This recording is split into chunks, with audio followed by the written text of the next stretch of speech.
Personal notice. Danger.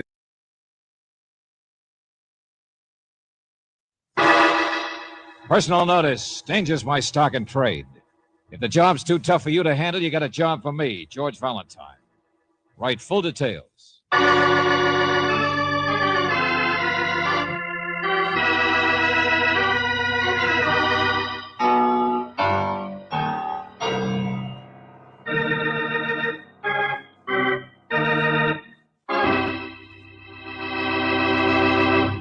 Why the frown, pal? Worried about that lawnmower you lent the guy next door 2 years ago? Not just because he lost his memory when he went 10 rounds with Lewis is no reason to get yourself in a snit. My advice to you is let George do it. You know George Valentine. Take your problems to him. Everybody else does. You'll find him in the phone book. That's where Abner found him, only Brooksy got him first. Brooksy fronts for George. And even over the phone, you'd know she's perfect for the job. But not our Abner. All he could do was confuse the issue. Hello? I would, but I can't, you see. It's a great ad. I've seen it lots of times. Oh, a great ad, I said to myself. There's the kind of a guy that when a guy's in a pinch can... Just a minute, Mr. I'll Valentine. get on the extension, Angel. Hello? I haven't got much time, see? Yeah, I'm right here. I got it. No time to write, but who are you? What's your problem? Now, this is a real pleasure, sir. If you'll permit me, my name is Abner, and I'm in jail. You what? Only don't get me wrong. The reason I can't write is because I can't write. You understand? Wait a minute. You said you were... That's right, I'm in jail. And let me tell you, a more unjust thing has never happened to me. There ain't no justice. Mr. Abner, slow down a little. I'm trying to write this. It's important, that's all. There wouldn't be time to write either, I guess, for that matter. But the main thing is it's important. That's what I've got to make you understand, see? You get me? Oh, sure. You make it so easy. Yeah, well, I'm kind of excited. Because, you see, the jail burned down. What? Oh, yeah. And you burned down with And it. now, hold on. I mean the jail over in Melody. That's where I'm calling from. Melody? Over in the valley? Yes, sir, that's the one. And a beautiful little town it is for tarantulas. But that old jail, let me tell you, was the biggest eyesore in... Hold it, will you? Now say something sensible or hang up. But I am. I mean, just because I can't write. Listen, the fire was last night. They moved us out, that's all. Now we're locked up in the sheriff's office. That's how I could get to the phone. Clear as a bell. Listen to me. I got out of the fire, understand? Only one of the guys in the big cell, he didn't. He's dead. And if I tell what I know about it, I'll be dead too. What? I mean it. It's a rough deal. Get over here, will you? If you don't help me, if they make me tell what I know, they'll burn me.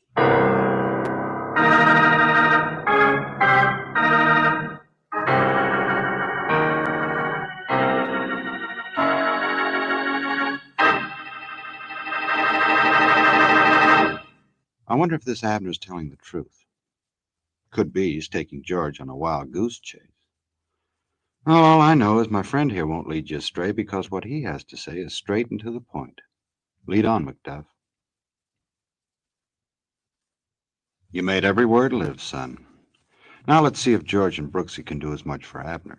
Oh, that's them pulling up in front of the sheriff's office. Well, that's the sheriff's office, George. Yeah. Sure needs a coat of paint, all right. But I guess this is the place that dopey guy on the telephone... Hey! Psst.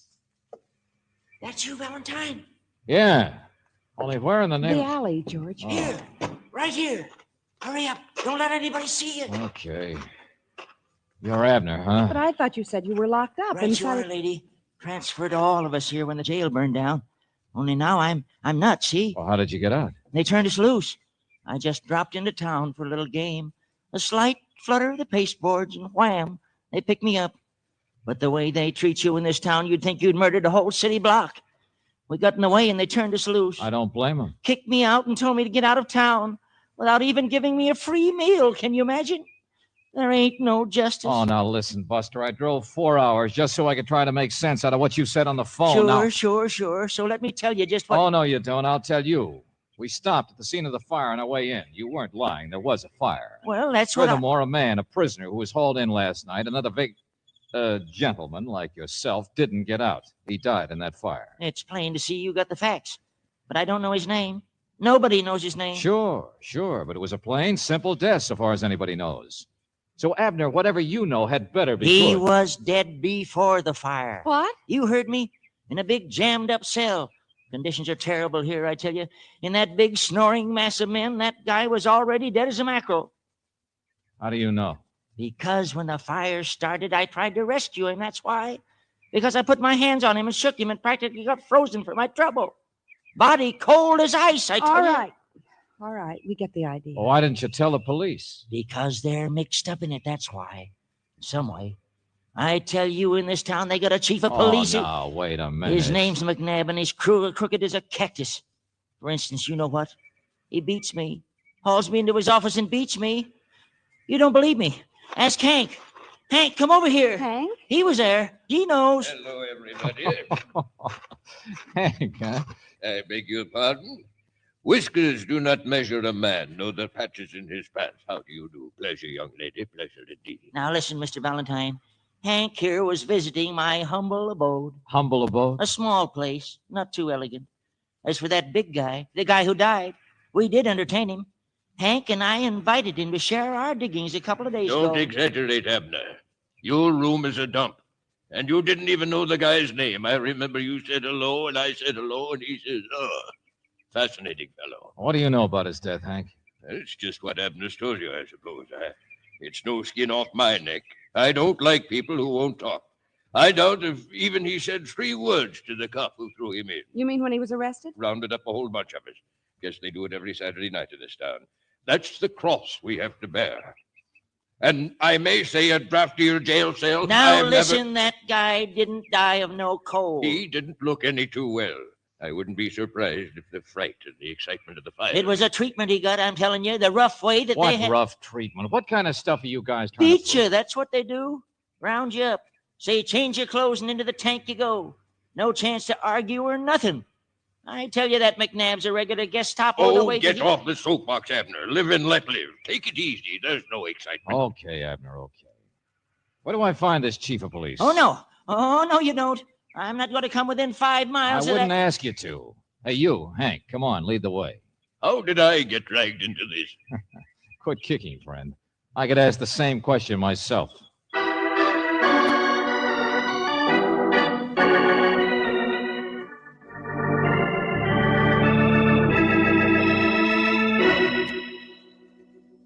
So they say he died somehow before the fire. Is that right? Yes, Chief. They said that. Now, wait just a minute how you use that word they. It's Abner who says. Oh, get out of here. Go on, beat it. Look out, Chief. Don't hit me.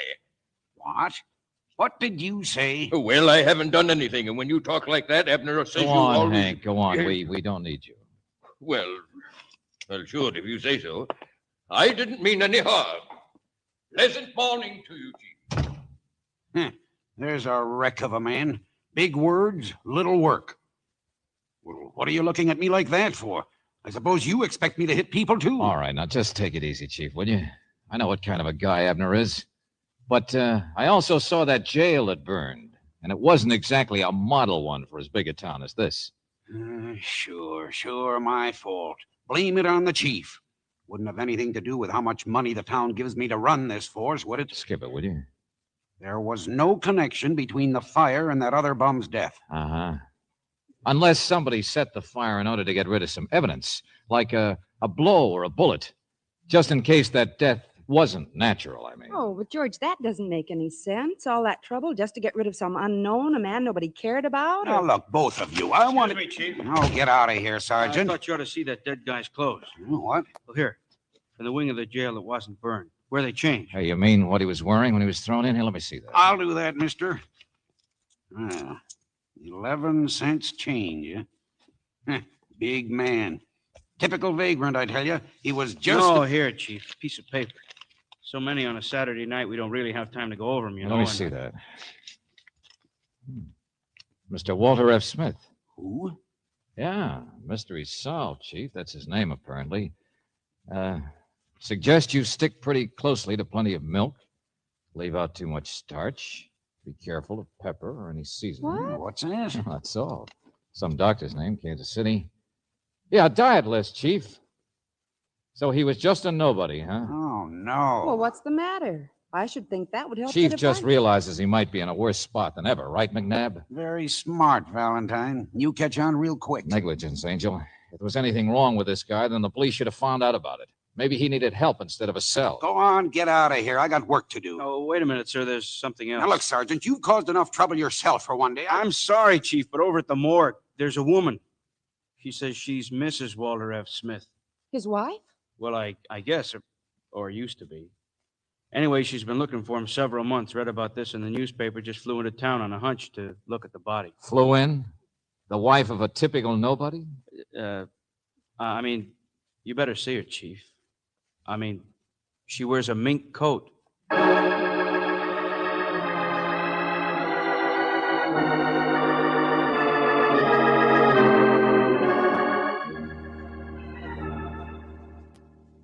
Of course, there's nothing I can tell you. What could I tell you? Don't be ridiculous. I'm going back to my hotel. Look, I know how you feel, Mrs. Smith. I don't know whether he was ill or not. I don't know anything about him lately. But the chief of police asked I'm us to- sorry. I've been through enough. Seeing Walter there like that. Mrs. Smith, if you My don't... taxi's waiting. I'm sorry. Which hotel? Let her go. Leave her alone. Huh? Sure, wears a mink coat. Wife of a bum. Well, we asked her to stay until I you wanted to see what the teletype check said on his name, that's all. Well? Walter F. Smith is wanted by the law. What? Embezzlement. Well... All right, what are you so sour about? If his death was the police's fault anyway, it's better for you than if he was a respectable citizen. Hold still, I'll give you the facts. Have fun with them. In addition to Smith, his loot of $200,000 is also wanted. Oh. Do you suppose someone found out what he did with it and then murdered him last night? There you go, having fun already. Take it easy, Chief. At least you're off the hook. So now everybody else is up to something, that's all. Yeah, as Abner puts it, there ain't no justice.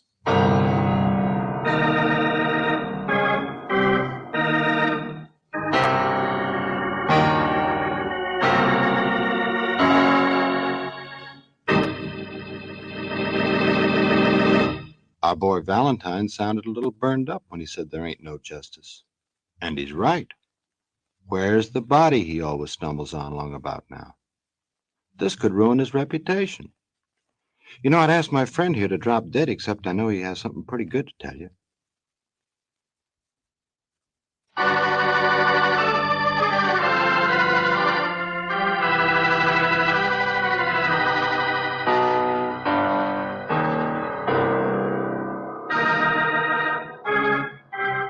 Now let's get back and see if George's temper has improved.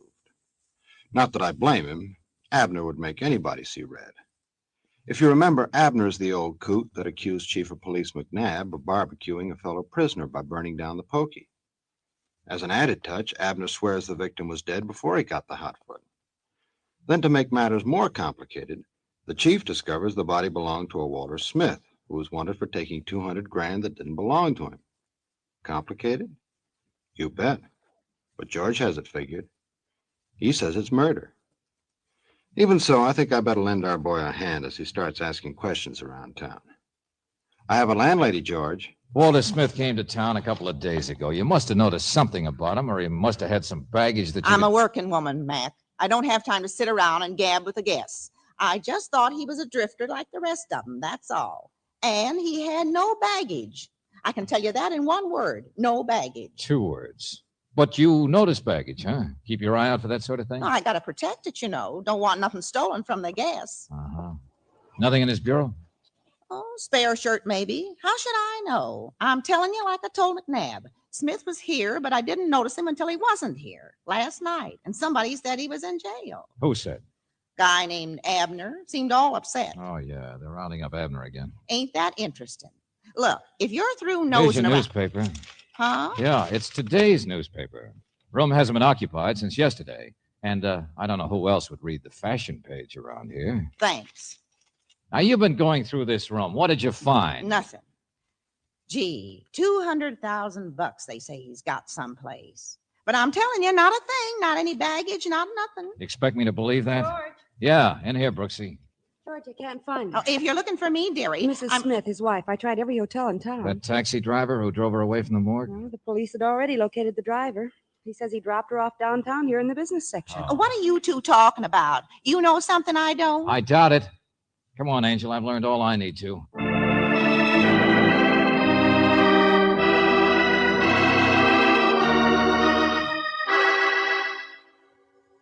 So it wasn't the fault of the big, bad police, Valentine. I just talked long distance to that doctor in Kansas City, the one whose name was on the diet chart. What'd you find out, Chief? There was nothing really wrong with Smith's health. He was one of them hypochondriacs, warriors, pill takers. Doc finally booted him out. All right. So the police are pure. Did you locate that Abner for me? I haven't done anything for you, but I'll take you down to a garage if you want. A garage? Huh? Smith's wife. She went down to this garage and rented a car. Only now the car's back and she's disappeared.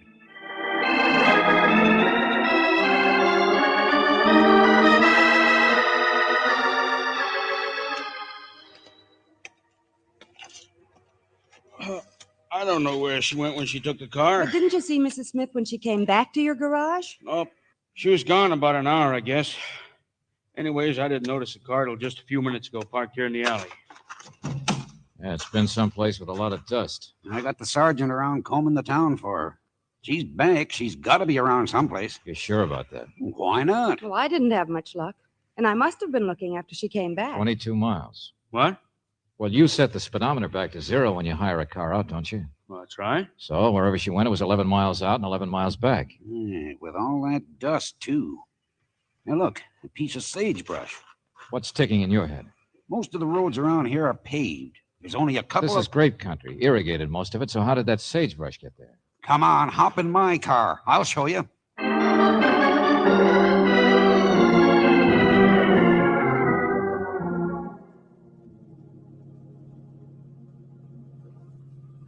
This is the third and last road. 10.5 miles. Yeah, plenty of sagebrush on this one. Yeah, old AA place. Sold out and cut the water off. Hey, wait a minute. Huh? What's that building over there? Abandoned winery. Only the mileage. Wait a minute, hold it. Stop. Tracks. Right there. See him turning off? Yeah. Only there's 2 cars. Yeah, there's one right there. What? An old pickup truck, see? Beyond the building. Hey, you! It's Abner and Hank, George. Look out, Skip! Abner! Wait for me, Abner. I didn't do anything. Stop, both of you! Get away from that truck! Wait, Abner. We haven't done anything, my boy. Stop or I'll shoot! Hey, slow down, Hank. I'm not doing anything. Okay, Hank, your friend left you, that's all. Oh, cut it out, McNabb. He got away. Let him go. But if I don't get after him right now... Abner was just looking for you, Mr. Valentine. We just got here. A garage man told him you were out trying some roads or something, so he borrowed the truck and grabbed me along. Skip it. Radio the highway patrol, McNabb. They'll get him. And take Miss Brooks into town for me. What? Who do you think is chief of police in this town? I've told her what I want. Help me. I hurt my foot a little. Okay. I'll take care of Hank here. Only get your car away from here, McNabb, quick. Okay. All right, cool off, Hank. We'll just wait. In the shade. If we can find it.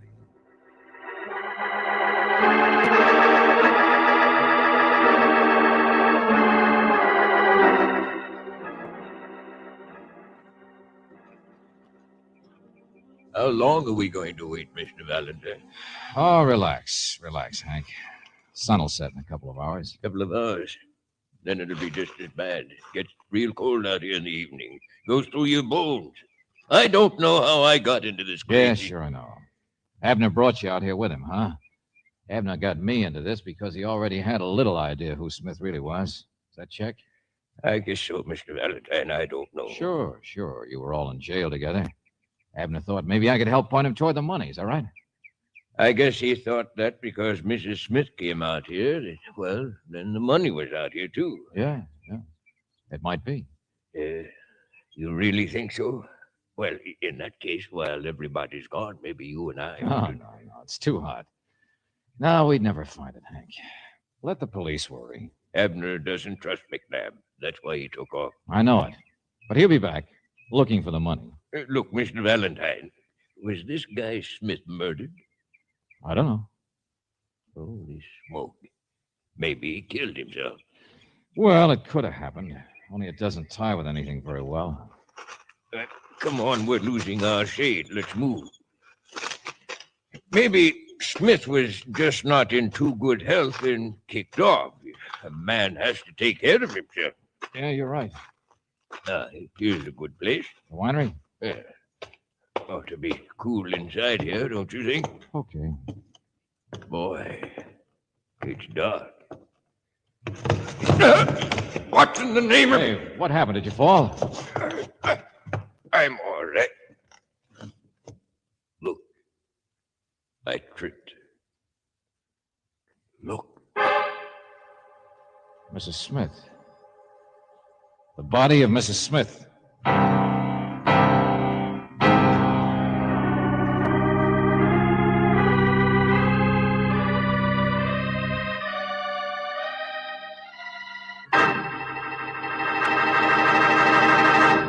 Oh, thank goodness, at last a body. Too bad it had to be Mrs. Smith. But you know the old saying, here today and ghoul tomorrow. Anyway, while George is getting to the bottom of this, I want my friend here to dish a little off the top.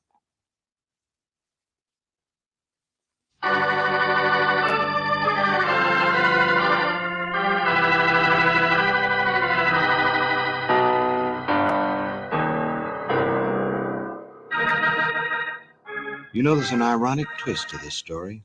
It all takes place in a town called Melody. As far as I can see, it's been one discord after another.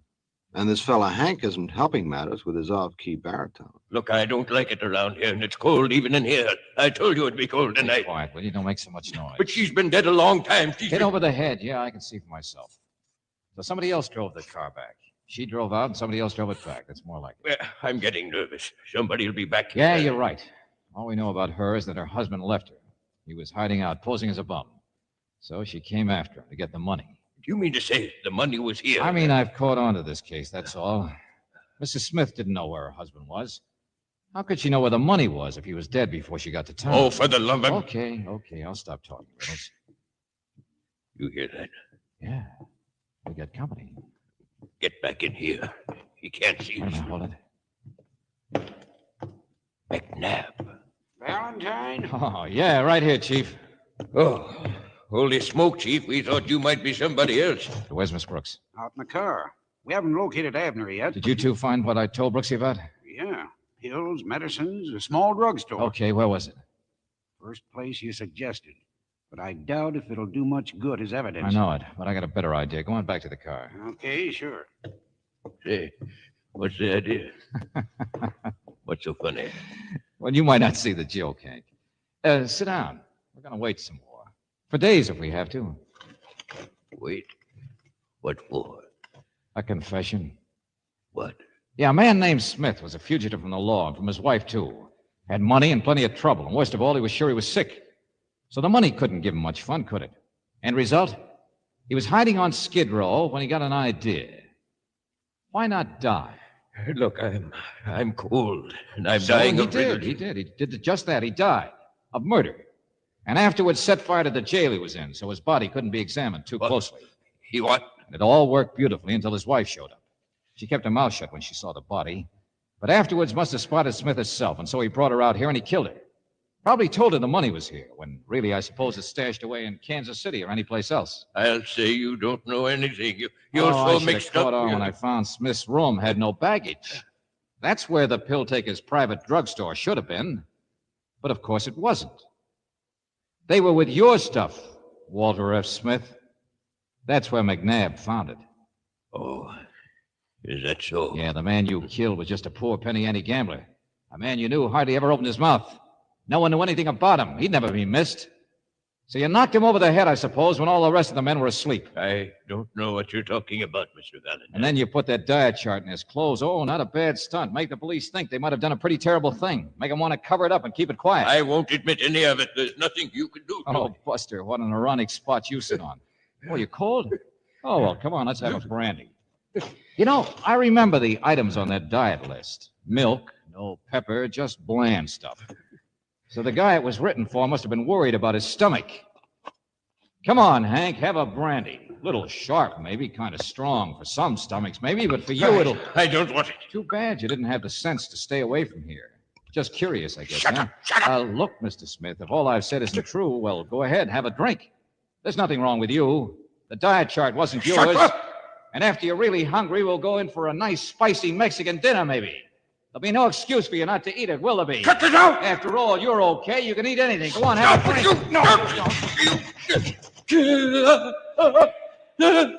All right, come on, Mr. Smith. Miss Brooks will take it down in shorthand. And then we're going back to town and find Abner and see how he can take some gentle persuasion.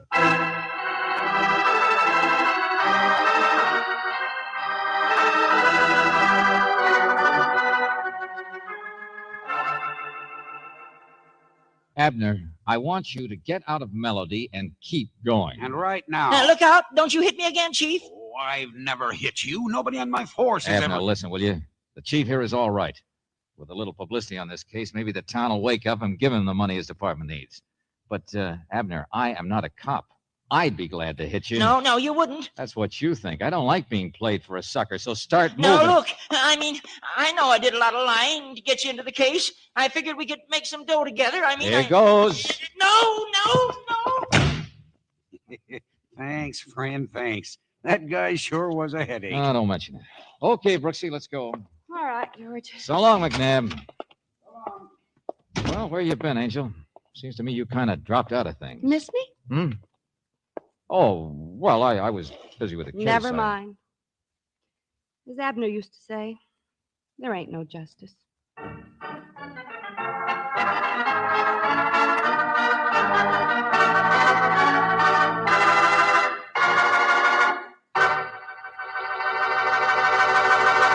Say, did you ever see a dream walking?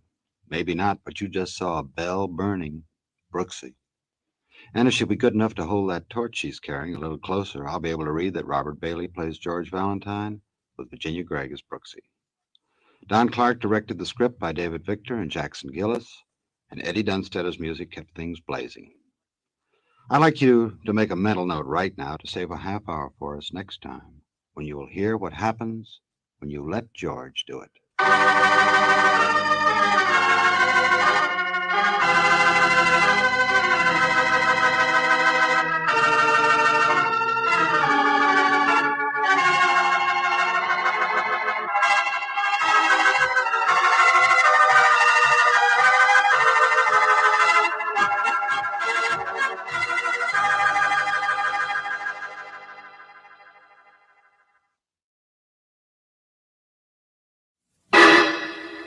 Personal notice. Danger's my stock and trade. If the job's too tough for you to handle, you got a job for me, George Valentine. Write full details.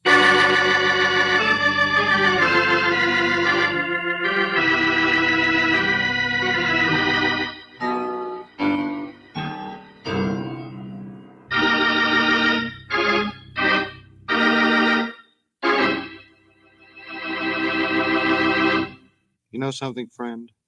You look lousy with that gun in your back. Of course, if you're trying to cure your lumbago the hard way, forget I told you.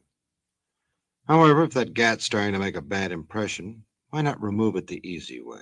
Let George do it. You'll get rid of it or your money back. George doesn't mind taking chances. He figures the odds this way. If he does a job, he's money ahead. If he doesn't, you won't be around to collect anyway, so why worry? On the other hand, everybody doesn't have your problem. Take old Mr. Stengel, for instance. To look at him as he drives down a backcountry road, you'd never think he had a care in the world. Oh, carry me back to old Virginia. That's where they... Hey, what? Hey, you! Get away from there, lady! Look out! Get away from that railing. Don't you know there's a river down there? What do you think? Oh, let go of me. Hey! Oh, holy smoke.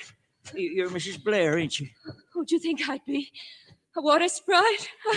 Well, I'm sorry, but gee, I seen you there by the railing. I mean, it's a good 35-foot drop, you know, and this bridge ain't been repaired for years. I know. And you're out delivering milk. No.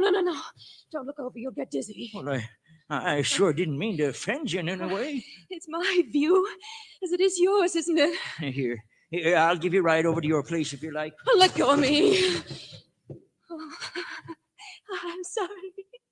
You frightened me, that's all. I was just standing here, and you frightened me. No, thank you. I'll walk. It's a beautiful day, isn't it? Holy smoke.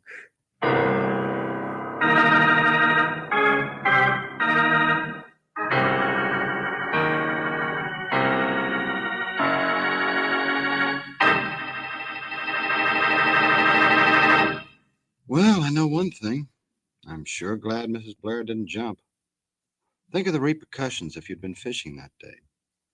Would have been awful tough to explain to Mr. Blair that you just caught his wife. On the other hand, it's easy as pie for my friend here to explain almost anything. If you don't believe me, just lend an ear.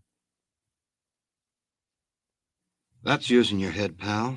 Now let's see if old Mr. Stengel used his. Well, what do you know? He just walked into George Valentine's office. I know it's none of my business, You but... thought the woman was trying to jump. Is that it, Mr. Stengel? Well, I'll tell you, Miss Brooks, I don't want to commit myself. I don't know. Then why did you call me? Oh, now, don't chase me around the barn so much, Mr. Valentine. I don't want to start any excitement, but they're nice people. Husband's a wonderful fella. Nicest guy you'd ever care to meet. Okay. Tell me some more about Mrs. Blair. Well, Mr. Valentine, she really ain't been around here so much. More of a city type, you know what I mean? At least they're not joiners or bridge players. The places are pretty far apart out here. I thought she was away someplace. Where's Mrs. Blair been, do you know? Search me. It's none of my business. You apparently liked her husband. Why didn't you call him after this happened? Well, I did, but there wasn't no answer. Then after I called you, I noticed his tractor out there. We're just working the field over, that's all. But by then, I figured I might as well keep my mouth shut. Mr. Blair's a farmer like you are? Oh, no. Artist. You know, one of them fellas paints pictures. Pretty good ones, too. Only he's not so good on cows. Draws them all with straight line. Emmett Blair? Yeah, that's the one. That's his name. I wouldn't be surprised. He's got a reputation. Yes, he has. Owns a nice farm. Really works it, too. Oh, he's a wonderful fellow, he is. He don't associate much, and he's kind of sad looking at times. I don't speak his language, maybe, but, well, he speaks mine. Mr. Stengel, the point is you don't want to offend this guy, Blair, but you're curious. You don't know him very well, and you know his wife less. But today you saw her very unhappy and maybe thinking about suicide. No, hold on. I don't believe in jumping at conclusions, but there's been things that, well, I don't want nothing bad to happen, that's all. There's been things like what? And I'm not a gossip. But in the past, well, it was something the local doctor told me once. Always stuck in my mind. Oh, but I'm not going to tell you. That's up to him. Dr. Fee. I don't want Doc thinking that I shot my mouth off with ethical secrets. All right, Mr. Stengel. You just want us to look into it. We will. We'll call Dr. Fee. But in the meantime, I'm going to play it straight. What do you mean? Well, see something you don't understand? Why not go find out? Come on, Angel. We're going to call on the Blairs.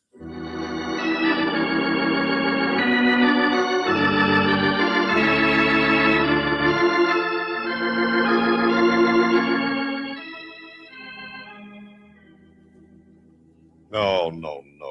It couldn't have been my wife. Stengel must be mistaken. You say your telephone's upstairs, Mr. Blair? Oh, yes, Miss Brooks. Go right ahead. Turn to the left. Oh, thank you. Mistaken, Mr. Blair? Stengel's met her before. But my wife's not here now. In fact, she won't be here until later this evening. I'm going to meet her train. Where's Mrs. Blair been? Well, I scarcely think that's important to you. See here, why didn't the old fool go after her if she was so upset? He said he did afterwards, but couldn't find her. She'd run off toward the highway anyhow. Oh, well, the buses run. Yeah. Now, of course, she could be... Oh, no, this is ridiculous. Why is it ridiculous, Mr. Blair? What? Well, my wife just isn't the type to commit suicide, Mr. Valentine. Well, it might not have been that. Oh, incidentally, Stengel did try to find you, but you were out in the field. Yes, I've been out cultivating all day. Excuse me, will you please? I want to get into that desk. Oh, sure, Mr. Blair. Of course, I appreciate your coming over about this. You know, I don't understand it, but Well, I stopped to talk to a kid coming up the lane. He was under the impression your wife was here yesterday. I don't blame you for your curiosity. No, Mary wasn't here. In fact, she's seldom been here in the past 10 years. Which is not very important either. No, he must have noticed Cecile, that's all. Cecile? Yes, I'm an artist. Artists have models. Well, go on, say something nasty. Why should I? Oh, I'm sorry. I'm awfully sorry. Forgive me, I'm just upset. Cecile's a very lovely person, a very close friend, nothing more. Very few people understand. I've been working on a portrait for the past week. But Cecile's gone now. Oh, yes, here we are. It's a phone number. Do you suppose Miss Brooks is through yet with that phone? Yes, I am. Huh? Oh, well, will you excuse me then? I want to phone the number where my wife's been visiting for the The past... Clearview Rest Home. Yes. What else did you find out, Angel? She went there 6 weeks ago because of a nervous breakdown. Now, see here, what is this? What right have you I've two been to... talking to Dr. Durfee. You've what? George, that thing that Mr. Stengel was hinting at was that Dr. Durfee found some poison here once in this house. What? But now, I've only... He wouldn't tell me much more, but he used the word homicidal about the situation Stop here. it. Stop it. Now, listen to me, both of you. If he's a country quack, he doesn't... Situation here? My wife, naturally. All right, since you've pried this far, we haven't been close for years, but I've tried to do everything I could to help her, naturally, but they said at the rest home that Mary was perfectly all right, only a breakdown. I mean, well, this absurd situation goes back years and years, and oh, get out, will you? What's the use? I want to call that place and find out if Let she's me there. call for you, Mr. Blair. What? I'm sorry I blurted out things like that, but I want you to show George your portrait. What? I bumped into the wrong room, I guess. This must be a lot worse than you think it is, because there's a painting upstairs of a woman... Oh, yes, of course, Cecile. It's the one I just finished of her. And the canvas has been slashed to pieces.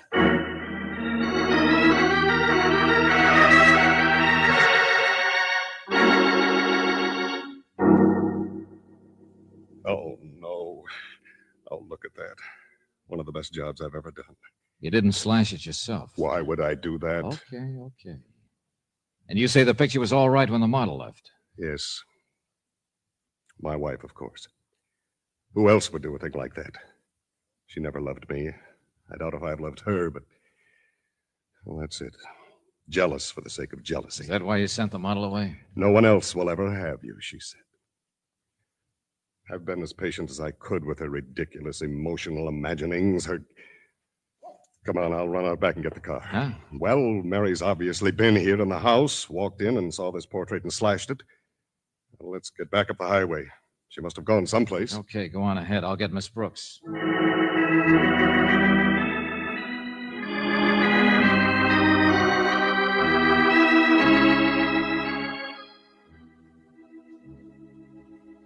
All right, thanks. She left that Clearview place this morning, George. Oh? They thought she was coming here then directly, but she's perfectly all right, they say. She was, huh? I don't see how just a picture would be enough to upset her that badly. Yeah, I know what you mean. I wonder if there's anything else around here to show what she did when... Shall I call Mr. Blair? No, let me get it. Hello? Hello, Emmett? No, this is George Valentine. I'm a friend of his. Is there a message you'd like to... Oh, well, this is Anne, Mrs. Blair's sister. Anne? Yes, I mean, I'm at the railroad station, and she's not here. But I haven't eaten, and I want to go to a hotel. Wait a minute. Railroad station? Mr. Valentine, is my brother-in-law there, Emmett? You want to talk to him? No. Mary sent me this wire from Clearview several days ago asking me to come and meet her here at the train. But she wasn't on it. Yes, I know. She apparently came earlier. What hotel were you talking about? Well, is anything wrong? Well- Oh, the Plains Hotel, I guess. I have to eat first. I'm here with some friends. Okay. I'll leave a message for you there. See you later. But what is it? Mary's all right, isn't she? In this telegram, she said she wanted me to be with her when she went out there to her home. She didn't want to go there alone. What should I do? I don't know, Anne. But don't worry. Now, my name's George Valentine, like I said. Remember it.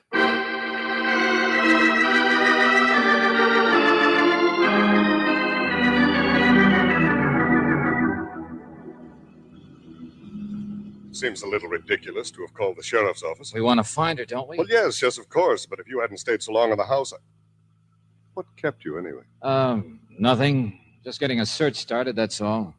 Poor Mary. She's always been so... Listen. Yeah, somebody's horn stuck. Hey, that's the bridge up there, isn't it? Stengel. That's Stengel's truck. It's just parked there. Yeah. Hey, what's the matter with you, Stengel? Saw your headlights. Afraid you'd turn off the other way. Wanted help. George, there's blood on his face and his clothes are on. I'm all right. Scratched, that's all, but I twisted my ankle. Took me a half hour to get down there. Well, what happened? I tried to stop her. She was standing in the same place. I always drive out this time of night. Who? Well, I'm sorry, but by the time I crawled down there through the woods, over those rocks, current's too strong.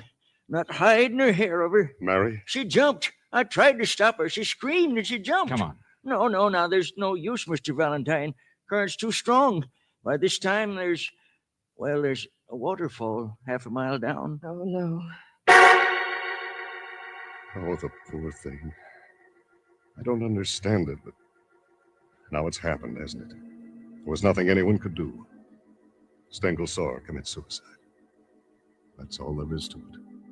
Suicide. Or a perfect murder.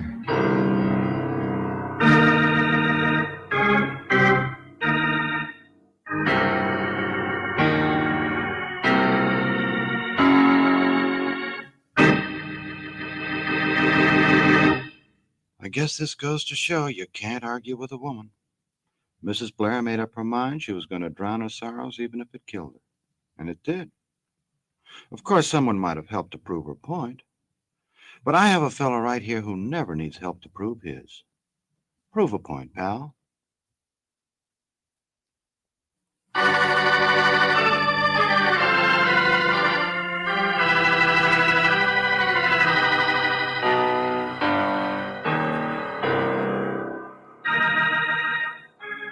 You know, there are a couple of angles to this case that don't add.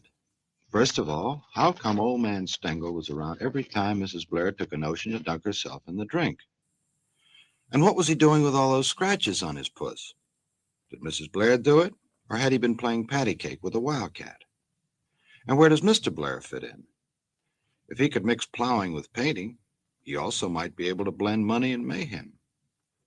But who did he hire to push wifey off the trestle? All I know is that even if Blair couldn't paint a cow, he's a past master at throwing the bull. Speaking of bull, here's a prime specimen, only this bull doesn't have horns. Well, the fact is the case is now officially closed, and I'm going home. But why is it closed, Lieutenant Johnson? Sheriff's office found the body down the river below the falls. Oh. Ground further up, I suppose. Wasn't easy to even find her after she'd been over that falls. All those sharp rocks. Yeah, okay, skip it. I get the idea. I don't know. Women like that, maybe she's happier. Had a lot of funny notions all her life, apparently. Have you seen her husband? Stopped by to tell him he's all right. Okay, so it doesn't upset him much. So what? They'd have been separated long ago if it hadn't been for her, for him trying to take care of her. Yeah, sure. Nice guy. Well, what's the matter with you? Oh, I don't know. Come on, Angel. Hey, where you going? See that sister of hers that I talked to last night on the phone? I already met her. She's on her way downtown to the morgue with one of the boys. What can she do? What can she tell you? There just isn't any case to look into. Oh, sure, Lieutenant. No case at all. But I'll bet $5 you follow me out that door.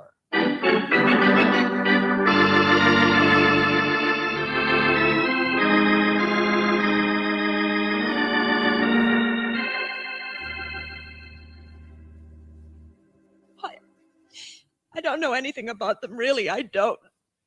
It's been years since Mary and I. Yeah. Now, look, I know this hasn't been pleasant, Anne. I'm sorry, I can't help it. The doctor or somebody took me in there. Well, it's a horrible way to see a sister you haven't seen. She sent you a wire. She didn't want you to go back to her home alone. She didn't want to go back alone. Is that right? That's all she said. I don't know. I just assumed she still didn't feel very well and wanted some help. Well, why didn't you assume she was having trouble with her husband? Because I didn't know she was. Hadn't you even heard of a woman named Cecile? Who? Mr. Valentine, you talked strangely last night, and I didn't understand it. I know my brother-in-law has gone out with various women, but Mary knew that too. Okay, Anne, okay. But I want to take the bus out and see him. At least I've taken care of everything here at the coroner's office, and he ought to know that. I mean, is there any reason I shouldn't? No, there isn't. Huh? Go on, miss, and thanks a Oh, lot. now, wait a minute, Johnson. I'm just Go getting... on. There's nothing more to be done. You'll just get all worked up sitting around here. Whatever you say, Lieutenant. Okay. So I'm getting nowhere. That isn't any reason to His barge in. car is parked across the street. Come here. What? Look out the window. That green sedan over there. Blair? Coroner's office didn't realize there was another relative around, so they called him in. Just sitting there. But he's already been inside. Don't you understand? While you were talking to the sister. He's waiting for her, I guess. Yeah? There she goes.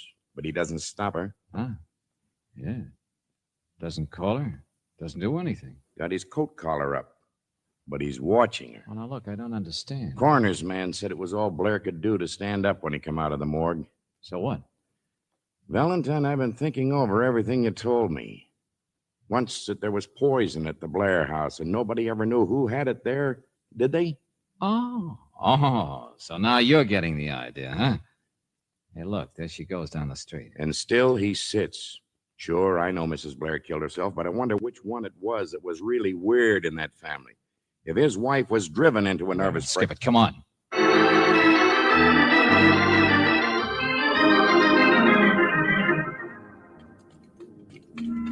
Hey, you, wait a minute. Blair. Just noticed you out here. What? Oh, Valentine. Why don't you come back inside? Oh, Lieutenant. Oh, yes. I just sitting here for a moment.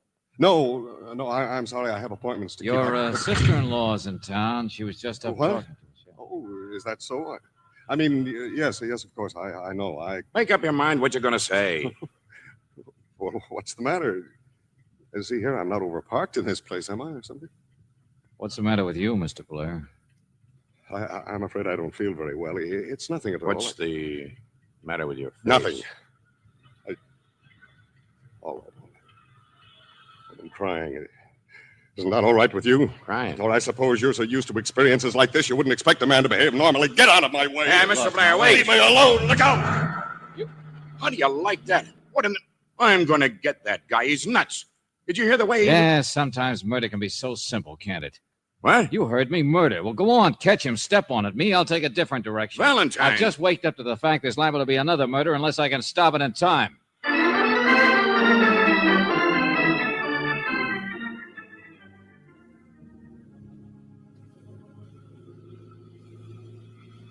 There's the turnoff, George. Yeah, let's park it here a second. The bridge is only a couple of 100 yards. You think we got here in time? Sure. But I want to look at something first. Well, if you take a bus, I suppose it stops at the intersection back there. That's right. And then it's only half a mile walk across the bridge to Stengel's and Blair's. George, you could walk on the road. You don't have I to don't walk. know. Just wanted to see the river, that's all. You can't hear the falls from here. No, half a mile down. A couple of bends, I guess. Water looks deep under the bridge, doesn't it? Yeah. George, look. Mm. No, by the road. Walking from the highway. There she is. Oh, yeah. Come on, let's get back up there. Are you sure, George, that you figured out? I'm not sure of anything, Angel. Just don't want to take chances, that's all. But you didn't get any answer at that telephone number that I asked you to call before, and then... What's the matter? What are you stopping for? It's Anne, George. Aren't you going to stop her before she gets out on the bridge? Green sedan. Hmm? Sure, she came straight out. Only where is... Hey, George, there he is. don't be afraid. I'm not going to hurt you. Wait a minute now. I was coming to see you, Emmett. Yes, I know. This is the place, isn't it? Emmett, what's the matter with you? You don't have to ask that. Get away from me. I was coming to see you. Get away from me. Oh, wait a minute. Running won't do you any good. Come on, step on it. Stop. I tell you, stop. I'll get you No! no matter what. George! Emmett, don't, Emmett. And nothing will help you. No. You're going to die No, stop like it. she did. Let go of her, Buster. Valentine.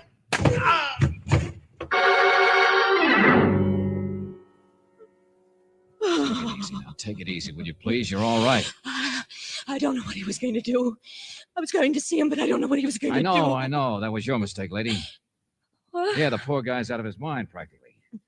I suppose he might have thrown you over the edge. Get away from there. Oh, not too far down. Water's deep.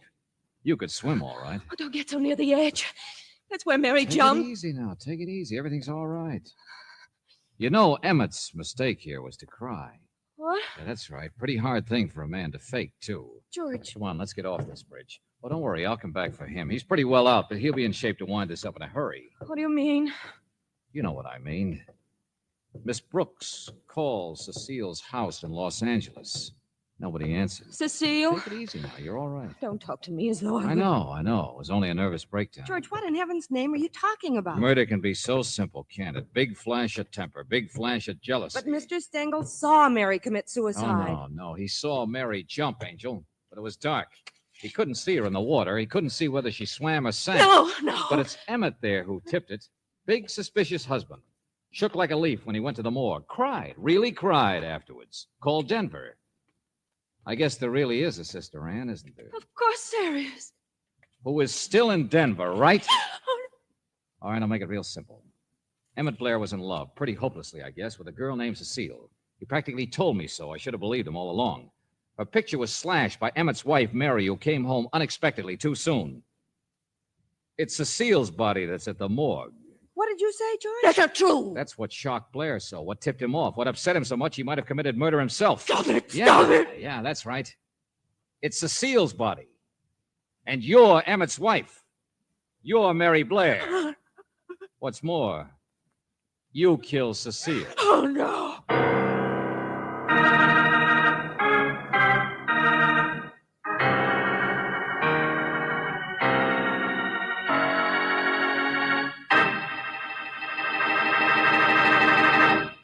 Those are mighty powerful words, George, and you better be ready to back them up.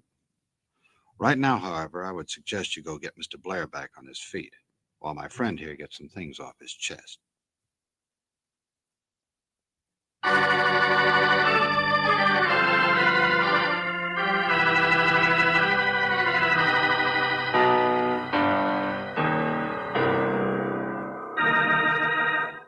George said earlier that this was almost a perfect crime. What could be more perfect than to be able to bump yourself off and live to tell the tale? I wonder where Mrs. Blair slipped up. Or if you'll take that ice bag off your head, Emmett, maybe you could tell us. I didn't guess before I came to the morgue. How could I? Stengel had seen the whole thing. And... Mr. Blair, Stengel saw it twice.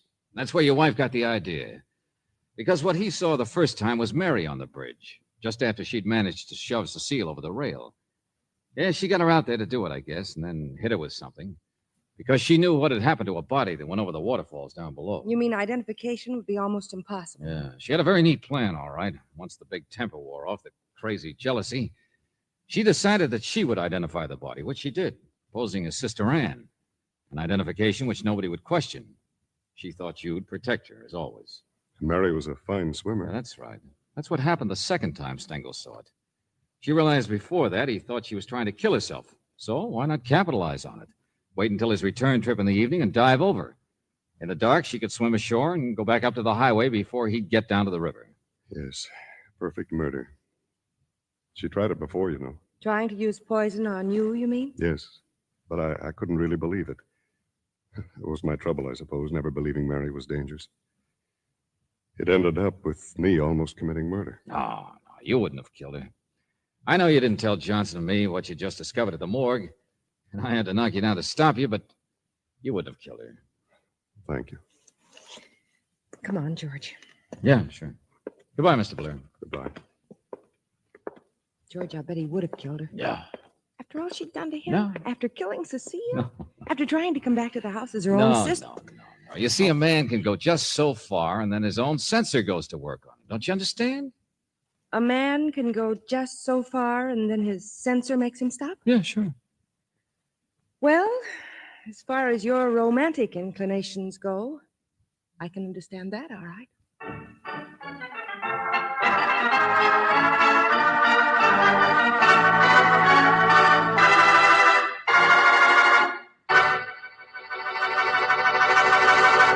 Georgie, I got a big TL for you. Now, either you tell that censor of yours to loosen up and give a little, or you better start thinking of a few choice last words, because any day now you're going to need them. And if you can't think of any right off, well, you might say that George Valentine is played by Robert Bailey, with Virginia Gregg as Brooksy. Don Clark directed the script by David Victor and Jackson Gillis, and that pounding in E-flat minor was Eddie Dunstetter at work. I hope you'll save us some time for another visit with Valentine, when you will again hear what happens when you let George do it.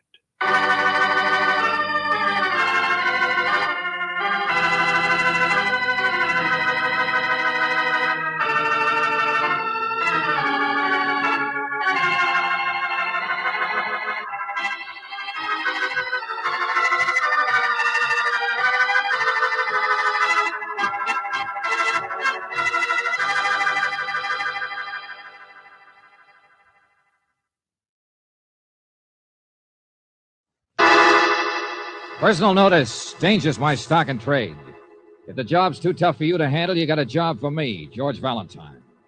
Write full details.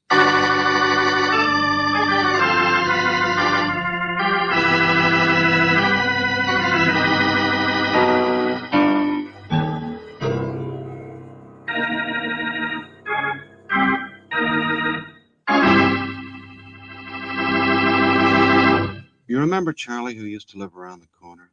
Poor fella. Always had a problem. He was forever trying to make square pegs fit into round holes.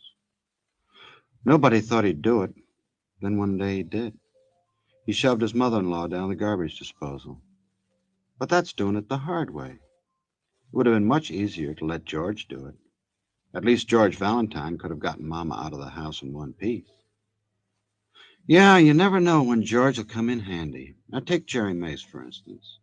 He's the guy standing over there on the crowded railroad platform. He's waiting to catch a train home to wifey. But I don't think he's going to make it. Come on, give me my change. I'm trying to get the 5:15. Thanks. Oh, excuse me. Pardon me, lady. Excuse me, that's mine. All right, so it's not the 5:15.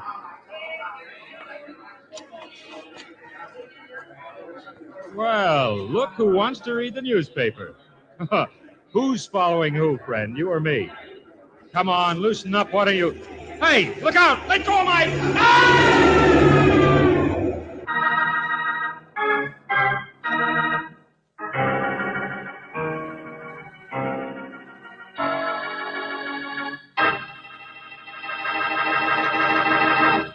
And so instead of making the 5:15, Jerry Mace caught the Heavenly Express. Hope he had the right ticket, because it's a long ride with no return. Speaking of tickets, my friend here always has the right one for you. All aboard, conductor.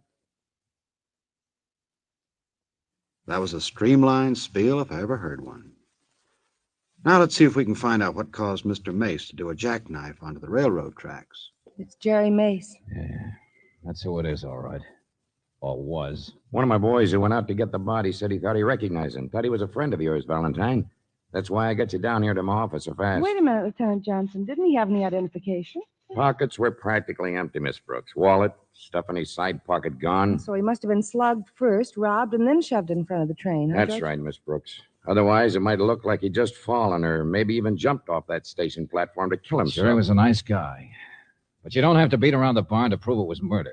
What do you mean? He just got a new job a couple of months ago. Private investigator for the Independent Insurance Company. For what? Yeah, you heard me. Was anything at all left in his pockets? Handkerchief, couple of theater stubs. Things are over there. He used to carry a blue notebook, George, remember? That he'd write up his cases and... Jefferson theft case. Ah. I remember now. Insurance bulletin. Independent Insurance Company.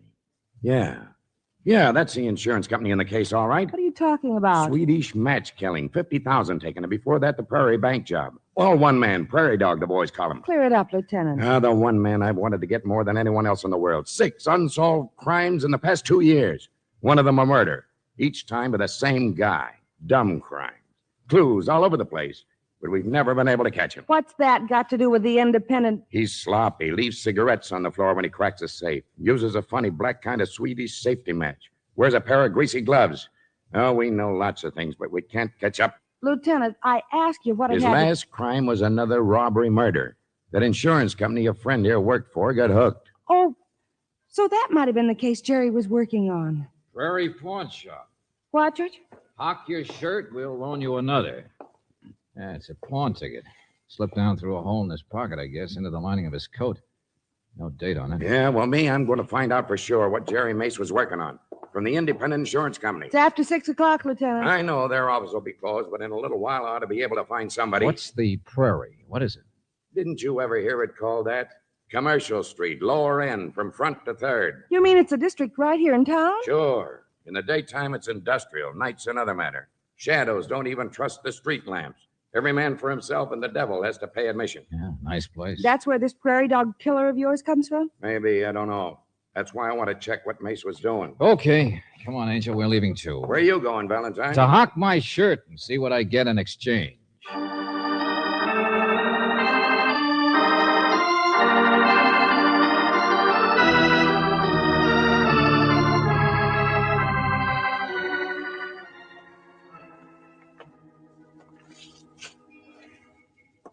closed, George. The shop's closed. Yeah. Anyway, I don't understand why you're so interested. Angel, why would Jerry hawk anything? He's always had all the dough he needs. Well, Unless he was interested in the place.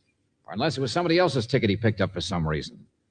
Or unless this place had some connection with the merchant. $60 a month. What in the... You want it or don't you? Utilities paid until the 5th. 60 in advance, and I won't take a check.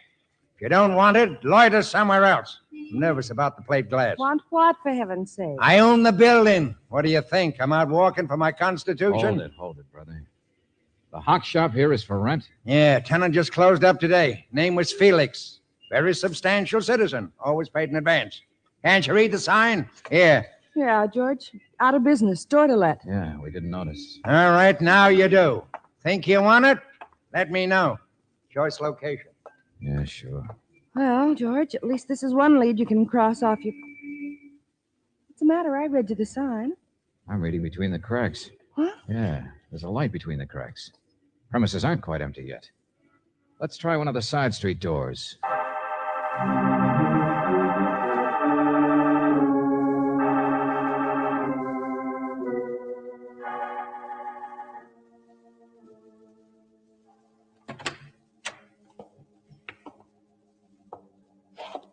Hello?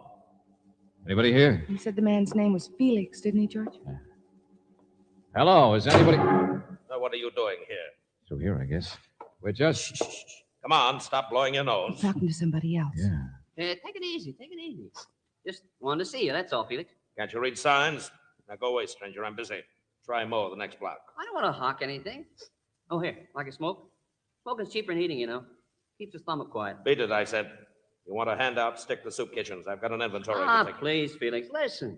They tell me, somebody says you loan money on things. What do you think a hawk shop does? Bake donuts? Yeah, but I mean... Stranger, for the love... Oh. What have you got? Wristwatch. Yeah, let me see it. Yeah, my grandfather gave it to me. Wonderful man. Pretty valuable, don't you think? George. Yeah, Brooksy, watch this. Your grandfather, huh? Only, of course, it's a lady's wristwatch. I know. Guess he must have bought it for my grandmother, don't you think? Piece of junk. But all right, come out back here a second. Uh-oh. Pieces of junk are worth something sometimes, though, don't you think? You see, Your name, Felix? Yes, that's right. What is this, open house? Well, we want to see you, that's all. I know, everybody does. I'm out of business at the side door, too. if you gentlemen wish to discuss something, I'm... No. Give me that thing. And you stick around, tall boy. Sit down, sister. I'll only be a minute. Really, I could come back on Give it to Sunday. me, I said. Yeah. Get it here in the lights.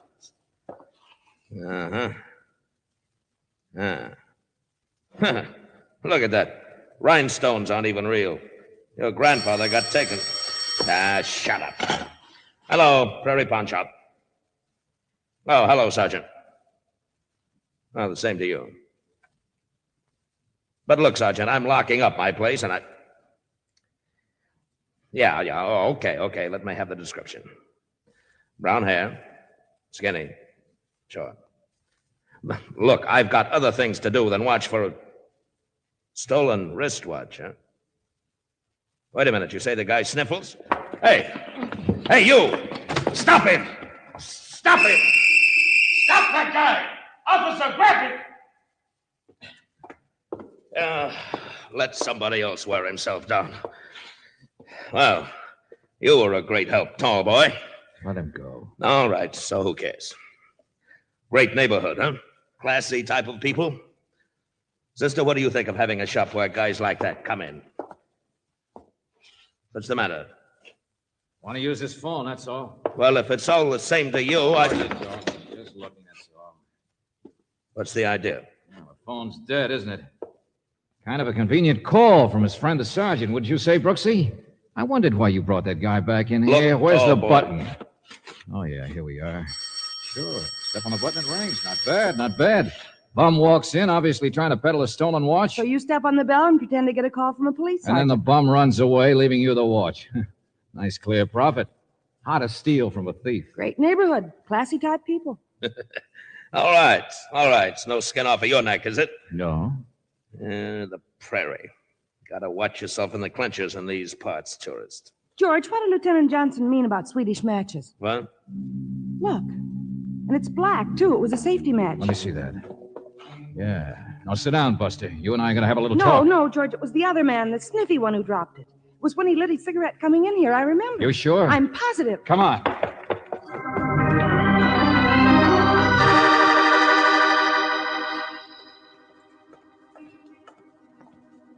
Headed up the alley, Valentine, but I cut him off. Chased him 3 blocks since Felix gave his yell, but I lost him. Hey, listen, there's another cop's whistle. They must have got him on the next street. Oh, no, they haven't. He cut down this side, then ducked in someplace just a second ago before...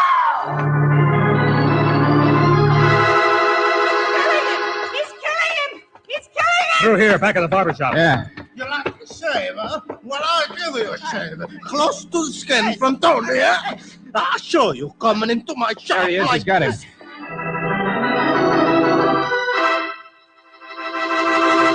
All right, Tony, you can get off his chest now. A lady I have under the machine. He come running into my shop. She could pull her hair out by the root. He was just trying to find a way through the alley, I guess. I catch him. Tony catch him. I chase him. First he tried to fight me. Stop waving that razor I around. could have sliced his ears All off. right, we said. Come on. On your feet, Sniffy. Thanks. Yeah, much obliged. Oblige, he says. Oh, hey, look, mister. I still no watch. I didn't do nothing. Oh, assault, battery, trespassing, scaring to death a woman under the machine. Keep your shirt on, Tony. There's probably a reward for catching prairie dogs. What? What are you talking about? I'm getting out of here. Oh, no, you don't. Yeah, that's better. Yeah, Sniffy. We'll forget the watch. You're under arrest for what's called suspicion of murder.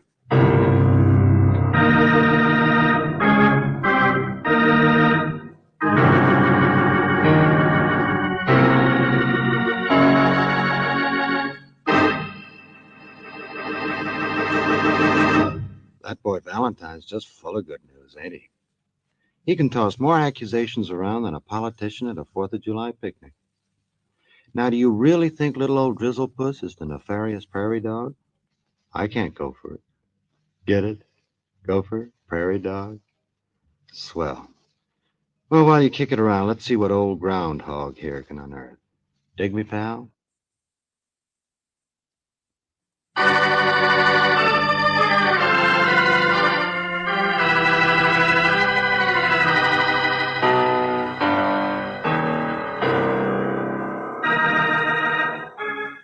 Say, do you remember when you were a kid how you liked to put pennies on the railroad track just to see what would happen when the choo-choo train ran over it?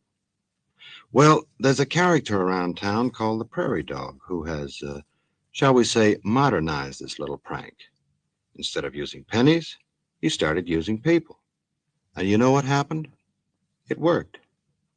However, this does not set well with George Valentine, as he figures it will give the railroads a bad name if they have to start putting body catchers instead of cow catchers on the front of locomotives.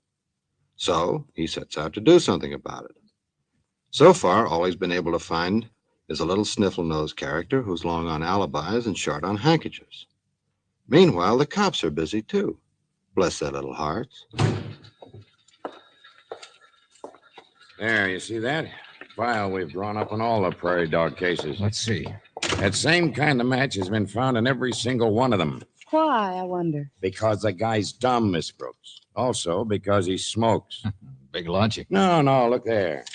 Each one was a robbery that took some time. Makes sense. Yeah. In one, a safe was blown, and another, a combination was worked out. Well, is Sniffy a clever enough man to... Guy gets nervous. He smokes while he works. Grinds his cigarettes out into the floor. Here. Like that. Always the same way. Oh, the janitor will love you. You can't buy those matches in stores. Try it sometime. Sniffy's cigarette was the same brand, too. Cheap, but not too popular. I didn't see any greasy gloves on him. That friend of yours, Jerry Mace, who got killed, was definitely working on finding the prairie dog. His office said he was working on a hot lead today, but they didn't know what it was. You'll have to say more than that, Lieutenant. Before you'll buy that it was probably the guy he was after who killed him, right? Mm-hmm. Well, Sniffy can't offer a single explanation as to where he was at the time of any one of the prairie dog crimes. Also, we've already turned up a witness who says he saw Sniffy on that station platform this evening when Mace was killed. Why didn't you say so in the first place? How good a witness? That's why I didn't.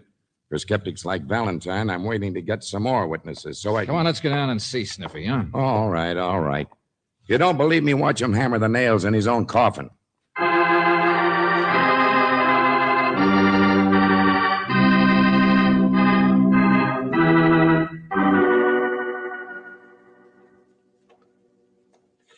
Now, you understand I want to cooperate all I can, gentlemen. Just a simple misunderstanding. Oh, I don't blame you. I know how these things can happen. Why'd you steal that wristwatch you tried to sell to Felix, Sniffy? Yeah, I'm glad you asked me, because I've been trying to explain to this other gentleman. Can it? Valentine, we can't find any record of it being stolen. Well, of course you can. See, my grandfather... Can it, I said. Yeah, well, I just want you to understand. Now, I have stolen things before. I've even been to jail for it. I certainly wouldn't do a thing like that again. Ah, so you've got a record, too, huh? Oh, yeah. Yeah, they'll find it out sooner or later. I might as well be honest, don't you think? Yeah. Just like that business of the station platform, it's suddenly occurred to me that I was there this evening. Oh, is that so? Yeah, it was just hard for me to remember. Oh, not that I was there when any murder took place, but, well, I find the interurbans a very cheap place to sleep, and there are always plenty of newspapers to read, and so you see, I generally am at almost every station in town every day. Speaking of coffin nails, Johnson. Oh, would you like a cigarette? Excuse me. Of course. Oh, thanks. New brand, huh? New matches, too. I only want to be helpful, that's all. Hold it. Where'd you get these? Didn't they take his stuff away from him, Johnson, when they dressed him in the faded suit? Oh, I suppose one of the Yeah, guards... let's see. Yeah, get away from me. Those are mine. You can't... Sort of full pockets you wear, Buster. Cut it out, Snippy. Candy bar, package of gum. Well, none of that stuff is worth more than a few cents. Not any of it. The man's got to be comfortable, doesn't he? Where'd you get it? Yeah, even a cigar. A what? Hey, that's mine. That's one of my cigars. A very good cigar, Lieutenant. I meant to thank you. But how in the love of... Our friend here is a pickpocket, Johnson. Simple as that. The big suspect. Oh, for... Of course, none of it's worth more than a few cents. You see, I've mended my ways. I wouldn't touch anything valuable. Telephone for you, Lieutenant. Yeah. Kill this guy for me, Valentine. Is it wrong for a man to like his little comforts? You took this stuff from the guards, huh? From anybody who's been near you, right? Well, perhaps. Just like the Swedish matches and special cigarettes you might have taken from anybody. Well, it's an embarrassing thing. But who? Come on, remember. Where'd you get those matches? I wish I knew. Might have been anybody, I guess. Anybody I bumped against. Oh, brother. Oh, Felix himself, I suppose. Come to think of it, a man like Felix is much more the criminal type. Shut up. What? Go on. We're letting you out of here. You've given me enough bad ideas for one night. Felix isn't the prairie dog. I can tell you that right now. Well, I was only... Because Felix happens to be dead. Murdered.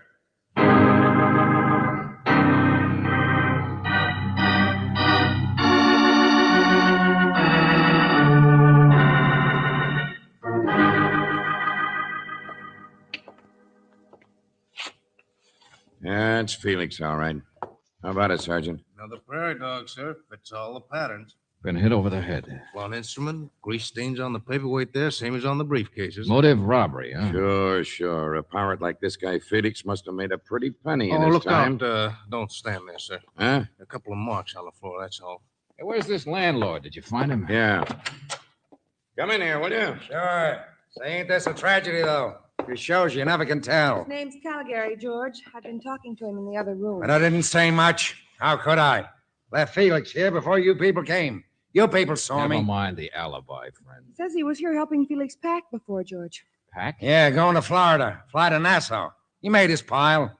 What do you mean? Gonna retire. That's why he closed out his shop. Cashed in all the stuff he owned. Had a briefcase full of securities and stuff, and a roll of green goods in his suitcase that would have choked a horse. Who knew that Felix would be ripe for robbery right now? Jerry Mace, for one, George. Maybe that's why he was interested in Felix's place today. Yeah, I thought of that, but who else? Well, I guess most everybody in the neighborhood, friend, must have had some idea what was going on. Felix was a pirate. Wouldn't take much to figure he was worth knocking over.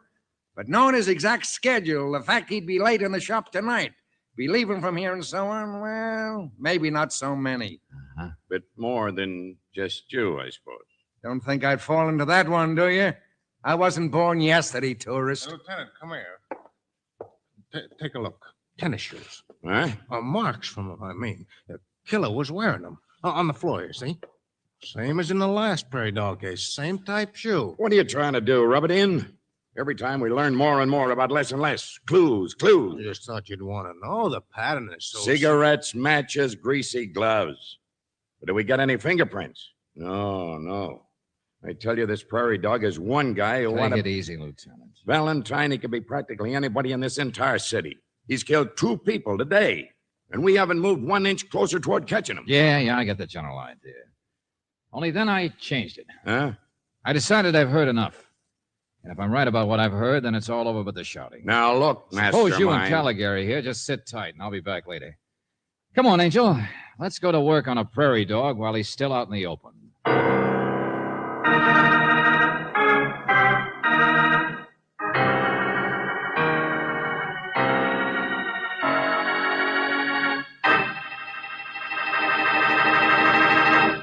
I wonder what George will use to dig up a prairie dog. Could be a shovel, maybe. I know what I'd use. A spade. Sam's spade. Not that I haven't confidence in Valentine, mind you. I do. Just like I have confidence in what my friend here has to say to you.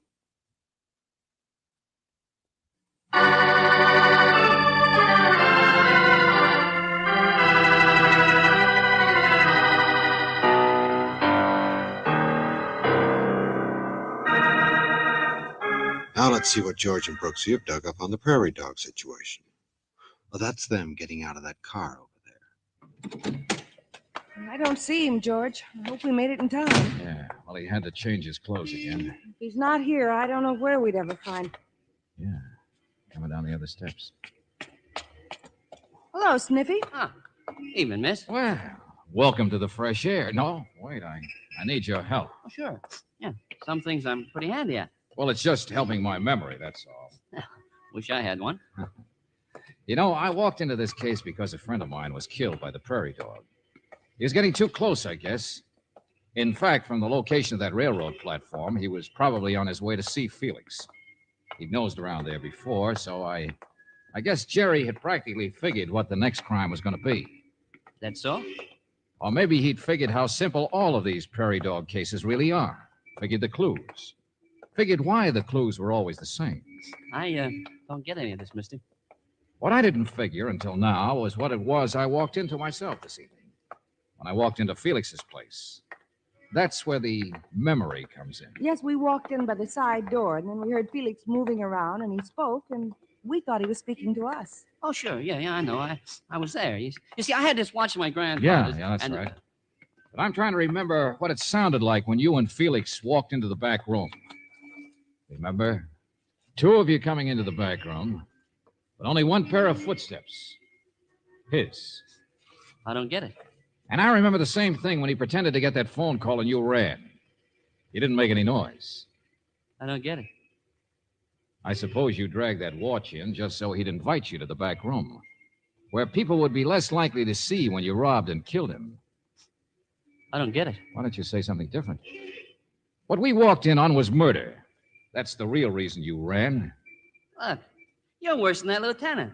I didn't kill Felix. Remember? I was in jail. You weren't in jail when Jerry Mace was killed. Huh? You don't understand why the same clues were always left by the prairie dog. Of course not. You're dumb like everybody else, so it never occurs to you those clues, the cigarettes ground out, the special matches, the greasy glove marks, the tennis shoes, were only to make people think in terms of 1 man. But suppose the prairie dog is 2 men working together. And how to fool people. Not bad. Each would have an alibi one time or another. All sorts of neat ramifications. That's a pretty word. And you're trying to make something against me just because you think I was wearing tennis shoes. Well, you don't make sense. Look. That's leather. Best pair in the city dump. And don't the rest of your memory work? Felix gave a yell. The cops started after me. I've been in jail ever since. This is the same pair I got dragged in with. No spares in my pocket, see? That's why I'm so sure it's you. You've changed shoes. When could I change my shoes? What You had to change them. Your murder of Felix was interrupted by us, and there you were with all the evidence ready for planting. Well, you could save yourself on the matches and cigarettes by that little pickpocket exhibition in jail. But if you'd been caught with the shoes on, they would have hung you. So, I wished a pair of hard ones out of the air, mister. When could I have? So simple it hurts, Buster. Because there's only 1 person who could be your partner. Only 1 person you could have given the evidence to, so he could go ahead and kill Felix and get you off the hook as well as collect the loot. Only 1 person you could have run to when you knew the cops had you surrounded and would nab you any second. The guy who caught you. That barber, Tony. Yeah? Is that so? It's the only way it could work, Buster. Just like the only way Jerry Mace could have had his pockets emptied before he was shoved in front of that train. He couldn't have been slugged in public and then rolled and then pushed, could he? George, that's right. Yeah, Angel, we missed that before. His outside pockets were empty. In the crowd, the only way that could have happened was if a pickpocket did it before Jerry even knew he was there. So you hung yourself on that one, Buster, showing off your ability. Now, come on. We're going to go see the barber about a two-headed haircut. Look out, George! He's... Thanks for giving me an excuse, Buster.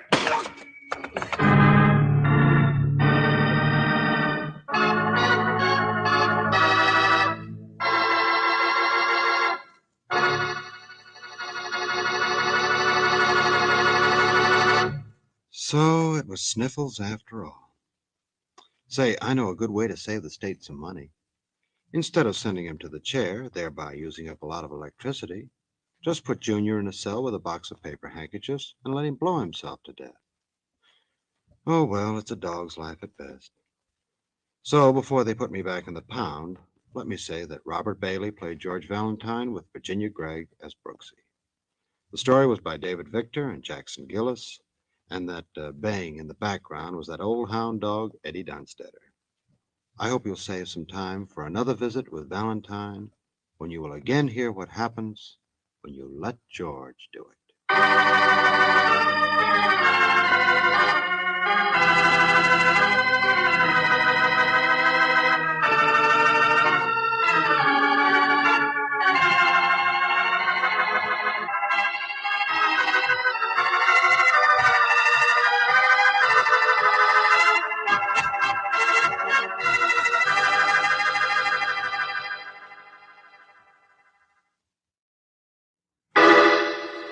Personal notice. Danger's my stock and trade.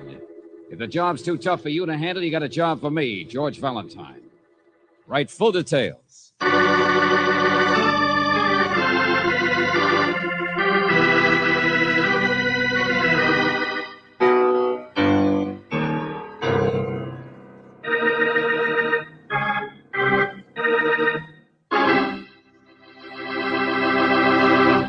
I wonder if you remember the old-time comic who always began with, "Tonight the show's going to be different."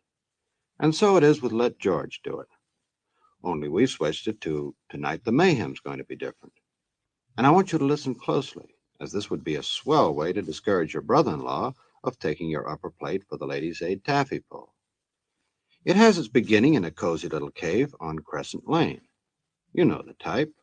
One of those modest country places with 6 rooms and a polo field. As our story opens, a nervous young filly is writing a letter to George Valentine. For this, she is using a very special pen. It not only writes under water, it also writes under blood.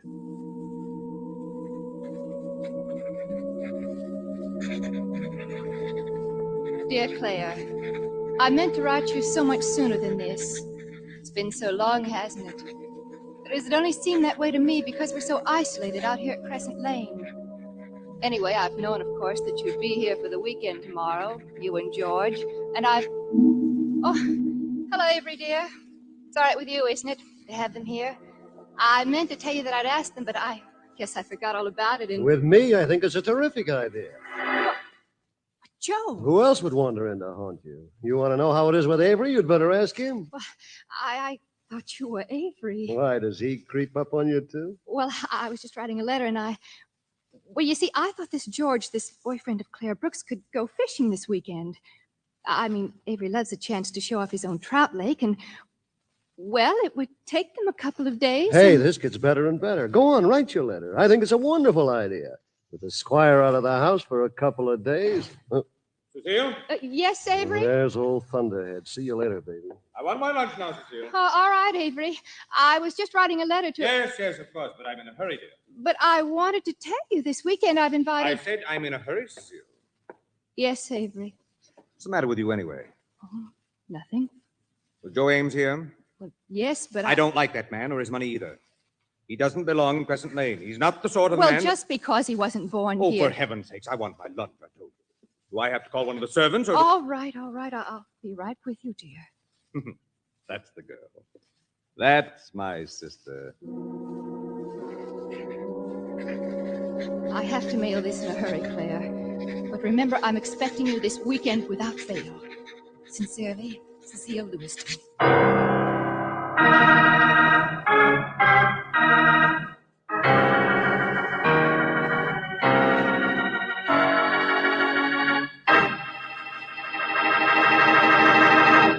This gal Cecile may have the whips, but she ain't so dumb.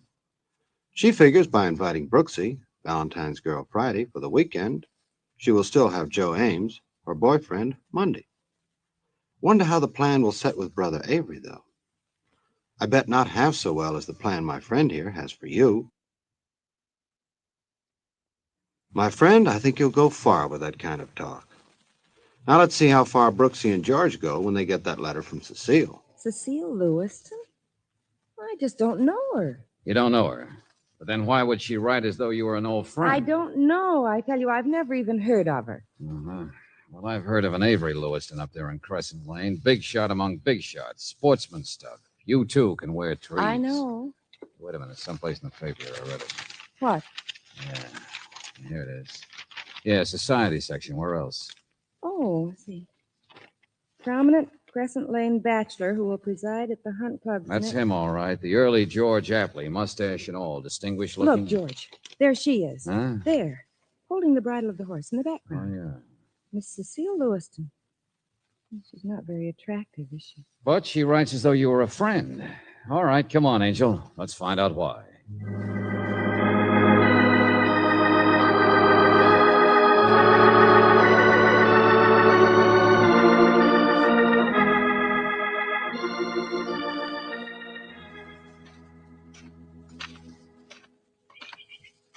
Oh, I'm so glad you could come. It's certainly a beautiful place, all your gardens and the woods. But I'd still like to know Oh, where... yes, my brother's very proud of it. Well, aren't you too, Cecile? Well, it's really his. I mean, I've always lived here. Ever since my mother and father died, I was just a child. But my brother is... Well, it's sort of his. I always think of it that way. Here, we'll go in through here. Well, wait a minute. What about that letter of yours? Mr. Valentine, please don't ask any questions. You might as well ask him to stop breathing. I'll explain everything later. No. It's all right with me. What? No questions. Thank you. Come on. All right. But you've told your brother we were all friends of yours. Mr. Valentine, you Well, promised now, that's to... not a question. Just an observation. And you wrote the letter to Brooksy that way because he was watching you write it, maybe. So that makes your brother a curious kind of duck who looks over his shoulders. No, I mean... All right. Never mind. I'm close enough. But why a full-grown woman would pull a childish stunt like that on her brother is But beyond you're me. wrong. I mean, Avery doesn't even know about you yet. I haven't had a chance to tell him. He was out all yesterday afternoon with a man named Joe Ames who's new here, and, well, this morning Hold it. Well, hello. Hi. We were just admiring your place. Oh, no. No, this is not Avery. I mean, this is Paul Merrill. Miss Brooks, Mr. Valentine. How do you do? I'm sorry. Paul lives down the road. What do you want, Paul? You're looking for Joe. He hasn't been by here this morning. Well, why'd I want him? I'm all through with Joe Ames. Well, what do you mean?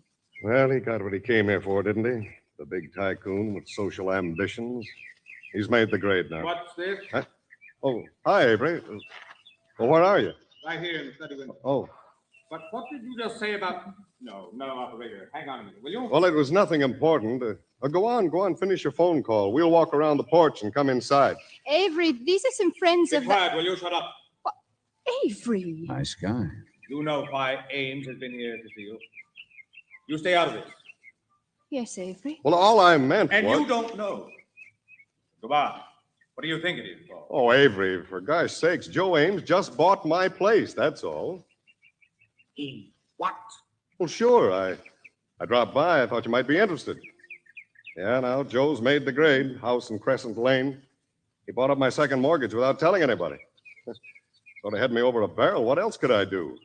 Oh, I haven't signed any papers yet, but what's the difference? Who cares? I can't pay the taxes by just growing peaches. Well, Avery, hey! Well, what the heck's the matter with him? Paul, please leave us alone. Hmm? Get out of here, will you? Please, Paul, please. Well, sure. Take it easy.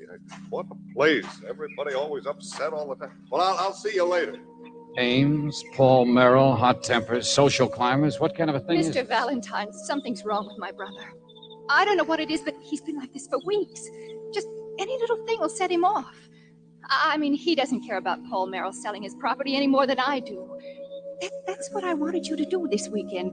Take him fishing, make him get away from here. Well, Avery hasn't left this place for years, not even for horse shows out of town. Hey, slow down, will you? Tell Brooksy, not me. Oh, Mr. Valentine. Don't mind if I climb in the window, do you? I want to make a phone call. George, what are you talking about? A guy has to be pretty upset to just drop a phone without hanging it up. Oh. Hello, operator.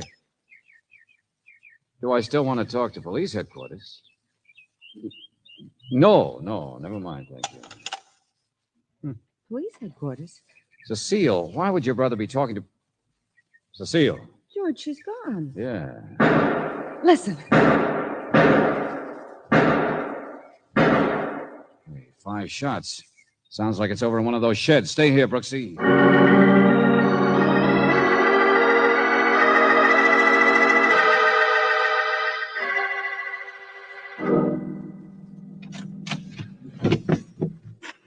Well, it's you. Hello, Avery. My name's George Valentine. What have you got here? Miniature rifle range? Get out of here. A man gets upset, he can come out and plug away at a sandbag, huh? It's a repair shed. I haven't been here for months, but the door is always open. Yes. There's no lock. What's that? Mr. Valentine, I know who you are. I know why you're here. There's something wrong with me, isn't there? My poor little sister that I've given half my life to. She's so normal, so honest. Hey, take it But slow. she's going to run away from me. Did she tell you that? Did she? There's a man named Ames, you see, and I... What's this? Well, I know. It's all very confusing. But it's really not. Cecile is stupid. She's not pretty. She's never had a man like that make a play for her. Ames, Joe Ames, rough and ready, man of ambition. Would have to be accepted around here if he married a Lewiston. Only, of course, I'd never allow it. Would I? Oh, clear it up, please, Buster. What are you talking A about? moment ago, I got the idea. It hit me like a sledgehammer. Elope. That's what I've been afraid Ames would try. Elope with her so I couldn't stop it. And that's why you're here, to get me out of the way. Well, it might make a little sense. Your sister certainly hasn't so far. And neither have I. Because now I know I'm wrong, you see. Hey, move, will you? Stand over there. Ah. Because somebody else has been in this shed. And so has my rifle.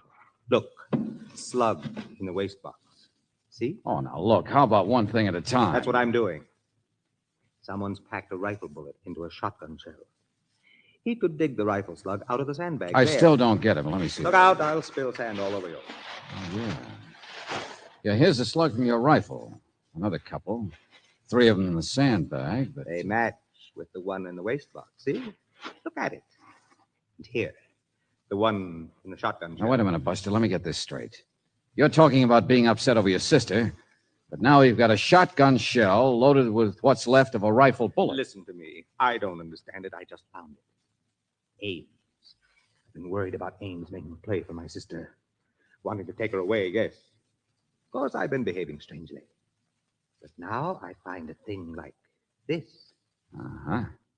Somebody's been experimenting with your ammunition. I don't know what it means. Well, here. Might mess up the barrel of this shotgun a little, but we'll try. What are you going to do? Well, I've heard of taking the buckshot out of a shotgun shell and stuffing something heavier in front of the powder. Look out! Well, that one wasn't packed very tight. See? There's the slug over there, buried in the wall. The slug that was originally fired from your rifle. George, where are you? Oh, yeah, and here, Brooksy. Don't tell anyone. It doesn't make any sense. I don't understand it. It George? doesn't make... I think you better come inside. Why? We've got a big enough mystery cooking right in here. Oh, George, listen. The caretaker's on the phone from the next estate. He says he was out in the woods and found the body of a man with a bullet in him. What? What's that? It was the body of Joe Ames.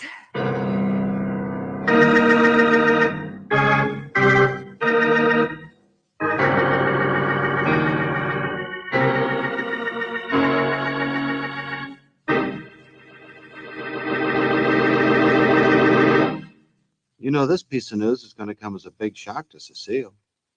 Here she was, all ready to marry Ames, and he often elopes with an angel. Poor girl. In her present mental state, she's liable to toss convention to the winds and get on her broom and join him. However, here's a fellow who doesn't need a broom to take a flyer. He does it with words. Sweep a syllable this way, pal.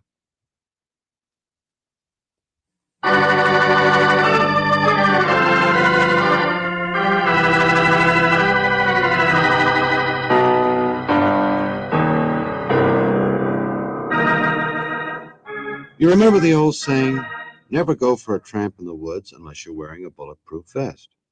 Well, Joe Ames didn't. He went looking for a partridge and turned out to be the pigeon. Now, this made Brother Avery a happy little monster, as his cup ran over even at the mention of Ames.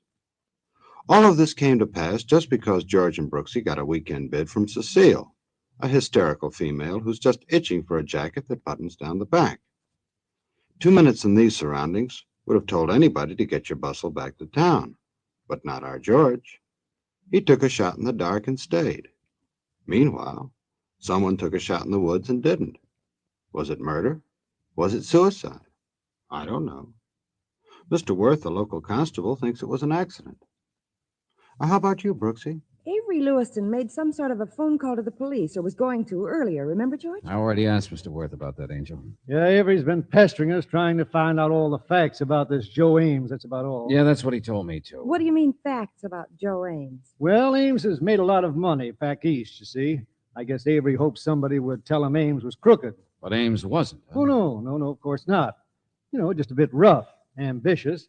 I don't know why Avery should have worried so much about it. He's got plenty.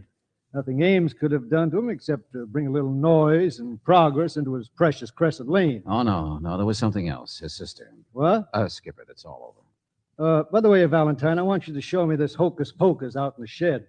This shotgun rifle slug stuff. Oh, yeah, I'll get Avery. Yeah, that's what I mean. Let's clear it up.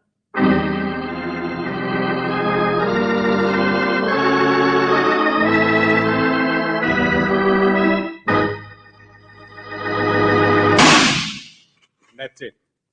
That's what I found. Understand, Mr. Worth? That somebody's been experimenting with how to fire a rifle slug out of a shotgun? Well, of course I do. Only tell me, Avery, where do you keep your rifle? Well, generally in my study inside the house.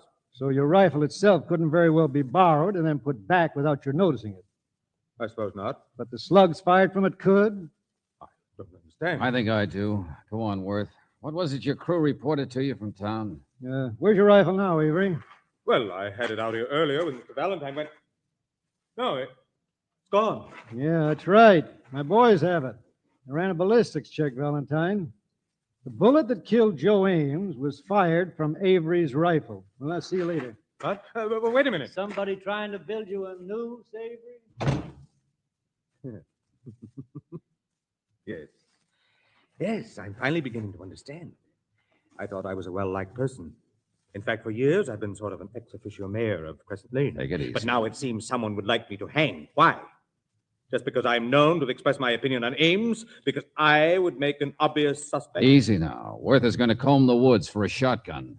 Try and check everyone in the neighborhood that might have been fired.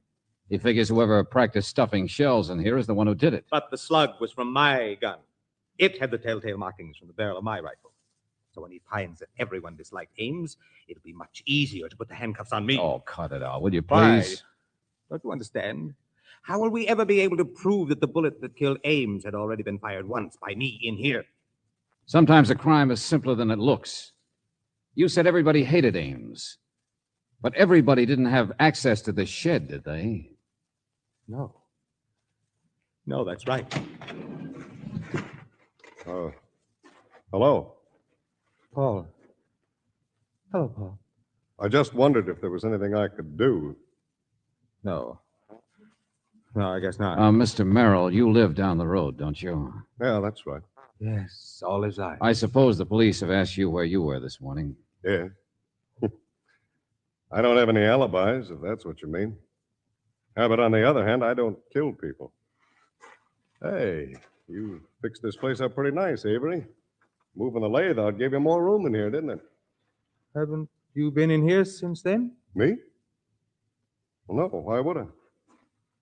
Now, what's going on anyway? I'm not interested in guns, if that's what you mean. But you're a neighbor. You're around here all the time. Well, now, let's get it clear. What do you mean? No, Valentine. It's ridiculous. Paul and I have nothing in common. As for my sister, she actually goes out of her way to avoid him. There must be others. I was thinking that Mr. Merrill and Joe Ames had something in common, that's all. What's that? Yeah, that business of the property. Oh, now, look here. He forced me to sell. What of it? I don't mind getting out of here. I've been full of Crescent Lane all my life, and I'm sick of it. Well, just because he didn't give me as much money as... Oh, I'm getting out of here. I'm sorry I can't help you, Valentine. Paul. No, let him go, Avery. It's about all over anyway. What? Yeah, sometimes a crime can be so simple. And the simple way is the only way I can figure it. Well, where are you going? Oh, what do you mean that To see an old friend that I didn't meet until today. Your sister, Avery.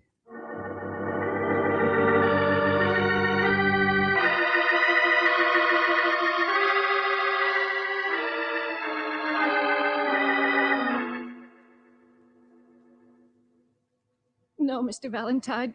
Please leave me alone. Please. Now, look, you lied to begin with when you wrote us your letter. And if you don't help me now... But Joe Ames was an awful man. Don't you see? Anyone could have done it. An awful man? Ames has been around here for months, hasn't he? He wanted to buy some property. But even more than that, he wanted to marry you. George? Yeah, Brooksy, what'd you find?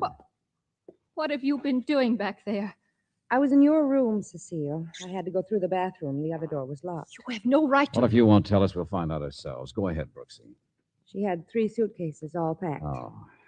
There isn't anything left in her closet but a few things to wear over the weekend. No. No. Okay, so you were planning to get out of here. That is why you brought us out here, isn't it? To get your brother out of the way so you could leave. You must be scared to death of Avery. No, I'm not. It's just that I know. He didn't want you to get married. But I wasn't going to be married. You don't understand. This is your engagement ring, isn't it? I found it in your dressing table. Okay, Cecile, okay. Avery had already guessed it. He told me about it. Now you tell us about it. No, I won't. I can't. You're protecting someone, aren't you? No, I'm not. Someone like yourself. What? Ames was murdered by a bullet from your brother's rifle. Avery, come in here. Oh, no, never mind him. He couldn't have been the one to try and frame himself, don't you understand? So it's someone else you're protecting. No. Oh, leave me alone. Oh, come on, Cecile, let's go into town. What? George, she's so upset she's sick. The person she's protecting is Cecile. How many times do I have to say it? George. Well, who else would have access not only to that shed out there, but also to the study where Avery kept his rifle? Mr. Valentine. Oh, come on, sister. You can tell it to Mr. Worth at police headquarters. George, look out. Oh, yeah, I've got her. Well, she just fainted, that's all. What is it? What happened? Oh, nothing. Brooksy, get on the phone. Call Worth. Tell him I'm on my way. All right, George. Then wait here for me. What are you doing with her? Cecile, She fainted, that's all. Never mind, I can get the door. put her down. Valentine. She'll be taken care of, don't worry. Put her down, I said. I have. There's a doctor in jail. He can take... Get away from her!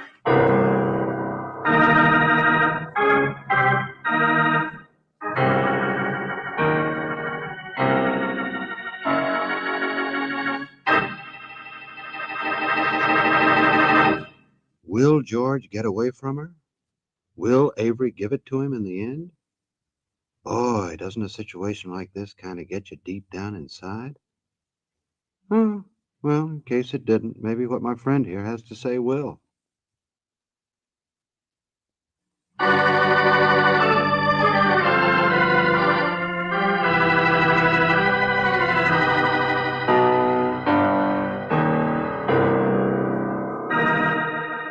Now let's get back and see how George is making out. Say, this is terrible. He's still standing there. Get away from her! Wow. Where did you get the shotgun? Merrill's. Found it out in the woods. Just bringing it to show you. Well, don't wave it at me like that. What's that shotgun loaded with? Buckshot? You better get your hand off the trigger. You'll hit us both. What? Or is it loaded with another one of those 5 slugs from the shed? You went over to Merrill's and you stole his rifle, and now you're getting ready to plant it in the woods. Get away from her. Oh, yeah, sure. The big squire of Crescent Lane that everybody calls Thunderhead. And the only person that really takes you seriously, I guess, is Cecile. After all, why not? She's not very good looking. There weren't any boys. She's waited on you hand and foot ever since your parents died. Be quiet. What makes you think I'd want to plant Merrill's Now, you listen to me, Buster. You move 1 inch and she gets hurt, see? The gun? Simple. The whole crime's simple, I told you. I always wondered what it'd be like to walk in on a case just a few minutes after a man had been murdered. Now I know. A man will try anything when he's desperate, won't he? I don't know what you're talking about. All right, forget all the fancy stuff. Forget that shotgun stuff. When I walked in here today, you were phoning the police. You were all upset. Well, suppose you were going to phone in and tell him that you just shot a man by accident in the woods. No, that's not true. He was the guy who was going to take your sister away from you. With your standing around here, how could anybody ever prove it wasn't an accident? But the shotgun. You shot Ames with your rifle. Only then you changed your mind. How desperate can you get? Sure, why not make it a murder now? For the last time, Valentine, I'm warning Why you. not get rid of Merrill, too? Why not go out to the shed and show me a perfectly obvious switch with the ammunition that'd make you look innocent forever? But I found those shells there. You knew ballistics would prove it was your rifle that killed Ames, so you showed me how someone else could have used one of those 5 slugs. For the last time, get away from 5 slugs, Buster, 5 slugs. You ripped open the sandbag, remember? There were 3 in there, 1 in the wastebasket, 1 in the shotgun shell you just stuffed.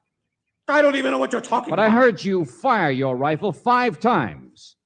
So why weren't there more slugs? If somebody else was getting them from an earlier shooting out there, he'd have to get them out of the sandbag, wouldn't he? But the bag wasn't ripped open. And when it was, we only found 3. Valentine. 5 slugs, and you fired 5 shots. Now drop that gun.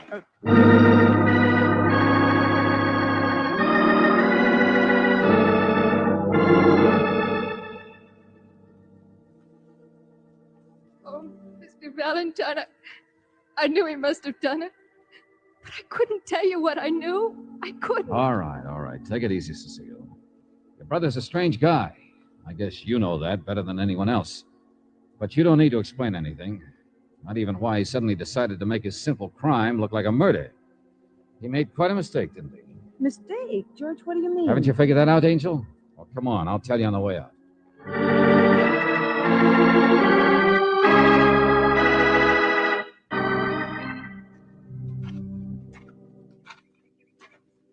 All right, think, Brooksy. Why didn't he just leave Ames' death as an accident? Why didn't he finish his call to the police? You remember what happened? Well, Paul Merrill was there talking about selling his property. Angel Cecile was planning to elope. Now, would the man she'd elope with buy property right near the murderous brother they were running away from? Oh. Yeah, that's what hit Avery like a sledgehammer. But on the other hand, why would Merrill be perfectly willing to sell at a bad price and get out? Now you have it. But she and Merrill were so cool toward each other. Well, if it was necessary to elope, it'd also be necessary to put on an act, wouldn't it? Avery never even guessed until that moment. It wasn't Ames at all. It was Merrill. And Avery started working to pin the murder on Merrill. Sure. Get rid of the real suitor who was going to steal his sister. But at least it ends happily. You see, now they can get together. Love always wins out. Ah.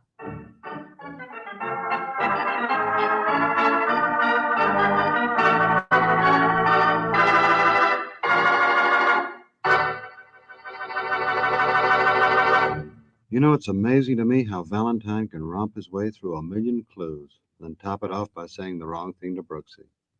That poor gal's got enough frustrations for a sorority house. Oh, well, time will tell. And I've got just enough time to tell you that Robert Bailey plays George Valentine with Virginia Gregg as Brooksy. David Victor and Jackson Gillis wrote the story, and Eddie Dunstetter gave you a shot or two at the organ. Now, this is yours truly inviting you to another visit with Valentine, when you will again hear what happens when you let George do it.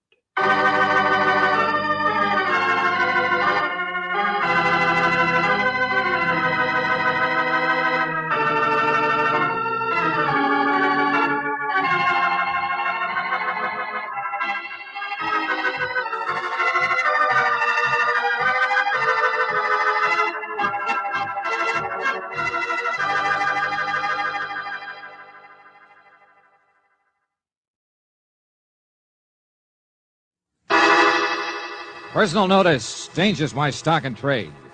If the job's too tough for you to handle, you got a job for me, George Valentine. Write full details.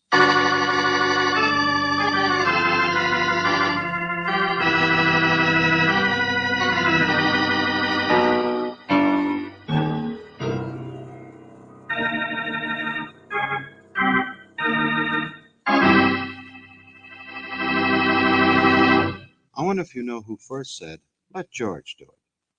Now, if your name happens to be George, don't say my wife, because you'll be wrong. No, it was all started back in the 15th century by a fellow named Louis XII, who must have been a pretty stale character because, unlike his grandson, Louis XIV, he didn't have any furniture named after him. You see, back in those days, it wasn't considered fashionable for a king to go around stabbing people in the back. So as a result, when some peasant got out of line, he called in George, a fellow with a sharp knife and no scruples. Now, I don't mean to say that George Valentine employs the same tactics, but if you hire him to do a job, he expects you to look the other way if someone starts to bleed. All of which brings us up to the moment whereby George is about to get himself hired by a group of evil politicians. If you'll shut the door, we can put the plot on to boil. Boys are a little noisy. Guess the luncheon's broke up. Civic League. Just a lot of talk. None of them will ever do anything, but the three of us, always away, you're not. I don't know. You've only written one sentence. Shut up, Vic.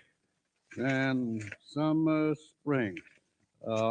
Perhaps you visited the hotel here yourself, Mr. Valentine, but at least it's a sure thing you've seen the outrageous charges the federal grand jury and city newspapers have been making about us. Now, wait a minute, Nielsen. I'm still not so sure this is the right way to go at this. Here, the mayor speaks. Well, now, Vic, you're a lawyer. Would you hire a man you've never seen to investigate your own backyard?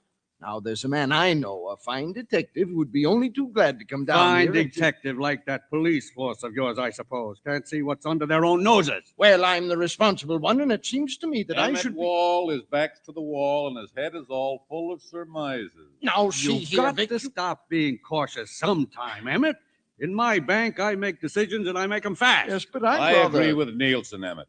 If we don't get an outside investigator quick, the grand jury will do it. I say let's us find out first. Clean up our own town. Objections overruled. Now we're getting someplace. Mr. Valentine, I'm enclosing railroad tickets. A public-spirited group, of which I am the head. Three of us. Don't we sound fancy, though? Expects your immediate presence. It has been alleged that Summer Springs is being used as the center of payoffs for the big city collection racket. That our fair town has a jackal in its midst. And it's your job to find him. There. I do it? That's all right. Now we'll get some action. I'll mail this right now. Only, see here, both of you. Nobody knows about this but the three of us. Remember, nobody else knows about Valentine.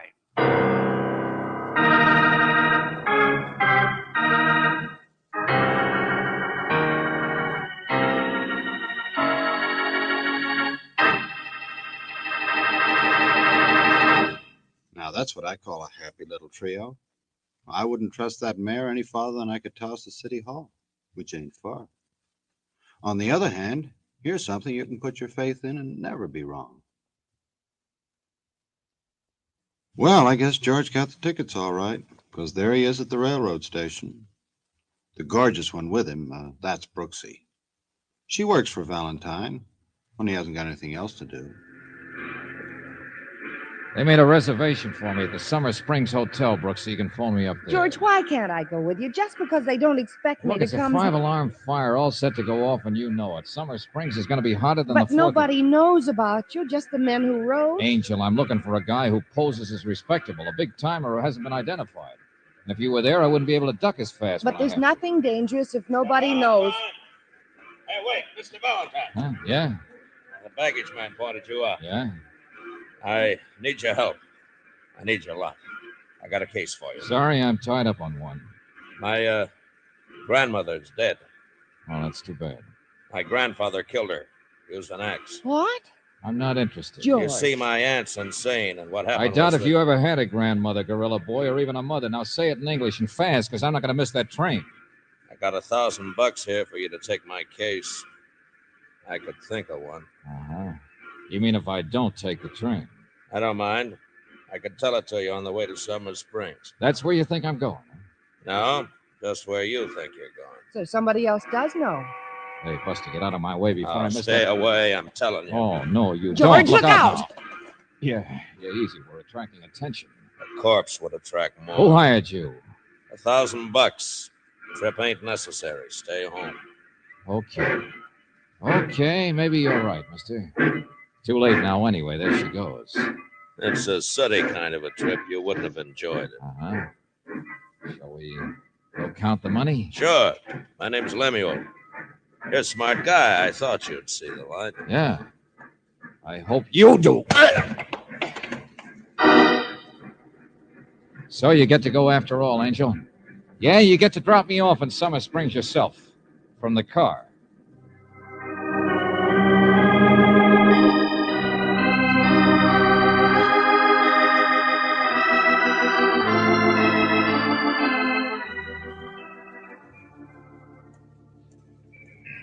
Not much of a hotel, is it? For a fancy town like this, no more potted palms than usual. Do I get to come in with you? Sure. Lemuel kept me off the train, didn't he? Okay, then the more casual, the better. You mean whoever hired him won't be expecting you to show up now? I mean, Lemuel isn't in condition to My dear report for fellow, a I do while. not care what the union says about chambermaids. I have an opinion, too, you know. Have you been a clerk for 12 years? Well, have you?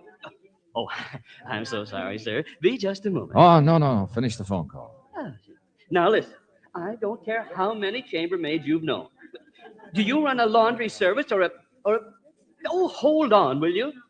I'm so sorry. Now, what was it? George Valentine. I've got a reservation. No, I won't call the manager. He doesn't live here.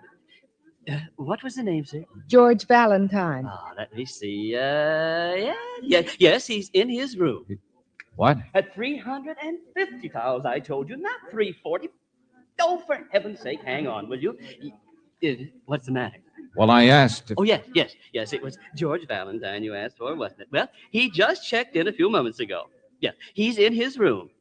Oh, I'm so sorry. It's room 419. It's the elevator to the right. But... Oh, thanks a lot, Buster. Come on, Angel. You see, my dear fellow, if the chambermaids don't count the towels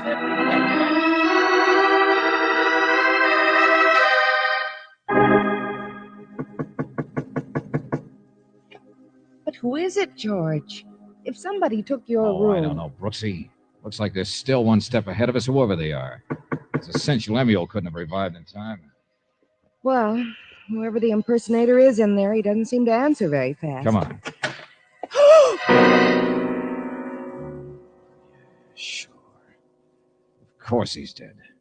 They shut that door. There's no gun. I don't see Shut a the door, gun. will you? He's shot, all right. George, he's about your same build. Huh? Around the same age. Yeah. There's a briefcase over here under the bed.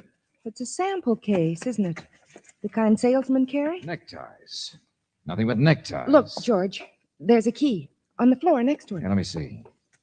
Yeah, to another room, 631. Hey, wait a minute. Here. Card in his wallet.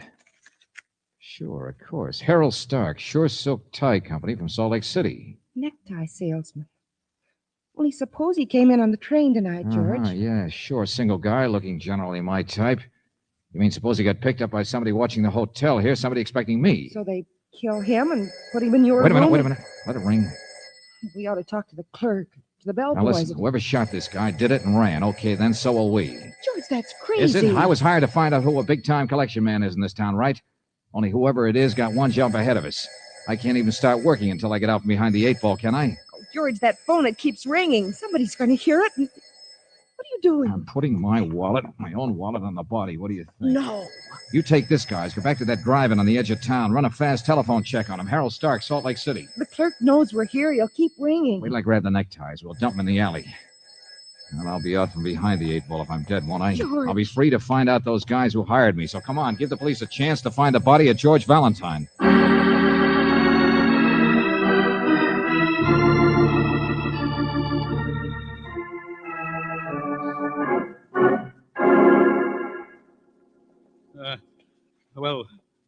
Yes, come in, Mr. Valentine, I told you. Your name is Nielsen, isn't it? You sent for me, didn't you? Yes, yes, of course. Well, don't look like a ghost, like you're scared. What do you want with me? What's that? Why do you keep your hand in your pocket? Because I want a cigarette. Look. See? Oh. Now all I want is a little talk, Mr. Nielsen. With you and Mr. Vickery and Emmett Wall, the mayor. You know all of our names. Well, sure, of course. Here's the letter you wrote me. Oh, hey, I'm beginning to get this. Have you just had a phone call or something?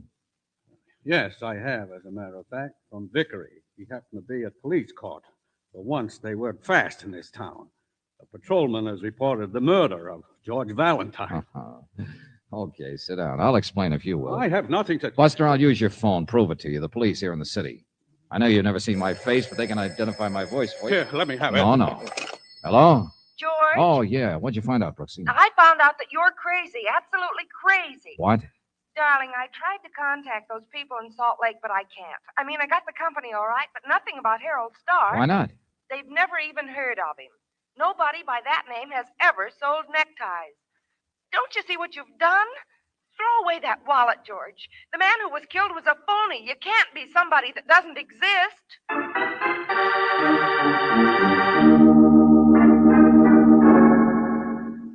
All right. I believe you. I agree you're Valentine. Then you realize how fast I got to work, Nielsen. I told you what Miss Brooks said. The body was a plant of some kind. This thing gets deeper every minute. And you haven't even started your investigation. Whoever the man is I'm after is calling the shots in advance. And you claimed only 3 of you knew about me. Yes, I understand. You think it's one of us. But I'm afraid it doesn't make much difference if I do help you now. What do you mean by that? Well, Mr. Valentine, I'm not a cowardly man, but I'll admit, when you knocked on the door... Yeah, sure, you were scared to death. What's that got to do with... Valentine, I don't think you realize yet just how far behind that 8-ball you are. That same patrolman who found the body also saw a man and woman throw away a briefcase in an alley. Huh? You and Miss Brooks. There was identification with the neckties. At the door just now, I thought you were the man every policeman in town is looking for. Harold Stark. He doesn't exist, you say? His description is yours. And you know who you are? Never mind. I get it. I dug my own grave, didn't I? Yeah. I killed George Valentine.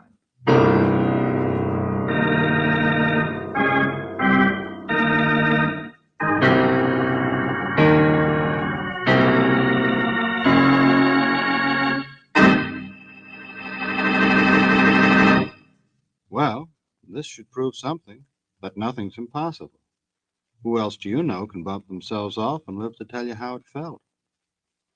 I think George is wasting his talents in Summer Springs. This boy should be in Washington. They could use him, just like you should hear this.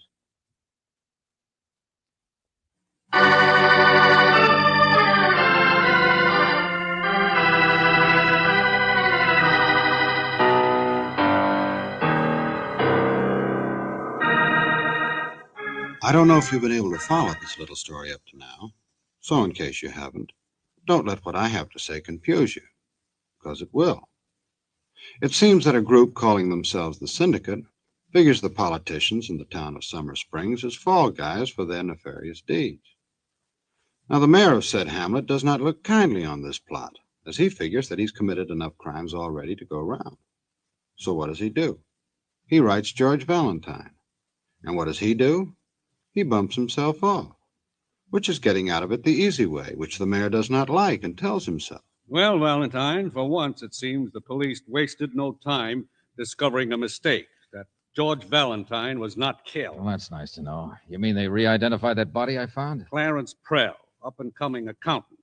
His name's been mixed up in this thing already. He's been making a tremendous amount of money the past few years. It's just possible our big shot is already dead. Well, why would this man, this accountant, have the identification of Harold Stark on him? Who killed him? Who put it there? Who put him there in my hotel room? Now, listen to me, Valentine. You can get to work now. You're off the hook. They know it's not your body. Now, look, I've been in trouble because it wasn't kept secret that you 3 were hiring me. Is that right? Oh, there you go again. We're honest. Stupid? Yes, but honest. None of us are mixed up in any rackets. Okay, skip it. But even if the big shot isn't one of you, you're now in the way, aren't you? What? Well, maybe I'm wanted by the police, but if the killer with Strong Boys knows about me, he also then knows about you. Yeah. Lock your doors tonight. Shh. Turn out those lights. Huh? The car just stopped out there. I could see the lights blinking. Take it easy, Nielsen. It's only Miss Brooks. I'll see you later.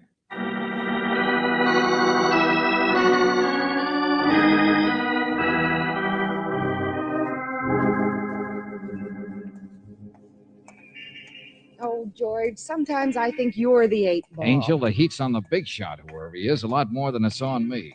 Come on, we're going in here. The drugstore? Yeah. Got a nickel in your purse? Yeah. Why don't you go straight to the mayor himself? Brooksy, I need a little more time to work alone. You're going to give it to me. What? The mayor's got his own ideas. I've got mine. But if I don't work fast, a lot of people are liable to get hurt. Hello, operator. I want a policeman. This Mr. Rex will do anything to cover his tracks before a full investigation. George, what on earth are you doing? Hey, police, look. I just heard that thing on the radio. I mean that description of that guy and that girl, that Harold Stark with the girl who was dressed... Well, slow down. How can I? I just seen her, the girl, having a soda. Hey, what's the name here? Oh, yeah, Kleshimer's drugstore. She's wearing a brown coat. Hey, you better come and get her quick. George Valentine of At all the least you dirty won't get tricks. hurt, Angel. Tell him to look for me any place but the Summer Springs Hotel, room 631. Now, you play 8-ball for a while.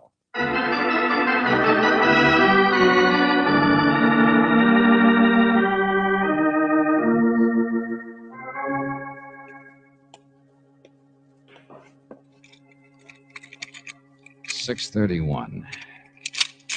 Key fits all right. Ouch. Where are the lights in this plane? Oh, no. How long have you been dead, Baldy? Huh. Just about as long as the other guy, I guess, huh? Only what's your name? You the real Harold Stark? Are you the... Hey!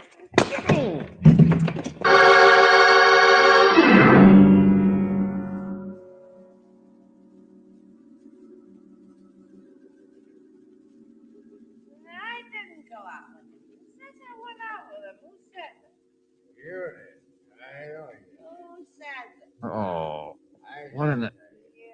Hey, where am I? Hey, who in the name of... Shut up. People in the next room.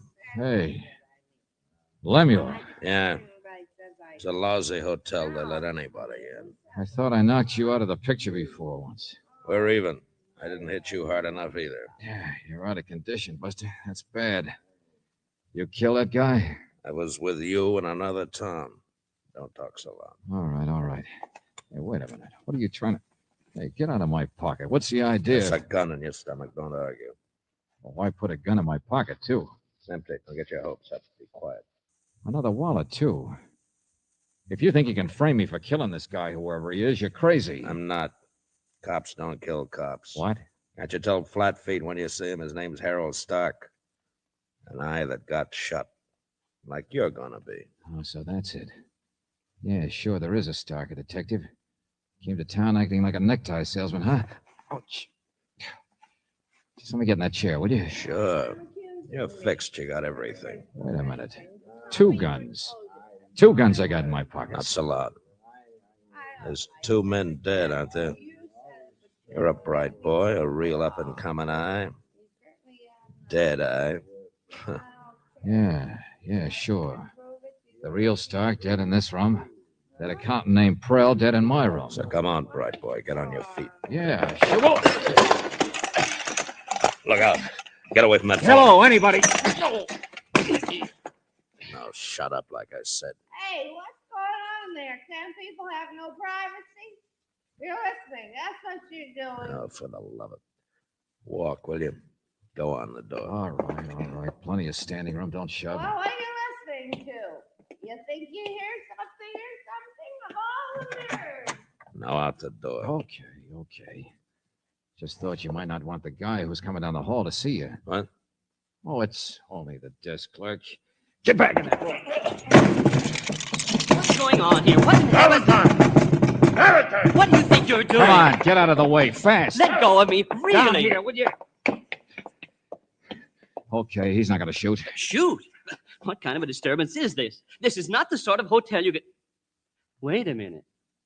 I've seen you before. Yeah, you're the guy who gave out my description. What? No, I didn't give any description. Oh, you're the laundry man. Oh, no, that's what I was talking about. I remember. You're the... Oh. Well, see here, there was a mix-up Come on, route. skip it. Just show me the fastest way out. Get that gun away from That me. big man in there, was there anybody with him when he came into the hotel? What? Well, no. Yes, I mean, yes. There are several men down the lobby. I don't know who they are. You're wanted by the police. That's all I know. The back stairs, then. Where are they? Come on. I won't help a criminal. Come on, don't argue, friend. All right. Here, duck in here. There are several policemen in the hotel, too. There are cars at the alley entrance. You're going to find me a way out, so stop shaking. I didn't kill anybody. The police don't think I did. Why not? Now, look, you. I'm just the guy behind the 8-ball, see? There's a big crook in your town, Clarence Prell. You know him? No. An accountant. Man in a nice spot to take payoffs coming in from the city. But Prell is dead, so he's not the crook. What? Oh, for heaven's Find sake. me a way out of here, or people will be wrong. They'll think he was the crook. They'll say he killed a detective named Harold Stark who was on his trail. Let them say what they want. They'll say I killed Prell, maybe in self-defense. But I was real smart and collected all the evidence, including the guns. Then poor Valentine, he was on his way to get himself out of trouble with the police when something happened to him. You're mad. You're worse than the laundry people. Now, look, Buster, I'm telling you all this so you'll help. It's a frame-up, see? To get rid of 2 private detectives and take the heat off by making Prell look like the big shot. A triple play. Here we are. Here, give me a hand with the window. Okay. Only 6 stories up. I forgot my umbrella. I can't jump, Buster. No. Look, out there, you see? To the side. It's an old fire escape. It hasn't been used since we built the new wing, but it comes down in the service yard. This is the side street. Yeah? Well, go on. How much help do you need? Oh, there's no one down there. Here, you see? Yeah, sure, I see. Little rusty, though, isn't it? Well, what do you expect? A red carpet? I expect you to go first. Lead the way. What? It just occurred to me it's not so bad being behind an 8-ball, if you've got the cue in your hand. Mr. Valentine, for the love... Remember the gun, Buster. Lead the way. Now tell me, why do you call me Valentine? Why not Prell or Stark? Or any of the other names thrown around tonight? Well, back there, Lemuel called you Valentine. How do you know his name? Well, I'm a hotel clerk. I see lots of people. And that switchover of rooms today. I don't see how anybody could have done it but the hotel clerk himself. Well, but what on earth are you talking about? Human nature. How you and your boy Lemuel found out about my coming here. How I? An accountant sees lots of people, sure. But a hotel clerk sees a lot more. Now, who's in a better spot to receive payoff deliveries on the QT than the man behind the desk? I'm going back. You're going nowhere. Now, listen, Buster. It had to either be one of my 3 clients or you. What? Yeah, so take human nature again. It couldn't be one of them, or why get me in it? But they did write the letter right after a Civic League luncheon. What do you mean, human nature? I mean how people mail letters in hotels. In a hotel, you just hand the letter to the clerk to mail, don't you? Get out of my way. No, you don't. I'm going back. What's the matter? Don't these rusty stairs go on down there? Do they just fall off in the dark someplace? That's you who's going to fall off in the dark. Not even afraid of the gun, are you? You already know it's not loaded. Just evidence to be found on the patsy. Look out. Don't. This is where you get racked up, 8-ball.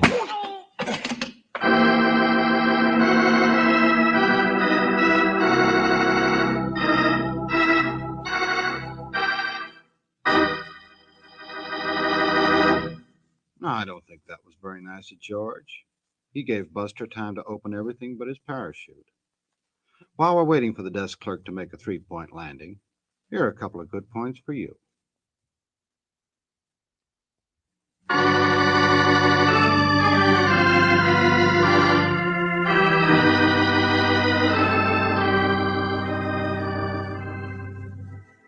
But, George, how did you get off that fire escape? It was rusty. You would have fallen through. That's why he led you out there. What he expected you to do. Hey, slow down, will you? How'd you get out of jail, Angel? Oh, George, please, I want to understand. Well, he was a guy, all right, the hotel clerk. Yeah, he kept the job so nobody'd ever guess, as well as because it was such a perfect spot for payoffs. He knew the heat was on when he heard I was coming, and Lemuel couldn't stop me. He had me all set for a double fancy frame. But that other detective. Well, the mayor said he wanted to handle things himself, didn't he? That he knew a man he wanted to hire. Harold Stark, posing as a necktie salesman. Yeah, and that accountant had been working with the clerk on the rackets, so he figured he'd make him fall guy. Strictly from desperation, Angel. But it all might have worked. You would have died accidentally, fallen and been killed, and that would have been the end of it. Mm-hmm. Only how on earth, after you knocked him out, how did you get him off the fire escape? How did you get out of jail? Well, you saw him. That big, good-looking policeman. So what? You said you didn't tell him anything. No. Well? He was very sweet. Well, I mean, after a while, there was no reason to hold me. In jail, I mean. Oh, why, Brooksy. And, well, why should I tell you if you won't tell me? Good night, Georgie.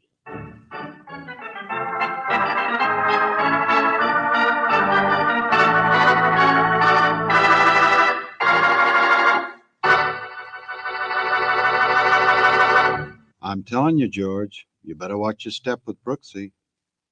Didn't you ever hear the saying how when the cat's away, your secretary will play? Play what exactly, I don't know. But I do know that Robert Bailey plays George Valentine with Virginia Gregg as Brooksy. David Victor and Jackson Gillis wrote the story, and Eddie Dunstetter kept things organized at the organ. Now this is yours truly inviting you to another visit with Valentine, when you will again hear what happens when you let George do it.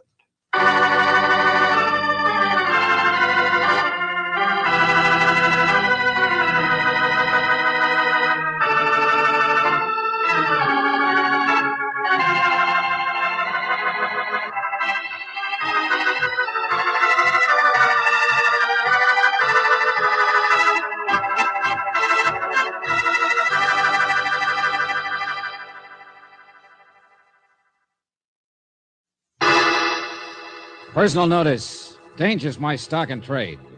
If the job's too tough for you to handle, you got a job for me, George Valentine. Write full details.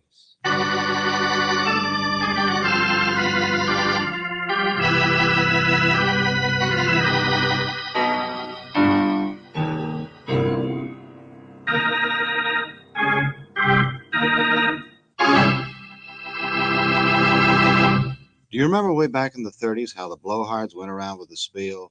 A car in every garage, a chicken in every pot. Do you know why they didn't have more success? They left something out. A Valentine in every closet. Think of all the trouble he'd have saved you. Like the time Junior ran Rover through the lawnmower, as he figured he'd look better in a crew cut. Now don't take it out on the little rascal just because he has aspirations to be a barber. Let George do it. He'll give it to him once over light, like he never got. Yeah, there's nothing new under the sun to George Valentine. He gets all kinds of mail. Take the letter he's about to get from this old tumbleweed character.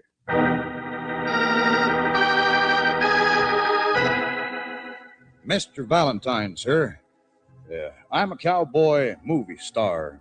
I'm sure you must have seen me sometime, even if it's only on television. Well, anyway, I know how silly it sounds, but I need help. There's a most desperate situation that requires the action of a hero.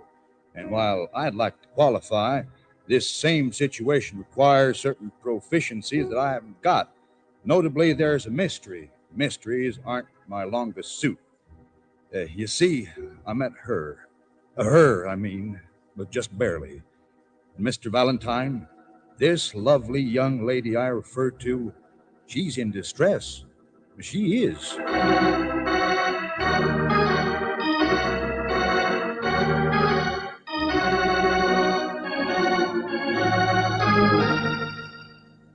But, Mr. Disbrow, in your letter, you didn't tell us. Daphne. That's who she is. Oh. Daphne. Yeah. I met her just the other day, you realize. I was talking to a man I know, a song plugger. That's like a Fuller Brush man, only with music, you see. He pointed her out. The little school teacher type that's always having westerns, you know, big, bashful blue eyes and hair like honey and a heart just as big as all out of doors. With a head to match. I know. Who cares if she's smart? I don't. Anyway, I find this little girl lives all alone, way up in the Imperial Crest Apartments. Uh-oh, I take it back. Daphne does all right, doesn't she? Oh, she has money, but she's nervous, if you know what I mean. So nervous she'll hardly talk. And afraid, I think somebody's watching her up there. Well, I'm not surprised. A big bad wolf, maybe. Me? No, this is different. No. It is. She didn't even want to meet me, and most women do. Oh, now look, cowboy. Yeah, and today when I tried to talk to her on the street, even after I'd been properly introduced, she just walked away. So am I. Now, wait a minute, Mr. Valentine. Now, she wanted to talk, and she would have if the man she walked away with hadn't been carrying a gun. Oh. So maybe it is a case, huh? What man? Big. Bigger than both of us. Black hair and sour face. Her husband, maybe. No, she told me she wasn't married. I don't know who he is, but she's afraid of him, all right. Uh-huh. And what do you want me to do? Scare him away? Now, figure it out, Mr. Valentine. Go meet her. Protect her before something worse happens. And then let me know before it does. Oh, I see. That's it. I do the dirty work, hand you the answers, and then you step in to scare away the rustlers. And win the girl, of course. Well, that's right, honey. And having keep my public name intact, my fans and all, I'm a beautiful patsy. Okay, partner. But don't think you got a corner on the market.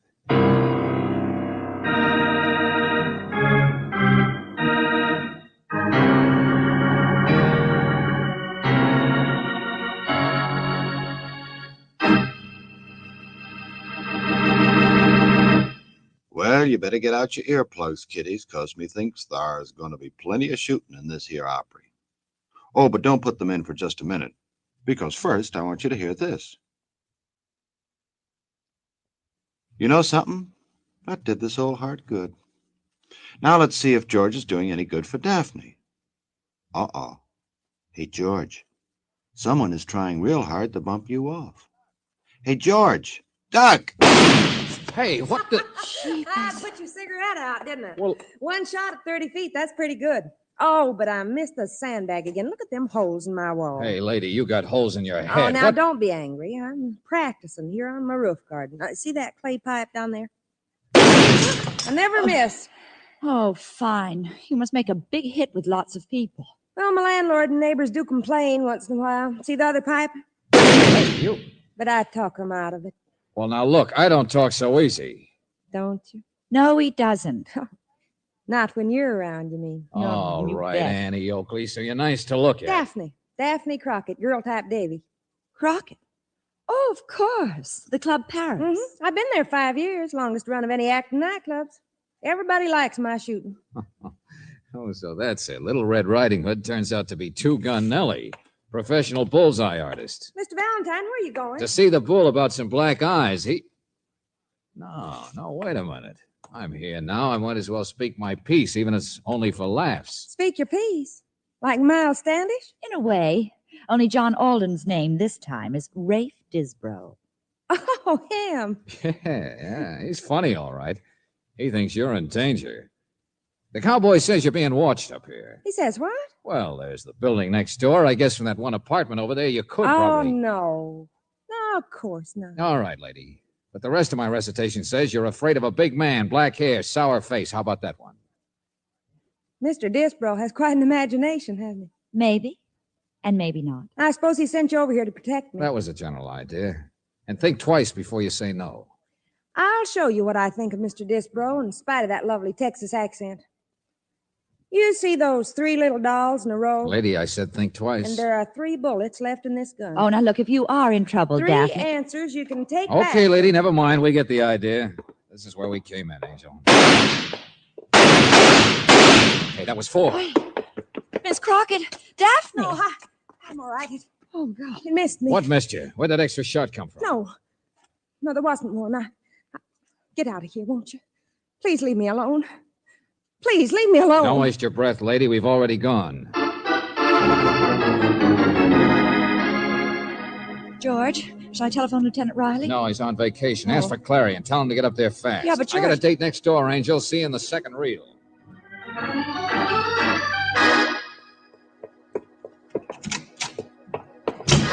There's a card outside this apartment. Says R. Seaver. You him? I don't know. You? Now look, Bright Eyes, I want What's some... to look? A guy comes busting in, upsets my equilibrium. I'm teaching myself canasta. Now go away. All right, don't mind me. I won't tell if you cheat. Your manners get worse. The door's back that way.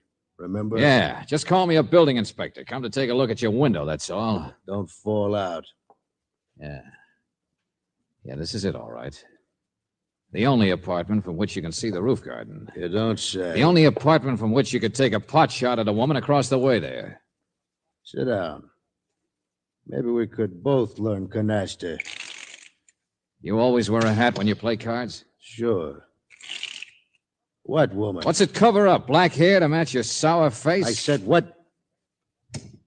We don't like each other much, do we? Daphne Crockett. I was there when it happened.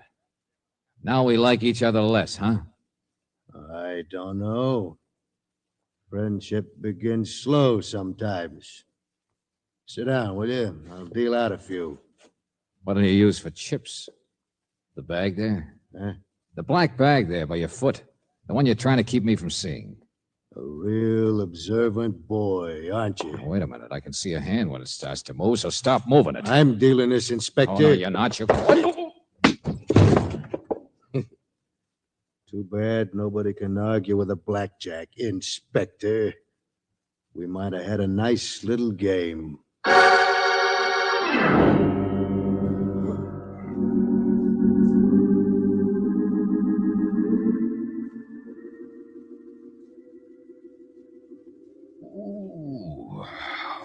Shall I tell you what hit you, Valentine? No. But don't tell me that's Lieutenant Clary's voice, not at last. At last. Valentine, if you'd wait for the police once in a while, or better yet, if you wouldn't get mixed up in cases like this. All right. You sound just like Riley. My headache's bad enough. His name was Curly. Curly Blackson, the strong boy, wanted for ducking out of prison back east. What was he in for? He was serving time for shakedowns. He was a blackmail artist. Blackmail? Hey, is there a little black bag still around here anyway? Never mind, of course not. No, there isn't, George. And this Curly may have been the man Rafe saw once with Daphne, but I don't think he took the shot at her across the way. He didn't talk like he did. Not to mention the small fact he had a gun, but it was still loaded and hadn't been fired for some time. Say, you know an awful lot, don't you, Lieutenant? Come on, wake up. Open your baby blue eyes wide. Huh? Oh, I get it. Curly's dead, huh? Mm-hmm. Well, I know I didn't do it. No. You just slept through it, that's all. First you get mixed up in it, but then when you might be useful, you take a rain check while Curly takes a bullet. Bullet? One shot, clean as a whistle, right through the heart, from a short distance. Yeah. And he was armed. Somebody outdrew him or surprised him. And a marksman, too, huh? Or a markswoman. Yeah, where is she? Where is she? Where do you think she is? Gone, of course. And while we look for her, there was all the time in the world for this to happen. All the time. Listen, take it easy. Hey, somebody's coming. Yeah. And remember, Lieutenant, the girl didn't shoot it herself out there on the roof. And if Curly hit it... Shh, wait a minute. Keys. Sure, it's the guy who lives here, our Seavey. You want to bet?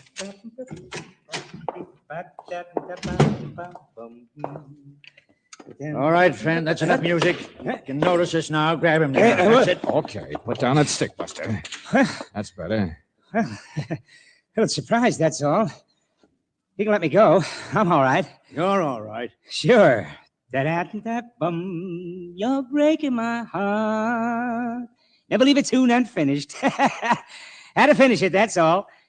Hey, didn't expect a room full of roses. Sit down. Roses are in 7th place this week, you know that? My name's Clary, homicide. All right. Sit down. Sit. Listen, my friend. Hold it, Lieutenant, just a minute. Roses are number 7, huh? How's Jealous Heart? A little raise on records, down in sheet sales, though. Oh, but you ought to hear the blues number I've Song got. plugger, huh? Maybe even the same song plugger who once introduced a cowboy to a girl. Maybe. I don't know. Play piano down at the Club Paris, too. The Club Oh, all begins to tie together, doesn't it? My friend, we're going to pull up our chairs for a nice long talk. Be careful, don't stub your toe. What? Chairs are all nailed down. Keeps the maids from moving them around. Keeps them in. Look, Looney, Daphne Crockett was being watched from here, and I doubt if Curly did it. She was shot at from here, but he didn't do it. Did it. My name's Seaver, Lieutenant, not Looney. Seaver. Dick Seaver. Dead-Eye Dick, they call me. Dead-Eye? And Curly was murdered by a Well, brother, if you're crazy enough to Wait a admit minute, it... Lieutenant, wait a minute. Chairs nailed down, that stick you carry. You haven't even noticed the body yet. You haven't been watching Daphne, have you, Dead-Eye? Of course not. I couldn't. I'm blind.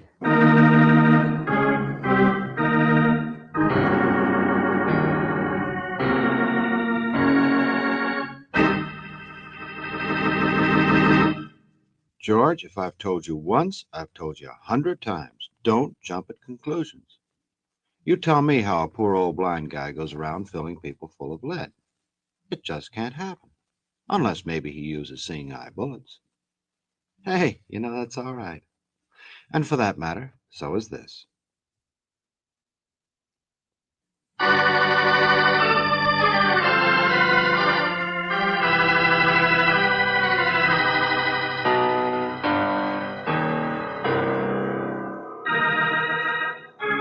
Say, before the shooting starts again, I think we should pause briefly for story identification, don't you? It seems that a self-styled cowboy named Rafe Disborough, who got himself fired from Monogram because he could only ride side saddle, hired Valentine to keep his beady brown eye on a doll named Daphne. He figures that only one eye will be necessary, as he will have to keep the other one peeled for a guy named Curly, a black-haired character who was very repulsive. On further investigation, Daphne turns out to be an up-to-date Annie Oakley, who's been knocking him dead at the Club Paris with her fur-lined six-shooter. However, some patron who doesn't like the cover charge takes it out on Daphne and starts shooting back, only he misses and plugs Curly.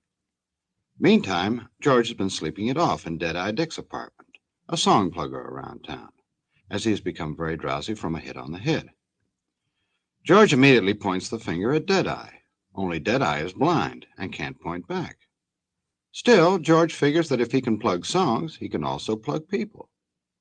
However, this sets well with nobody, so he goes back to see Rafe Disborough, who was no help either, because all he can say is, "Gosh, Mr. Valentine, that's all I can say is, gosh." Well, you should try harder, Mr. Disbrow. Usually there's just good men, the bad men. And the little school teacher in between, I know. Well, this isn't the plot of a Western. But why you really wanted us to meet Daphne, you didn't say. So suppose you start saying, Buster, right now. I told you she was in distress. Are you being blackmailed, cowboy? Uh-huh. That was Curly's business, you know. And I saw a little black bag once. Blackmailed, I said. No, not me. Not you? Well, I'm always cautious about those things, but... Well, Daphne, she has another suitor besides me, is Mr. Michael J. Martin. Martin? Yeah, one of those millionaire fellas. This is strictly confidential, you understand. And you figure Martin's a better sucker than you are, huh? Oh, well, he is a married man, and I've never taken that step. Huh? And you really hired us to look into Daphne because you were afraid she was going to knock you over, too. Oh, no, Mr. Valentine. You totally misrepresent me. No, I mean nothing of the kind. The little lady is always innocent. Okay, Disbrow. When you decide to tell me the truth, let me know, will you? But I am. I'm just a bystander who... Or better yet, let the police know. This is still a murder case, Rafe. And they tell me cowboys are pretty good shots. What? Oh, I'm just a singing cowboy. That's the last straw. No, I'm not proficient except with a guitar. I don't shoot guns. Well, my fans wouldn't like it. Well, listen, I'll show you. Come on, Angel. Let's get out of here.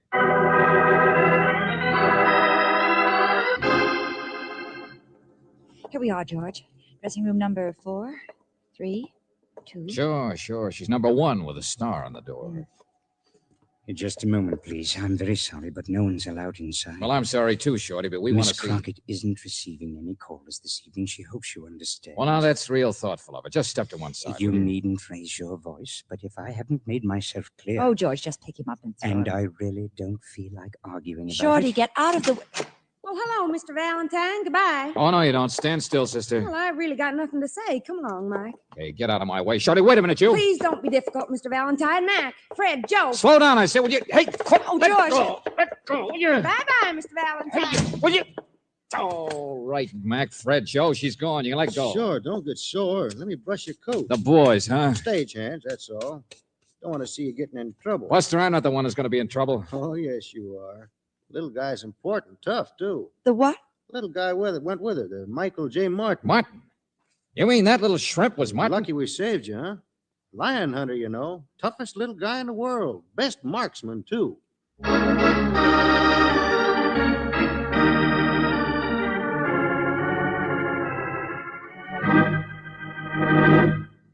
No, Miss Crockett isn't here. Of course she's not here.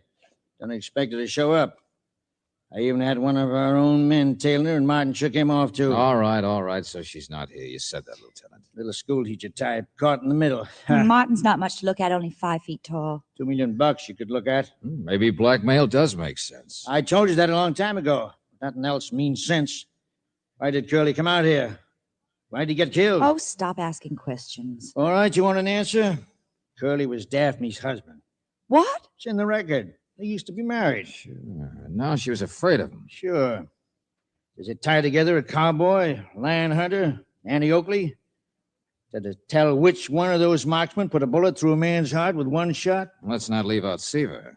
All right, so he's tied in. He's a friend of Curly's, too. But Angel, let me tell you something. When we were at the Club Paris, who was playing the piano? Huh? Well, it was... Oh, George, it wasn't Dick Seaver. Uh-huh. See what I mean? He's missing, too. And you know, Lieutenant, a blind guy who's a heel could get into trouble easily.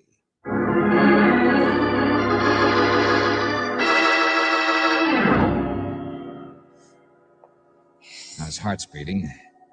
Now he's just unconscious, I think. Come on, Seaver. Come on. Snap out of it now. His door's still open. Somebody must have slugged him when he was running out before he could get away. Oh, Daddy beat me. My head. Oh, he's okay. Take a look inside. That's what I'm doing. It's quite a mess. It's been ransacked. All the drawers, only thing still in place are the furniture. Michael J. Martin. Dead. Would you look at that? Another one-shot victim. Sharpshooting. Even about the same distance. Yeah. Got Martin a little higher up, though. Yeah, look here. Hit him right in the neck. So what? He's as dead as Curly, isn't he? Oh, yeah. I'm just... What is it, George? The window. Lights just went on there, opposite. What? Yeah, so they did. The roof garden. Little Nell has finally come back home, huh? And, Lieutenant, if you work a process of elimination... Come on, let's get over there. I'll stay here. But George... Go on. I'll take care of Seaver here. Now, I'll take you 5 minutes to make it from building to building anyway. All right, we'll keep our eyes open, but you watch from here. Don't worry. I've been wrong before. I'm not going to be wrong this time. Get going. Oh, Daddy, what a head. What's happening? What's happening, Mr. Valentine? Here. Come here now. I'll give you a hand. Thanks. That's my chair by the poker table. Okay, careful now. There she is. Whew. Sit down yourself, Valentine. It's good for the rocks in your head. From the chair opposite me, the wing chair there, you can see out the window. Yeah, thanks. Already there, aren't you? I tell by your voice. What you doing now? Nothing. Taking off a coat. Take off your coat. Take off your hat. Cigarette? Got some right here on the table. No, thanks. Go on into the kitchen now. I bet you can't cook. You've never seen her, huh? Nope, blind since I was 21. Lost him in a stick-up I got messed up in. Stick-up?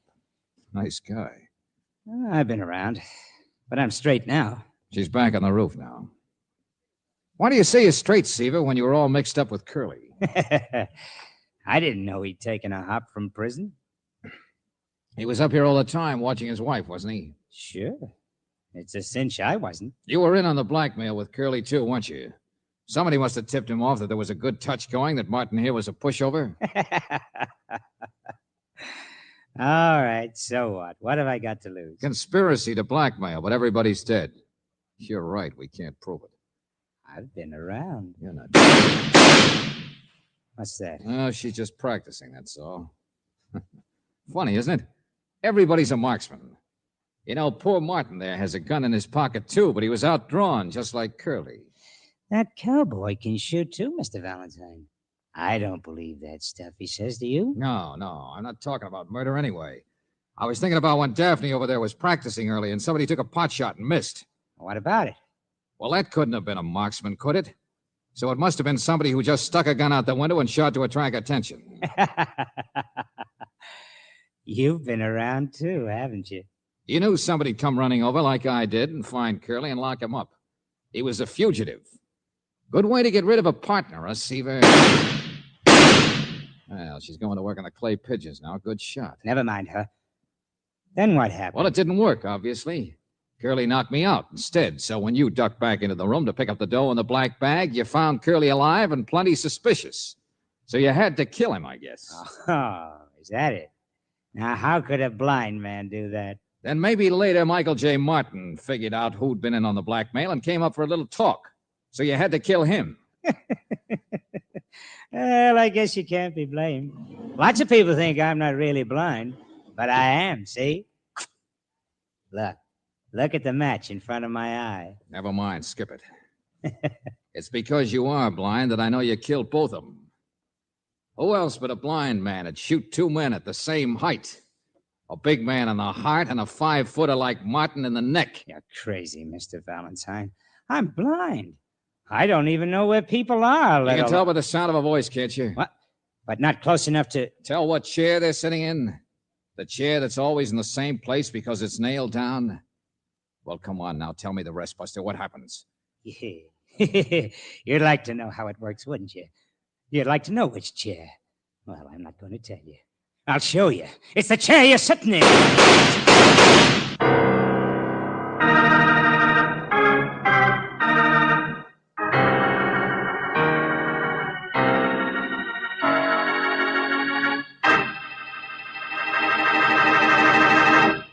Ain't I an old meanie, though? You know, a situation like this could set Cliff hanging back 10 years, which might be a good idea. For that matter, so is this.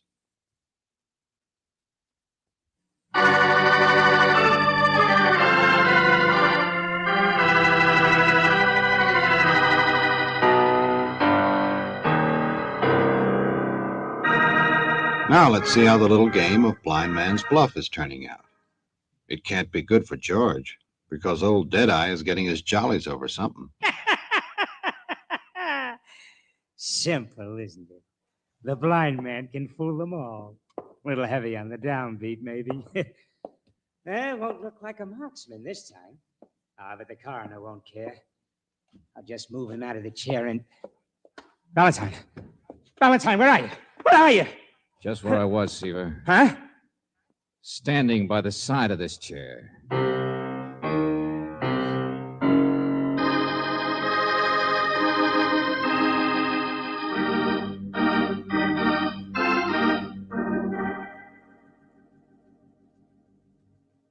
Oh, thank you, Mr. Valentine. I can't tell you how grateful I am for apprehending that barman. Yeah. He was a little twisted, I guess. George, we've got to be going. Oh, no, wait a minute. I asked you out here to explain about her. Oh, boy, he's really nice. She was afraid of her husband, she was, afraid of what he might be up to. And she wasn't really mixed up much with that rich man, Mr. Martin. Oh, we know, Rafe. You told us. She's a school teacher type. I hope you'll be very happy. Oh, I'm sure we will, Mr. Valentine. Well, this is the last reel, Angel. So look out for the cactus while we mount up and ride off into the sunset, leaving the little ranch house behind. Huh? Well, George, at this point, doesn't the hero usually kiss the girl? Oh, no, ma'am. Huh? He always kisses the horse. Oh.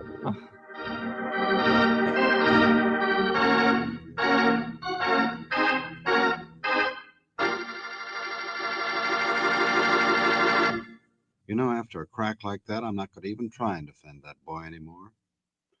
I'm just going to say that Robert Bailey played George Valentine with the story by David Victor and Jackson Gillis.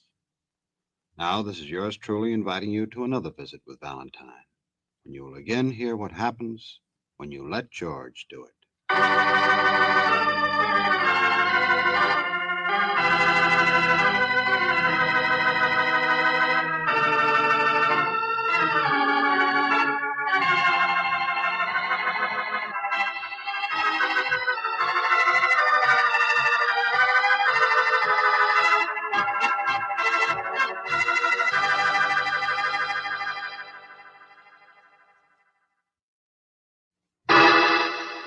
Personal notice. Danger's my stock and trade. If the job's too tough for you to handle, you got a job for me, George Valentine. Write full details.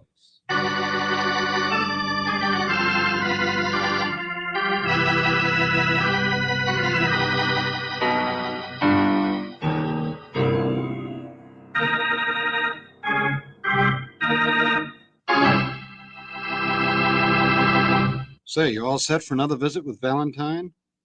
You know George. He's the boy whose motto in life is let George do it. Nothing too small, nothing too big. Better still, nothing too dangerous. He runs an ad in the personal column, but some of his clients are sent by friends. That is, if you can call Lieutenant Riley a friend.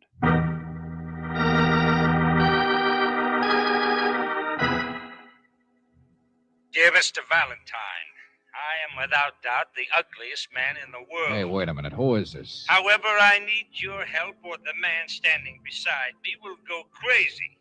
Because, Mr. Valentine, I'm Riley. dying. It's you, isn't it?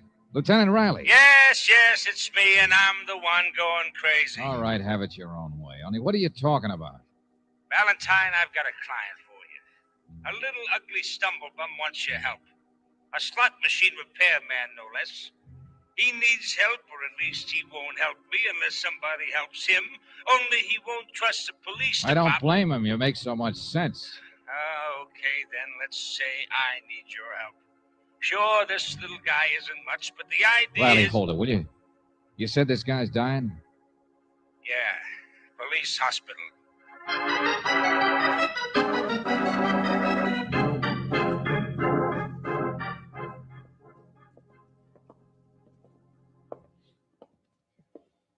The doctor gives him a day or two at the best. Can't operate, can't stop the infection. From what, Lieutenant? Oh, gunshot wounds, Miss Brooks. One gun, but all 6 shells. Happened in a dark alley. Whoever it was didn't want to miss him, I guess. That little man must be tough. Maybe. Or lucky or unlucky.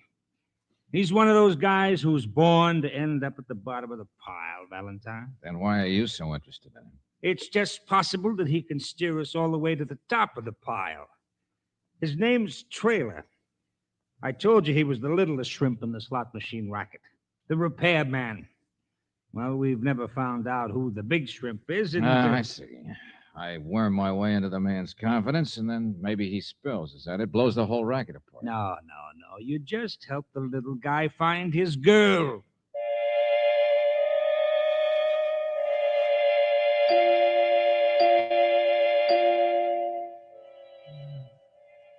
Betty. Betty, that's her name. I was going to see her tonight. Betty who, Trailer? What's the rest of her name? She's beautiful. I'm not, but she is. I'm just her Bill, she said. But you don't believe it either, do you? Trailer, can you understand me? There's nobody in the world to believe it. You got to be careful. You can't trust people. You got to test them and test them and test them. And then you can't trust them because they're all the same. What are you talking about, friend? The racket? I won't tell you anything. I won't. Why should I? All right, take it easy. I... Who shot you? Ants. You can test people to see if they're ants, you know. Put honey in front of them. See if they choke themselves. Why did you ask me? Betty. Hey, Trailer. Fine Betty. Hey, look, Trailer. Nurse? Betty. Guess you can have him back for a while.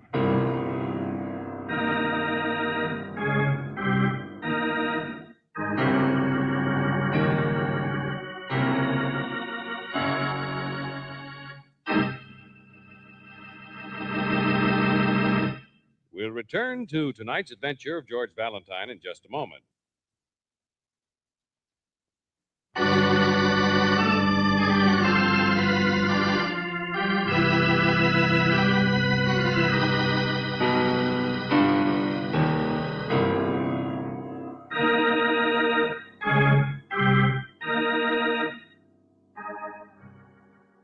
And now, back to tonight's adventure of George Valentine.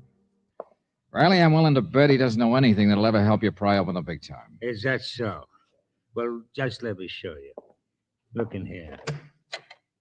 Oh, you mean the tall, skinny man over there? Yeah, Wilson, the highest priced legal beagle in the state. Waiting to see if anybody off stage needs defending. Huh? That's it. The watchdog. Ever alert. Just in case the police have a squealer who might stop worrying about the girlfriend and climb out of his delirium long enough to sing. Sing? What's this? What's all this, Lieutenant?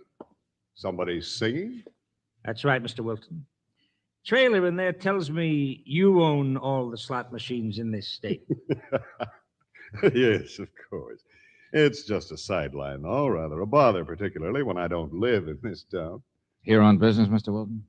I beg your pardon. Mr. Valentine and Miss Brooks. How do you do? Charmed. No, I've been retained by a client, Mr. Valentine. Oh, who's that? The Black Company. Riley here knows about it. Oh, yeah, sure. Out-of-town corporation. Manufactures will-o'-the-wisps. Well, I'm only a lawyer. I'm not familiar. Oh, the Black Company's quite an outfit, Valentine. Perfectly legal. Only nobody knows who runs it. But do they own the slot machines? Of course not. No Do more than I they do. know who they make bank deposits for? Does this bird trailer even know who he works for? Does anybody? The basis of all good organization, Lieutenant, is the pyramid. Like a spy system, huh? No one man knows enough to incriminate any of the others. Then why are you here, Mr. Wilton?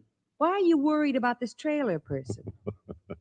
I haven't really said I even know the man, have I? Or that the company I represent is interested in anything more than employees' indemnity, his accident, and so on. Spoken like a lawyer. Riley, maybe it is possible that the best of pyramids get a little wobbly once in a while. Huh? Maybe it is possible that the reason trailer in there got shot was that he found out too much about the higher-ups in the Yeah, hold it a minute. Yeah, hello, Lieutenant Riley. Oh, I wanted to speak to the nurse about Bill Traylor. Well, all right. Who's calling? Well, just the nurse, please. The nurse on duty there. Well, just a second. Valentine, it's a girl. Now take it, will you? You're the intern on duty, or anybody. What's this? Misrepresentation, Lieutenant? Here, let me have it. Hello? Nurse? Well, she'll be here in a second, honey. I'm the receptionist. Well, I just wanted to find out about a patient. His name is Traylor. Trailer. Well, wait till I get my cards here. Trailer. Hurry up, please. Somebody said he was there, but I want to know what happened to him. Well, we had an appendix case come in this morning. Oh, just tell me what happened to him. What? You don't handle cases like that in the police ward. I meant in the other ward. She hung up. It's all right. We got the number. Call came from a phone in a bar at 1612 Commercial Lane. The old Durfee Hill section, huh? Yeah. It's quite a district. A 50-cent flop house or a $5,000 penthouse. It's what the harness boys call the anthill, Valentine. The anthill, huh? Mm-hmm. Let's go, Brooksy.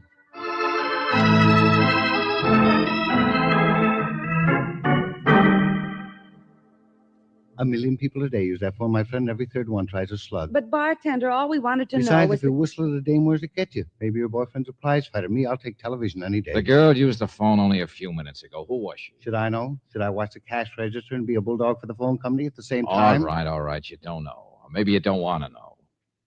I suppose you never heard of a guy named Traylor around here either. Trailer? No, not until the fight last night. What fight? Him and Louie. Who'd you think? Nice guy, that Trailer, I guess. But he'll never amount to much, mixing it up with a guy Hey, like slow Louie. down, will you? Slow down. Who's Louie?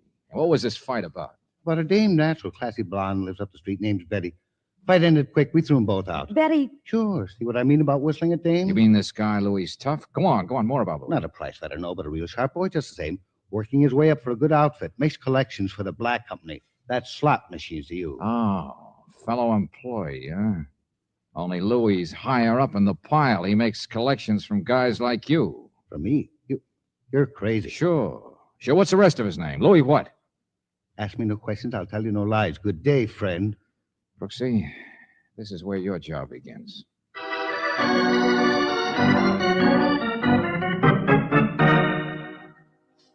I said I'm sorry, sister. Wrong place. No Betty here. Now beat it, will you? Hi, lady. Find your party? Well, no, this gentleman Look, what said is this? The Census Bureau? Backs of flowers, Max. Sign here. What? Oh, look, all of you go someplace. I huh? haven't got all day. Sign here and don't keep the pence. All right. Yeah, not clear off. A dime. People send you flowers? Come on in. I don't know where Betty is. What do you want? Well, just to see her. Betty sings down at the nightclub, I found out. She mentioned to me once about a job, and I thought maybe dancing or selling cigarettes Oh, might the great unemployed, huh? Look, you gotta be a jerk not to get along in this world, sister. What's the matter? No angles? Oh, I'm just new in town. Gee, that's a pretty box, isn't it? You gonna open them? How do you like that? Dated yesterday. Now, there's a florist who's going to fall right out of business. Betty gets him like that all the time, sister. She knows her way around. Nothing better than the best. Gee, I met Betty's boyfriend, too, once. Trailer or something. That's what he told you? Boyfriend. There's a laugh. Well, sure he wasn't dressed so good. But Oh, hopeful Harry. She can do better than him any day. I didn't know. You mean you're the one she... Say, roses. Look, I'm Betty's brother. My name is Louis. Oh. Now, where did you say you met Betty? Gee, has a girl got to relieve all of her privacy? We was only in the beauty shop. I was seeing about a tent. Well, don't look at me that way. She spoke to me because I complimented her on a corsage she said her boyfriend gave her. Boyfriend? Look at that, sister. Those aren't just roses. A wristwatch wrapped around him, you see? Holy smoke. From an admirer, see? Guy she hasn't even met. Told you she was good looking. You ought to hear what they say about her singing. We're gone places, her and me. You don't have to hate my wrist about it. So go be unemployed. Beat it, will you? Dear Betty, I look forward to meeting What? you. What's that? I'm on the level, and I don't mean just opposite your eyes when I say I'm not a masher, and won't you please telephone me at Durfee Hill? Hey, give me that. Hey, let go. It's just a card with the roses, that's all. Come on, get out of here. Gosh, I'm not going to try to beat Betty's time or anything. I'll say you're not. I never heard that name anyway, Mr. Black or... Black!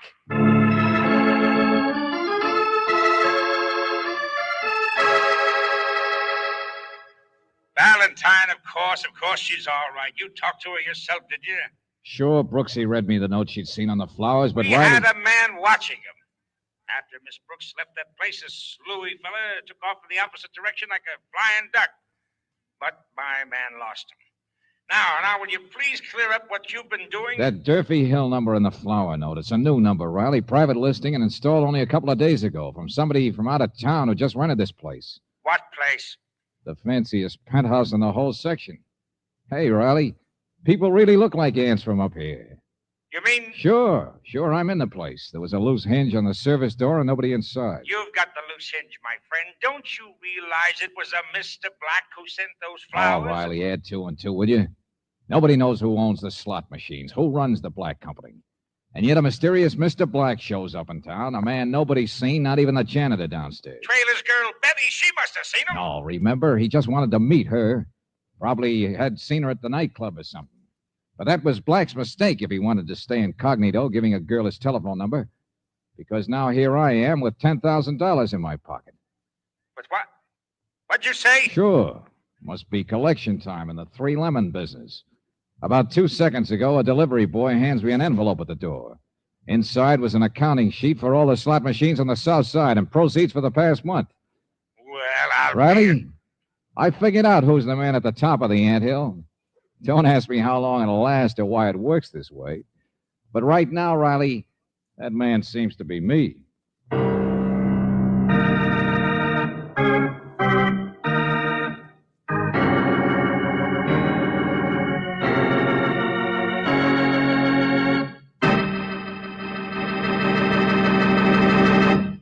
We'll return to tonight's adventure of George Valentine in just a moment.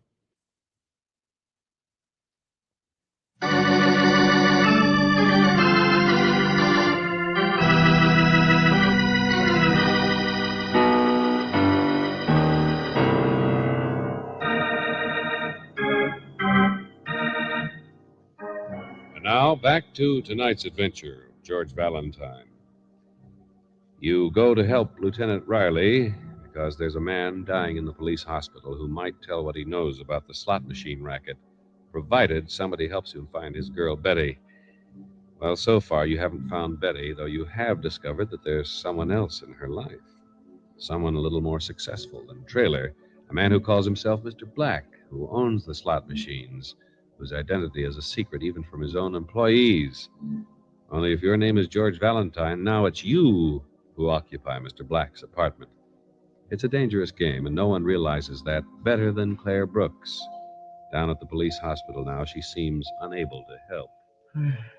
I don't know anything. I tell you, I Trailer, don't know. if you could just remember why you and Louis had that fight last night in the bar. Was it over Betty? Betty? Or is something wrong in the business? In the Black Company? Find Betty. Just find Betty.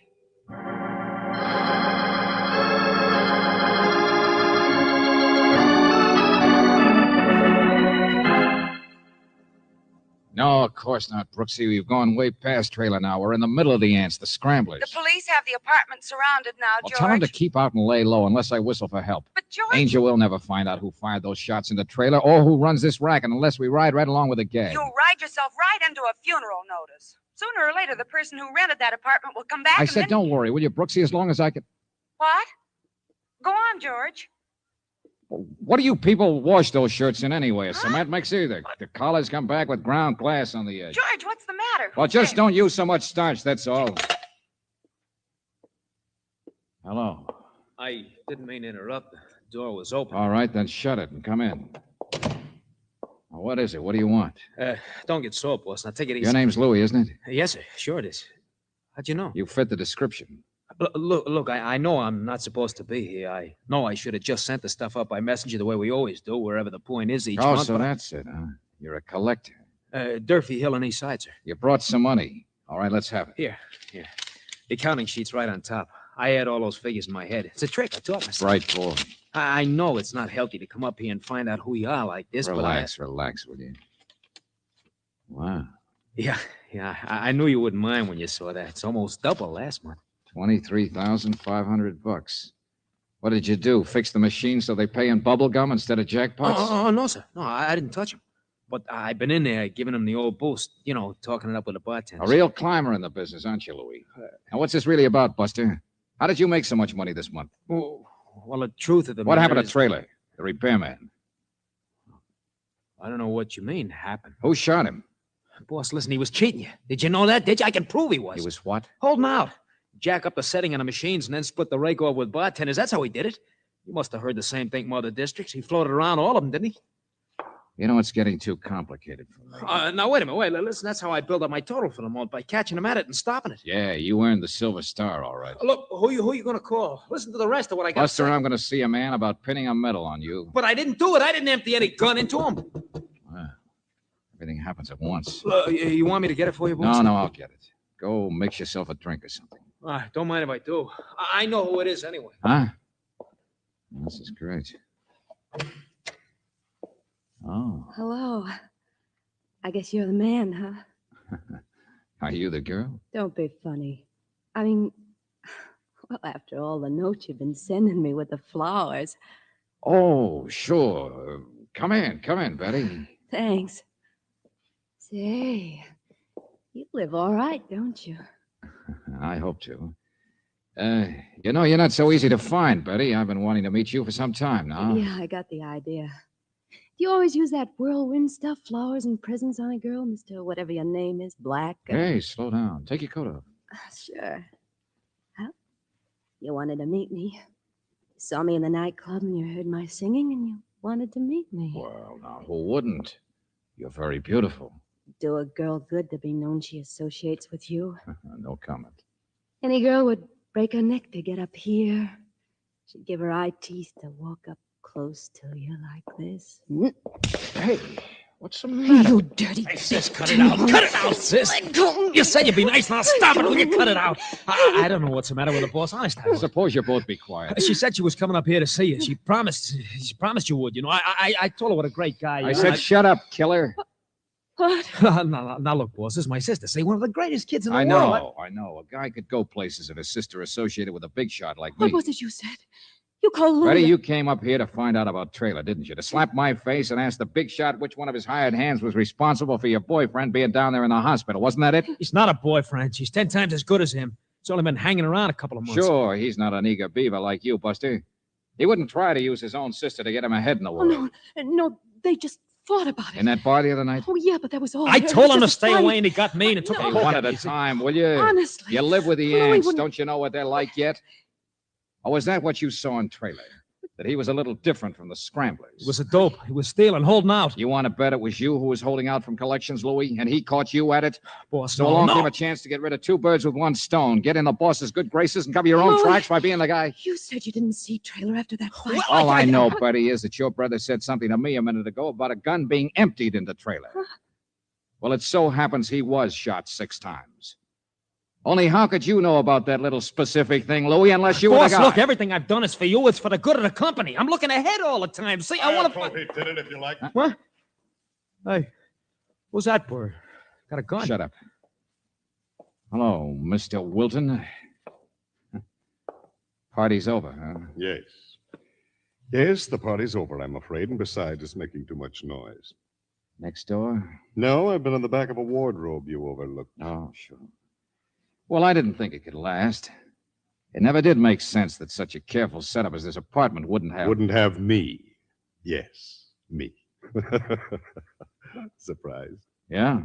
So's Louis. So's Betty. I don't know what you're talking about. Look, who is this guy? Now, if the three of you will I'll just... take care of Put him, down boss. that gun, Buster. Don't worry, he can't get away with Stand anything. still. Louis, stop it. You're making a mistake.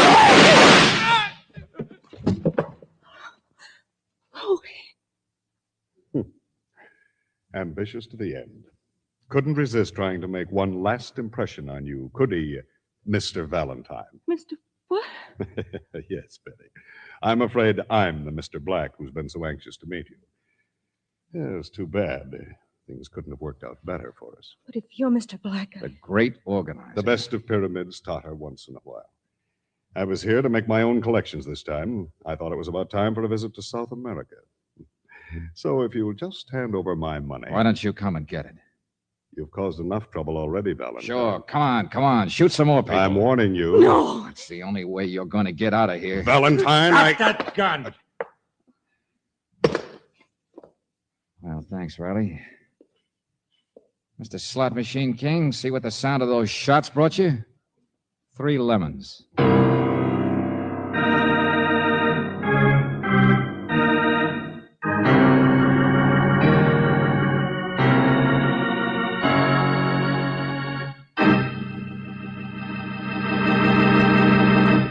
We'll return to tonight's adventure of George Valentine in just a moment.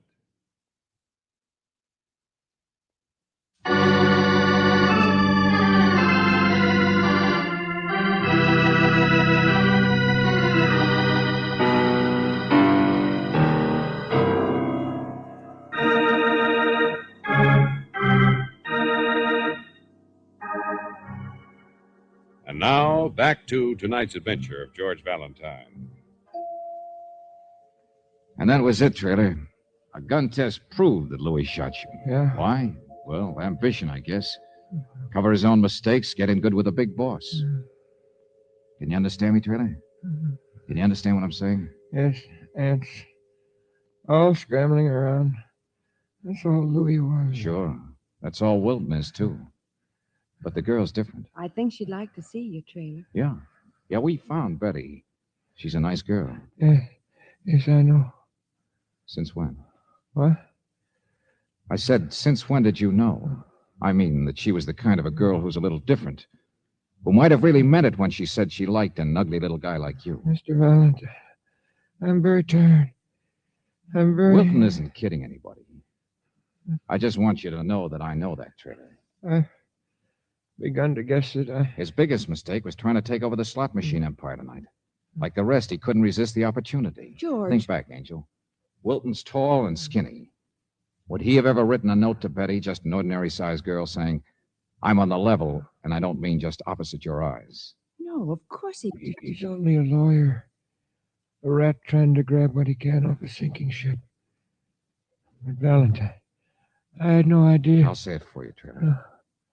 Wilton didn't ever own the slot machines like he claimed he did at the last minute. And he wasn't the Mr. Black in the notes. No, they'd have to be a short man, probably. A little guy. Yeah.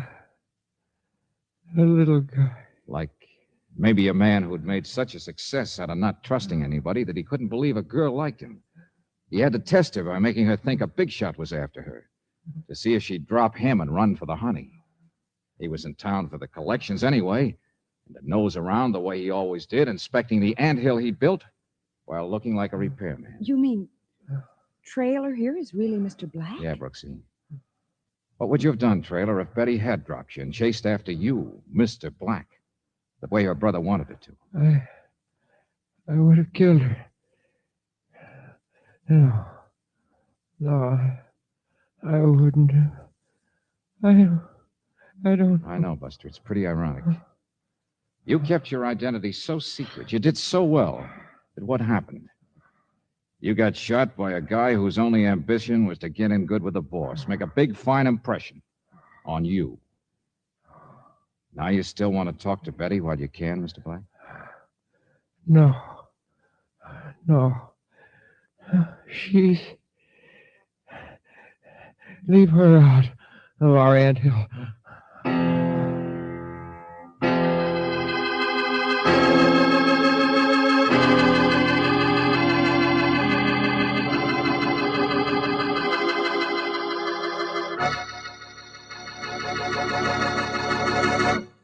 You have just heard The Anthill, another adventure with George Valentine.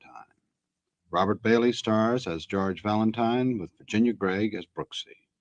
Tonight's story was written by David Victor and Jackson Gillis, with music by Eddie Dunstetter.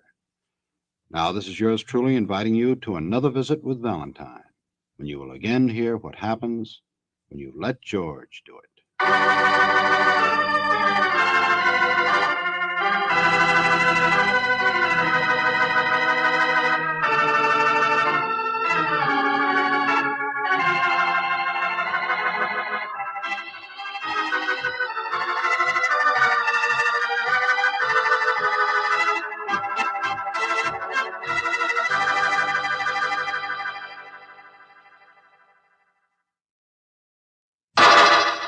Personal notice. Danger's my stock and trade. If the job's too tough for you to handle, you got a job for me, George Valentine. Write full details.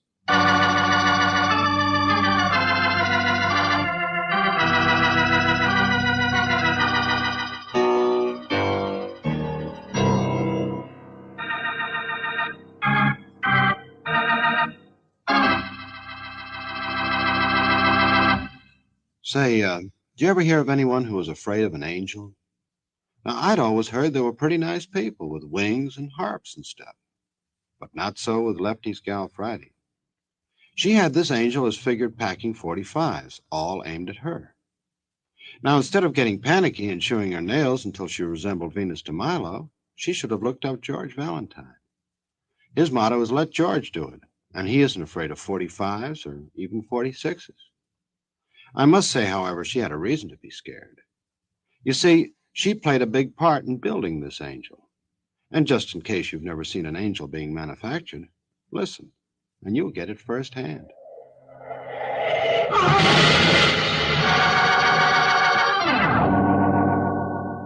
Extra, get your paper. Let the Lumpet kill an auto crash. Law couldn't get him, but wet pavement dead. There you are, Lefty Lumpet. Big shot.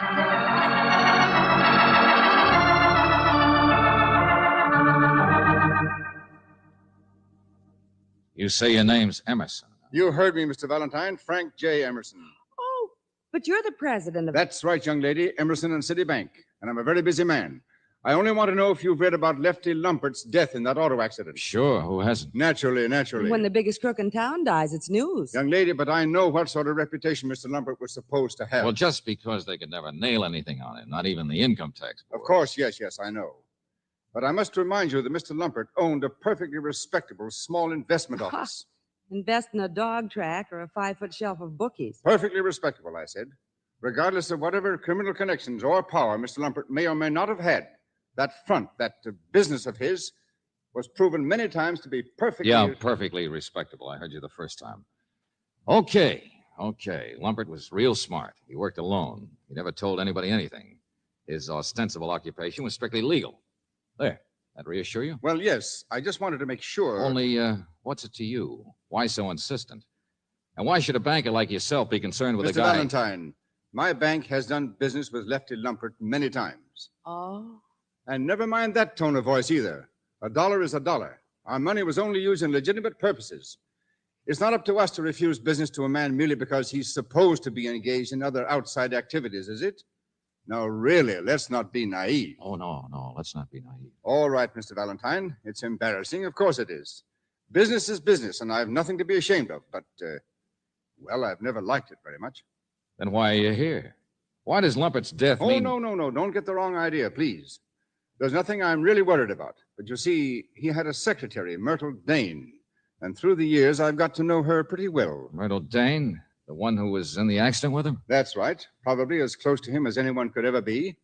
At least anyone from the legitimate end. She's quite a person, Myrtle. She's rationalized working for him much better than I have. A very realistic person, a very good secretary. If she knows anything about Lefty's more private life, she's certainly never let on. Wait just a minute. The newspaper said that Miss Dane was hurt. She was driving, they were going to an appointment and in a hurry, but the steering wheel saved her. Banged up and shaken a good deal, yes, but not badly enough to make her behave irrationally. What do you mean? I've just been to see her at the hospital. Normal, friendly act, that's all. But she refused to see me. I forced my way in, but it didn't do any good.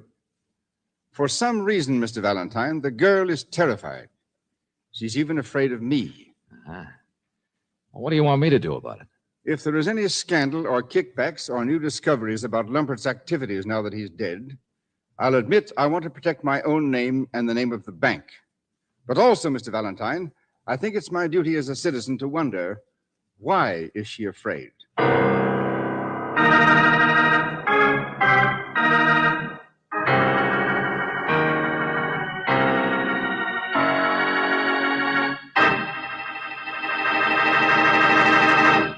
You know, I think that's a pretty silly question.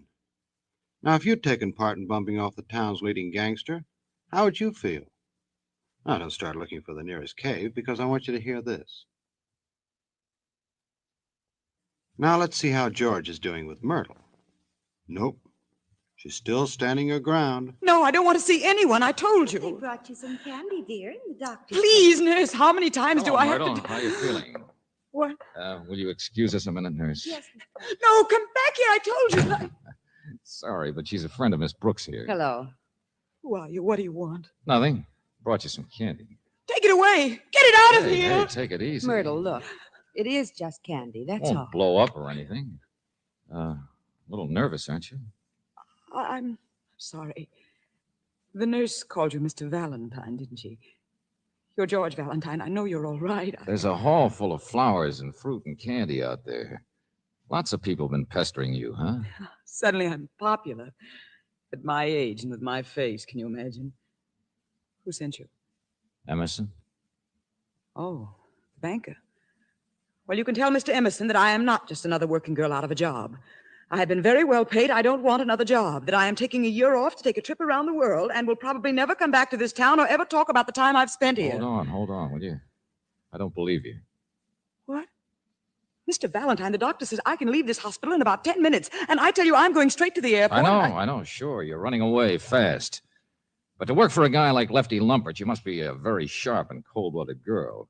Certainly smart enough to know that people will raise their eyebrows and say, oh, she only worked in his legitimate enterprises, huh? Running away, huh? Keeping her mouth shut. You wouldn't believe me one way or another. Any more than anyone else would when I tell him I know nothing about Lefty's criminal connections. No, you're wrong again. I do believe you. Thank you. $1 is $1, you know. But it takes some rationalizing to work at a job like mine for so many years and ignore the other kind of remark. Whose remarks? What makes you so bitter, Myrtle? Oh, no, you don't. My personal life is still private. Big shot dies unexpectedly. Faithful, tough private secretary is suddenly scared to death. Why? Well, that's the only reason I'll believe you didn't really know anything about Lefty. Because now you don't even seem to know whom you should be afraid of. Mr. Valentine, there's an assistant district attorney by the name of Bill McCoy. Do you know him? No, but I can certainly find out. Find him and meet me at Lefty's office. Give me an hour to get dressed and checked out of here. Why? Because the two of you are like cold water in the face. Oh, no, I'm not afraid of Bill. Maybe you've just reminded me of my debt to society, that's all. Is he the one? Bill? What one? I'm not very good at double talk. Yes, you are. Because I'm doing it right now, of course I am. He's the only person who hasn't come to see me. Bill McCoy. All right, so I'll go see him. And we'll all try to solve the riddle of Lefty together, shall we, Mr. Valentine? Well, that's the general idea. I'm scared, Mr. Valentine, but you're wrong. It's not because I don't know whom to be afraid of. No. And it's not any mysterious partner of Lefty's either. It's an angel. I'm scared to death of Lefty's angel.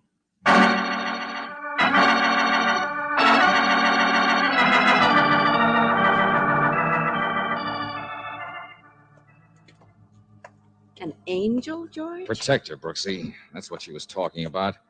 She means a guy like Lefty couldn't get along without someone to protect him from higher up. Oh, someone respectable. Maybe that's why the police could never get anything far enough. Hey, hold it. Huh? Hey, you. That's not the way you get into a hospital, is it? Through the fire entrance? You make up the rules or something? Oh, but I got friends on this floor. That brightens my whole day. Now get out of the way. Hey, look, that's an operating room. You want to visit that? Only a couple of private rooms up here. Hey, maybe you're mixed up. At least my friend doesn't want to see anybody. Come on now. I'll show you the reception desk. I got business to attend to. Now get out no, of you the... don't. I'm going to see and you can't stop That's what me. you think. All right. Cut it out. Mistake, see? That's all. On the wrong floor, I guess. Hey, wait a minute. Come back here, you. See you again sometime. George, what on earth was that? Stop being tough when I bumped his chest when I noticed he carried a gun. Oh. She afraid of an angel or a devil, George? Hey, look, get to the police and give them a description of that guy, will you? And check the reception desk on everybody else who's tried to see Myrtle. I got a hunch this case is going to go off like a string of firecrackers.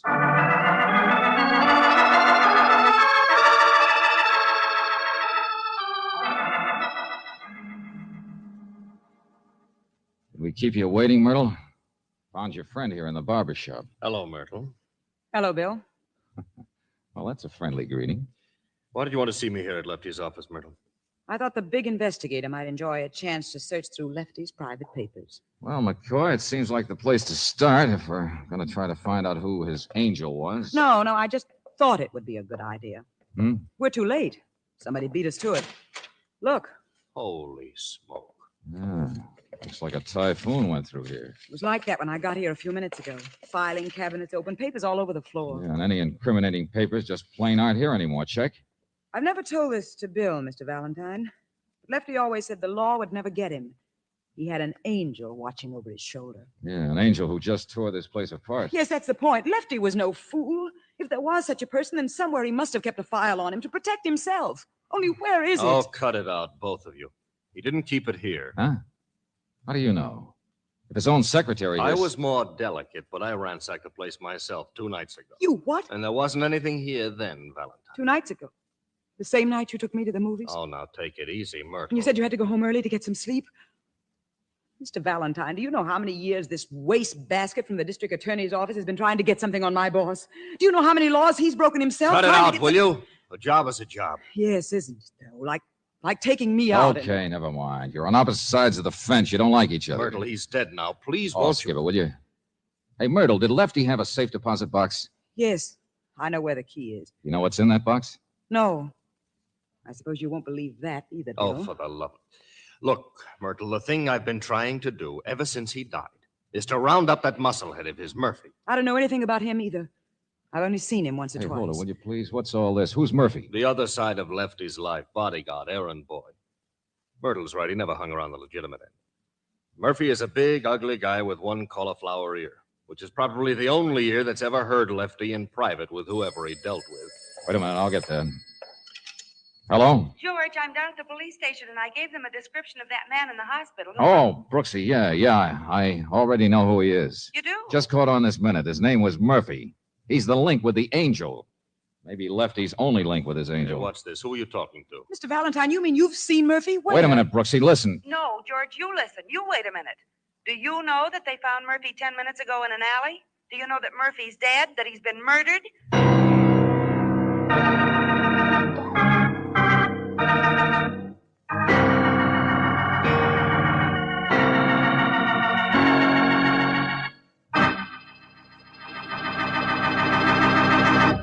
Say, this angel really gets around, doesn't he? Or is it Lefty's angel? Could be that eager beaver from the DA's office. I wouldn't know. I only know a good thing when I hear it, just like you're going to right now.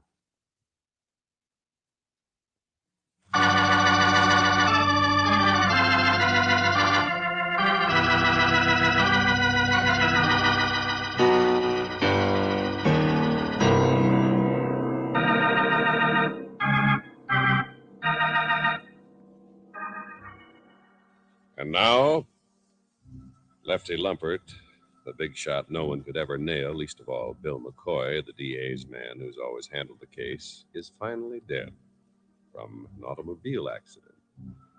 But what's to become of Lefty's mysterious underworld empire? Well, the secretary who handled Lefty's legitimate business says that Lefty had an angel, a protector, but she doesn't know who it is. Of course, a faithful bodyguard named Murphy might know, but he's just been shot to death. So if your name is George Valentine, you know that now it'll take some fast flying to catch up with an angel. But Brooksy, where was That's all I know so far, George. The police are down there now. It was in the alley, just a block from the hospital. So it must have happened just after we chased him away from Myrtle. Okay, Brooksy, stay there at headquarters. I'll meet you later. Hey, Myrtle, you said you know where Lefty kept his safe deposit key. Yes, of course. All right with you, McCoy? Sure, if Lefty had a file on the angel. Okay, then let's go. Sometimes files have teeth.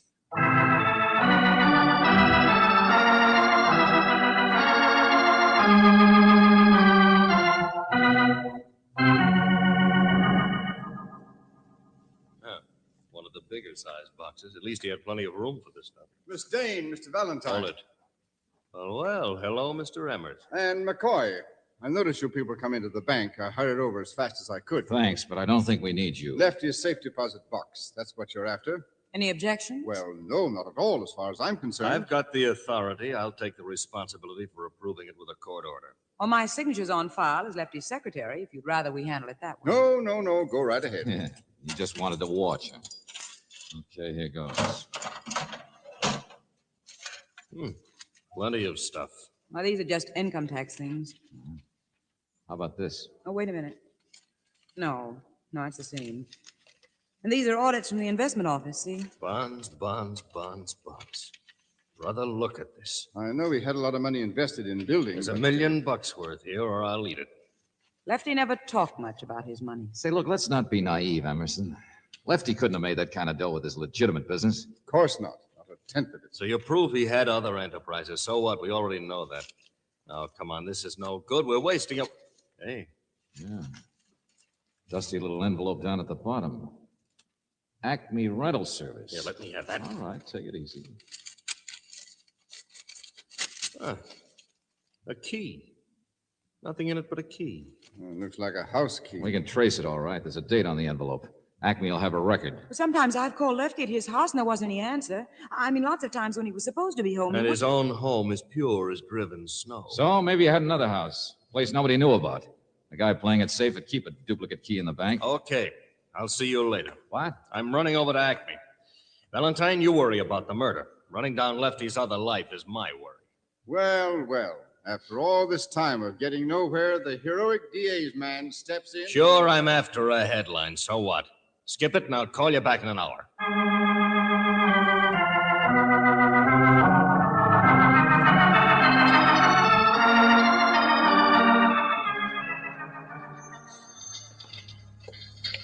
So you want to know about Murphy's record, eh, Valentine? A guy like Lefty can be a smart lone wolf, but not a strong man. Sure, that's the idea, isn't it? So you ask me about the weak link strong Johnson, man. what's eating you anyway? Oh, nothing. Murphy was just as smart as his boss. Never been locked up, never had friends, never hung around bars and shot his mouth off. So he's dead and we might as well forget about him. You want to know something?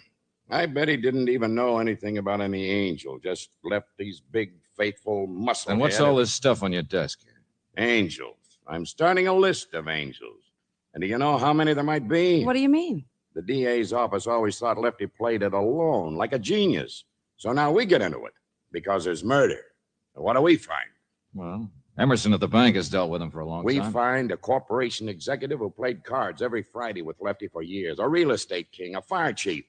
My friend, I'm telling you, there could be an angel behind every cloud. Okay, Johnson, I get it.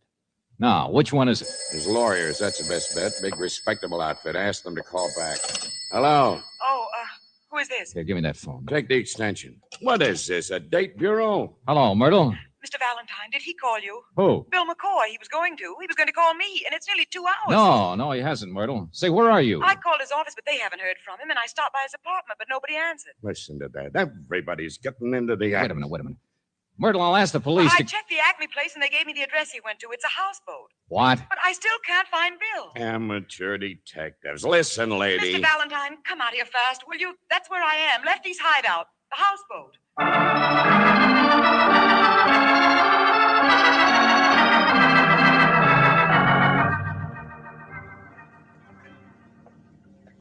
Pretty fancy place. Yes. Rigged strictly for business, though. It's where he must have handled his contacts and things. Well, there's certainly nobody here. Say, was the door open like that when you came here? Well, yes, I haven't touched anything. I don't care about that. I was just thinking about keys. What do you mean? Well, if a guy's careful enough to keep one in the bank, chances are there's only one other. Lefty's own key. Well, that was in his pocket in the wreck, George. Lieutenant Johnson checked the number of it for me. So the only key loose is the one McCoy has. So he must be the one who left the door open. But why? Unless he was in such a hurry. Take it easy, will you? He means quite a lot to you, doesn't he? And vice versa. No. No, I hate him. Always following me around. Hey, wait a minute. You noticed the wall safe? What?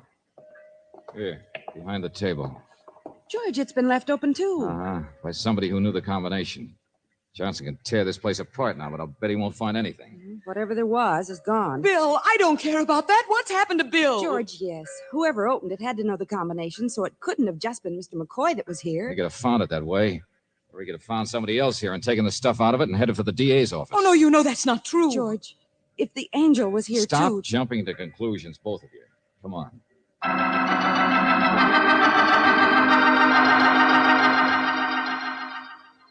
You heard me? No. Hasn't shown up at his office. Hasn't phoned anybody. Look, Johnson, what about asking the traffic They department? can't find him either. They're checking taxis now, but no luck so far. Hey, where you going? McCoy's apartment. Try to get some more leads on him.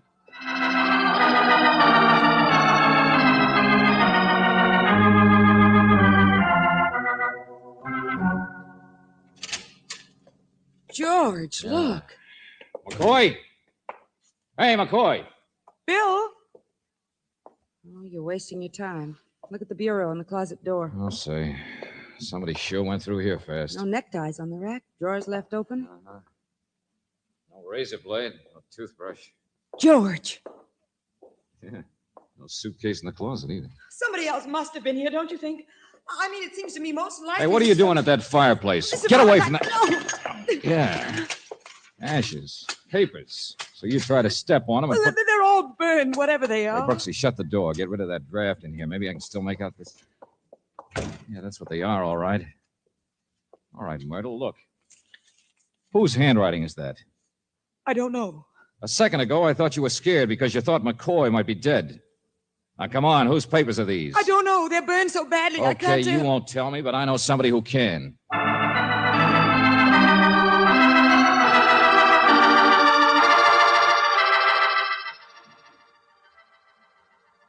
Naturally, I have seen Mr. Lumpert's writing many times. I doubt if the lab will get much out of them, Valentine. But that's what the papers were, all right. Records of payoffs, dealing with gamblers, the whole works. Whole underworld empire. Lefty Lumpert, his records. Except for one page concerning his angel. Mr. Valentine, no. It can't be true. He wouldn't His have. angel by the name of Bill McCoy.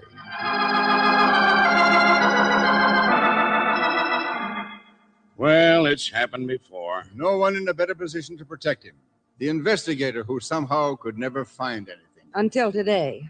And then he destroyed it as fast as he could and ran. Well, that does it. I got all the evidence we need. Uh-huh. All over but chasing down McCoy. And Myrtle, you'll feel different when we find him. And if we hurry, I know how to do it.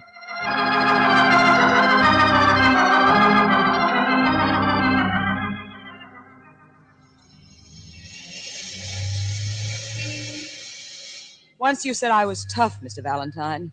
Well, now you know why. Take it easy, take it easy. You rationalize yourself into taking a job like mine with Lefty. You deal with phonies. And the first nice guy who pays you a lot of attention. Turns out to be a phony, too. It's that kind of a world. I know. You said you knew where to find it. Uh-huh. Yeah, I phoned the River Patrol to meet us. Who? Lefty Lumpert's underworld business is still really intact. Those ashes won't tip off any names or places, and it's a good business, worth continuing. You mean you think I Bill is mean, planning? suppose Bill wasn't the angel. He was really a partner of Lefty? Suppose there wasn't any angel. After all, you're the only person who ever said there was one. What? Just like you made a big show of being frightened. To prove there was one, I guess. But Lefty so often If Lefty told me... wasn't a lone wolf, the way everybody else figured, then the only possible associate was you. Mr. Valentine, You're I really tough, don't know all what... right, sister. Suppose that's what Murphy knew. Suppose that's what he wanted to see you about. You, the new boss. What? Suppose that's why you shot him in the alley near the hospital where he waited for you to come out. Shot him to quiet the only person who knew your real position. This is the most ridiculous accusation. Oh, wait a minute. Except Bill McCoy, of course, sure. The man who was breathing close to the truth. And that's where we're going now. To drag the river real fast before the mud and silt keep us from finding his body forever. His body? Sure. But he was the angel. You saw Lefty's own Private file secretary for years. That forgery would be a cinch for you. Just like you had time to murder McCoy there at the houseboat. Then tear over and fix up his apartment to look like he'd run away. Burn those papers, but leave just enough so we think... Stop it. I won't listen to you. If we find his body where you dumped it, then there's no other way it could work, is there? Yes. Yes, there is. Like you could keep on driving right across the bridge, right out of town. Put that gun away, sister. And never mind attracting any attention to speeding. You see, there's no reason for me to do all those things. Why would I? Lefty was my... Where did he come from? What are you trying Right behind to us, sister. Head of the traffic department. I asked her to pick me up. What, you... Oh, no. Careful with that thing, sister. I'm going to ask the department to reinvestigate that accident of Lefty's, the one with you driving, because that'd explain everything, wouldn't it? If this case really had 3 murders. Well, Myrtle, those policemen are getting out of their car. You've only got about 2 seconds to make up your mind what you're going to say.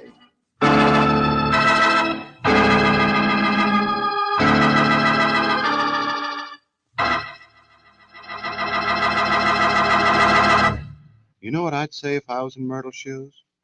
Bye. Of course, you couldn't count on it working. Not to the extent, anyway, that you can always count on this.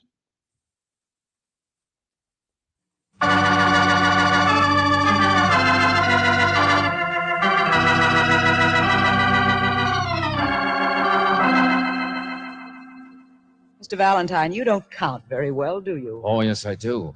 3 murders. Because everything that's happened would make plenty of sense. If you maybe happened to give Lefty the extra blow after that accident that supposedly killed him. Or you could have rigged the accident I said you don't count very well. Now, give me that. Oh, yeah, I can still count.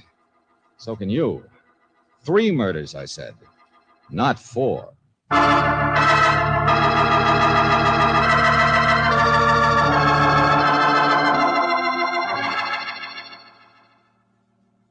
First Lefty, then Murphy, then McCoy. Real tough woman, Brooksy. But she wanted to take over Lefty's empire. Simple as that. Well, at least one thing tonight, George. I noticed this case made you stop calling me Angel. Yeah.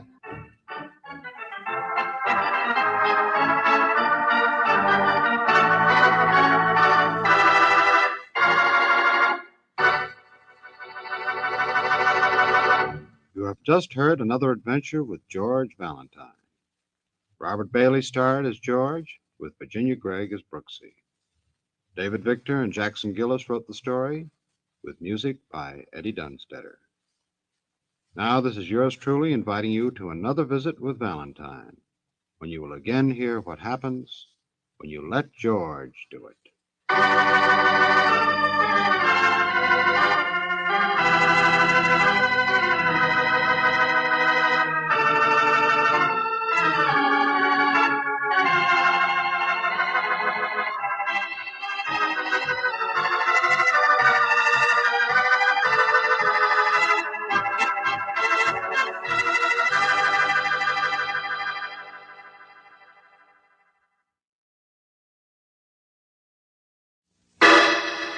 Personal notice. Danger's my stock and trade.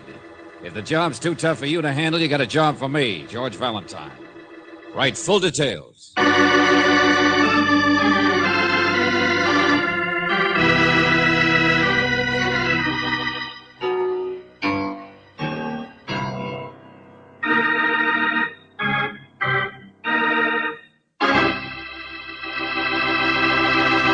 A few years ago, a new slogan or slang expression was thrust on the vocabulary of the American public.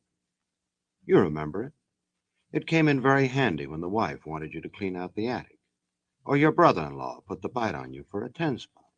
It was, quote, drop dead, unquote.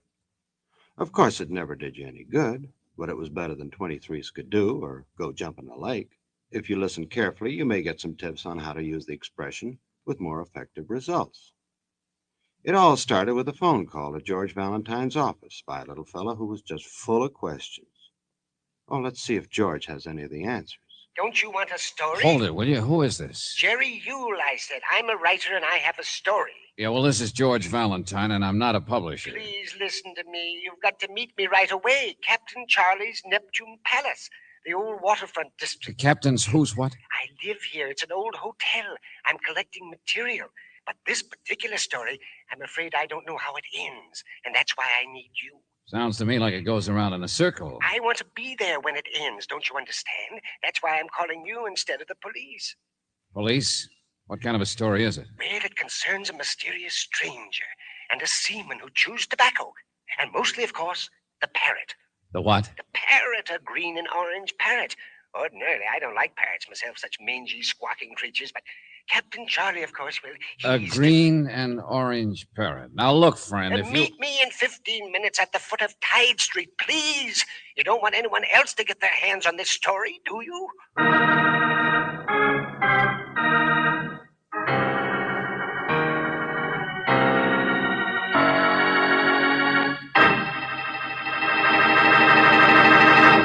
Well, I don't know, Mr. Yule. It all depends whether or not this story has a happy ending. And from where I sit, I'll bet you it hasn't. However, to keep things even, here's another kind of story that I know has a happy ending. Now, let's see. George and Brooksy were supposed to meet a Mr. Yule at the foot of Tide Street. Say, that's a pretty rough part of town. You better watch it, George. You might get in over your head. Is it always so foggy down here? Well, only in the summer. Captain Charlie's Neptune Palace. Quite an ornate old place, isn't it? Oh, the rooms are empty now, most of them, and half of it is locked off, of course. It tips like a one-legged man there where the pilings underneath are sinking. The commercial docks went away and left this district, you see, when they built the new piers farther down. I know. Beer and sandwiches. Step into the kitchen and make your own. Rooms 50 cents. Quite a come down from the kind of hotel it must have been once. Oh, but there's no transient trade, you understand, Miss Brooks. Just the ones Captain Charlie asked to stay permanently. Like writers who specialize in foggy stories. Now, just be patient, Mr. Valentine. I want you to understand the setting, that's all. Its mood, its character. It's strange. Shut the door. Oh, hello. You want some coffee? Pour your own. Oh, don't look at me, friend. Captain Charlie, I suppose. No, this is Mawson. Sure, I'm not crazy. I just look that way. Business cards, menus, and wedding announcements. That's his line. What? Why, he used to do the menus on the Lusitania, no less. Been sunk ever since. He prints Charlie's stationery for him. Not that Charlie ever uses any, but that's how he took him in. Coming from? Who opened the door? That's all right, Sadie. Go back to your knitting. Oh, that's Sadie. She used to own the place back in the gay days when it was Sadie's Neptune Palace. Sure, but Captain Charlie never had the heart to throw her out either. Who are your friends, Yule? Oh, never mind us. Down there. All we care about is a story. Not that we'll ever get it. Well, now, Morton here, he was in it. Oh, no, I'm not. Charlie gave me a check for the $25. Don't mix me up in your fiction. Parrots. Ha! Bird feathers. I said, who's down there? You, Captain? Look, Buster, for the last time, will you tell us what this is all about? Come on. Through here. No bar room. I'll get you all right. Well, and who might your friends be, Mr. Yule? No matter, the welcome's always out. But you know what I've been here sitting and thinking, me and Limey here? Right, Skipper and me been thinking. Be quiet. Right, Skipper. The next thing this hotel needs is a rubber plant. I remember in Bombay once, I seen the most lovely rubber Hey, plant. wait a minute. I wanted to tell these people about last night. Oh, that. Well, now, I don't blame you. Last night, young lady, I bought the most lovely green parrot that any man ever saw. Do you know this morning he Captain, actually... would you mind sticking with last night? What is it? What happened last night? He told you, Governor, he bought a parrot. No. But a story should begin at the beginning. And Mr. Valentine, the very first thing was $25. That's what woke me up. What? Right. I woke you all up to borrow it, see? Only he didn't have it, and neither did Sadie, so I had to break the lock on Morton's room and dig it out of his stuff. That's on account of the skipper there was a little short in the cash register. Made Morton sore, too. Made all of you sore. Oh, not me, Skipper. Nobody appreciates a good parrot, young lady, but I do, and I bought him. Had to scrape up a whole $100. That's the story. But I made it, and I bought him. Limey, run fetch the bird. Show the people. Right, Skipper, whatever you say. I'll give you a hand in case he talks back. Yule, is that all there is to it? Just that the captain bought a bird? Mr. Valentine, the stranger. Now, let me tell you about him. The man he bought the bird The from. mysterious stranger? Now, don't look at me that way. He was a foreigner of some sort. He was a Hindu or Sikh or something, one of those big fellas with a beard and a turban. But a sailor, and he and Charlie gibbered away at a great rate in some heathen tongue. Oh, now look, friend. He wanted to get rid of that bird, the Sikh did, act as if he was afraid of him. That's why all the fuss about the money. He was so anxious to get paid and get out. And when he left a running. Well? Here, now wait. Here he is. Empty, you ducky, though. Careful there, Limey. Careful he don't slip off your shoulder. He's taking quite a fancy to Limey here, you know that? So that's the parrot. Isn't he the most lovely bird you ever saw? Well, I wouldn't exactly say. Oh, Limey's going to clean him up a bit. You know how it is. But here, let me show you. This is a piece of resistance. Now, come on, baby. Say it. Speak out for the people, baby. Fine bird. He talks you. That's a baby. That's a baby. Talk right up like you did to the heathen. Speak out, baby. Speak out.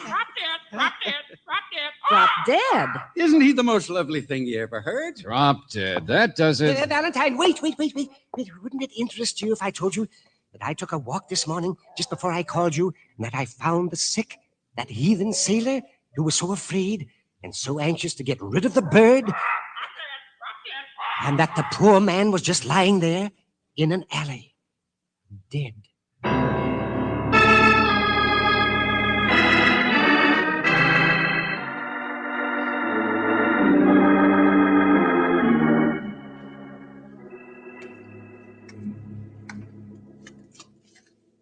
Now, wait a minute. That man didn't drop dead. He was rolled. Look at his pocket. See for yourself. Slugged and rolled, that's all. Yeah, you're right, Lieutenant. Only whoever hit him tapped him a little too hard, Chuck. It's happened more than once down here. Don't you think it's interesting that... And never mind that Eye of the Idol Mystery Magazine stuff either, Mr. Yule. What I want to know is why you didn't report this to the police quicker. But here in the alley, I knew no one would find him. Besides which, a beard and a turban. You don't even know he's the same guy you saw last night. I think he is. There's a whole shipload of these birds in port. Can you tell them apart? Routine, that's all. Routine case, and you got to clutter it up. Big mystery. Ha. Okay, boys, where's that wagon? Well, Mr. Yule. I wrote a story about one of these fellas. Hey, wait a minute. What are you doing? Johnson will cut your gizzard out if you touch that body. You're in enough trouble as it is. Let go of me. The turban. Here, hold that flashlight. Oh, brother. There. You see? I told you it was the same man. Yeah, whoever rolled the sailor just wasn't so bright about where he'd carry his money, huh? 60, 70. Here, give me that. Yeah, it's the $100, all right. No, I'll keep it. Only so what? This still doesn't mean the parrot had anything to do with it. Hey, Mr. Valentine, look at this. Did you ever see an Oriental who chewed tobacco? What? A plug. Okay, so there's been somebody around here lately who chews tobacco, but... Oh, yeah, I remember. You said on the phone something about a seaman who chews tobacco. Yes, a big fellow, but an American seaman. Well, where did he creep in? Now, look, Buster, you better spill the rest of what you know fast. I've told you everything, honestly, I have. He was just a seaman, that's all. I didn't get much of a look at him, but this morning when I woke up, he was peering in my window. And when I shouted, he ran. I came out to look around. That's when I found the body. And then I ran. Well, that's a good idea. Mr. Valentine. All right, you two, Doc. Miss come Brooks on. is still back in the car. You out of the other way. Tell Johnson I went to get her, will you, or some other lie? What? But I... No, you stay there and hold hands with Johnson. Hey, Valentine. See you later. I'm going to write a story.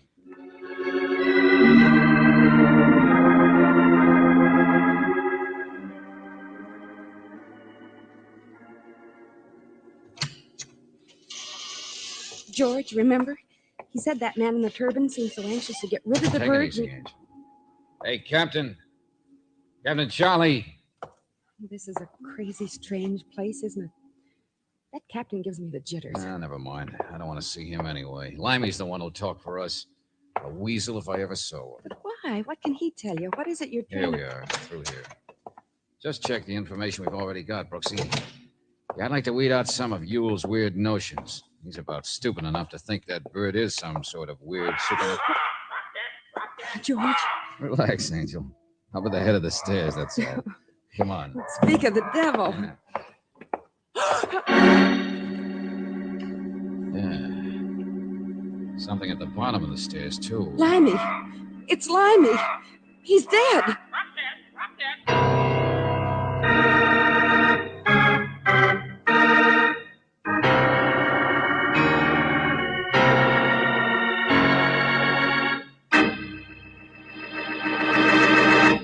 You know, I've always found it pretty tough to squeeze juice from a lime. Well, that can't be true with everyone, because here's a case where somebody squeezed a limey too hard. Couldn't have been the parrot, but he might have been the inspiration. Now, if you're in need of inspiration, why don't you give this a listen?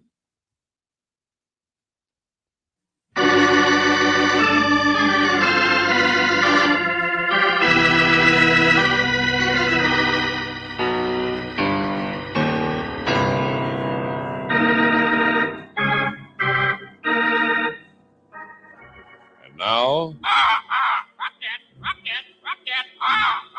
if your name is George Valentine, you don't believe in the kind of story that has a parrot in it. When the parrot says drop dead, people drop dead. The only trouble is they do. First, a foreign sailor who sold the bird, and now the next man that the bird took a liking to, Limey. Yes, Limey is just about as dead as the sailor was. Who's going to be murdered next, George? Oh, Brooksy, cut it out, But will you? Limey didn't just fall down the stairs. It's a dark stairway. It could have happened. Only you doubt it. Yeah, I guess he was dead before he fell. But a guess isn't good enough, is it? It's also unbelievable, all these crazy characters. There's another explanation of some kind. You want to bet it's nice and simple? No. Okay, maybe not.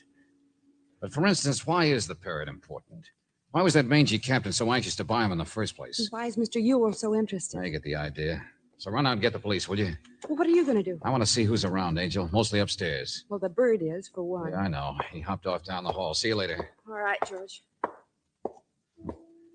You sure fell all right, Buster. Well, so who pushed you? Or slugged you first? Who? Get him off me! What the? It's Sadie.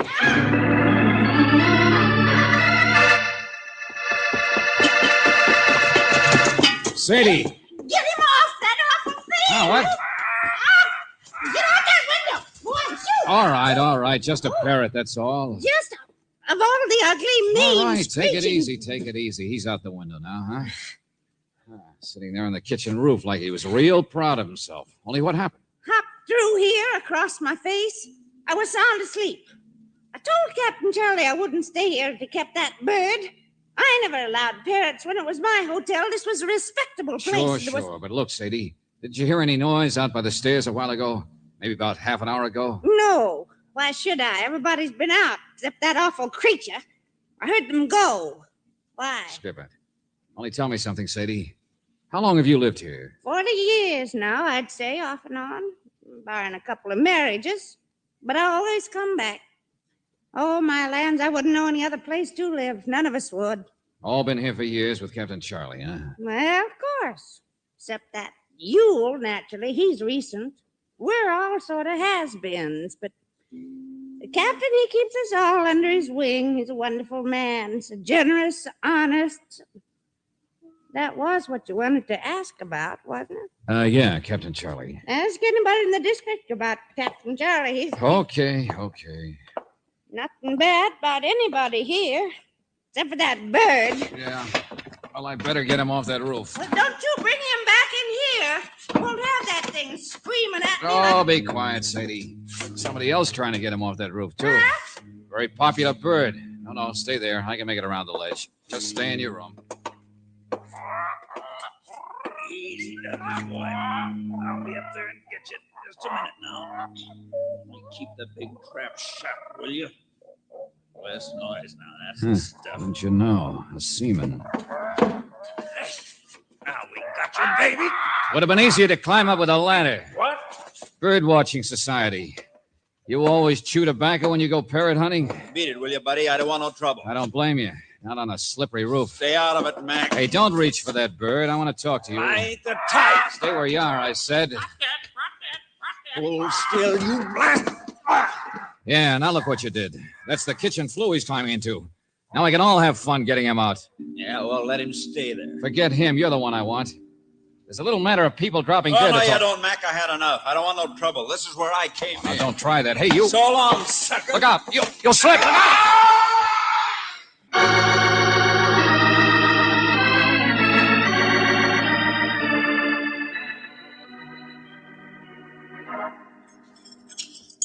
Drop dead, drop dead.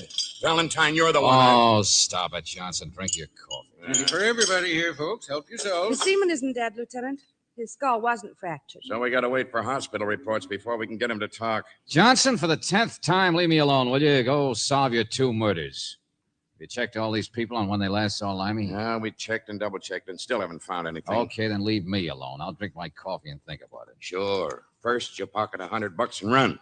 Then you find something but won't say what it is. Then you... Johnson. What kind of an idea did that seaman give you? What you got up your sleeve? Well, break up this picnic and maybe you'll find out. But you were... Oh, all right, everybody, get out of here. There's a genius working on a story. That's all for now. Break it up, break it up.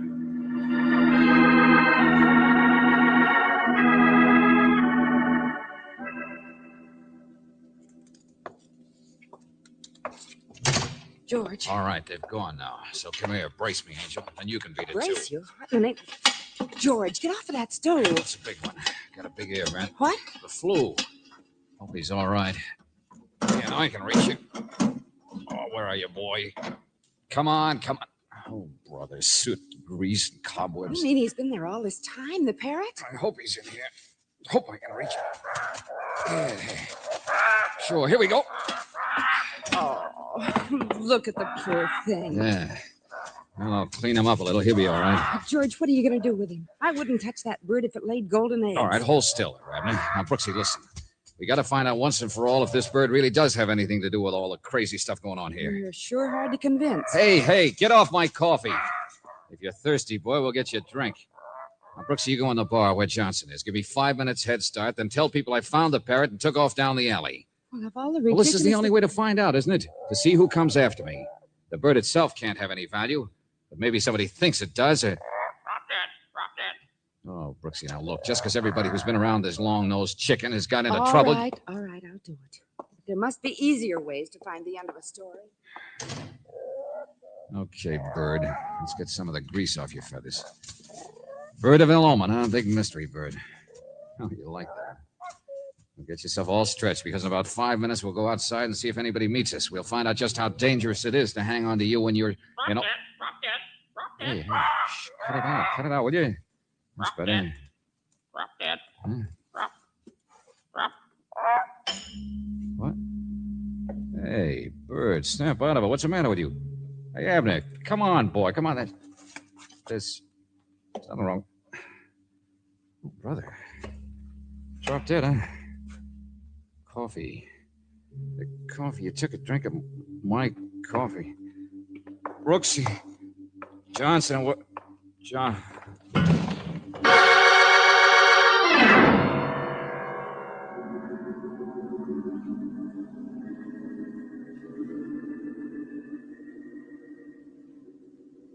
George, listen to me. Can't you hear me? Here, slap him with the wet towel some more. I'll do it, Captain. That stuff can't hurt him any. Get you and your crazy joint.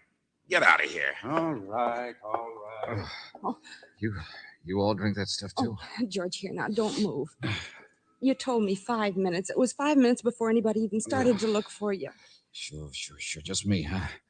Just my coffee. We're not all dead, huh? Valentine, I regret to say. Never mind. I know. I loused it up again. An old-fashioned knockout drop. They keep them behind the bar. Naturally, they would in this kind of a place. Wait a minute. The bird. He's all right, George. And making a lot more sense than you are. Okay, Johnson, somebody doped my coffee. Everybody had a chance. Everybody knew I was going to be here alone. But at least it proves it's somebody right here, doesn't it? You nominate the seaman? Yes, but why did this happen, George? We found you and the bird hadn't been touched. Hey, did you move me? What? Here, I'll help you. No, get no, up. don't touch me. It wasn't the bird they were after. It was me. Only why me? What have I got that they want? $100. Look in your pocket. See what was taken. Yeah. I thought I had it in this pocket. Oh, the wallet's okay. Everything else? 60, 70, 80, 90. No, it's all there. Oh, nobody'd commit crimes just for that amount of money anyway. No, of course not. So get on your feet. We start all over at the beginning. Johnson, I think better on the floor. You know, all this business could be awfully simple. Sure, Hindus and parrots and sea captains. This thing with me could be a mistake. Limey could just have fallen down the stairs. The first guy we already know was just slugged and rolled. I think you'd better stand up, George. Okay. Too far-fetched, huh? But a desperate man might hope that's the way it'd go down. Like what, man? Like why? What are you talking about? Captain Charlie's respectable, isn't he, Johnson? Honest and good with the police. That's right, for The years. same goes for the people he's kept under his wing. Morton, Limey, Sadie. Sure. Charlie keeps the place clean, all right, only what's that got to All do right, with... now listen. A foreign sailor comes in with a parrot last night, and all blazes breaks loose. Everybody's imagination dives off in 7 directions. It isn't imagination that the bird was involved in every crime, though, is it? Here with you, with Limey who took care of him, with the sailor who brought him in? Sure, and you get so wound up you don't notice something else that was involved with everyone. What, George? The money that paid for the parrot. Huh? But you just said that dough in your pocket hadn't been touched. I thought I had it in the other pocket, that's all. But suppose while I was out, suppose the reason I was dope was to get at that money and do something with it. Now, look, if it's there, it's there. And that something was the last crime that needed to be done. From here on, the mysteries could stop. George, for heaven's sake, Okay, tell us. Angel, okay, words of one syllable. Suppose in this place one person isn't so respectable, being fooling Charlie along with everybody else for years. And last night, Limey broke a door, a lock. Why would anybody lock a door around here, incidentally? But who are you... Because Charlie needed $25 more to make up the 100 the sailor wanted for his bird, remember? Well, Limey got it all right. He found it in Morton's room. Well? Well, Johnson, from there on, 1, 2, 3. Morton was mad, remember? But the sailor had already gone. Then the sailor was slugged and rolled. But if it was Morton, he couldn't find the money he wanted to get back. George, Limey didn't have any money. Limey so... was a weasel. Suppose he got to asking Morton about that money he took. Suppose he caught on to what I'm catching on to. So Morton killed him, scared to death of discovery now, with one accidental murder already to his credit. All right, then came me. Do you want to bet I was dope so that 25 of that 100 could be replaced with a different 25? Holy smoke. Sure, that's right. Replaced with genuine money. George, Morton's a printer, isn't he? You got it. His press must be in the locked room. He printed menus, remember? Green ones with pictures of Lincoln and Washington and people like that on them. That's the idea. And it explains everything. A counterfeiter. Trying to keep from being discovered. Well, come on. Don't just stand there.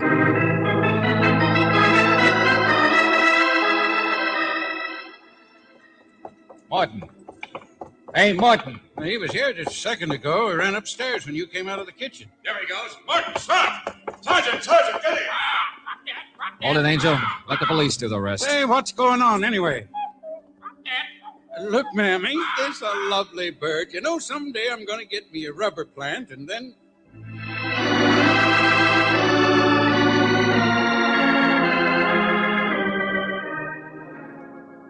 Oh, but George, even if Morton did commit those crimes, it still doesn't explain everything. There's still that tobacco-chewing seaman who fell off the roof and the parrot. Hey, you didn't start this story. Yule did. So stick around a minute and I'll give him the rest of it.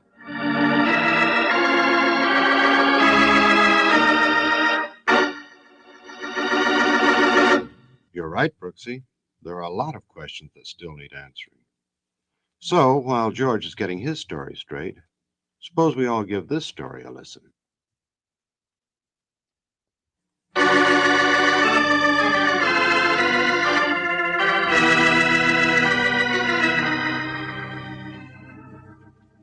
Yes, he was a counterfeiter, I understand. All he wanted was to get his $25 back. But the seaman, George... Oh, yes. The mysterious man chewing tobacco. Well, use a little logic.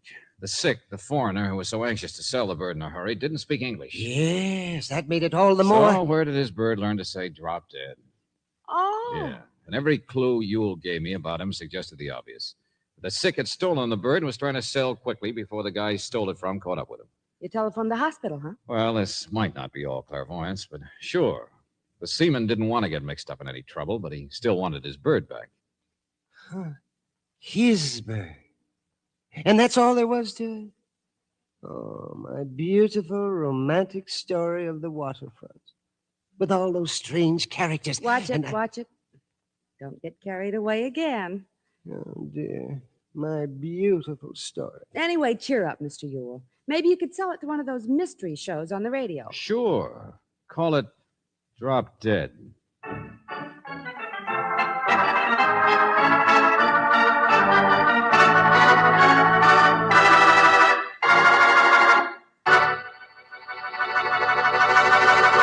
Just in case we lost you somewhere along the way, George Valentine was played by Robert Bailey, and Brooksy, played by Virginia Gregg.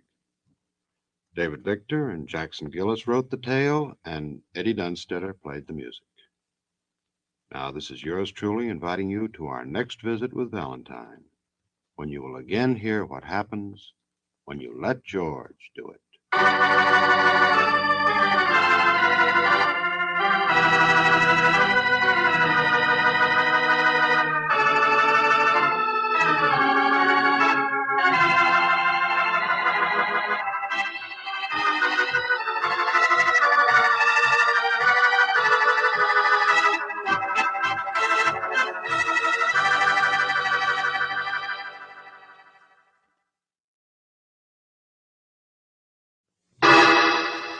Personal notice. Danger's my stock and trade. If the job's too tough for you to handle, you got a job for me, George Valentine. Write full details.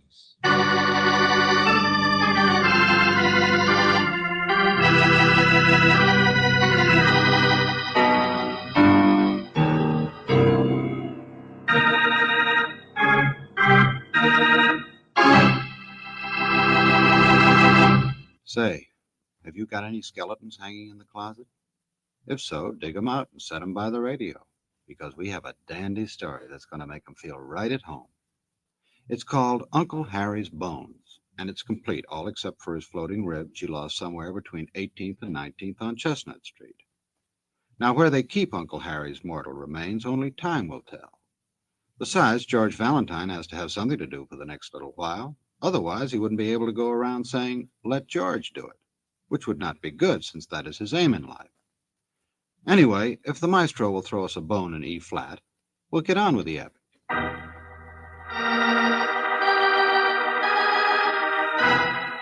My dear Mr. Valentine, you will please report to me at the Stedman Farm. That's 2 miles down the road from Pine Lake if you turn right at the Red Silk Post Office, or the house with the unpainted shutters if you come over the hill. I want you to clearly understand that you're working for me, no matter what anybody says. And Lordy knows the people around here know how to say things. For instance, they all say Uncle Harry is their uncle, but he's not. He's mine, and nobody else's. Mr. Valentine, please come quick. My trouble is I don't know if Uncle Harry is Uncle Harry or somebody else's who's not important.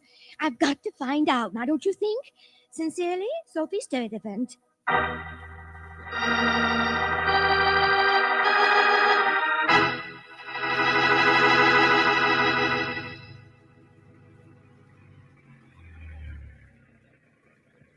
Hey, friend. Hey, you. What's your trouble? Hello. We're looking for the Sturdivant place. Oh, down the road, past the hill. If you're looking for Doc Sellers, he's just gone into town, I think. Doc Sellers? Who's he? No, it's Sophie Sturdivant we wanted to see. Oh, Sophie. Her. Oh, what's funny? Nothing. Doc's her brother. He's all right. What's the matter with her? Nothing. Okay, thanks. Look out for your foot. Hey, hold up. Don't see many strangers around here. Where you from? Looney Bin? Looney Bin? Sure. Sophie is all right. What are you driving at, Buster? My name's Dorky. What are you driving at? Say, tell me something. Where does Sophie's Uncle Harry live? Who? Uncle Harry. Some kind of a character around here, I get it. Nope. No Uncle Harry around here. But she wrote... Look, this is a nice, peaceful place. People don't like strangers making trouble. None of my business, none of yours. Let well enough alone, I say. You'll live longer.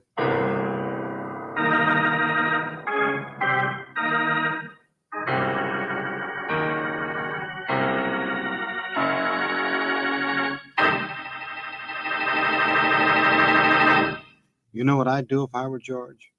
Go back to town. Ah, but not Fearless Valentine. Besides, he's got Brooksy there to help him.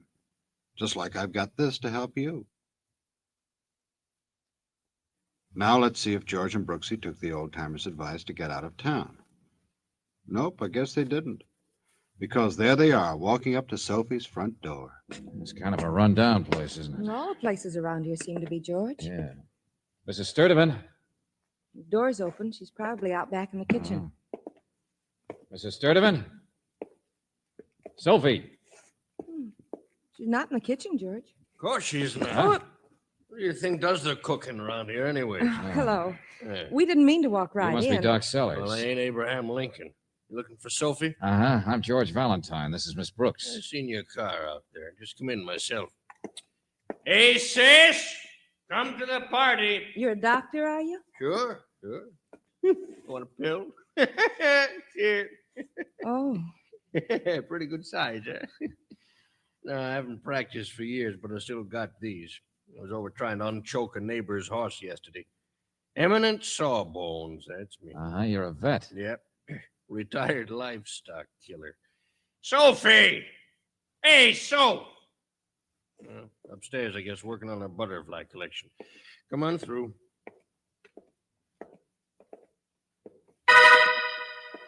Sophie, for the love... She must have fallen down the stairs, George. I'm all right. I'm Here. all right. Get her over to the couch. I'm all right. Clumsy ox, what'd you do? Trip over your own feet? Oh, here, let me. She didn't fall downstairs. Huh? Yes, I did. That's what I must have done. But how did your face get those blotches on it? How'd you get that black eye? No one hit me. What'd you say that for? I mean, I fell, that's all. Look, did somebody slap you, knock you No, down? no. Well, who was it? Why? When did it happen? No, stop it. Stop it. We've come to help you, Sophie. So why won't you tell us what... Oh, Huh? Huh? What are you looking at me for? no reason. Just wondered why she's still so Oh, scared. no, that's ridiculous. Doc's my brother. Oh, hey, Douglas! Douglas, come on in here. Is Douglas with you? Yeah, just got back from looking at the old office. Oh, what did you find? Nothing, not a blame thing. Oh, look, both of you. What are you talking about? Yes, Doctor. What is it? What do you want? Hey, Valentine, Miss Brooks, Douglas Kent. Just so you'll know, I'm not the kind of man beats up his own sister. How do you do? Hi. Sophie, what's happened? I'm all right, Douglas. Doug here's another crazy, eager beaver like Sophie is, Mr. Valentine. Going off half-cocked whenever he gets... Mr. Valentine's here to help us. Isn't that right, Sophie? He's here to help find out. Oh, look, will somebody please explain what this is all about? No, I think that perhaps I was wrong. What? Mr. Valentine, I shouldn't have been so hasty in writing. Uncle Harry, that's what it's all about. Uncle Harry? No, Douglas and I only thought... Oh, be quiet, Sophie. You started it, let's finish it. Come here, I'll show him to you. Show him? Uncle Harry, the great Uncle Harry, so they say. There, see for yourself. Skeleton. Nothing but a skeleton. Uncle Harry's bone. Says you. I was out fishing in the lake, Mr. Valentine, and my line got tangled, and here he is. But just a skeleton. I don't see how you can tell. Who was Uncle Harry? Man disappeared 5 years ago. Man who bought out the breeding farms, a hermit. Sophie's uncle. Uh-huh. Well, look, I don't know much about anatomy, but is a shin bone supposed to look like this? Well, go on, Doc. Tell him. Oh, sure. Jump to conclusions, yeah. I made the mistake of remembering that I once said a fracture for Harry, that's all. It's what I get for playing MD. We've been downtown looking for the x-rays in Doc's old office. We were going to the barn, too, to check in his old trunks and things. You see, I thought that if we could find the x-ray that he took 5 years ago, it might give us a positive way of identifying... Bones are bones. It's not going to tell you anything. How about this? Piece of rusty wire tangled around his leg. George. The lake is full of stuff. It don't mean anything either. But it means something if we knew his leg was tied with wire before he died. Exactly, Mr. Valentine. That's just the way Yeah, see, everybody who reads mysteries goes off half-cocked. Well, what kind of a skeptic are you, Doc? Why don't you think it's Uncle Harry? Mister, I don't think one way or another. Only lots of people come up summers to fish in that lake. Could be practically anybody. Okay, Doc, I'm going to go with you to keep looking for that x-ray. Douglas, get the local sheriff up here as fast as you can. Tell him to send for a police x-ray man, too. Brooksy, take care of Sophie. Look, I'm just as upset about Sophie as Don't you are. bother, Doc. I finally got the idea. It's a skeleton in the closet we're after. Well, come on, then. We're going to start opening doors.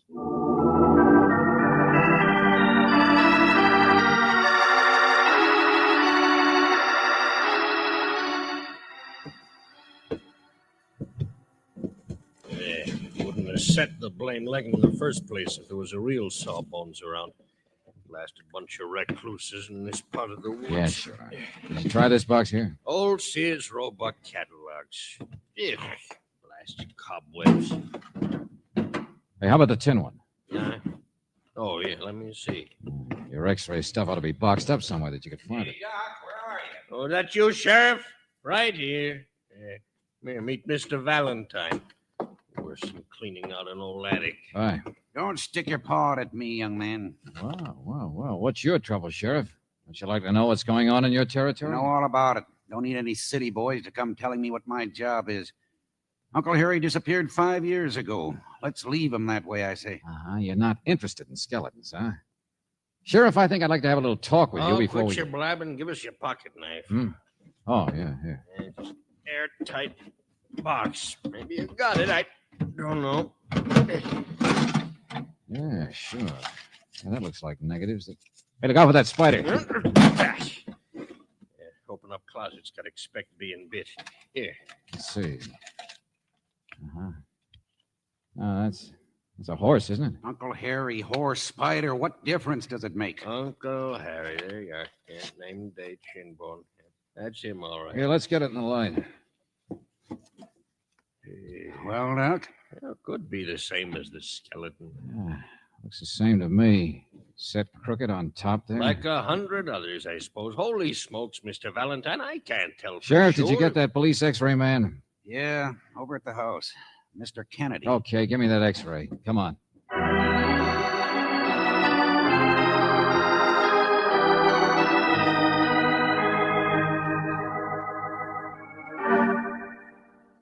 Absolutely. There's no question about it. But isn't it true lots of people have broken bones, Kennedy? I'll be glad to swear before a jury that this is the same bone.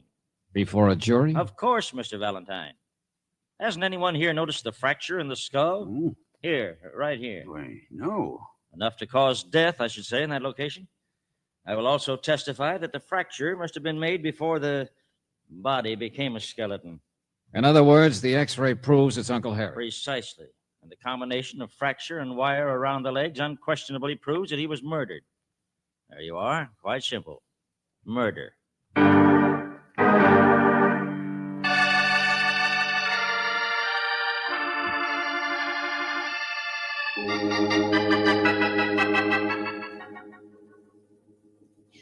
I knew it was Uncle Harry, all right, Sheriff, but the important thing is who did it. Sure, Sophie. Now me and Mr. Valentine Wait a have minute, listen to her. Young lady, I've known Sophie for years, and But anything she that knows who killed him. She what? Of course I do. And I always knew it had happened, too. And that's why I hired you, Mr. Valentine, to catch him. Somewhere in Manitoba, Canada, I think was the last place. You know, he sends me checks. You see, that's because he feels guilty about the way he treats me. Harry was a skinflint, a miser, a bloodsucker. I've sent descriptions. I've had detectives after him lots of times, but they've never been able to Wait a catch minute, please, both of you. She's talking about her husband, George, her second husband. He only married me because of Uncle Harry's money, and I was the relative, but Uncle Harry was too smart for him. He'd never give him any. Oh, no, not him. Sophie, why do you... Bunker, his name is, and when you find him, you'll hang him, won't you, Mr. Valentine? I know Bunker did it. He always said he got Harry's money, and 5 years ago he did it, don't you see? And then he disappeared. Hold it, will you please? This Bunker, what happened? Was he a husband that ran away from you? I beg your pardon? I sent him away, don't you understand? He was no good, and I sent him away. That's why I'm using my first husband's name. Bunker was a lying cheat, and he killed Uncle Harry, and I sent him away before I knew what he'd done. Well, get him, that's all. Get him and hang him.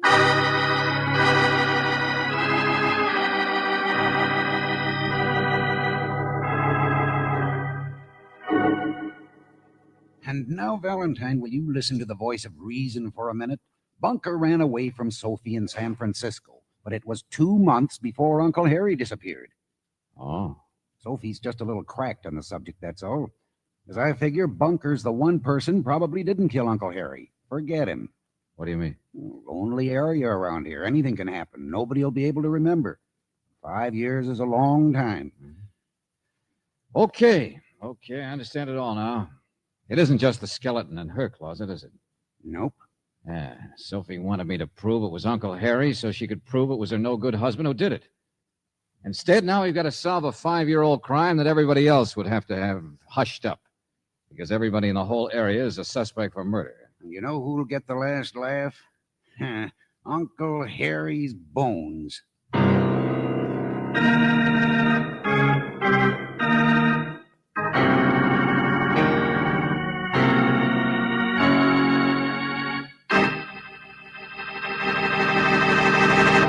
Now tell me, how is that possible?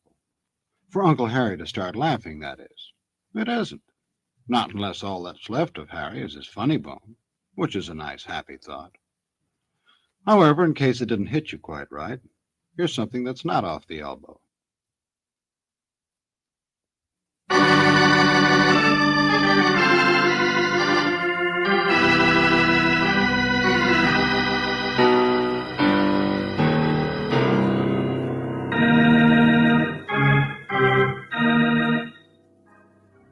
And now, it seems your client, Sophie, is the only one who ever liked Uncle Harry. Everyone else, including the sheriff, would prefer to let sleeping dogs lie.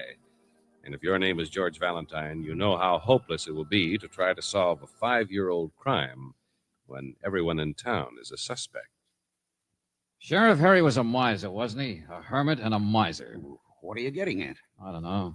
Gold. Misers have gold, don't they? Of course they do. If they're smart, like Harry was. Well, sure, that's why he was killed, I guess. What do you mean? Well, most of his money was in property, but people always said he had a good many $1,000s stashed away somewhere. Somewhere like where? Up around that place he is. I could never find any, and I'm the one who boarded the place up after he disappeared. I mean, Uncle Harry's place. You mean there's a house, a farm or something? It's a cabin. Nothing but a cabin. Well, come on, Brooksy. What are we waiting for? About a mile around the lake from here. I boarded her up solid in case he ever came back. George, what about Sophie? Never mind her. Now I know who smacked her.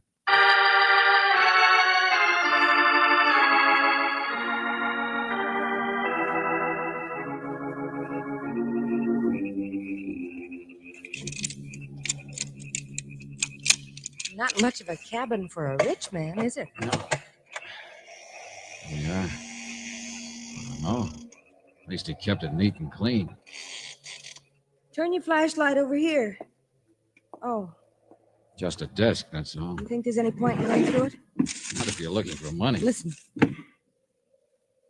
Oh, it's just the wind, I guess. Hey, wait, Brooksy. What?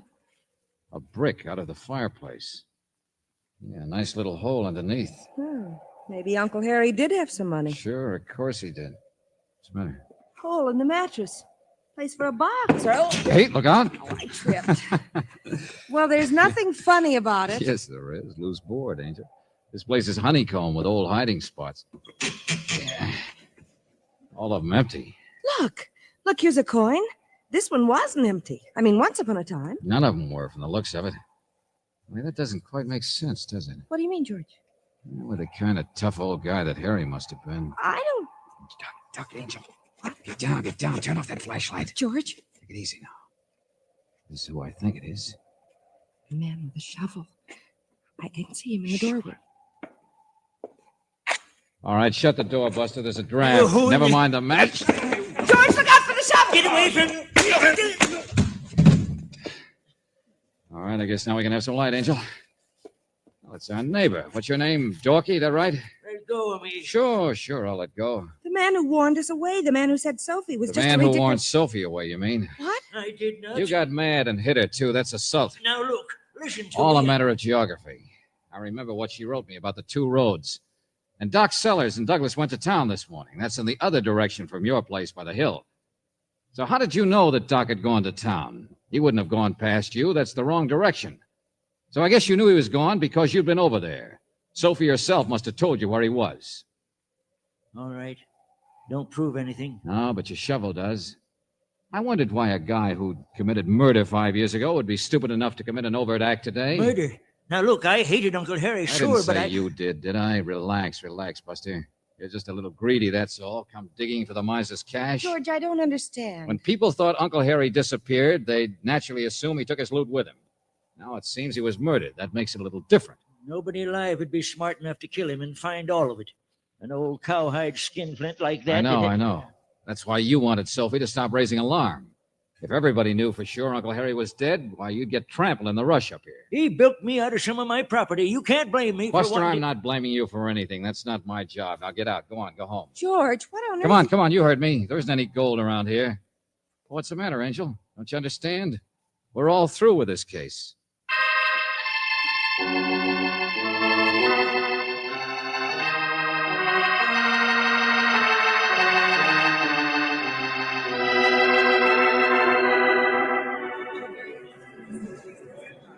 Quiet, all of you, or I'll throw you out. Go on, Doc. Oh, sure, Coroner. There's not much to say. I've given my testimony. He's identified the body. That's all we need from Doc Sellers. Well, Sheriff, who has got something to say? I understood this fella Valentine had caught somebody up at Uncle Harry's shack. I know this isn't a court, but we sure want to hear everything that I haven't got anything to add, Coroner. Now, see here, Valentine. No, Coroner.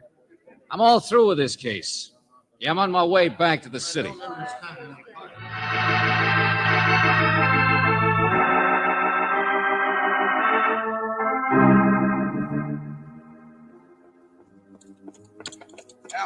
Valentine. Yeah, what was the idea back there at the inquest? There's no idea, Doc. See here, if you think our sheriff is capable... The sheriff's all right, Douglas. Big compliment. He only wishes it were true. All right, now listen, all of you. Uncle Harry was a heel. The whole town wished him dead. Sheriff, when the skeleton was found, your idea was to let sleeping dogs lie, huh? Well, not exactly, but holy smoke, we gotta live with the people, you know. This place has been pretty nice for the past 5 years. Well, then? We'll take care of Dorky, all right. For but- assault, that's all, Sheriff. That's your business. Yeah, but now I got a murder to solve. You help get this rolling. You can't just walk All off. right. Keep your shirt on, Sheriff. You won't have to nail anybody in your town for murder. But you said that the... All right, let's start at the beginning. 5 years ago, Uncle Harry, the hermit, the miser, the boy with the gold. Somebody comes and tries to get his gold. Kills him, takes his gold. But you've been up to the cabin, Sheriff. How did the killer find all the loot in at least 3 separate hiding spots? Well, he could have twisted the old boy's arm or dug around. Nothing until was he- disturbed. He went right to the spots. Yeah, I remember. And if he got rough with Harry, would Harry have told him where all the spots were? Oh, no. I see what you mean. No, you don't, Douglas. Maybe Sophie's an unhappy, bitter woman, but she had the right idea. Sheriff sent some telegrams to, where was it she got her last money order from? Someplace in Manitoba, Canada? Bunker, that no-good husband of hers, he's the one. Bunker? Well, I grant you he could have come up here after he left Sophie in San Francisco. I guess nobody would have known if he was out at Harry's place. Yeah, but she's had detectives looking for Bunker, tracing those little money orders he sent once in a while. Well, that's right. They ain't been able to find him, Valentine. Okay. But, Doc, you wouldn't be able to lie about x-rays of anybody who's still around here, would you? I mean, right out in public court and all? No, you couldn't do that. You'd be caught up. What are you talking about? Perjury. I waited just long enough for you to commit perjury at the coroner's inquest, Doc. Well, what are you talking about? A tin box with a live spider in it. Spider? Yeah, that's what gave me the idea, and it's the only way to explain everything. Suppose the spider got in there when the box was opened, say, a few days ago. By Doc alone. You're crazy. No more than your sister is. Suppose you switch some x-rays. We'll tie that together with what I said about Uncle Harry's hiding places. There's only one person who could have gone right to the hiding places, and that's Uncle Harry himself. No, now look. But he couldn't do that if he were dead, could he? All right, then. Suppose Doc here once treated a fracture for Bunker. Bunker? Yeah. Oh, boy, that would... Yeah, simple as that. 5-year-old crime. Man killed another man, threw him in the lake. And now, because his sister would inherit some property and so on, Doc decides to make the skeleton into Uncle Harry, when it's really the skeleton of Bunker. That's not true. Now, Sheriff, you got to believe me. Perjury, Doc. Perjury, remember? But, Sheriff, I think the reason detectives haven't been able to trace Bunker is pretty simple now, don't you? Wrong description. Just send a description to Canada of Uncle Harry. They'll get him all right. And there you are, Sheriff. Instead of just a bunch of bones, Uncle Harry is a real live murderer. Uncle Harry. Well, I'll... Hey, Valentine, wait a minute. Where are you going? Back to the gal what brung me, Sophie.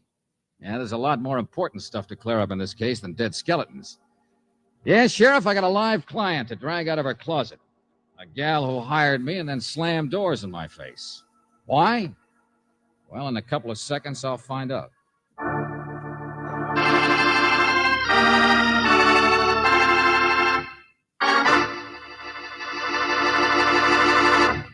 You know, I'm kind of sorry for old Sophie. I've got a feeling that when George gets through with her, she'll be sorry the story wasn't called Aunt Sophie's Bones. But while we're waiting for the worst, let's give a listen to the best.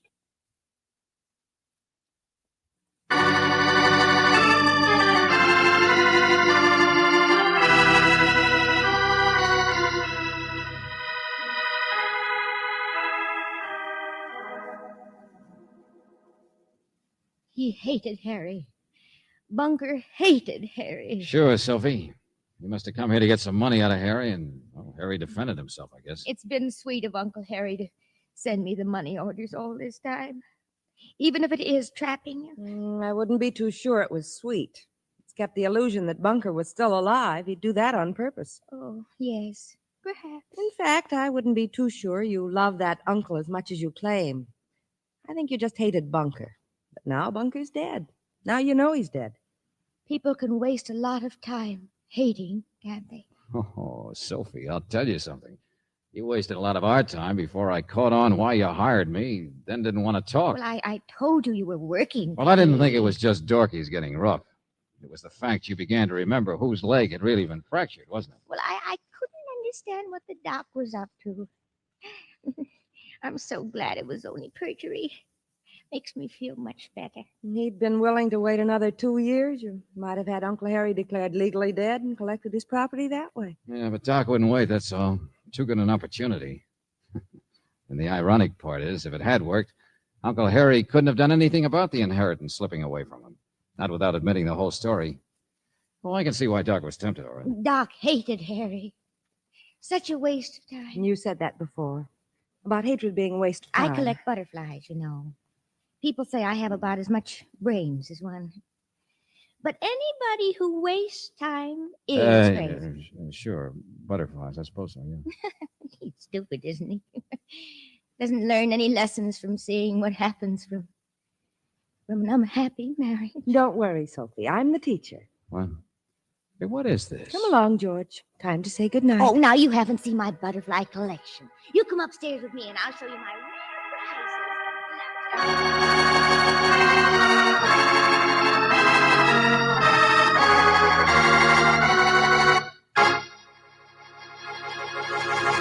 Well, you can hang Buster back in the closet now. It's all over. Oh, but before you do, be sure to tell it that George Valentine was played by Robert Bailey and Virginia Gregg played Brooksy. The story was written by David Victor and Jackson Gillis, and Eddie Dunstetter dug up the music. Now, this is yours truly inviting you to another visit with Valentine, when you will again hear what happens when you let George do it.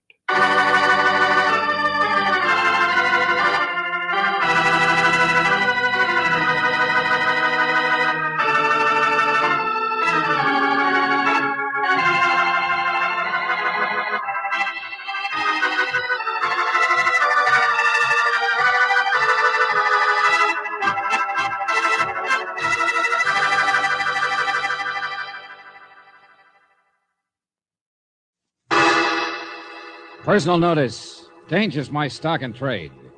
If the job's too tough for you to handle, you got a job for me, George Valentine. Write full details.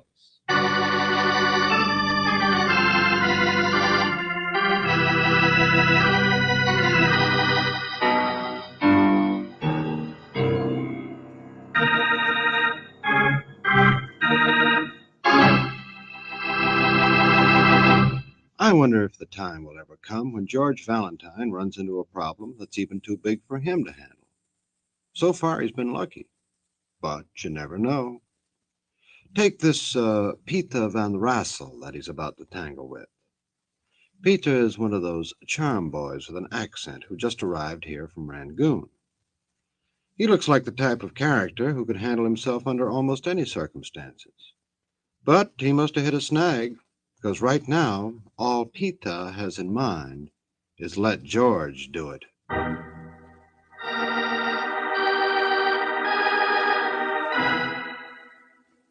My dear Mr. Valentine, my name is Peter Van Russell. I'm a research chemist for one of the rubber companies with offices in Rangoon. I have devoted my life to my work, which I suppose to someone else would be about as dull as my own person. It has been years since I have even followed the American newspapers, let alone kept abreast of your customs. I have never been in your city before. Now, I say all this so you will understand how impossible it is for me to locate a certain man without your help. A man who, like myself, has just arrived from Burma. A man who is here, but is not here.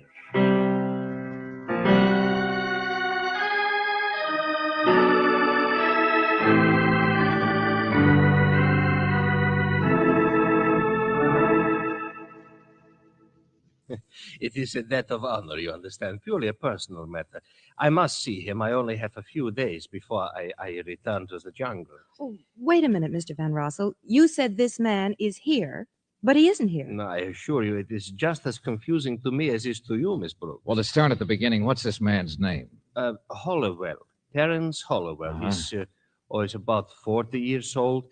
Tall, quite distinguished. Hollowell, does he live here? Did you look him up in the phone book? Oh, yes. He maintains a residence. Well, then what... Now, I telephoned, you see, from my hotel, and I was informed by a caretaker that Mr. Hollowell won't be arriving from Burma until tomorrow.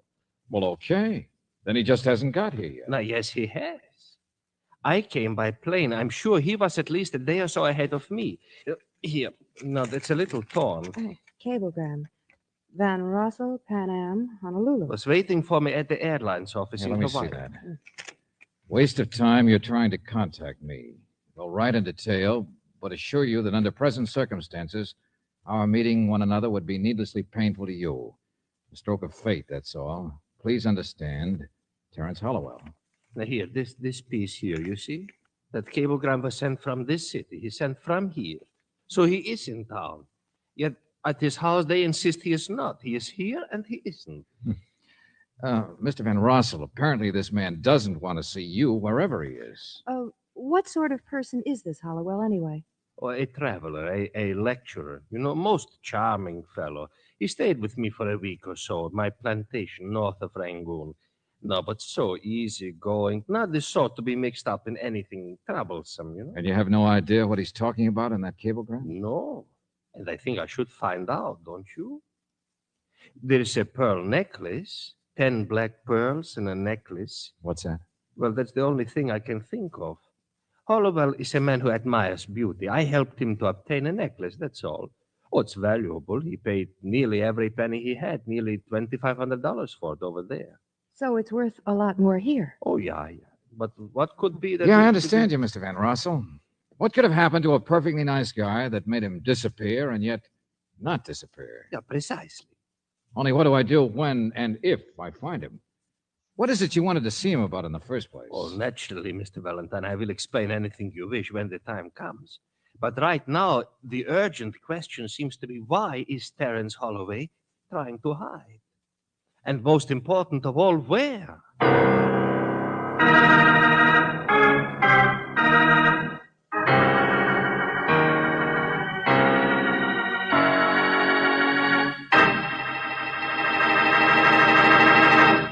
You know, if I had a monster like this Peter on my trail, I'd hide too. This boy spells trouble with a capital T. But then George is smart. He'll know what to do. And if you're smart, you'll know what to do when it comes to this. Now let's see how George is doing in his search for old Terence. I guess so far not so good. And Brooksy isn't being a bit of help either. George, Mr. Van Rossel has already tried calling the house here. I can't see any reason for our Always try- start with the obvious, Angel. Maybe this Hollowell just doesn't want to be bothered with our Dutch friend. You know, look me up sometime, and then the people take you up on it and you're stuck. But he was his guest in Burma. He wouldn't be Wait a rude. minute, hold on a minute. Good morning. Good morning. Are you from the house here? I mean... It seems so unusual. All those wonderful little birds out at this time of morning. Don't you think? Well... They should be sleeping in the middle of the day. Yes. But it's not hot, is it? There's no reason for them to be sleeping here. Well, we just wondered if you... Oh, no, I'm not from the house. No, indeed. You see? I have my umbrella. Yes, I see. Yes, this is Mr. Hollowell's house, though. I only carry my umbrella from habit, I suppose. It's ridiculous, isn't it? You haven't rung the bell yet. Yes, it's Mr. Hollowell's house. It's his. It's not like him, though, do you think? We've never met him. Oh, you've never heard him talk. You've never heard the beautiful words he uses. With such a sad expression. But so exciting. All the romantic places. The intimate, beautiful thought. What did you say? Oh, no, I haven't rung the bell, no. You may if you wish, but it won't do any good. Why not? She's at home. Perhaps she'll throw you out like she did me. What? His wife, Mrs. Hollowell. Yes, his wife. Oh, don't mind me. I'm just waiting. Just waiting.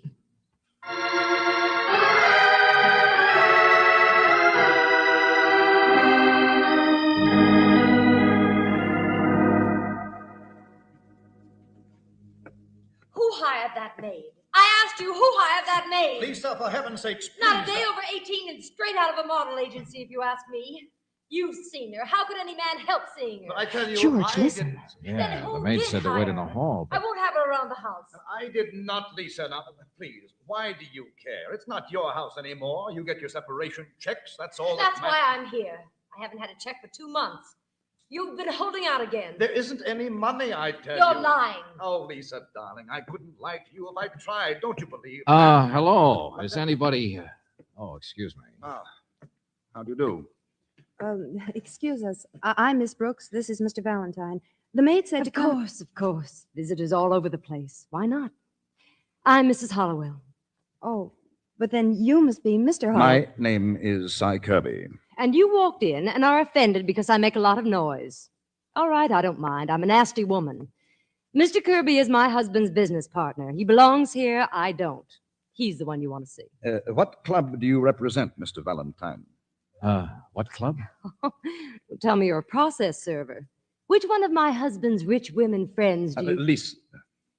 Isn't it about a lecture? Really, that's our only business, you know, travel talks. And I just assumed you were like the lady out there with the umbrella or the committee of women out in the hall. No.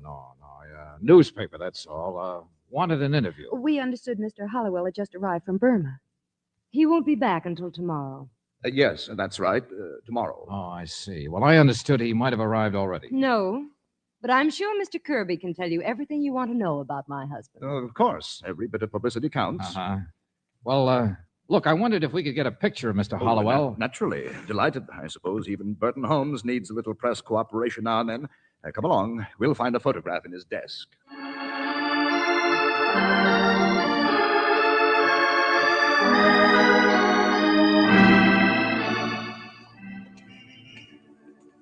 George, you'll never locate a man just by carrying his picture around. I will by a telephone pad, Angel.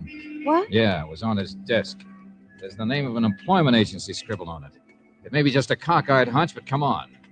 Flavin Home Service Employment Agency.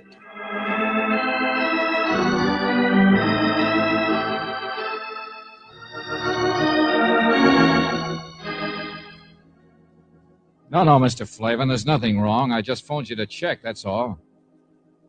So Mr. Hollowell did hire the girl himself, huh? I see. And he phoned from the Benson Hotel. Okay, thanks a lot.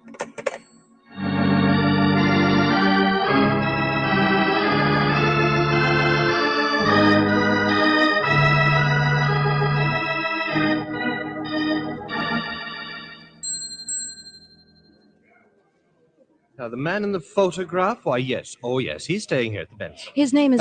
Could you just tell me what his room number is, please? 325. Oh, but his key is in. I think he's probably across the street. What's this all about, Mr. Valentine? You mean that theater over there? No, no, a little jewelry store. I've seen him go in there before. Jewelry?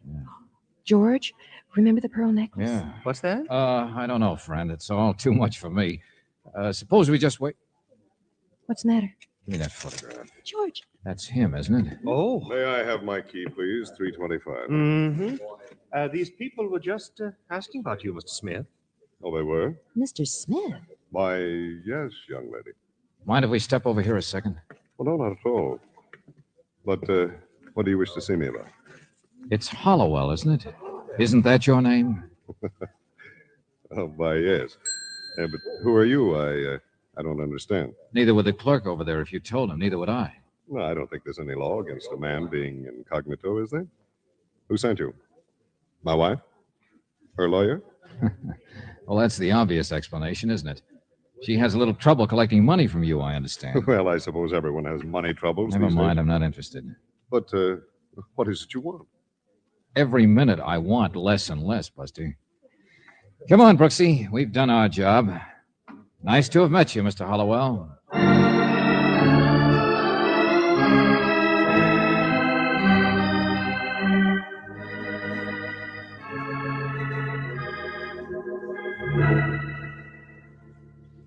But, Mr. Valentine, I located him.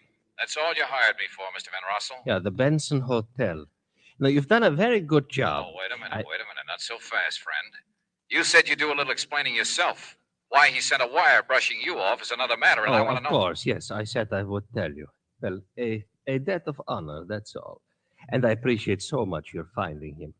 I am really not concerned with whatever his little problems are. Well, then? Because I am only here from Burma, you understand, to kill him.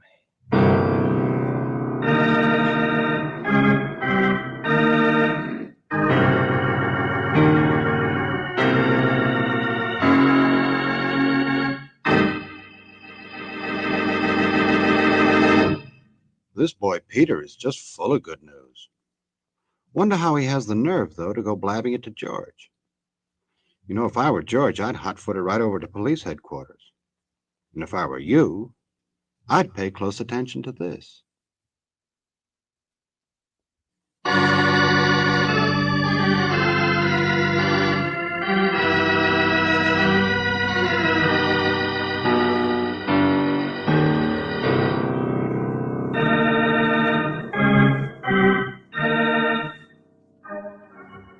Now, back to George Valentine.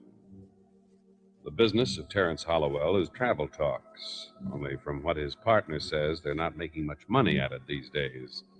Hollowell has trouble with his wife, too, but most of all, he's likely to have trouble with your client, because if your name is George Valentine, then you have a harmless-looking client, Mr. Van Rossel, who has just said, thanks for finding Hollowell, because now he can kill him. Hey, wait a minute, you... Van Rossel gone, George? Oh, yeah, sure. Hung up and ran. But it'll take him at least 15 minutes to get over here to the hotel. Well, he wouldn't just come and kill him. Why would he tell you? Why would he warn anybody and then do it? Oh, lots of crazy people in the world, Angel. But this is no time to argue about it. Hollowell went upstairs to his room, didn't he? That's right. Okay, play it safe. Find the house detective. Tell him what it's all about. As if I knew. Tell him to keep Hollowell there until I meet you. Where are you going? To try and tie this together fast so it does make sense. The jeweler's across the street, Angel. That pearl necklace is the only thing I know about that ties a would-be murderer to his corpse.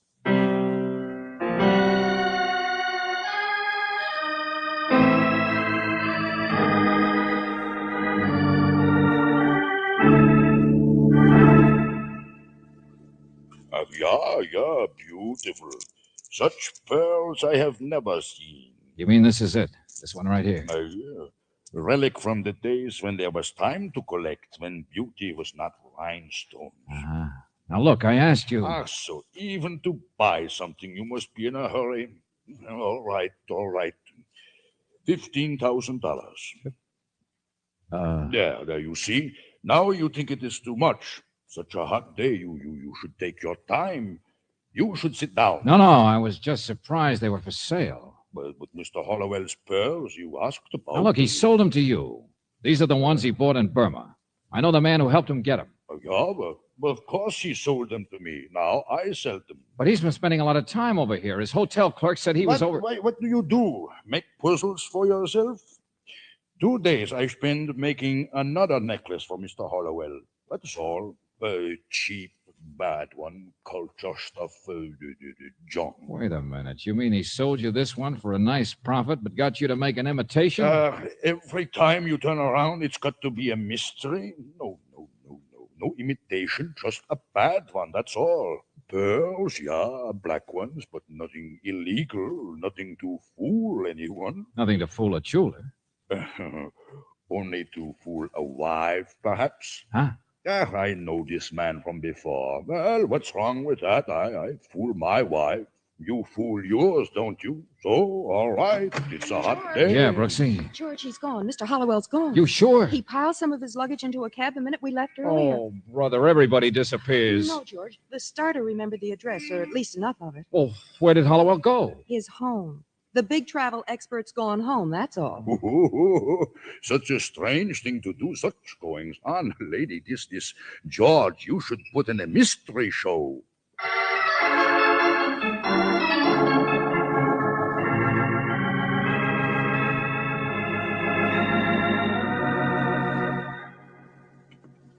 Mr. Valentine, I'm so sorry I was rude this morning. Oh, not at all, Mrs. Hollowell. Through here, please. He's unpacking now.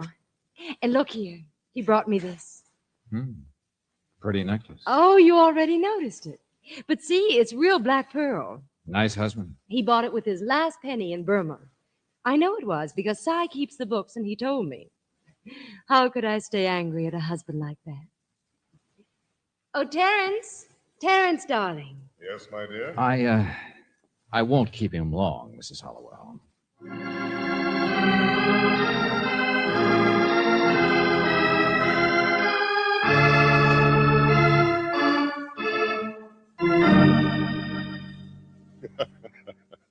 And he wants to kill me, you say. Van Rossel. Imagine his even being here. Sure. It's very amusing. He's insane. Of course you know that. Lived in the jungle too long. Nothing but work. I think it's very amusing the way your wife fell for the phony necklace, too, Buster. What's that? Oh, don't worry. I'm not going to tell her. She'd start worrying again about that pretty maid you hired. How much does your partner, Cy Kirby, know about that little profit you made on the necklace? Buying it for $2,500. Buy? Well, didn't you? In Burma? The real one? Or is that what Van Rossel is upset about? Something to do with that necklace? Oh, get out of here. You've given me your little warning, and thanks very much. Goodbye. Oh, no. My curiosity gets bigger and bigger the more I talk. This is my house. I've done nothing criminal. I got out of here, I said.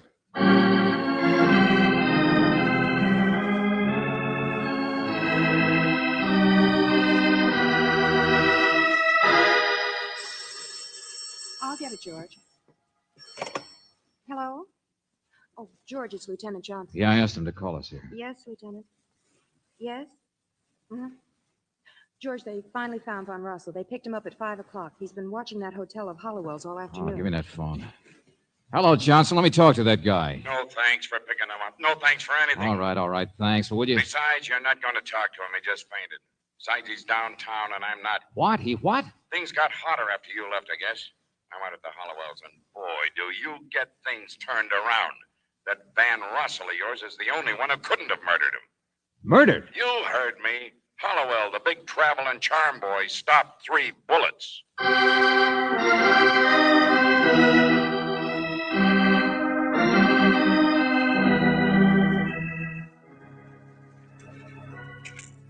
I don't know. I barely got here myself, Valentine. Well, his wife was upset. First she was hating him, then she was... Yeah, I got that. But after you left, she drove to the hotel to get some more of his baggage for him. Took the maid with her.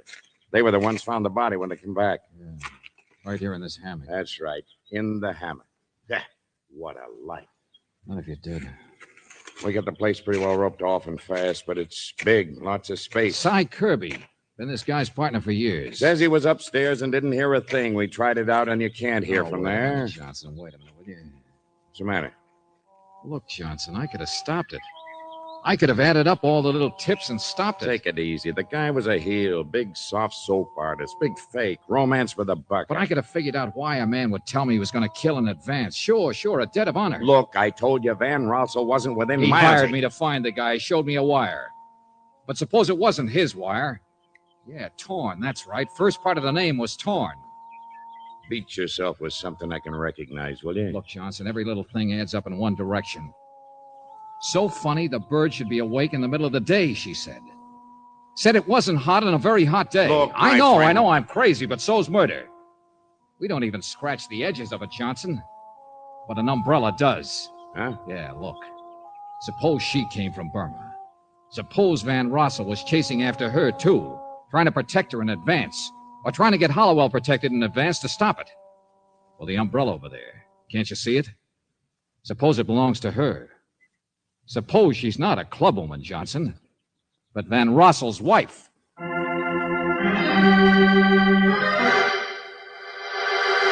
George, there she is. Yeah, I know.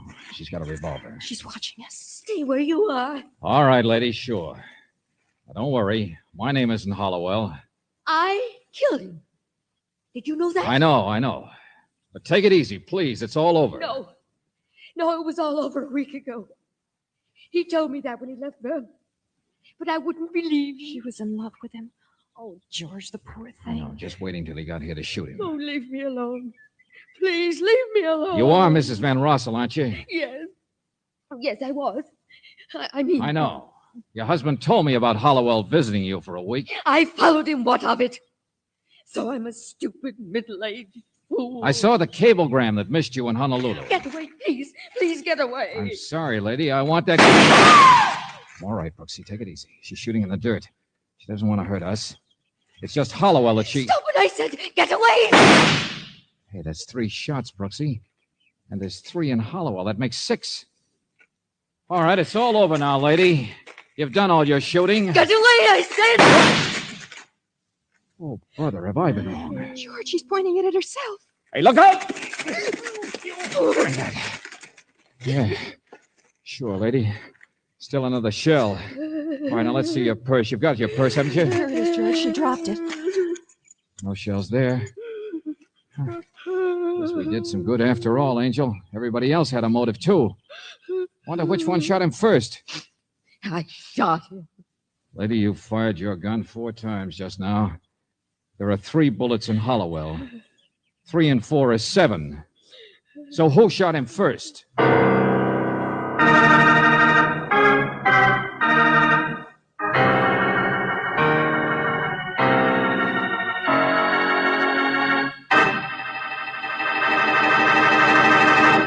George, that's a very good question. Now, how are you fixed for good answers? Oh, you want a minute to think it over. Okay. You give it some thought, and we'll give this a listen.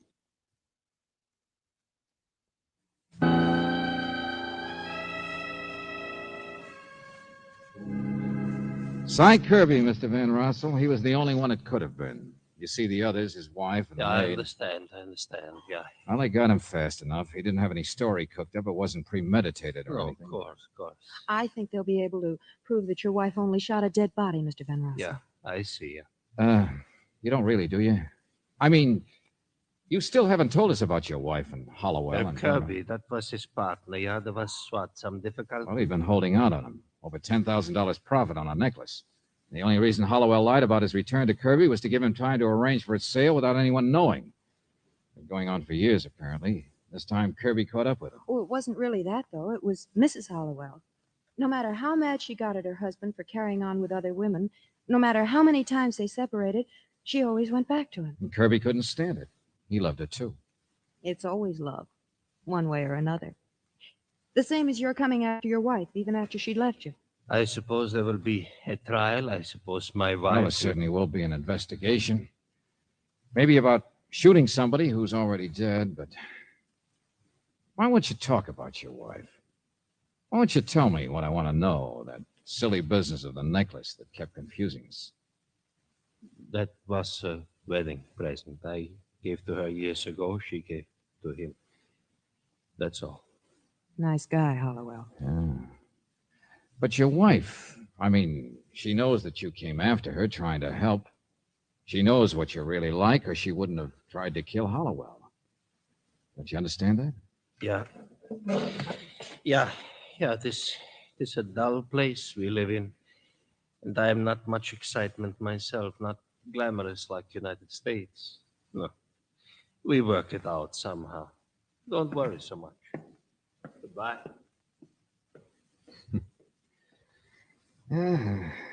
What was that line of yours, Brooksy? One way or another, it's always love. Go on, darling. There's nothing I'd rather hear you talk about.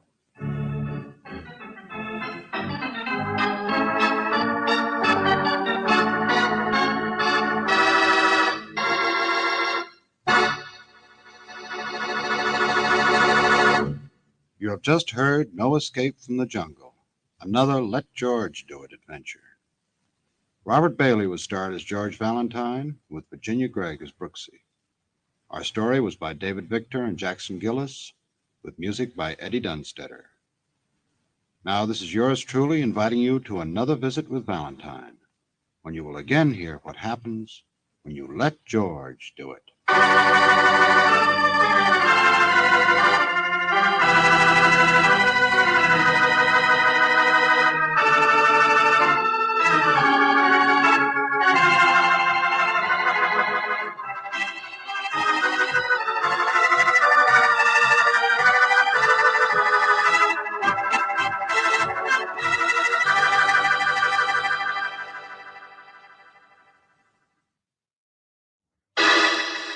Personal notice. Danger's my stock and trade.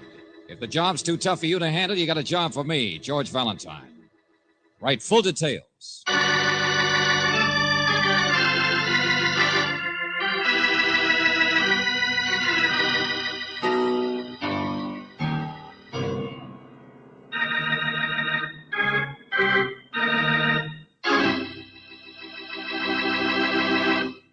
Well, you all set for another visit with Valentine? Ready or not, here he comes. And is he loaded? Now, don't get me wrong. I don't mean in the true sense of the vernacular, nor is he toting a Tommy gun. He's just up to his chin in bliss. You know why? He's going on a vacation.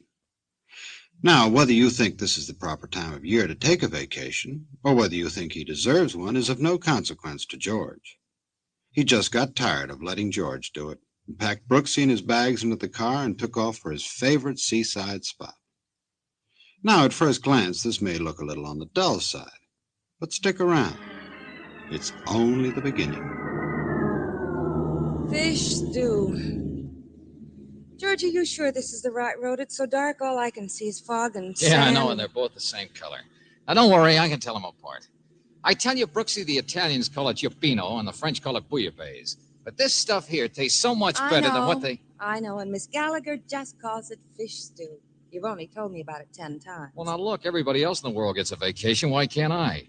At least once a year, can't we go off somewhere George, and have I'm some not fun? complaining about a vacation. I think it's wonderful. No mysteries, no letters from people getting murdered. But I mean, it's so silly just picking up and going someplace you happen to be once where they have fish stew. Oh, but Angel, you haven't tasted it yet. Besides, I wrote to her, didn't I? Still like to know why she didn't answer. Miss Gallagher? Well, that's right. Why look on the gloomy side? Maybe she's poisoned on her own cooking. Darling, if I sound like a gloomy... What's the matter? Road sign. Oh, I guess I'd better powder my nose, hadn't I? Sandy Spit, 1 mile. Yep, almost there. Fog's clearing a little, too. Here comes the moon. Looks cold, doesn't it? Sandy Spit, I don't blame you. Even the name of the place is crazy. But it's quiet. Nothing ever happens here. Nobody ever comes here. Aren't there any tourists or summer visitors? Not many. You've seen the roads. Just sand fleas and seagulls, mostly. Oh, a few artists or hermits, maybe. But I think most people are afraid of this kind of country. Too lonely. Just miles and miles of sand dunes and wind. Yes. George, I take it all back. I think I'd like something warm and friendly, like a fish stew.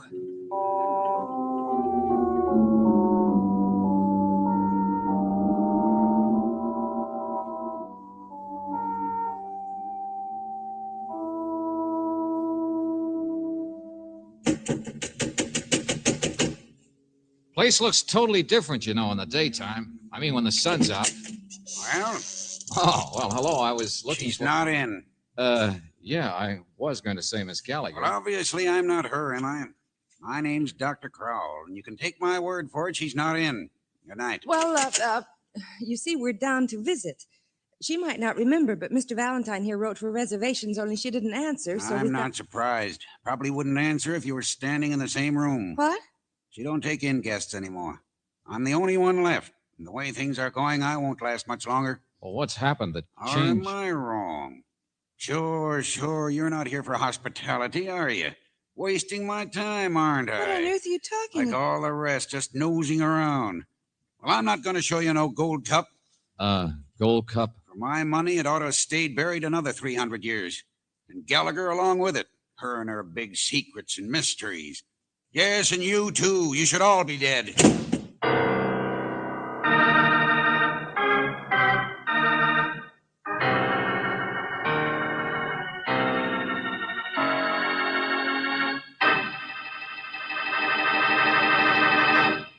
Now, that's what I call a fine example of seaside hospitality. I think George better give up the idea of fish stew, or he'll end up dead as a mackerel. All of which makes me think that I'd better clam up and let you hear something that's not a fish story. Now, let's see how George and Brooksy are making out. I don't think this little safari to the sea is going to turn out to be much of a vacation. And neither does Brooksy. Nothing ever happens in Sandy Spit. The guy's nutty. Just Come on. warm fires and good food. What I want is a vacation. You know, once a year, get away from all the puzzles and excitement and mysteries. Cut it out, Angel. It doesn't mean anything. Only what did he say about a gold cup? George. Hey, wait a minute. Never mind. Listen. What? Yeah, party going on down the street. I thought everybody was a hermit in this town, like Dr. Crowell.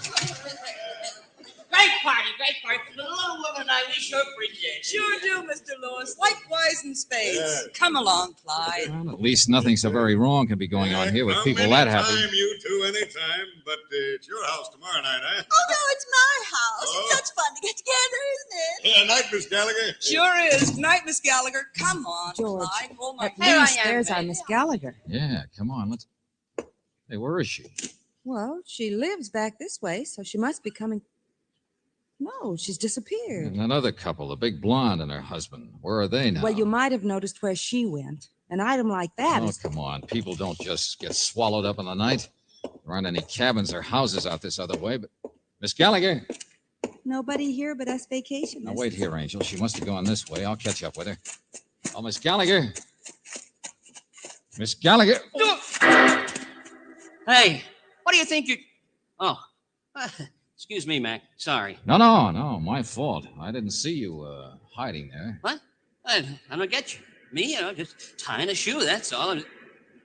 Who are you? Well, now, take it easy. I'm just a visitor, that's all. Yeah, let's not kid each other, Mac. My name's Mercy, see? Clyde Mercy. Mercy Carnivals. Maybe you heard the name in better days. I even used to do a muscle act myself, see? So don't bother with no double talk. Hey, what makes you so anxious? My name's George Valentine. Just going through town, that's all. Oh. Sure, yeah, that's the way with me, too. Yeah. Just visiting, that's all. The little wife's in training here. The long-distance swimmer, you know. That's a dead little place. Nothing ever happens. You won't have much fun. I was just on my way for a little stroll on the beach before I turn in, you know. It was a silly idea anyway, I guess. Mm-hmm. Huh? Oh, yes, there, right here. I was just... Did you see her? Baby. Did you see where she went? Please. Or did you pull another stupid Baby. thing? Oh. Hello. Hi. Well, let's get home, baby. Time for us to be in bed. Well, good night, Valentine. Nice to meet you. Nothing ever happens here. Come on, Angel, down the beach.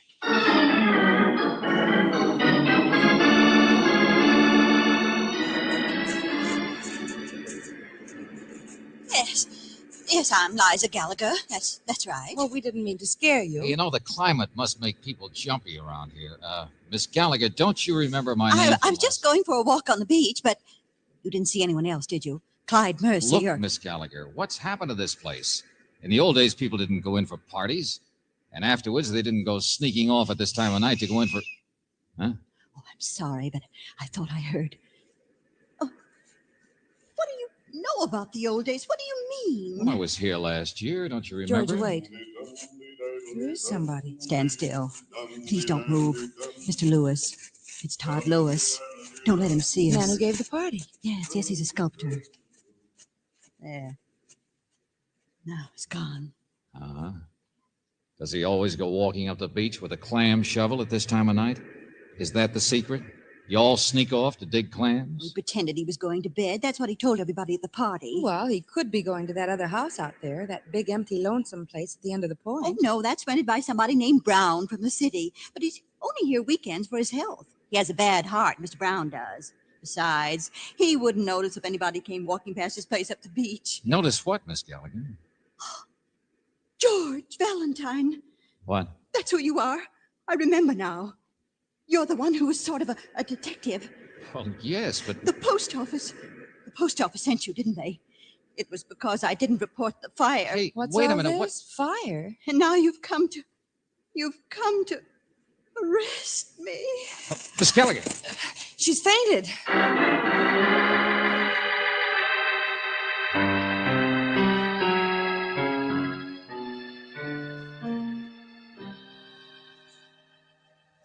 Miss Gallagher, please, start at the beginning, will you? If you feel all right and I've convinced you I'm not a post office inspector.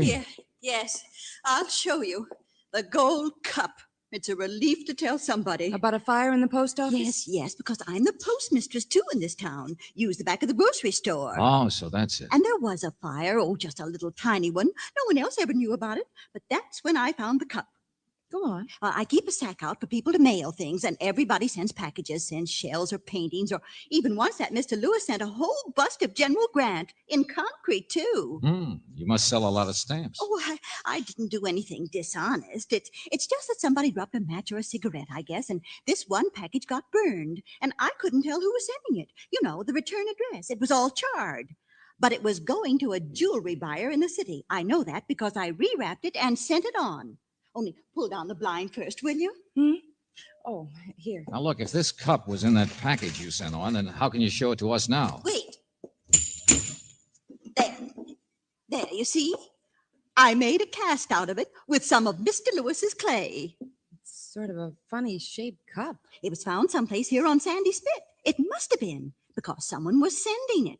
Found it buried in the sand. They must have. Mm-hmm. This is just like the original? Oh, yes. You can even see the markings. Well, that's what I meant. I don't read Latin so well, but it's a good 300 years old, I guess. Spanish. It's Spanish. I looked in a book. I mean, the design and everything. And made out of hand-carved solid gold like that. You know how much it weighed, Mr. Valentine. Never mind. I get the idea. A thing that size. Somebody went digging for clams or fishing for a stew and made a fortune on the haul.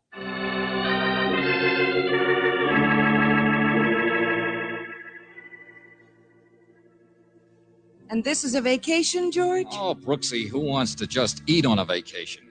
Who knows? In the morning, you and I might do a little digging for buried treasure ourselves.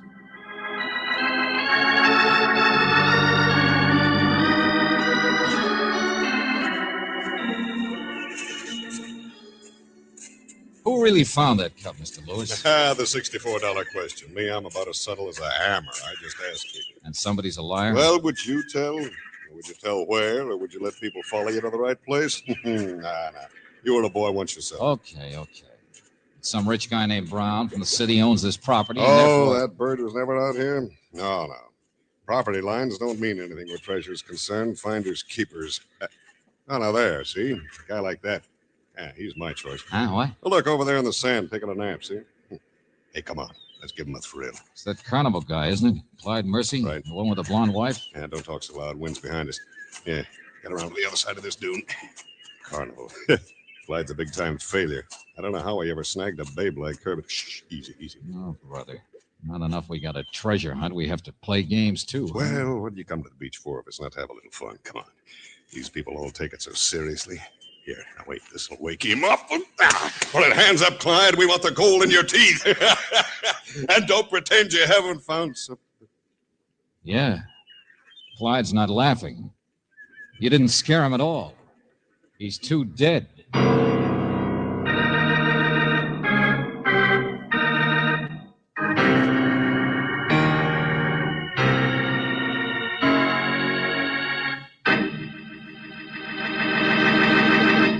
Say, I wonder what inside information Clyde had on that buried treasure.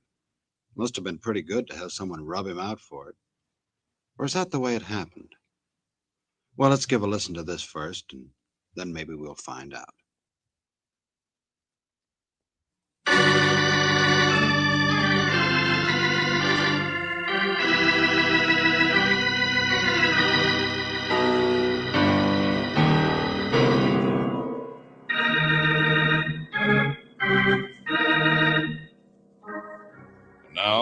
back to George Valentine. Sandy Spit, place for fleas and seagulls. But if your name is George Valentine and it's your vacation, you want to go there because of Miss Gallagher's fabulous fish stew. And then, like everybody else, you get curious about the treasure, an old Spanish gold cup that someone found buried in the sand. Only now you found something else in the sand. The body of a man, Clyde Mercy. Murdered. Sure. You don't need a diagram for that. Look, clam shovel. Hey, don't touch that. All right. But it's what somebody used to smash his head with. Yeah. Put up a little fight, though. Must have hit him several times. I told you people took this treasure stuff too seriously. Did Clyde here? Huh? Oh, sure. Worse than anybody else. Yeah, you see his wife, the blonde, she's in training for long-distance swimming or something. She'd go trotting off in a white bathing suit every morning, and the minute she was gone, this little guy would sneak out into the dunes and start his daily prospecting. Get rich quick. Hope springs eternal. Huh. I wouldn't be so sure. Clyde here found some gold. What? Yeah, his hand here, look. Holy smoke. Hanging onto it for dear life. That's right. Gold coin, Spanish. About the same date as that cup.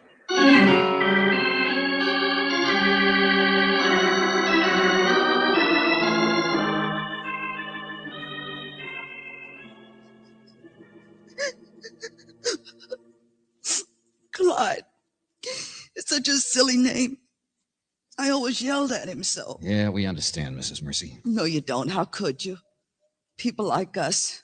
My third husband, you know that? And when I met him, I thought he was such a silly-looking ape, gawking at me in a bathing suit. Here, have a drink. It'll make you feel better. I married him for his money. Do you know that? That's the funniest part. He used to own a carnival, see, and I thought your husband was broke. Well, he lost it, naturally. Well, he wasn't any good. And me and my big mouth, of course, I told him so and yelled at him, and he just got broker and broker. Until all he could think about was digging for buried treasure, huh? Sure, you got the idea. Saps. We're all just saps going around. Oh, I'm sorry. What did the sheriff say, Mr. Valentine? Oh, nothing yet.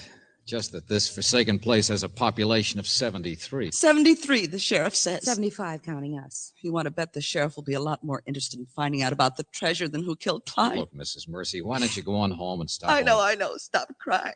Clyde's dead. If there's anything more I can do, I'd be Of course there isn't. I'll go swimming. That's what I'll do.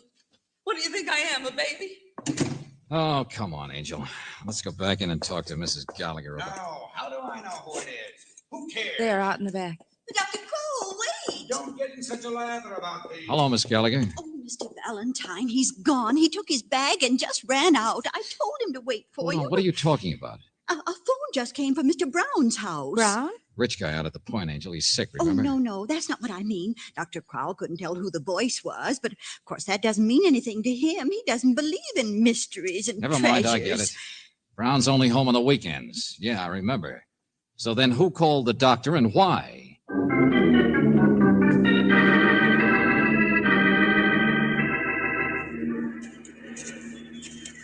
The house is just up around to the right there, overlooking the beach. Yeah, sure. Just wait a minute, will you? What is it, George? Hurry up, please, Mr. Valentine. I was just looking at a piece of paper. Taxi slip, see? Oh. Somebody's been here, all right. Been here pretty often, too. Look, another one over here. Here's still another one. And those little slips they tear out of the meter. That's right. And one of them's so fresh it isn't even damp from the salt air. Come on, step on it.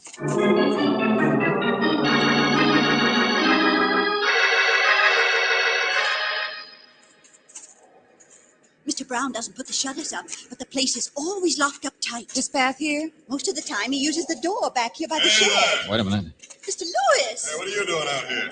Well, now that's a question I was going to ask you. Eh? Well, I'm trespassing, naturally.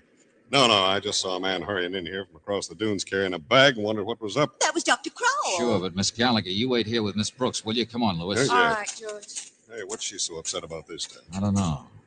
Hey, the door's open. Uh-huh. Back way goes to the tool shed, I guess. Front doors just let sand in this country. Yeah. Oh, but that's not all. Yeah. Lying on the floor by the hall. Come on. Yeah, look. Doctor's kit beside it. Oh, brother. Now, wait, don't touch him. He's not dead. I don't see any marks on him. Don't touch him. Huh? Who's that? It's Dr. Crow. Let him lie just the way he is. Wait a minute, doctor, but this guy on the floor, who's... It's Mr. Brown's house, so I guess it wouldn't be too far-fetched if this guy were Mr. Brown. Boy genius. I don't need your help, gentlemen. The ambulance is on its way. Just telephone. Yeah, but who hit him? Who slugged him? Be quiet, will you? What happened, Doctor? Heart attack. Yeah, I was... He'll be all right. Just needed a little shot, that's all. Well, is it all right if I ask him a couple of questions? No. I'm no specialist, but he's sick. Now go play your Captain Kidd game someplace else. Okay. I guess he wouldn't answer the questions anyway.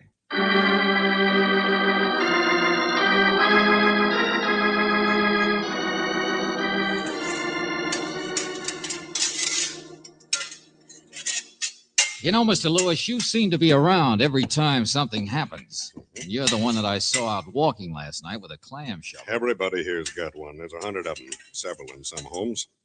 Any one of them could have been used as the murder weapon. Oh, sure, and they all look the same. Only, there's none here.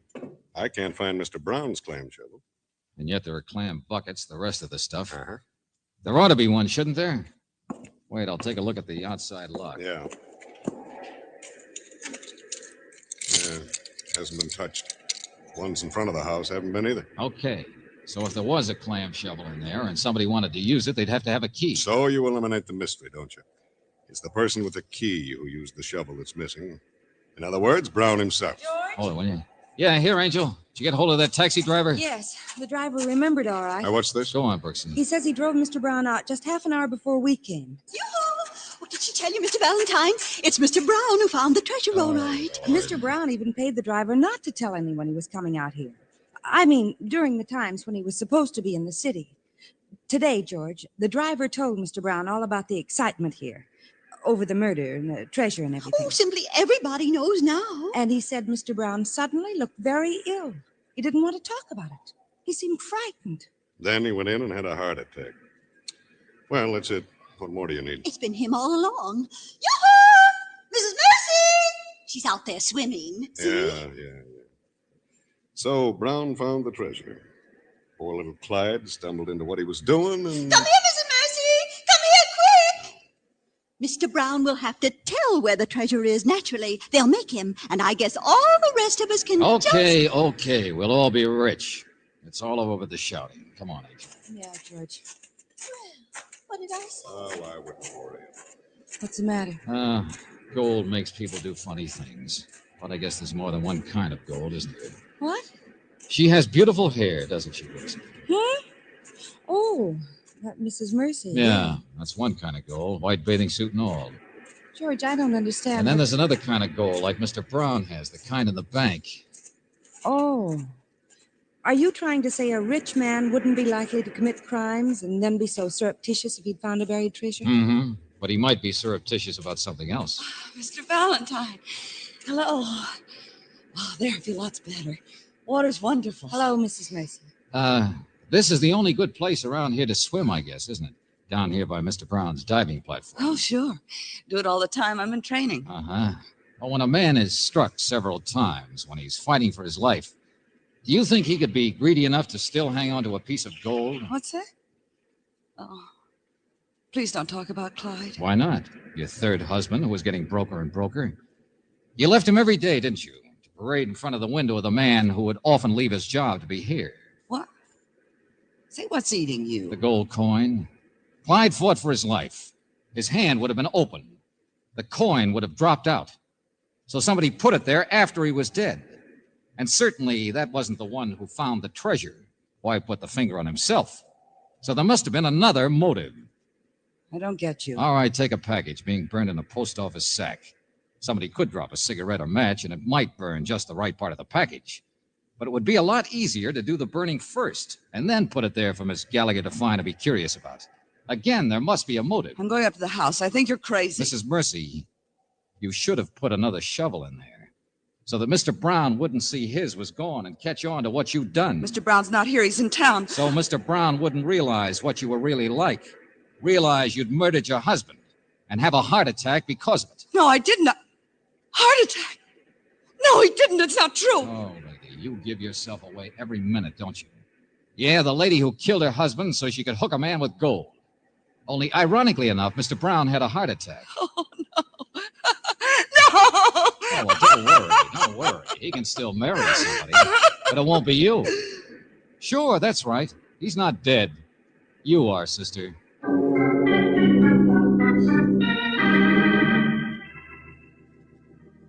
But the gold, George, that cup and the coin, the treasure. Oh, there isn't any, Angel, don't you see?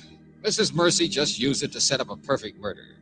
This is Sandy Spit, remember? Just a place for fleas and seagulls. Stick around, I'll prove it.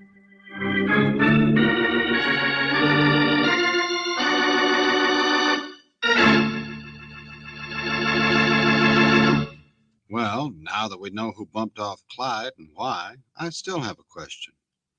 When is George going to get around to having some of that fish stew he's been yapping about? This I gotta see. Just like this, you've got to hear.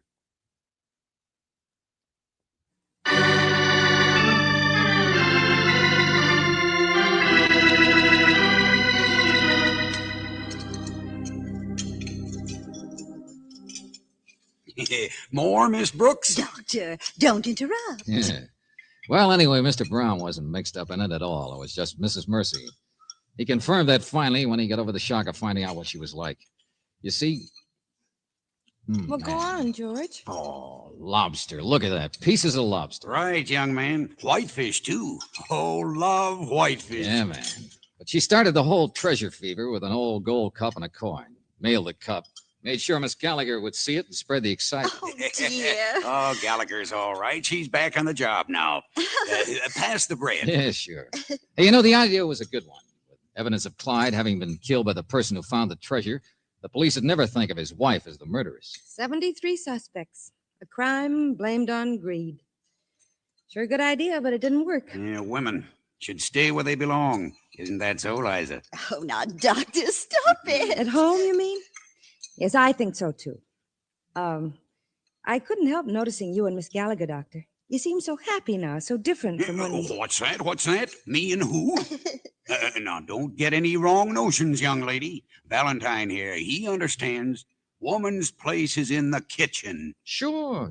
That's all the doc wants, Angel. You see, I do understand. I'm a fish stew man myself.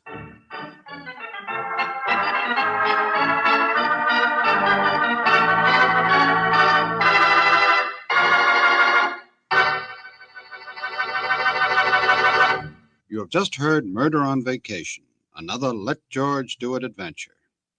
Robert Bailey was starred as George Valentine with Virginia Gregg as Brooksy.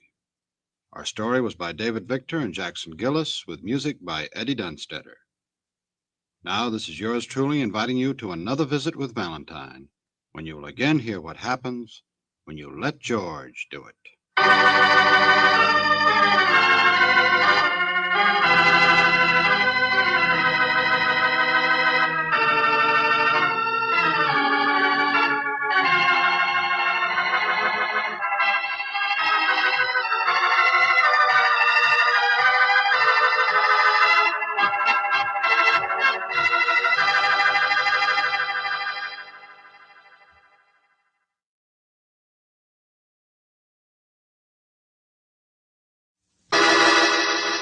Personal notice. Danger's my stock and trade.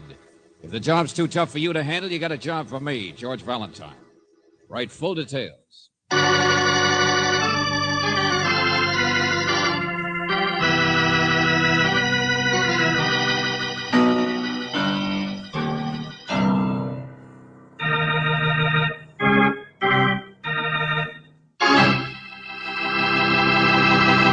You've all heard of the man behind the plow, or of the man behind the gun.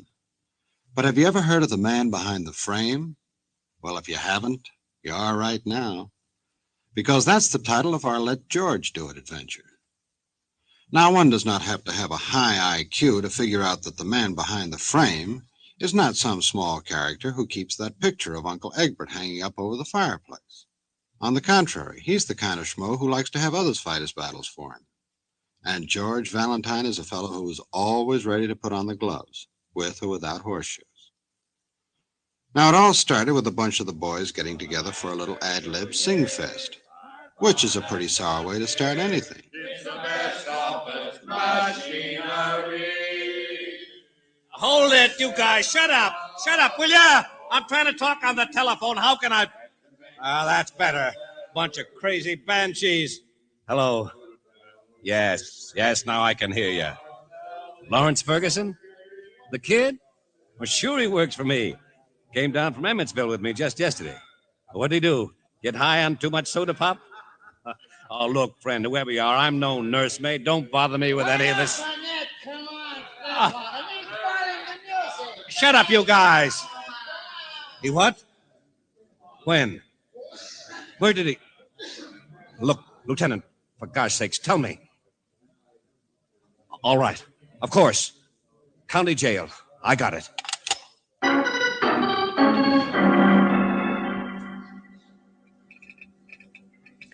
Dear Mr. Valentine, my name's Vic Burnett, Federal Office Equipment Company. You remember the guy sold you the wire recorder for your office?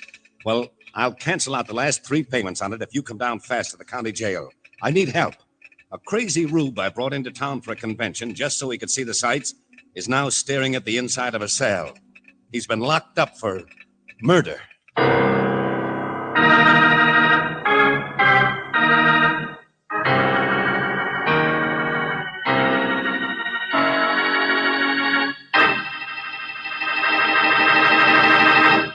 I think that this Mr. Burnett should have coached this young hothead on how to act before he brought him to town.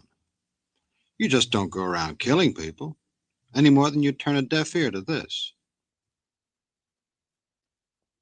Now let's see if George has gotten into the act yet. Oh, yes.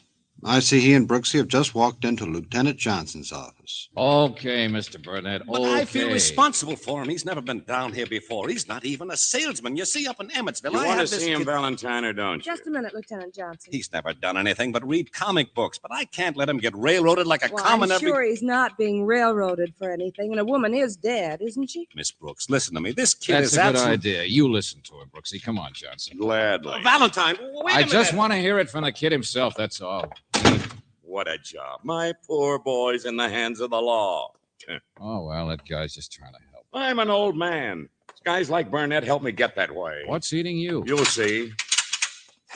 Here, through here. A woman was murdered, huh? Take it from there. Hotel apartment where she lived. Name was Sally Fife. High-speed typist. Typist. Yeah, where'd he meet her? What happened? You'll see. Oh, look, Johnson. Blow will you- on the side of the head with a bottle. Oh, little party? Little gal about 35, fast talker, neat, clean, small business of her own that didn't amount to anything. Fight. Sure, a fight of some kind. What else?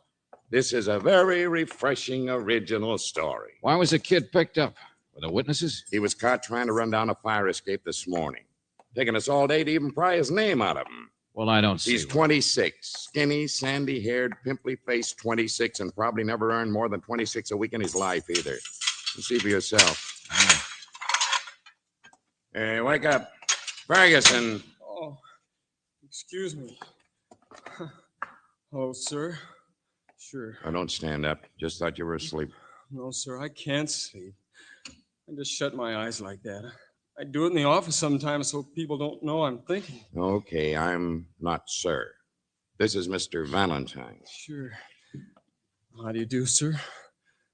Whatever you say. Yeah, hello. Sit down, Lawrence. Yeah. You want to hear it too, I guess. I don't feel very good, you know. Last night you had some drinks. Yeah. See, Mr. Valentine, I'm just a clerk in the office up in Emmetsville. I mean, been there 9 years. I begged so many times to come to conventions. The boss, it's Mr. Burnett. He Last night you went to a movie, and after that a bar called the Silver Duck, and you had some drinks. There was a banquet on the schedule, but of course, I'm not a regular salesman. I mean, just a clerk, you know. But I do handle the boss's correspondence and the district records and things. Well, I was alone last night. I don't know anybody in the city or anything. You knew this woman, didn't you? This Sally Fife? No. What? No, I didn't. Not until then. In the bar, I mean. He met her there. Very refreshing. It's true, too. Go on. Well, I had several, I guess. You know how it is when a guy's alone, on the town, so to speak. I don't remember very well, but I guess I met her. She was awful nice. Anyway, sometime later, I didn't feel very well. Yeah, sure. It was a long way back to the hotel, and she said she'd make me some coffee up at her place close by. But she was nice. I don't want you guys thinking anything. Yeah. We know all about it. Tell him what happened when you got there. I've told you, I don't know. It's not clear. I'm not used to... I mean, I don't know whether I drank the coffee or not. All I know is that it's daylight and I'm asleep on the sofa. All right, hold it, kid, hold it. There was a fight, wasn't there? You had trouble with this girl, and then... Stop it. Leave me alone. All right, I ran. Sure, I ran. I tried to get out the fire escape, only my head was all dizzy. I would have got away if it hadn't been for that. That's this morning when they caught you. Get back to last night. Well, there she was. Dead. What do you think? I killed her. Oh, you did? Well, tell me about it. Refreshing, original story. I don't know, tell you what. I wanted to have excitement, what it feels like to be kicked around and yelled at by all them salesmen.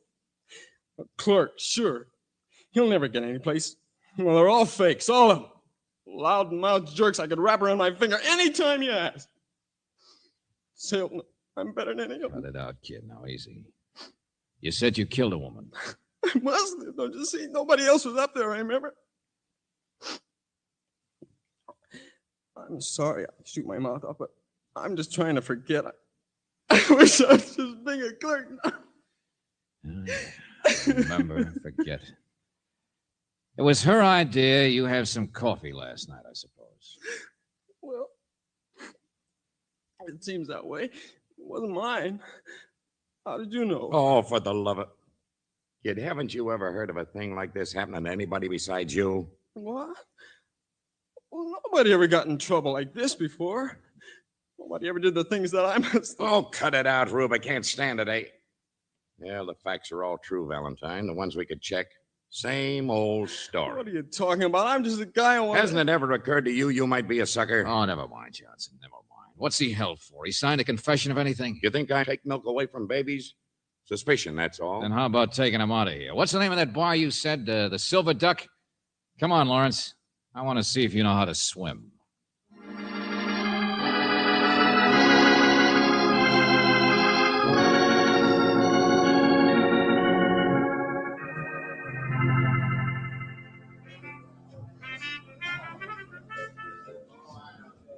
What's the idea, Mr. Valentine? This is where I was, all right. Relax. Nobody's noticing the Yeah, handcuff. but just to stand here all the time. Keep watching. Neighborhood place, same people every night. It's about the same time now, too. The girl, Valentine, that's the part of it that doesn't fit. She wasn't the type, wasn't a regular customer. Yeah, Johnson, it does. I'm just all mixed up. I want to go back Lawrence, on your first night in the big city, how did you meet this Sally Fife? How about a demonstration?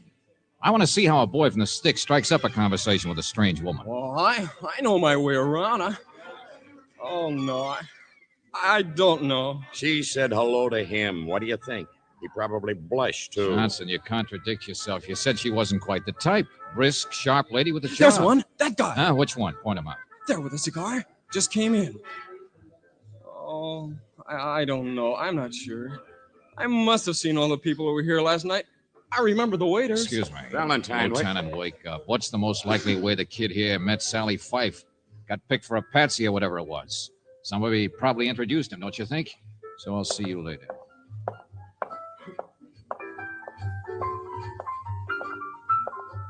Hello, friend. Huh? Excuse me. Just wondered if I could borrow your newspaper a minute. Hey, what kind of a cigar is that? Here's your change, Loopy. 15, 20, 25. Okay, Jake, I'll see you. Wait a minute, friend. The newspaper? Help yourself. See you later, Jake. And sit still. What are you picking the fifth? Must have hit it nice and fancy cigars, paying off your debt. I still got to figure Hialeah. Hey, look over my arm, man. I want to ask the bartender, Jake, here about you. What do you want? He's all right, mister. Sit down. Name's Loopy, huh? What do you want? Turn around. That skinny young guy standing over there. Ever see him before? One next to the heavyset man? No.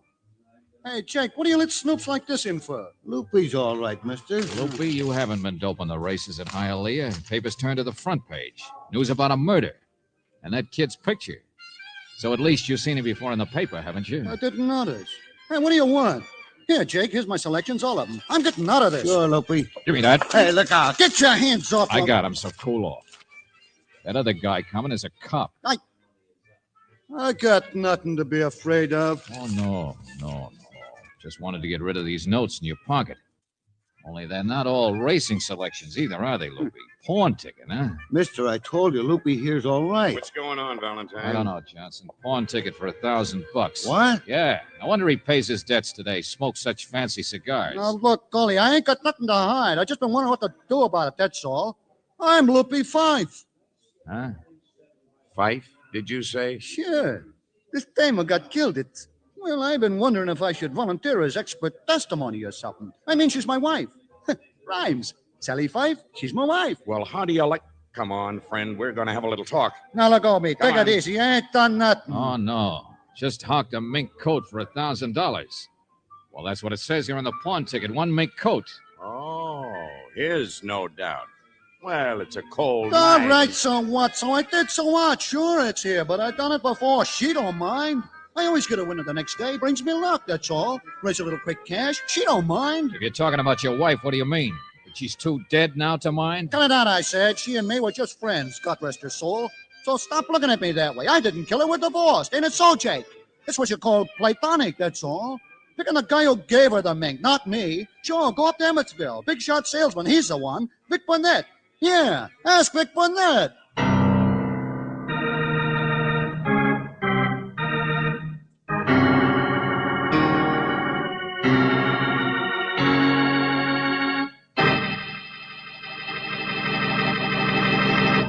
Well, what do you know?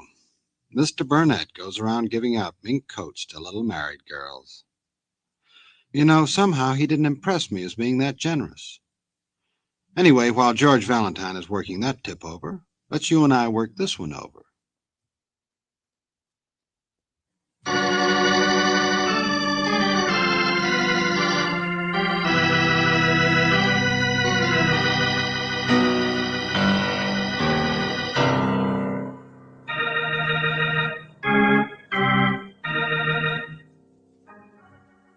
And now, back to George Valentine. Vic Burnett, the big man from Emmetsville, here in town for a convention. He wanted you to help one of his employees, the young clerk, Lawrence Ferguson, because Lawrence was locked up in jail for murder, too confused even to defend himself. The only trouble is, though, the girl Lawrence said that he met for the first time last night, the night of her murder, now seems to have been mixed up with Vic Burnett himself. So if your name is George Valentine, you're pretty much inclined to agree with Claire Brooks when she says, I never did like his looks, George. From the day he sold us this wire machine, I didn't like the kind of stories he told. Oh, sure, Brooksy, but don't break the recorder on account of him. You get the rest of my notes on it? Oh, didn't you finish? I'll hook it up on the phone again. No, that's all. Burnett didn't tell you where he was going after he left the county jail, did he? No? How do you like that? Write up your notes for a client that doesn't even... Well, we can't find him either, Brooksy. Salesman must have sold himself a powder and then taken it. Mr. Valentine, now you're just getting my boss in trouble. He wouldn't have done a thing like that. Kid, you want to save your job or your neck? I don't know. I'm all confused. I don't feel very good. This place just reminds me Lawrence, we brought you here to her apartment to see what else you could remember. Well, I'm not helping any. I know I'm not helping any, but if you just leave him out of it... Burnett's in this up to his ears. Now, for the last time, relax. Forget what a sucker you've been and think. I'm trying, Lieutenant. That's the couch I woke up on. I know that. Wash the glasses. Did you? No, I don't think so. Must have been drugged. Clean glasses. But liquor stains on the table and floor. I came up here to have a cup of coffee, I know, but... Kid, that husband, Loopy. You saw him in the bar when you met her. Didn't you see him up here, too, later on? Sure you did, didn't you? I didn't see anybody here except her. Oh, for the love... Okay, Rube, wait for us here. And by the way, there's a sergeant outside the other door. Well, going to get around to me now, huh? Just wanted to give you time to make your story good, Loopy. I know you guys think if you keep me cool and I'll get hotter, hey? Well, let me tell you, I'm just a husband, see? But we're divorced. I'm not surprised. She was a businesswoman. Little sharp around the edges, maybe, but standing a guy like you is a horse of another color. Incompatible, that's all. Just one of them things. Give the little lady her happiness, I said, but still platonic. Soft spot for old Loopy. You know how it is. Which brings me to the mink coat. A little matter which was over and done with yesterday afternoon. A little loan of the mink, so Loopy could pick the horse of the right color. If you don't mind my lifting your figures of speech. Just saw her for a minute in that bar, but I never came up here later on. Vic Burnett gave her the coat, huh? Yes, sir, but you see... When? Last year.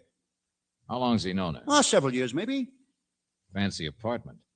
Her typing service didn't buy her all this. It's how she met him. Special work on his district records or something. He's down here a lot. And she used to write to his office when he wasn't.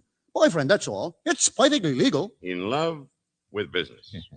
And he paid her in mink. All right, so she knew a few things about him. So she had a liking for the finer things. Now you're warming up, friend. She blackmailed him, huh? She did not. You can't talk that way about my wife, God rest her soul. A shakedown artist. So that's what you are. I didn't say that. Oh, stop it. Huh? Well, look what's here. You see, I wasn't running any place. Just dodging a little. I know, Mr. Burnett. I guess you don't need me anymore, so I guess I'll just... Oh, no, you don't, Loopy. Stick around. Okay. Listen to me. I want you guys to understand something. I hired you, Valentine. Don't forget that. Yeah, to rescue a guy so dumb he walked into the oldest frame-up in history. So old, no matter what he said, no jury would ever convict him. But that doesn't mean you couldn't be the man behind the frame, does it? Sure, he must be. Listen, I said. I would have told you everything, but you know how it is. When did you see her the last time? Last night, supper. Go on, make something out of that. There, you see, supper. He's all at supper. How was she dressed? Huh? Well, I don't remember. Very nicely. Was she wearing a mink coat at supper, or wasn't she? Sure. The one I gave her. Why? Grab that guy. Lloyd! Oh, no, you don't. I'm no Come back sucker. here. Grab him, Sergeant. Grab him. He's the one. He didn't get him.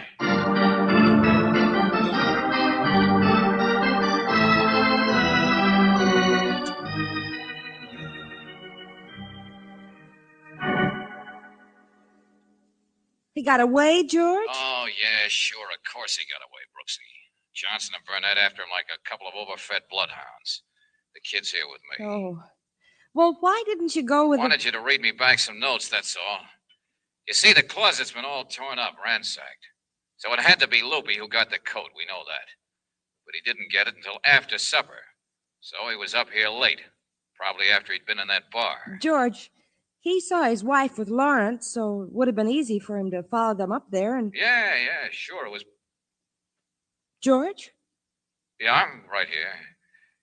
Look, I'll be back up to listen to those notes myself instead, okay? Well, I'm just typing. Yeah, I'll be up at the office. Let Johnson look for people. I'm all through. Wait for me.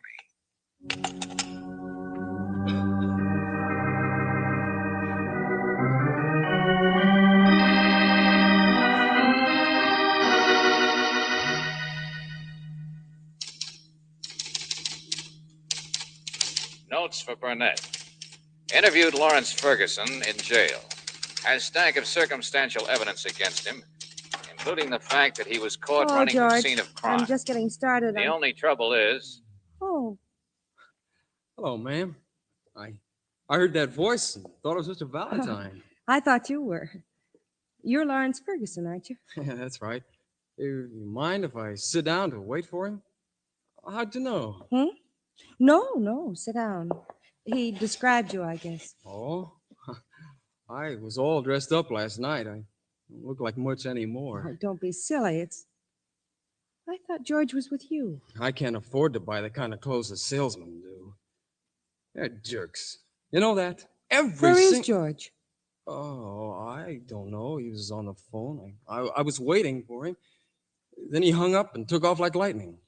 Thought maybe he'd come over here.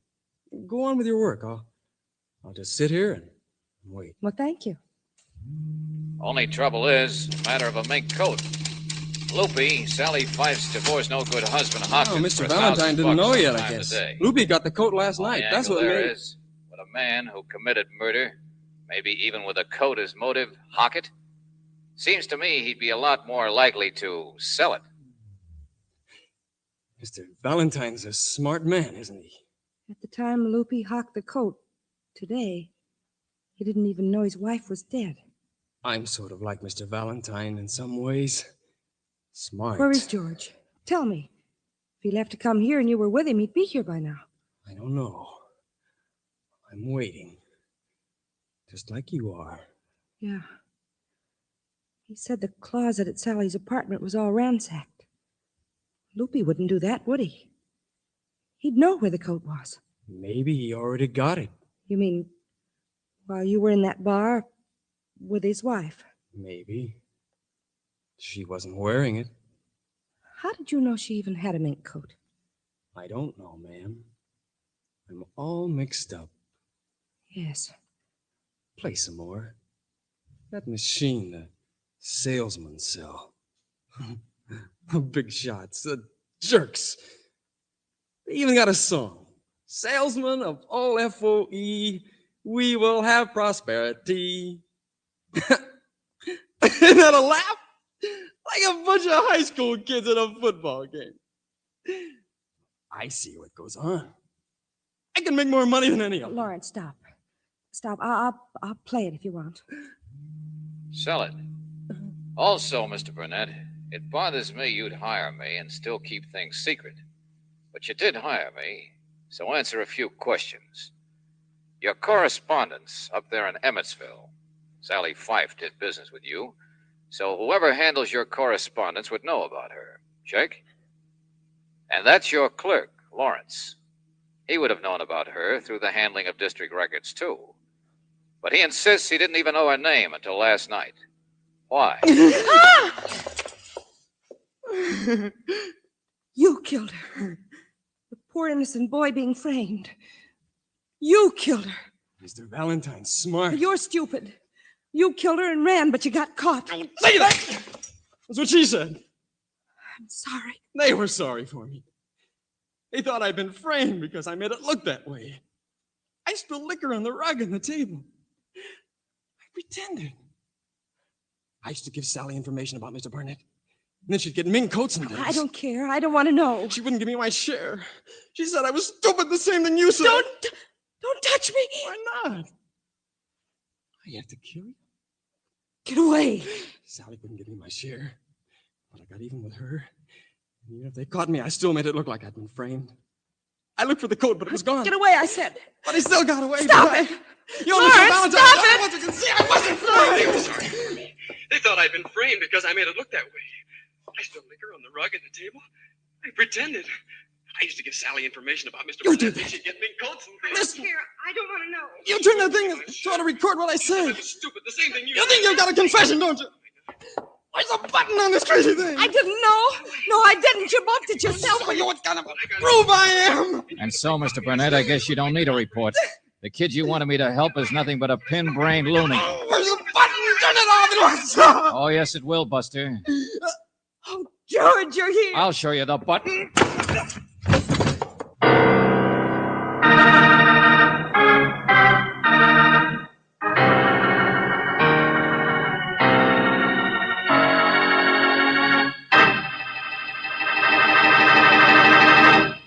Phew.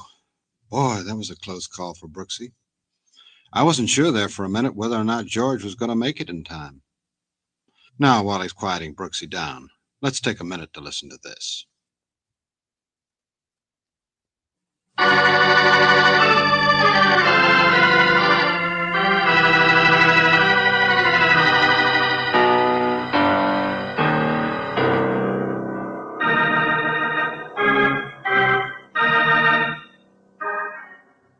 Oh, George. Oh, no, hey, Angel, cut it out. It's all over.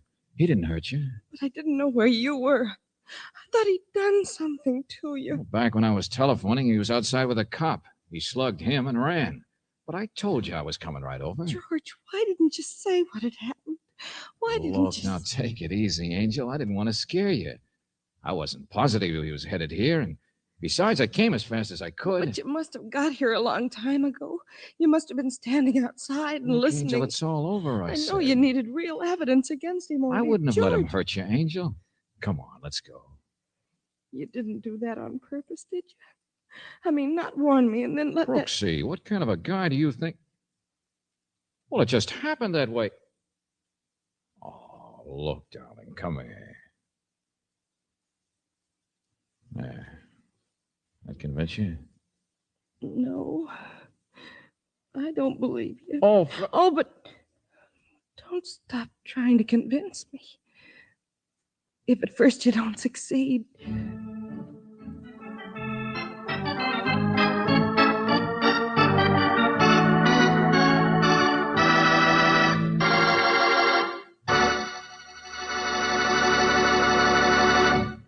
You have just heard The Man Behind the Frame, another Let George Do It adventure. Robert Bailey was starred as George Valentine, with Virginia Gregg as Brooksy. David Victor and Jackson Gillis wrote the story, with music by Eddie Dunstetter. Now, this is yours truly inviting you to another visit with Valentine, when you will again hear what happens when you let George do it.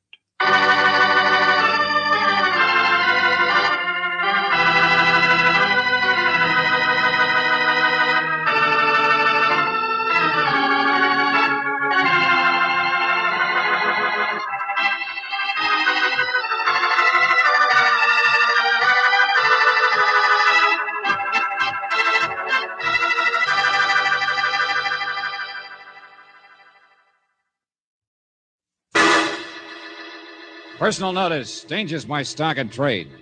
If the job's too tough for you to handle, you got a job for me, George Valentine. Write full details.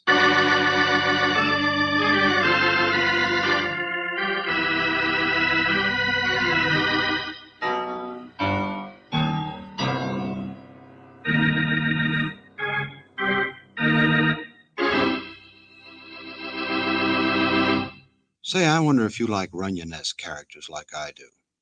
You know, fellas like Harry the Horse, Nicely Johnson, and all the rest. But don't get me wrong.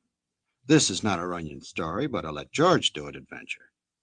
However, there is a character called Lou Mendel in this little tale that must have associated with the boys, because you will see that plenty of Broadway has rubbed off on Lou. On top of that, the boy has got trouble. So much so that even his trouble has trouble, which is bad. So what is to do? Get in touch with George Valentine, which he does.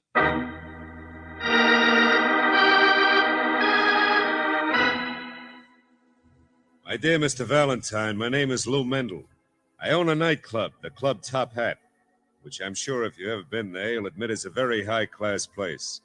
It's not the type place where we have any trouble, and everything is strictly above the board, which is where you fit into the picture puzzle, Mr. Valentine. There is this girl whose name is Dove. She's a new dancer on account of she can't dance, but I like to be big-hearted. But as of to date, my big heart has got me nothing but a blow on the head. This is the essence of the puzzle. Who hit me? Even more important is, what about Dove? She is somehow in the middle of the trouble. And for such a nice girl, I don't like it. Oh, yes. This is a lot more than just what you may be thinking. Because poor little Dove, you understand, looks upon me as her big brother.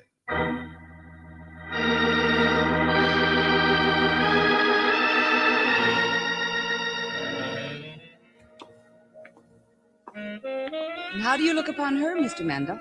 What's the matter with me? You think I'm inhuman? Well, if she was the third girl from the left, I'd say... Never mind. You'd say the wrong things anyway. To me, she's nothing except I think I should help. You think she's in trouble? I do not think very much, but there are some things I know. Here. Dressing rooms are down this way. We'll wait. Suppose you start at the beginning and we'll... Huh? Oh, hello. Oh, good evening, sir. I think perhaps you're in the wrong place. If you were looking for the check room No, or no, the... he's not, Mr. Mendel. See? Oh, what beautiful flowers. Oh, yes. Thank you. I'm sorry I was in your way. Just waiting, that's all. Well... Not at all. Haven't I seen you someplace before? Oh, no, sir. No, I'm quite certain. No, sir. Stage door, Johnny. Hmm? Oh, no, sir. I just... well, good evening. Come on, Mendel. That dance number will be over soon. I want to hear your story before... No, wait a minute. Hey, which girl are you here to see? Me? Oh, well, I don't think that's any of What your difference affair. does it make? Come on. Let go of me, Valentine. Which girl? Now, see here. That dumbbell, Dove. What do you think? What? You keep out of this. It's none of your affair. So who else should rate my taxi around his dump, huh? In advance yet, with my meter running. I told you to wait outside, driver. There's got to be a light to read heavy stuff like a funny magazine, ain't there? Now shut up, Paulie. Good idea, Buster. Come on, Mendel. For the last time, would you please? Dove, that man's going out with Dove. No. There's nothing to get excited about. I should have explained. I'm just a friend. My name is Andrews. Oh, good heavens. Nothing to be jealous about. Me? Jealous? Dry up, all of you. I mean, well, look at me. My heavens, I'm old enough to be, well, to be her big brother.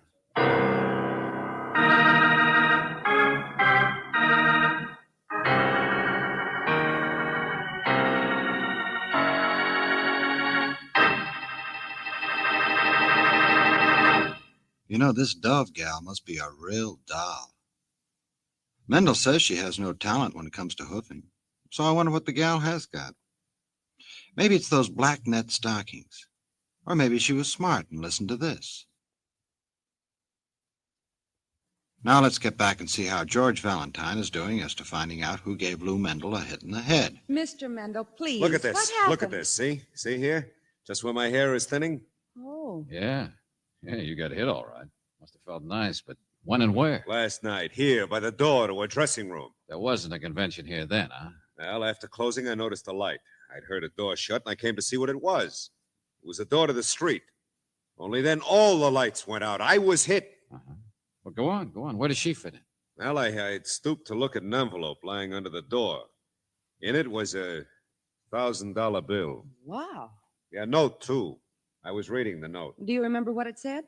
Yeah, it said, the picture was not even worth the price of a loge, but this is where I came in. Oh, brother, this is where I came in. Yeah, but it happened.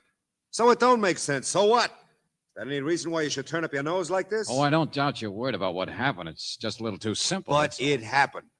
The picture wasn't worth the price of a loge, but this is where I came in. No signature. I don't know who wrote it, but I got knocked on the head, didn't I? And when you came to, the $1,000 was gone, I suppose. Money, note, the works. Of course. Well, don't you believe that? Oh, yeah, sure. I'm disgusted because the note is so simple, and the money, too, that I wonder why you need my help. Hey, what's this really about, Mendel? What kind of a dumb act are you trying to play? Oh, no, please. Just because a man has a nightclub, you know, does that make he's got to be suspectable? Can a man in a tuxedo be just people like anybody else? This thing I don't understand, this bump on my head, Yes, this what's... George, yes. Got a man who's obviously in love be blind when it Wait a comes minute, there she is. The dance number's over. Now, Valentine, quick, what did you mean by what you... Miss Dove, I brought you some flowers, and I have a taxi waiting. What? And I... I'll change in a minute. Well, hello, everybody. Dove, my dear, I want you to Goodbye, meet... Mr. Mendel. Now, wait a minute, I want to hear what you... See you again Just a sometime. minute, That's it. Go join the boys in the back room, huh? Goodbye. Oh, gee, you shouldn't have done that. He's the boss. Oh, he'll get over it. So you're Dove, huh? Mm-hmm. It's a family name. Oh, and this is the face that launched 1,000 ships. Well, I think I get it now, George. What'd I do? You mean we had lunch together or something? And I don't know any sailors. Yeah. My name's Valentine. Well, I'm very pleased to know you. No, you're not. I want to know about the $1,000 you charged somebody for a picture. What?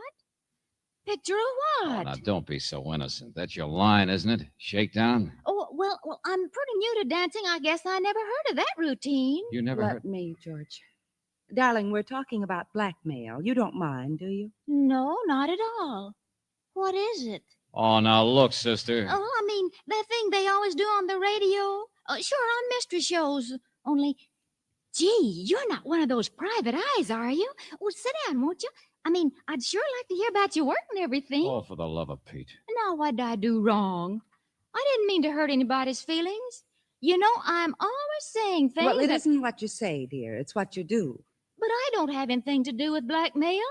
I don't even know. Dove, I don't believe you. Lay off, will you? Pick on somebody your own size. What? Oh, Max, it's all right. They just don't understand. What's your big idea anyway? You work for that jerk boss of hers? Now, just take it easy, Buster. Nobody's gonna push Dove around. I while thought I'm... the other guy had a date with her, not you. You're just a taxi jockey. I got just as much right to interfere as you got. Ain't that so, Dove? She looks on me like a big brother, see? Oh, no, not you two. Oh, yes. Max here's been very kind to me. Whatever it is, she got nothing to do with it, see? That's all I'm telling you. This baby is nice. but she's just plain dumb. Do you get me? Buster, nobody could be as dumb as she's been pretending to be. Yes, that's true, I'm afraid. I mean, I could. I can't help it. It's just the way I was born, I guess. But at school, they always told me never mind. It didn't make any difference. I had other attractions. I mean, that's what I mean. There. You need further proof? Or do I have to knock your block off? Hey, Buster, you want to take a trip out to the alley? George. Oh, no. Come on, you asked for it.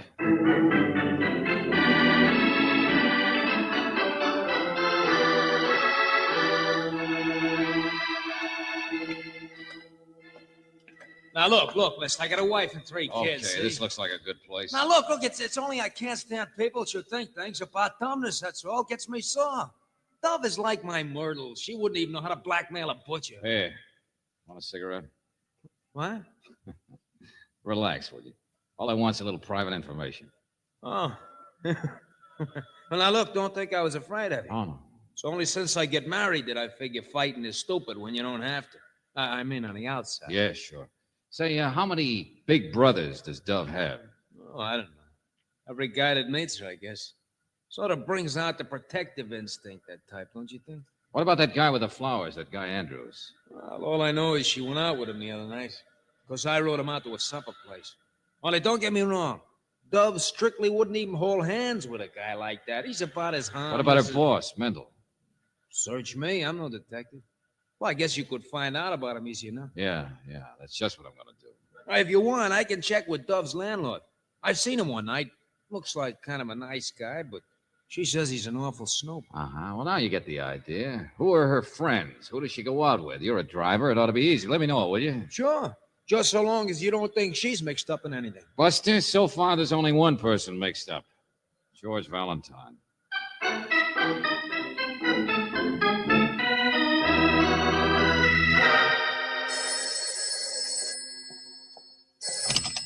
Yes? Oh, yes, he came back here to the office. Here, let me have it, Angel. Hello? That's me, Mr. Valentine. I thought you'd be with that Mendel. Oh, Max. No, I left him an hour ago. He's even harder to dig information out of than you are. But did you get anything on him? I mean, did you check his record? Hey, hold on a minute. Why do you want to know? Well, I'm at Dove's apartment, see? Only she's not here. And you remember that snoopy landlord I told you about? Yeah, sure. Only look, Max, I doubt if this case is worth all the Well, he's here. The landlord, I mean. What? I guess he could give you information, all right, only he's dead. Hey, you hear me? Dead, I said, from bullets. I mean, it's a case, all right. Get here fast, will you? I got a wife and 3 kids. I'm bowing out. From now on, what Dove needs is a big brother like you.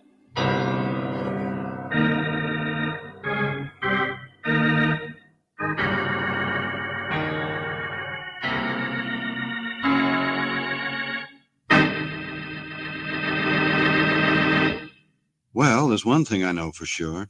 This Dove gal is certainly no dove of peace. Of course, I can't feel too sorry for that landlord since I never got to meet him. But I will feel real sorry if you don't lend an attentive ear to this.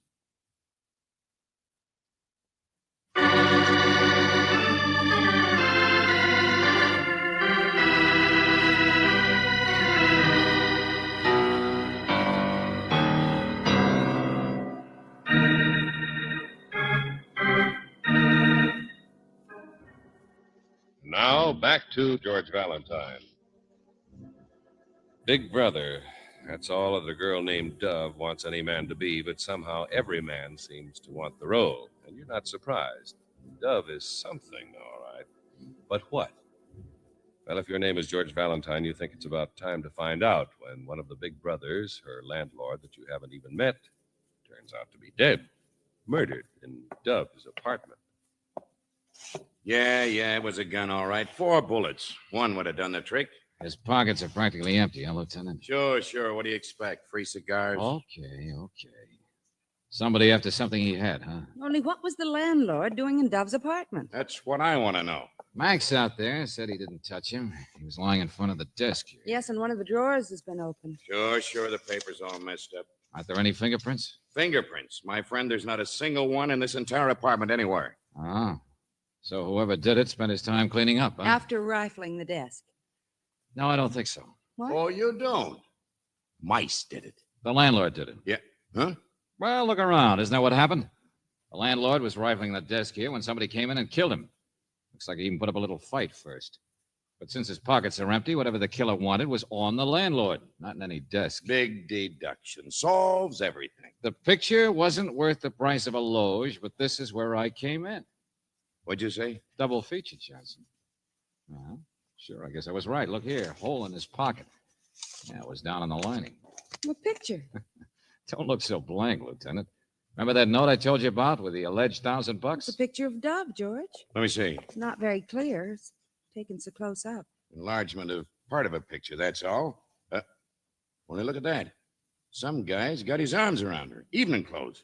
Which one is it? Which guy? It's a new one. Search me. I never saw him before. He looks awfully respectable. There's nothing really wrong, but a picture like that would be worth something. Dove's so attractive that if any... As a married man, I can tell you that a picture of any man within 500 miles of that babe would be worth something. Oh, but she's so innocent, so dumb. Take it easy, Johnson.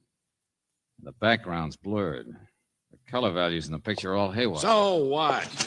Sergeant, send that babe in here. Yes, sir. Only she's kind of upset. Not half as much as she's going to be when I get through with her. Listen, Johnson, let me do it my way, will you? I think you ought to go kind of easy with her, sir. You know, she's pretty young. Oh, you suckers, all of you. Dove, get in here. Yes, sir. I don't want to be any trouble. Just whatever you say. Now listen, sister. A man was shot while rifling your apartment. Who's the most likely person to object to a trespasser? You. So you better start. Yeah. Here, Dove, look at this. Who is it? What? Guy in the picture. What's his name? Oh, for heaven's sake. Never mind the surprise act. Stopes. J.J. Stopes. I always called him Mister. But can you imagine us putting his arm around me like that when I never even let him hold hands? You see, I always looked upon him as sort of a big, well, as if he was my big... What's the matter? Say, brother, I dare you. Just say it once. Oh, Lieutenant, you're angry about something. I don't understand any of this. Honest, I don't. You can't... Stop acting dumb. J.J. Stopes. Okay, Lieutenant, why don't you find him? Come on, Dove. Oh, yes. Valentine. Hey, Max, where are you? Where's your taxi? Dove and I are going for a ride. Valentine. Let your sergeant follow me, Lieutenant, but you find Stopes.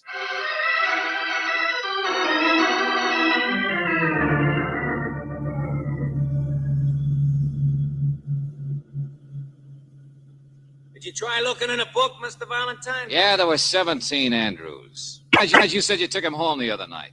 It's around here someplace. Don't worry, I'll find it. But I didn't go out with Mr. Andrews tonight. I changed my mind. I mean, Mr. Mendel got all upset, and that made me upset. So I went to a late movie. I mean, after you left. Look, would you not talk except when I ask you to? I get mixed up every time I look at you. It's very sweet of you to say so. Yeah, well, that wasn't exactly... Hey, take it easy, Max. Just remember, that's all Andrew's place. I'm on the wrong street. So am I. What? Hey, Dove, tell me about that landlord. He was a snoop, is that right? Curious about you, watching to see who you went out with and so on, is that right? Shall I answer you? Oh, now look, Dove. Well, I mean, you mixed me up too, you know. Well, I mean, yes, sure he was. That's all I know about him. I mean, I don't go out with so many fellas, only there's no reason I shouldn't, is there, if they're nice and they ask me. And they usually do, you know. Max up there, he says I'm one of the forces of nature. Of course he exaggerates. Only I can't help it, can I? Well, here we are, Chief. What are you waiting for? Turn her over to the sergeant back there, will you, Max? Oh, Mr. Valentine. So long, baby. I got another date for tonight.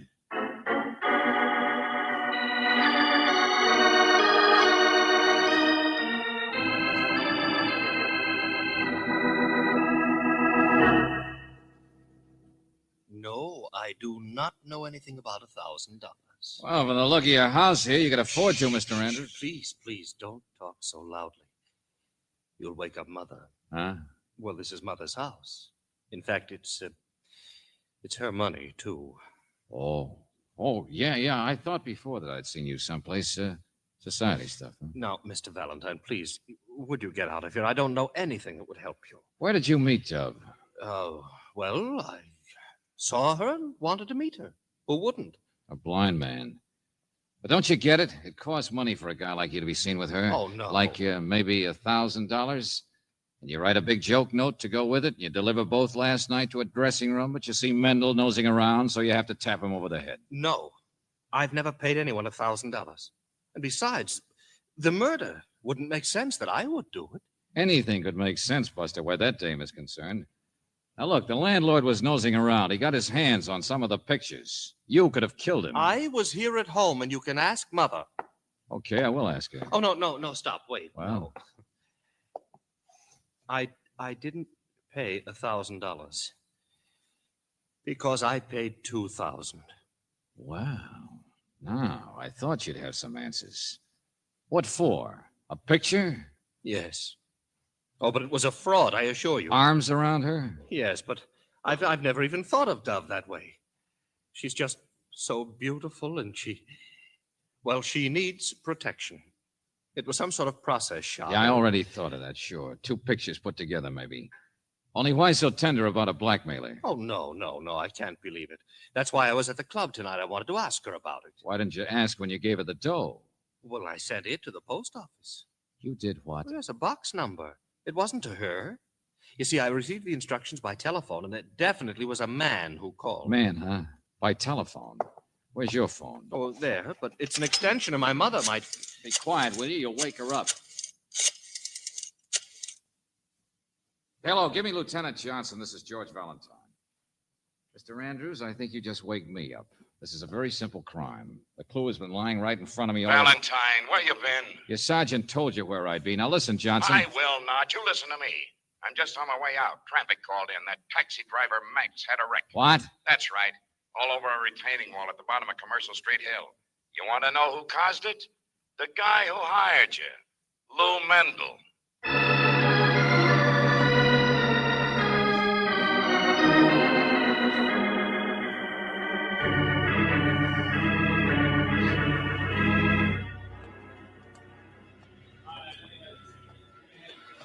I let go of me. I didn't do nothing, see? Motorcycle cop picked you up in your car, didn't he? Yeah, well, sure, but Johnson, Max says that Mendel here sideswiped. Well, he's not saying much of anything the way he's banged up over there. But yeah, Mendel followed him, then passed him on the right, so he'd have to swing out into a truck. Well, Mendel? No, I Max didn't. gunned the cab instead and couldn't make the turn at the bottom of the hill, that's all. It's not true. Not a word of it.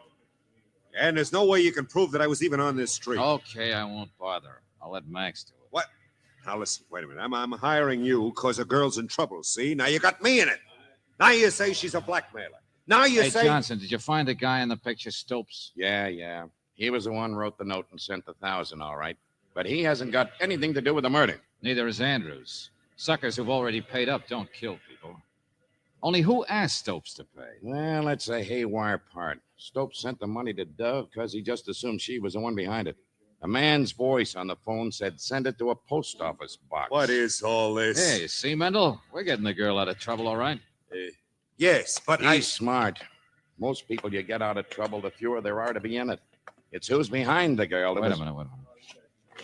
Hello, Max. How do you feel? Oh, lousy. No bones broken, but we'll take him down to the hospital as soon as you get A little through. messed up, though, huh? Yeah. And, Mendel here did it? I don't know.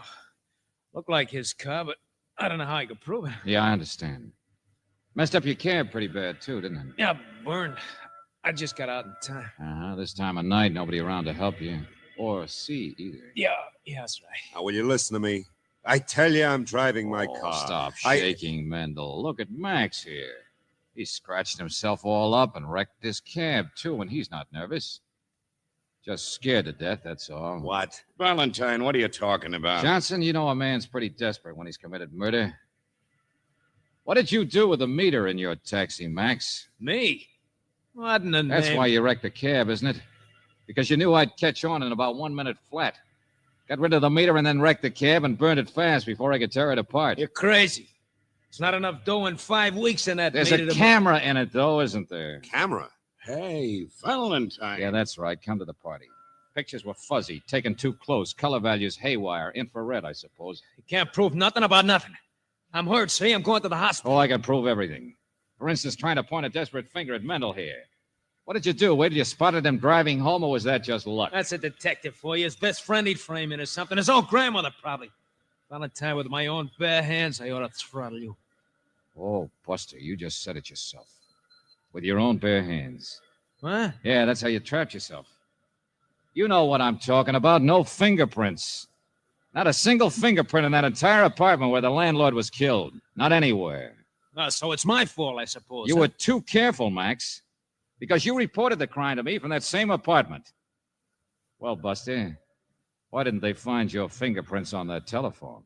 I got him. I got him. Get your hands Valentine, wait. Let go. Hold him, Sergeant. Hold him. Where you going? It's all over. Oh, no, it's not, Johnson. You're going to look for that taxi meter, aren't you? Why, sure, but... Okay, then. Before you find it, I got about 2 seconds to find Brooksy.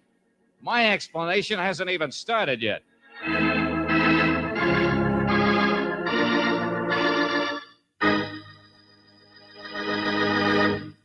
I wonder what George has up his sleeve. Seems to me this case is open and shut. But I guess we'll just have to be patient for a minute, which won't be hard because of this.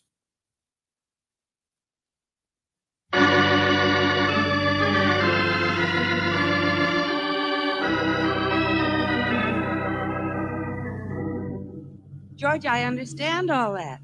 And I can read his confession in the morning. Well, I just wanted you to get it from me first. Hey, driver, get off the main street, will you, and go a little faster? Sure. No place faster. That makes sense. I should argue. George, the thing I'm interested in is Dove. Well, me too. What man wouldn't be? But she was responsible for all this. Max couldn't have done it without her cooperation, so... No, Angel. I think she told the truth. I think she's just dumb. You too, huh? Hmm. Not that she isn't dumb, but... See, I wanted to demonstrate something to you. That's why we're in this cab. You see, I was in Max's cab with Dove earlier, like the other guys had been. And I saw how it could have worked. How what could have worked? Well, if they ever develop pictures from that meter, one of them will be me, with my arms around her. George. So that's why I think she's so innocent. And she couldn't understand the pictures herself, so therefore... You mean she's a menace to... Hey, driver, take that corner a little faster, huh? George, what on earth are you... See what I mean? Just accidental, that's all. The arms, that is. Well, that's your story. Yeah. Take another corner, will you, friend? Sure, let's get dizzy. Hang on. Hey, you too. I ain't going around no corners no more. Oh, well. Maybe he's a brother or something.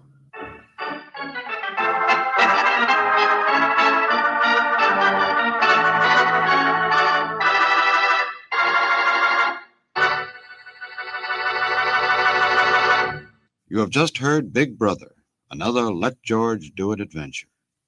Robert Bailey was starred as George Valentine with Virginia Gregg as Brooksy.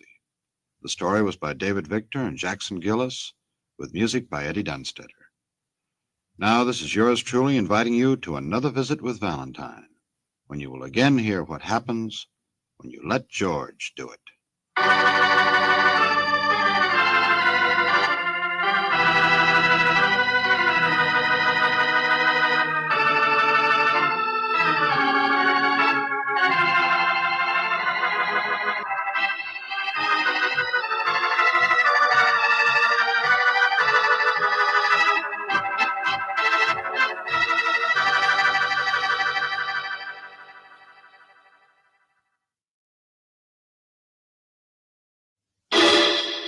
Personal notice. Danger's my stock and trade. If the job's too tough for you to handle, you got a job for me, George Valentine. Write full details.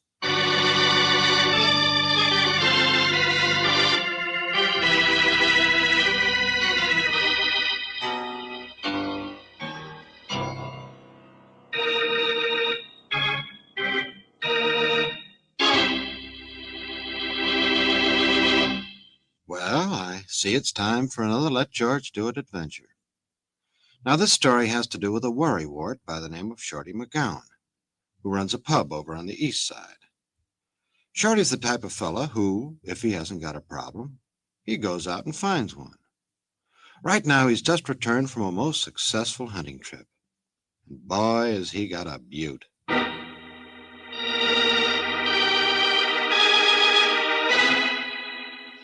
Dear Mr. Valentine, what's become of Terry Cable? Terrence J. Cable, sweetest man ever blew foam across the woodwork in my place. Now, I suppose you could say it's none of my business why a good customer and friend like that should just up and disappear. But then again, what kind of a human being would that make you? Yeah, suppose he's in trouble. Suppose he needs help. Well, Mr. Valentine, I found something yesterday in a hock shop that scares the daylights out of me. Oh, Terry Cable's in trouble, all right. Believe you me. So get down here, will you? Give me a hand. Everybody knows where Shorty McGowan's place is. Here on East Commercial.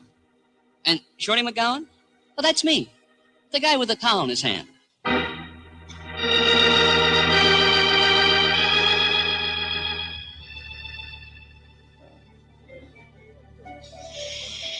Watch? Just a watch? Yeah, Terry's watch. Here it is. And that's what you found in the hock shop, huh? You know those ones down by the railroad station? Well, I was coming back from Mayville yesterday. Took a couple days' rest and walked along the street. This thing in a window just up and hit me in the eye. Terry's watch, I said. That's Terry's. Let's see. Terrence J. Cable, first place, 100-yard dash, Tri-State Conference, 1927. Sure, yeah, that's how I knew. He liked to show it off. Something he won in high school. You knew him since high school? No, just the last year or so. But he come in all the time, know what I mean? He had a philosophical turn like I do. I tell you, he's the sweetest. Okay. But just out of curiosity, how'd you get the watch out of the hock shop without a ticket? Well, it hadn't been claimed. That's what I mean. I just bought it. Uh-huh. So it must have been hocked at least 30, or is it 60 days ago? Wait a minute. Why does just finding his watch in a hock shop mean that he's in danger? I don't understand. In the first place, young lady, he wouldn't hock that watch. He wasn't the type. In the second place, he's not the type to just walk out of here 6 months ago and never come back without saying goodbye, you know what I mean? And in the third place, or fourth, whichever it is, Terry Cable was expecting a check, a big check. More, 50,000, he said. Okay, so what? Check from where? Well, how should I know? Rich Uncle Dudley, maybe? Uncle Sam? Search me. But a man wouldn't disappear without waiting to get it, would he? And only if you got it, then why hock the watch? See what I mean? Yeah, I see what you mean. Maybe see why you're so interested in finding him, too. Oh, no, you don't. Not me. No, I'm more one of them ultras, you understand? Yeah, to me, he's just a fellow human being. I'm no more interested in his money than I was in his gun. His gun? Oh, this gets better all the time. Oh, sure. He had a gun, all right. Yeah, I saw it once when he dropped something out of his pocket. Don't ask me why. A fella's got a gun, you don't ask questions. That's what I always figure. Very considerate. Shorty, tell me some more about this Cable, where he lived, his family. Now, listen. It might be something, but it might not. Don't you understand? I tried to ask him questions like that once in a while, but he'd just laugh and go on talking about the baseball games or religious aspects, things of that type. You see, I don't even know where he lived or who his other friends were. All I know is, for a while, he had a job over at Fat Williams' warehouse, a load checker. Fat Williams? And also, I know this is the kind of neighborhood when things happen, you don't meddle. Me, I'm staying out of it. Only, what's become of him? It's driving me nuts. What's become of Terry Cable?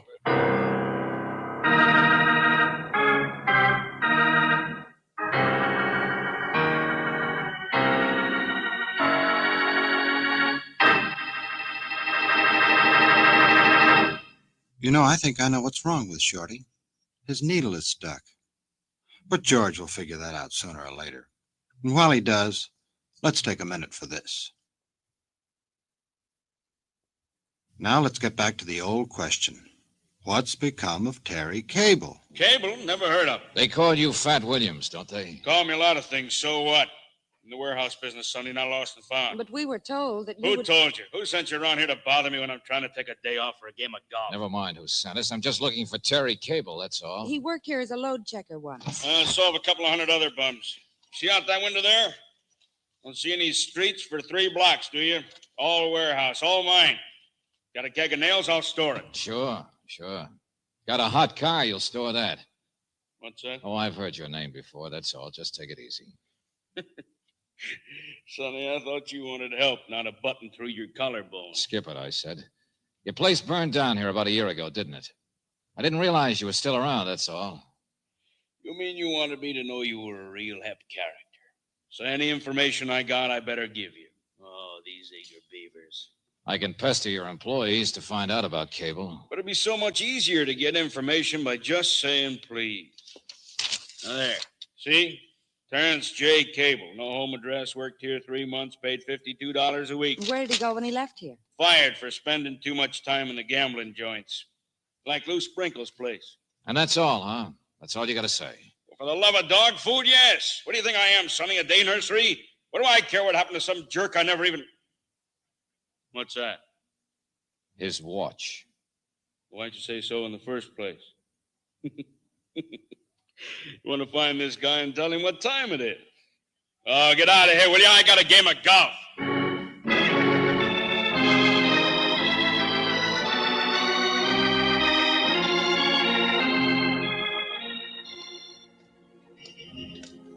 Sprinkle. Blue Sprinkle. Well, this is about where I thought his gambling joint was, but... Yeah. It's all new construction. Anyway, George, how would a man who earned $52 a week be able to afford such gambling? Oh, I don't know, Angel. This Terry Cable doesn't sound like a very straight character so far, does he? No. Carried a gun, expected some big money, fired from one job that we know of. You know, I'm not even sure why we're looking for him. Well, we're not going to find it behind a board fence, Angel. You're just as curious as I am why Shorty thinks it's important to find this. Oh. Hello. Admiring the building? Going to be nice, isn't it? Good lines. Yeah, it is. You work on it? No, just watching. Watch every day. Going to be 115 offices in that building, mister, and all mine, every one of the mine. Yes, sir, I own it. Oh, well, congratulations. Wait a minute.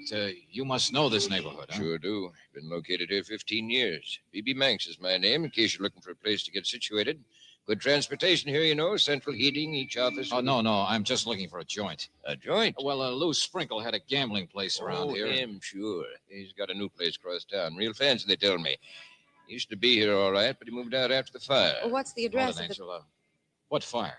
Well, the same one burned the old Manx building down, my place. It was in the newspapers 10 months ago. Mr. Manx, you're giving me an idea. Did you ever happen to know a man by the name of Terrence J. Cable? Cable? Yeah. Search me. Hey, wait a minute. They call him Terry? Yeah, that's the one. He was a foreman, I think. Bossed the cleanup gang after my fire here. Why? Never mind. You don't know what's become of him, do you? No, search me. You're looking for him, huh? No, not anymore. George. I think I know all I need to know about him. Come on, Angel, let's play a fast hunch. Don't you get it? Terry Cable wasn't a crook at all. Just the opposite.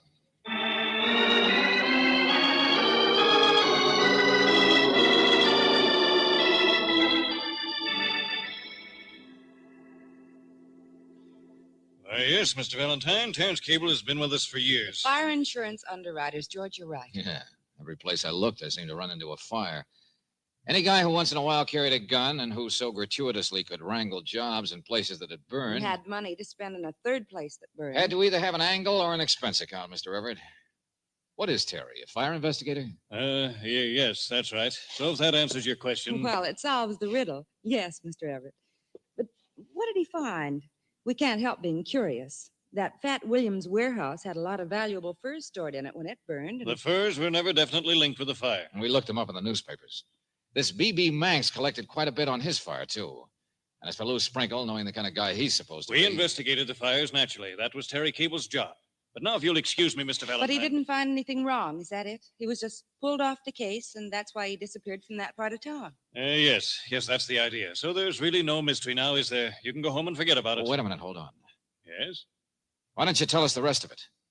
Where's Terry Cable now? What's become of him? Are you asking for a client or for yourself? Well, what difference would that make? Mr. Valentine, it wouldn't make any difference one way or another. You see, Terry doesn't work for us anymore. I really haven't the slightest idea where you could find him. Oh, you mean you won't tell me?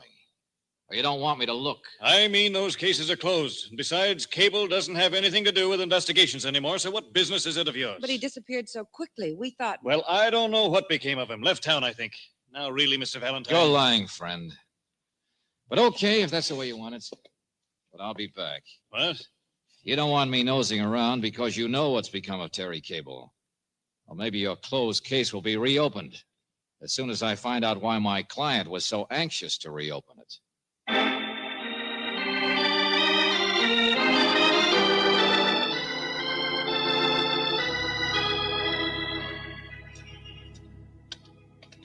George, I still don't understand why... Brooksy, it's simple. Look, don't you see why the insurance companies would want to protect their own good name? But what did Terry Cable have to do with Angel, their... now look, think back. It's all there. The kind of a guy Cable was, what he did, and why he disappeared. Hey, Shorty, No customers. Oh, out and back, I guess. Hey, Shorty. George. Yeah, Brooksy. I guess the explanation of Terry Cable will have to wait a while. The guy who hired us seems to be dead.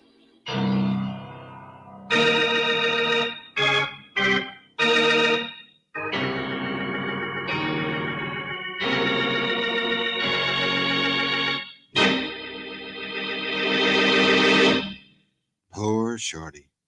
Someone must have gotten tired of hearing him spout that same old question and shoved a bar rag down his throat. Well, maybe it wasn't quite like that, but we'll find out all the gruesome details in just a minute.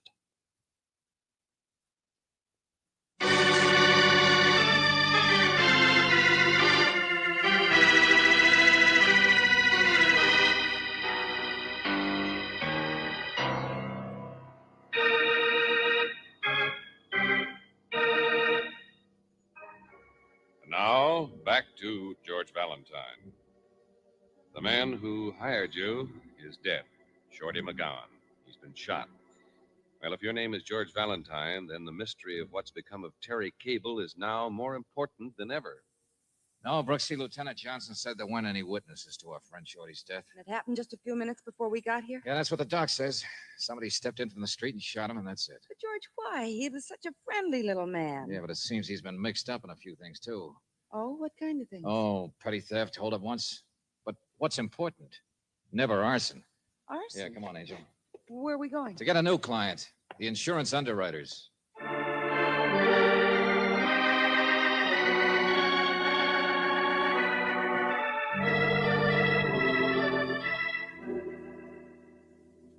All right, you're hired. I thought I would be. Only you understand, I'd just assume the police... Sure. Protect your office's reputation. I understand, Mr. Evans. I'm rather new here. I'm only pinch hitting for the regular man who runs this office, and But what do you have to hide? Brooksy, Terry Cable worked for this office. He was a bonded, trusted employee. He was in charge of investigating all those fires. Yeah, worked hard, I guess. Got jobs with the guys whose buildings had burned. We thought he had to do it that way. There wasn't any superficial evidence of fire setting. The companies had to pay off, but we thought in time... You hoped he'd discover something about them anyway. Yes, he was convinced there was something phony about the fires. Each case resulted in actual profit as far as the owners were concerned. Okay, then let's lay the cards on the table, shall we, Mr. Everett? Terry Cable found some new evidence and then disappeared with it, right? Yes. He was bought off. I'm afraid so. There was plenty of proof that he left town all right, and to show that he had destroyed his own investigation records. Some of the best men in the country have worked on it without finding But it. he left of his own free will. There wasn't any force. That's right, Miss Brooks. Here, this is the only concrete thing we turned up. B.B. Manx. Huh? The day before Cable disappeared, this man Manx drew $12,500 out of the bank in cash. Nothing we can do about it because we can't prove how he spent it. But neither can he. Cash to pay off Terry Cable. But now that there's been a murder, maybe you can legally force Mr. Manx I to... called him before you came back just now. Mr. Manx seems to have disappeared, too. Oh, yeah, sure. He looked like the type. Play it safe. You might try looking for him. No, but- skip it. I've got a different way to figure out what happened a long time ago. And maybe why Shorty was murdered today. Yeah, I'm going to throw a few dice at a gambler named Lou Sprinkle.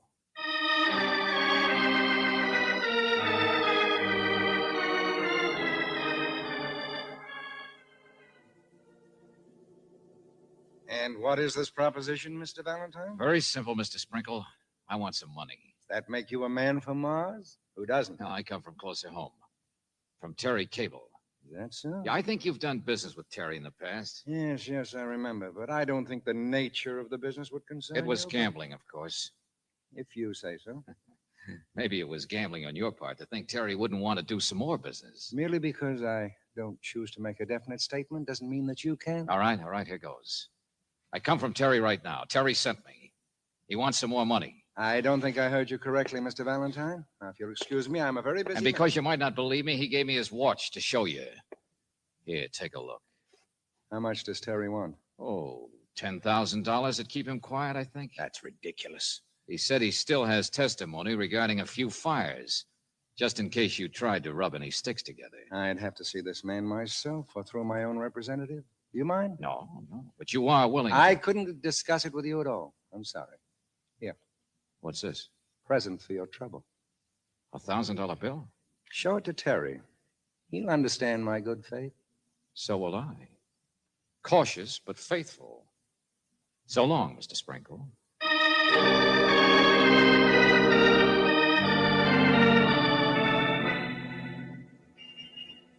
George, what did you find? Made money in a hurry, Angel. I know, The but hock what- shop's at the next stop. Down by the railroad station, remember? Brooksy, what I may have found is the answer to this case.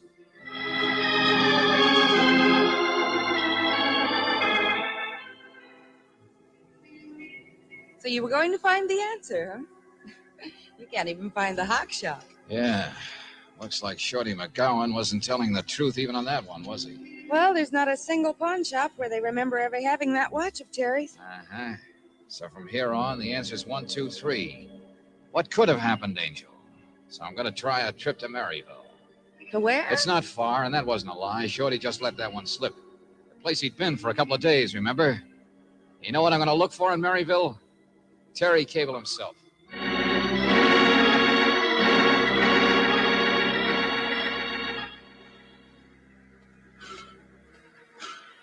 there, Mr. Valentine. Yeah, right here. My name's Duncan. Chief of Police asked me to meet you. Thought you might be driving. No. The train's a couple of hours faster. Only maybe you figure in this kind of a case, speed isn't important. Well, I wouldn't say that. Of course, we do things a little differently out here. Let me have your bag there. Okay, thanks. Did you get the description? Oh, yes. We got that all right. Miss Brooks phoned it up. They sent the wire photo fingerprints and all that fancy sort of stuff, but you see, we really haven't gotten around to your case yet. Yeah, well, as soon as you do. We're a little understaffed here, and we've been pretty busy with something else. Here's the car up here. Okay. You figure this Terry Cable may be living around here. Well, it's not such a long shot. A man named Shorty McGowan apparently came up here and then returned with Terry's watch. Of course, that doesn't mean Terry would still be using his same name. Yes, I understand all that. Do you? Not quite sure I do. Well, let me tell you some of our problems. It'll take your mind off it. You see, there's a county graveyard out here. It doesn't have a caretaker. Yeah, well, look, Duncan, I'm only interested in... And a couple of days ago, there's been some digging where there shouldn't have been. What? Don't mind if we go out and take a little look, do you? That's why I couldn't get right on your case, you see. The county inspector claims there's one too many bodies out there. Since when? See, I thought you might be interested. Nothing recent. In fact, it's since maybe 6 months ago.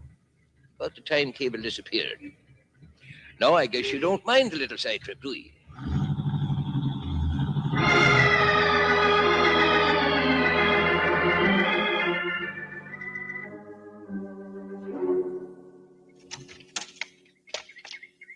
Got a man over there working on it now. The guy with the shovel, huh? Yes. You see, what happened was somebody noticed the earth had been turned up since the last rain. Only when we take a look, it wasn't a new body thrown in. It was just an old one. It had been put there 3 months ago. How do you know it was originally put there about the same time Cable disappeared? Well, that's the easiest time to do it, isn't it? Not a bad way to get rid of a body. Just add him in when the grave is fresh. I mean, the time to do it was exactly 6 months. All right. Only let's get rid of that guy with the shovel quick, huh? Why, it's getting dark. I want to get back to supper. No, listen to me. The extra body, if it's Terry Cable, was put in there months ago, right? And what happened 2 or 3 days ago was just that the ground got disturbed. Well, that's right. Like disturbed by somebody looking for a watch. Look, I got a complete file on Cable. Now, the thing for us to do, if we want to identify him once and for all, is to get him out. No. Get that workman of yours out of here. I don't catch you. Look, I told you the train's a lot faster than a car, so it's getting dark. That's all the better. The thing for us to do, friend, is miss our supper. Why? Because maybe I got here first. Okay, so here I'll be, digging. Be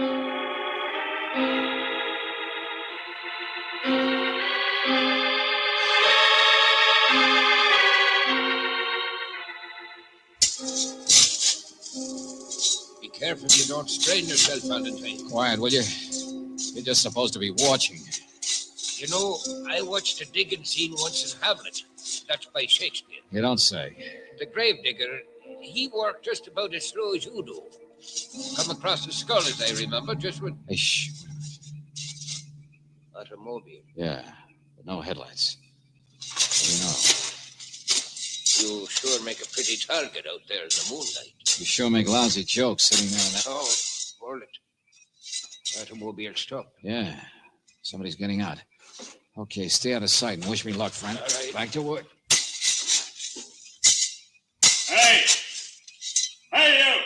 Yeah? Come here. Who is it? Valentine, come here. Oh. Oh, you know me, huh? Been watching me all day, I guess, the way you watch Shorty. How'd you get out here? Oh, don't worry, I'm alone. I saw the body, though. Yeah, it's Terry Cable, all right. Pretty neat place to get rid of him 6 months ago. So neat you didn't even have to bother to take his watch. What Shorty did, he finally figured it out, didn't he, huh? Came up here, found Terry's body and the watch, and then hired me to put a little fear into you so he could shake you down the way you shook him. Go on, talk all you like. Only be careful coming through that fence. Yeah, sure, I'll be careful. You don't want another body out here to explain. Because that's what happened, isn't it, mister? You guys had fraudulent fires and then bought the investigator off, huh? $12,500 each. Only Cable was expecting $50,000, as I remember. So that'd probably mean 4 of you instead of 3, wouldn't it? Fat Williams, B.B. Manx, Lou Sprinkle, and who? Shorty McGowan himself? Was he the 4th? He have a fire, too? Put down the shovel and get into the car. No, wait a minute. I know who you are, all right, only... Do you? Sure. How's your game of golf? I guess the minute I left your office, you knew who'd sent me, and you headed right over to kill Shorty. To shut him up before he could go any farther. You've gone far enough, too. Fat Williams, the big shot. With a big secret, right? Something that Lou Sprinkle, for instance, didn't seem to know. That Terry Cable was really dead, that you killed him. Yeah. You're smart, too, aren't you? Well, it's fairly simple. You didn't pay Terry off, you just killed him. In 6 months' time, Shorty finally caught on to it. Yeah, Shorty was smart. He stole some furs. Did he tell you that? Furs? Oh, yeah, sure, from your warehouse. So that's what tied him in, huh? He worked with us. He was the 4th one. Look where it got him. Buster, don't try to tie the others in with you like that. Manx and Sprinkle may have been worried about their fires, but they paid off in cash. I suppose Shorty paid off, too. Only Terry was expecting a check. 1 check. He was smart. He'd want it that way. Yeah. So one of you must have collected the payoff dough from the others, one like you. Only instead of a payoff, you kept the dough yourself and killed the investigator. Yeah, that's all that happened. That's all that Shorty found out. Shut up and get in the car. By tomorrow, Sonny, nobody will even know we've been here. Hey, what? The gun hasn't paid. You. That's all. Pretty fancy shooting for nighttime, wasn't it? Oh, yeah, sure. You'll get a medal. You missed him a mile. Hey, what? But thanks for spoiling his aim. I hit him with a shovel.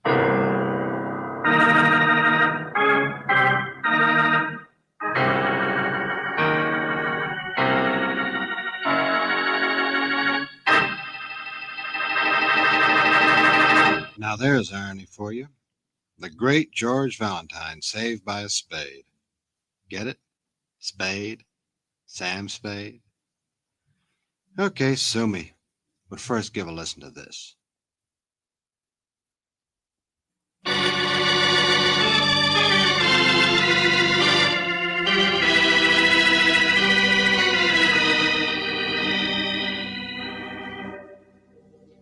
Don't you understand, Angel?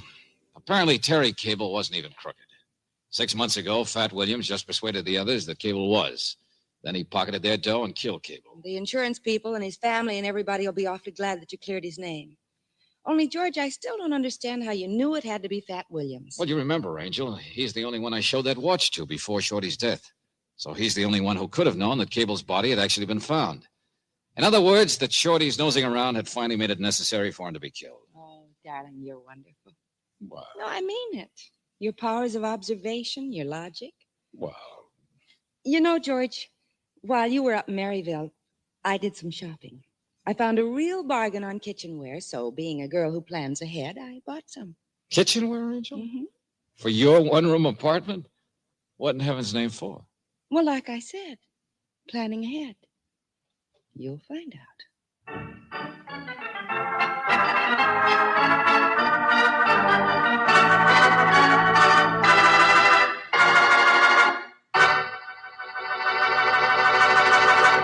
You have just heard What Became of Terry Cable, another Let George Do It adventure. Robert Bailey was starred as George Valentine with Virginia Gregg as Brooksy. David Victor and Jackson Gillis wrote the story, and the music was by Eddie Dunstetter. Now this is yours truly inviting you to another visit with Valentine, when you will again hear what happens when you let George do it.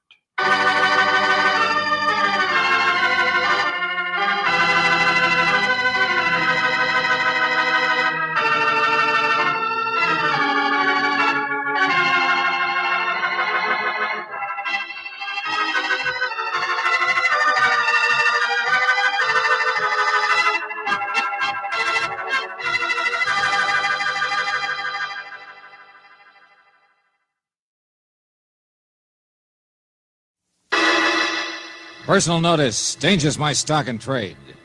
If the job's too tough for you to handle, you got a job for me, George Valentine. Write full details.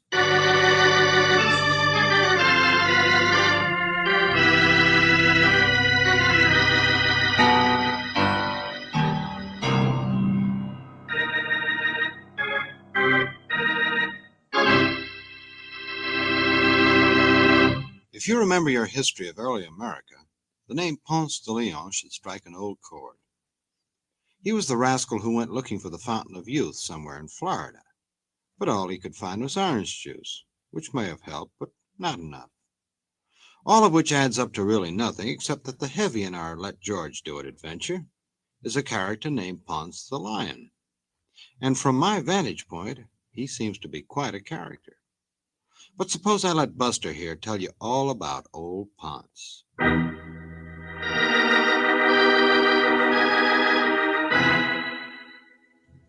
Dear Mr. Valentine, I believe that Honolulu has been called the melting pot of the Pacific.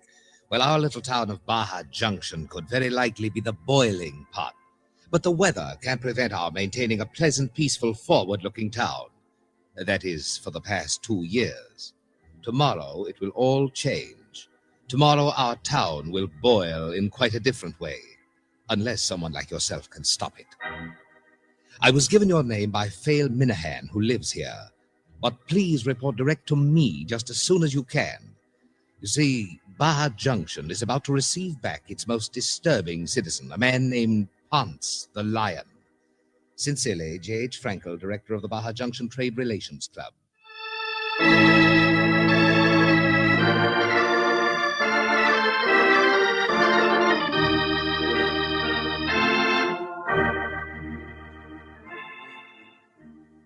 From jail? Jail. Exactly, Miss Brooks, jail. You know, that's where criminals are occasionally sent. Do you mind if we sit down, Mr. Frank? Oh, excuse me, of course. You've had a tiring trip. Oh, it wasn't too bad, but the heat was pretty... Yes. Well, I'm just on my way out. You see, I've asked Lawrence Pinckney to step in. Pinckney? A secretary of our organization, been with us for years. He's more familiar with the facts than I am. What facts? Oh, facts about Ponce the Lion, of course. You wanted to see me, Mr. Franklin? Oh, yes, Lawrence. Come in. Miss Brooks, Mr. Valentine, Mr. Pinckney. How do you do? Hello, Mr. Pleasure, Pinckney. indeed, pleasure. I've explained things. Now you'll take over. Of course. Oh, yes. wait a minute. So far, you've explained nothing. Maybe we can have dinner together. Goodbye, Miss Brooks. If you need me, you know where to find me, Lawrence. I don't know how he does it. Does what? All that energy, drive, always organizing. Listen. That's more the style of the town, I'm afraid. Street singer. That's why most people live here. Sounds nice and sleepy, like I am in this heat. But we must earn a living, mustn't we? The Trade Relations Club is giving a great boost to the business All of right, the Mr. town. Pinckney, let's get back to my business. Yes, of course. Please understand about Mr. Frankel's running off. He didn't think it would look well if he seemed too active in this, his position and all. This business of Ponce, I mean. Ponce the Lion, somebody just out of jail, right? Yes, Ponce is a strange fellow. Big, stupid, mean, conniving. Never did a lick of honest work in his life. Okay, he's unpopular. Where'd he get the fancy name? Ponce? It's his given name. Oh, you mean the Lion? He was a bouncer for years at Choli's dance hall. Been raised in the Oriental section, I guess. But he tacked that on when he tried to turn professional boxer. Town might have got rid of him then. We all hoped we did. What happened? Well, it was too much. He quit. Couldn't stand getting knocked out every night. All right, he's big and he falls down, but I don't see Mr. what... Valentine, I realize all this may seem unimportant to an outsider, but Ponce has been in jail for manslaughter. And now, from all we hear, his sole interest is in committing murder.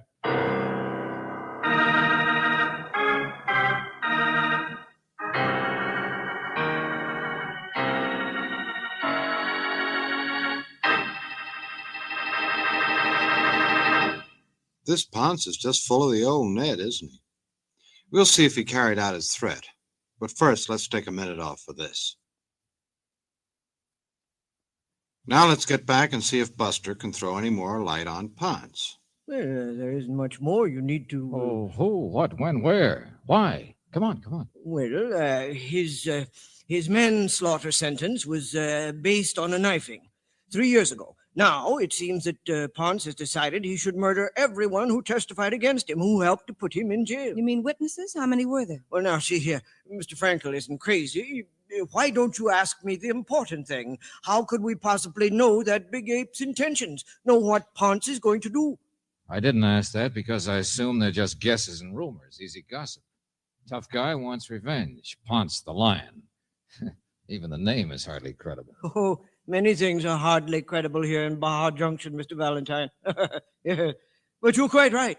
Guesses and rumor. That's why you're here. You mean to tag Ponce around and find out what he's up to? To go at this thing sensibly. What Mr. Frankel suggested was that before you get all wound up in details of who might need protection, you should find out the truth. Ah. This Ponce is a menace, I suppose. So an ounce of prevention. That seems to be a good idea. That's all your job is. It's hot, isn't it? Would you like a glass of lemonade?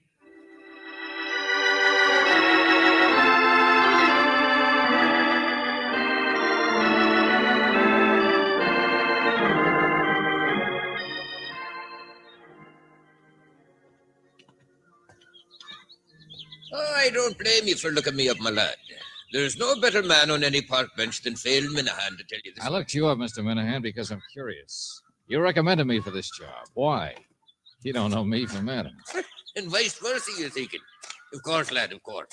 Well, my qualifications are a copious curiosity, a world full of people to waste it on. And a lot of words. I was going to say, and a life full of time. All wasted. And this is the best place in the world for wasting. And once upon a time, I saw your ad in the newspaper. Okay. Is this the street that Choli's dance hall is on? Avoid the chickens and follow your nose. It's around the next corner, and I wouldn't walk this far for everyone. I'm flattered. Mr. Valentine, when they say that Ponce is no good, it's true. He's not. You're sure? I watch people I know. And you do well to watch them too, all of them. Oh, like the guys who hired me, that trade relations outfit? Now you're warming up. They'll trade anybody's relations, I'm thinking. Oh, it's business, mind your business. But why in a town like this? Why should a lot of happy, ignorant shopkeepers of every nationality let themselves be all organized and progressive when they ought to spend their time on the beach like I do? They ought to be fanning themselves. Hold it. In the hand. Here he is, my lad. This is the horror. Always kidding, ain't you, Minahan? Well, say something. Ain't you glad to see me back? You're Ponce, aren't you? Beat it, tourist, beat it. Oh, sure. Anything you say. I understand you're real tough. What's he doing? Kidding? You're a joker, too. I might have known. Any friend of Minahan? We're not friends. You're the guy I want to see. Oh, look, I'm busy. Understand you just got out of jail, Ponce. Understand you got some kind of a big plan. Everybody talks about Ponce, don't they? I don't know what this town must have been like when I wasn't around. Well, I've changed. I'm different. Get out of my way. Look out, George. Never mind shoving, Buster. I'm going to stay here until you tell I made a discovery, see? Yeah, what? Me. Big dummy. Yeah, me. Right here in the same part of town I was raised in. Can you imagine? It's not till I cool off in jail that I wake up and get it. All right, I'll bite. Get what? You discovered the Pacific Ocean or something? Hans de Leon found the fountain of youth, George. Huh? You're a kidder too, ain't you, baby? Ponce, there's men in this town afraid of you. Huh? And there's gossip that's been saying that you threatened to... Oh, no, don't try to mix me up. What? Yeah. Sure, I'll tell anybody. Why not? I told everybody in town. The guys who put me in jail, I hate them, see? I like to kill them. But now I'm different. So, what's all the sweat about? Okay, what's the big discovery? Why are you different? I can tell you, my lad. You're on your way across the street, I suppose, Ponce. Sure, yeah. What of it? What? I go there every day, don't I? What's across the street? At Joss' house. Huh? I was raised with the Orientals, tourists. Now leave me alone, huh? The Joss house? Well, it's a place of worship to the ancient gods. So I got used to being alone and thinking in prison. Is it criminal to do it now? You think? Pray, pray to the old-fashioned heathens that know 10 times as much as us. Yeah, sure. That's the discovery of old Ponce. Hey, big dumb Ponce, smarter than all of you. Oh, brother, what kind of a thing? Get out of my way. George! And stay.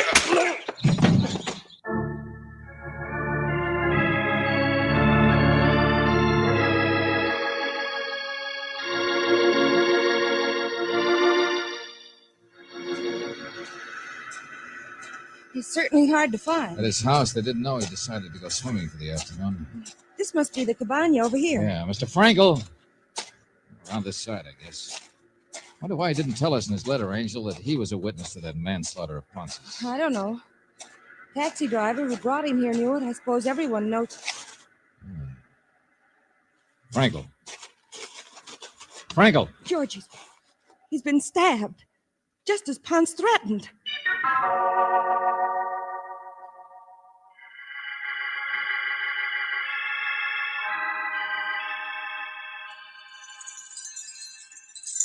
Oh, just a moment, please. Please, no, come in, please. I'm sorry, Grandpop. I'm looking for Ponce. Yes, every day Ponce comes to the Joss house, but it is not the custom to disturb I'm sorry, friend. Something's happened. He's the first man I got to see about it before the rest of the town comes here. Valentine! Mr. Minahan! I was on my way to look for him, my lad. Did you find Frankel? Did you see him? Yeah. We found Frankel, all right. Well, thank heaven for that. You see, I've caught on to what that big crazy Ponce is up to. Here, this man is the Bonds. He can explain. The what? The Bonds, lady. He's the high mogul keeper of the place. He tends to the idols in there and the shadows. He maintains the incense, joss sticks, or whatever it's called. I would be only too glad to explain. And there's an idol that Ponce prays to. This man here told me so. It's Yo Fei, the Lord of Sudden Death. What? Oh, look, Minahan, I got work to do, and I want to find And out every day Ponce comes here to pray to Yo Fei, to the bringer of death. Don't you understand me, lad? Ponce has been here all the time, right here, praying Mr. Frankel to death.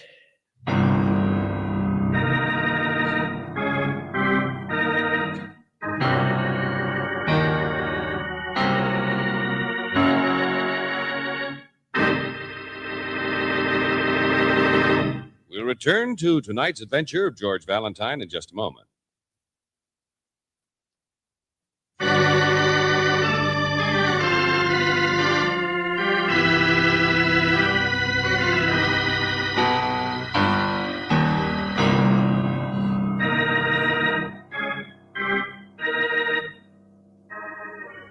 Now, back to George Valentine.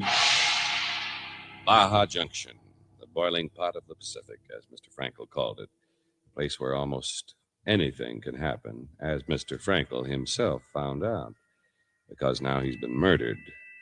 But the murderer used a knife, and the man who hated Mr. Frankel, a man named Ponce, has only been praying for his death in a Joss house.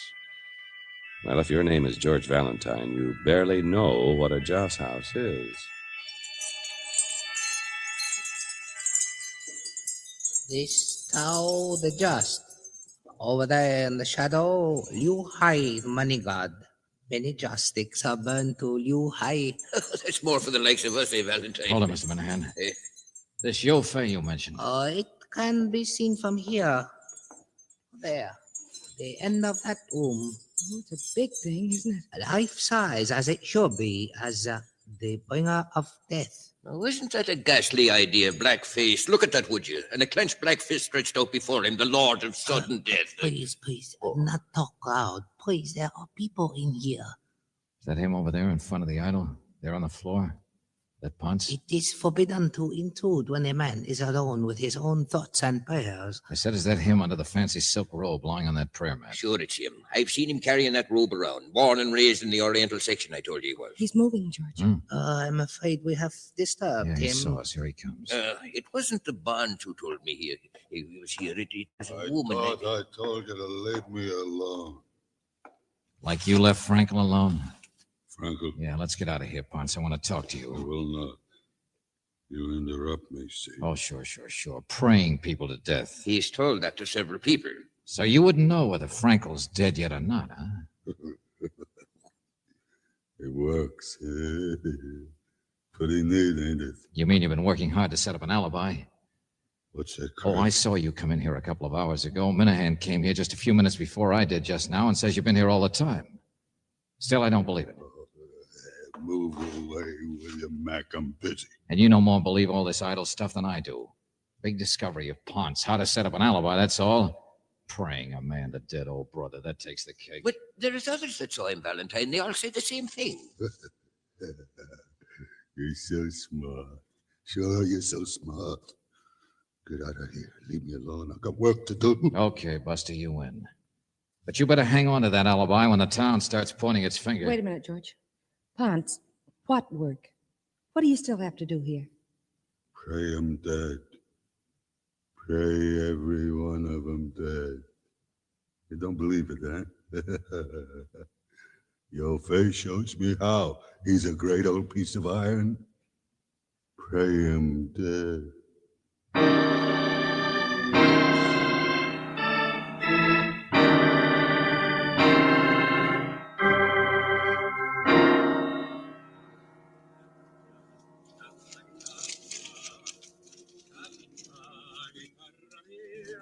Yes, I'm trying to hurry. It was Mr. Frankel who prepared the note, you realize. But them, Ponce said, them. And Mr. Pinckney, you mentioned before there was more than one witness to that knifing that Ponce did 2 years ago. Well, there was Mr. Blake. He's with our organization here. Who? Blake testified he helped put Ponce in jail. But if Ponce has an alibi, then I don't Police see are working on the murder. Miss Brooks is reporting to them now, but I keep worrying about my own job here. Well, here's the list. Frankel and Blake, they were the main ones, but there's a couple of others. It's a newspaper clipping. Yes, there were several other witnesses. Uh-huh. Where does Mr. Blake live? Frankel had only told you all of this. My car's right outside. I'll show you. Only, let's see. Blake told me he was going somewhere. Oh, yes, his club. That's it. He's a member of a club here. Maybe if we round up all these guys, then we get to work on the murder. Until now, I've been wasting my time. The one guy in this town who couldn't have murdered Frankel is Ponce the Lion.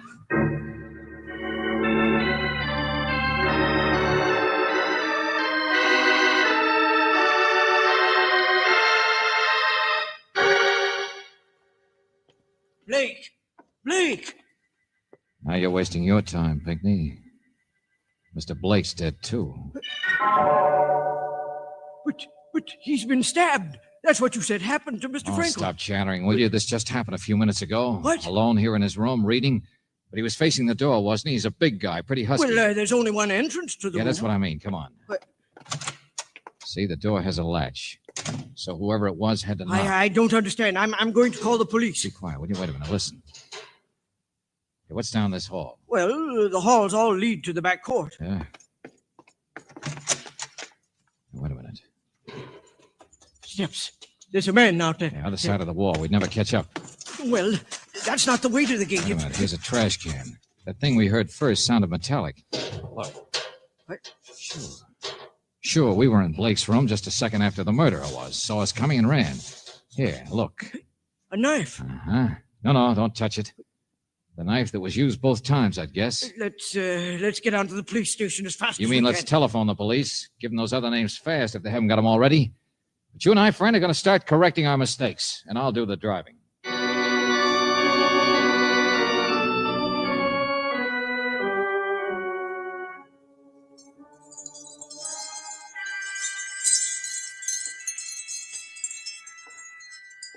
I've never been in a Joss house. I've heard about this one. Yeah. A little more deserted than it was. Old boy with the beard's out for supper, I guess. It's so dark. With no lights, I can't... Hey, Valentine. Yeah. Minahan? Right here. I've been sitting right here by the entrance. Just exactly the way you told me. Oh, it's you. Hello, Phil. Well? And I tell you, my lad, everybody else seems to have left. But not him. He's still in there, Ponce? It's too dark to see from Come on. I'm telling you, my lad, that he hasn't even said Yes. Well, why do you bother him? He couldn't have done this one either. This one? A man named Blake was murdered. What? He was big and pretty husky. And to have been stabbed the way he was, whoever did it must have been a lot bigger. Of course, like Ponce. But if he was We're down correcting here... mistakes. Like we're not worrying about how you shouldn't disturb a man worshipping an idol. Well, be very careful. Here, follow me. Straight through here. Out these big blasted tin guns. Don't you dare run into them. Okay, this is it. Yo Fei. I can see that outstretched fist. I've got a match. Yeah. You can see Ponce too, all right. There he is, under his robe. Stretched out just like a silly frog. Yeah. He won't be for long. Careful, Mr. Valentine. Ponce is very rough when I know. He took a poke at me. So let's kick that fancy silk robe of his. Well, he knows. He's not there. No, just a robe. And a bunch of rags rolled up underneath. Phil, I thought you said you were watching... And we drove here fast, so fast he couldn't have made it, could he? Yeah, we beat him back. But Phil Skipper, was... will you? Our Irish friend here sat by the door, not by the open window. What? Here, look, the other side of the idol. The place he spread himself out was right next to that, at the end of the room. Sure. Don't even have to stretch to get out of here, do you? But people saw him in here. In a place where it's forbidden to disturb anybody in meditation.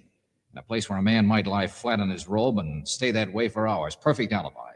A place where nobody'd notice when you slip a few rags under your robe on the floor and then you slide out the window. And getting back in would be just as easy. Somebody's coming. I'm going to get out of here. Come on, quick, away from the window. Come on, back out by the entrance. Hurry. Valentine. Look back. Look. See the shadow in the window there? Yeah. Get through the curtains. Here, quick. This is where you were. Let's wait here until... Minahan. Hey, Ed. You still out there watchdogging? I've seen you all along from where I've been meditating. Pretty feeble fraud, isn't it? Back into the robe to finish his act. Sure, I seen you, Minahan. Yeah, me. Hello. Oh. It's a party. Yeah, sure. To get your fingerprints to match against those on a knife. To haul you in for 2 murders. Not tonight. Look out, Valentine! Get out of my way, will you? He's running away.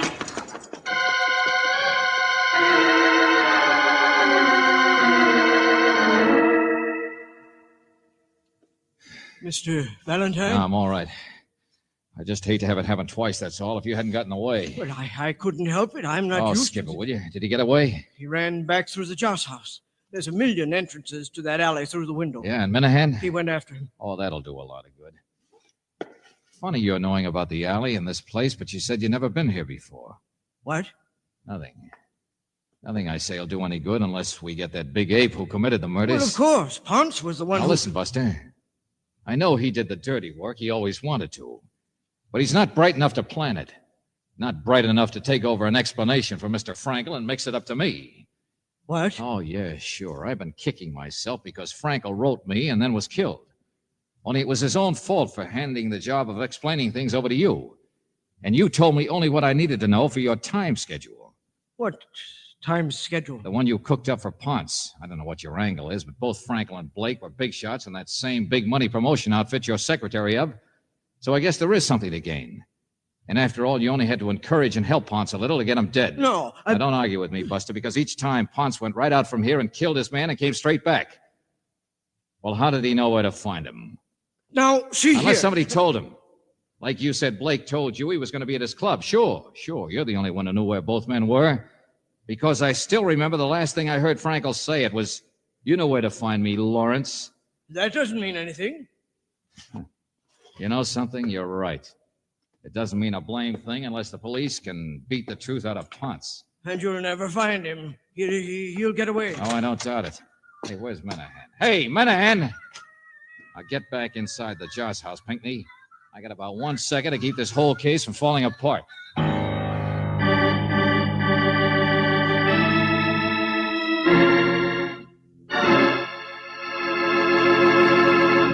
We'll return to tonight's adventure of George Valentine in just a moment.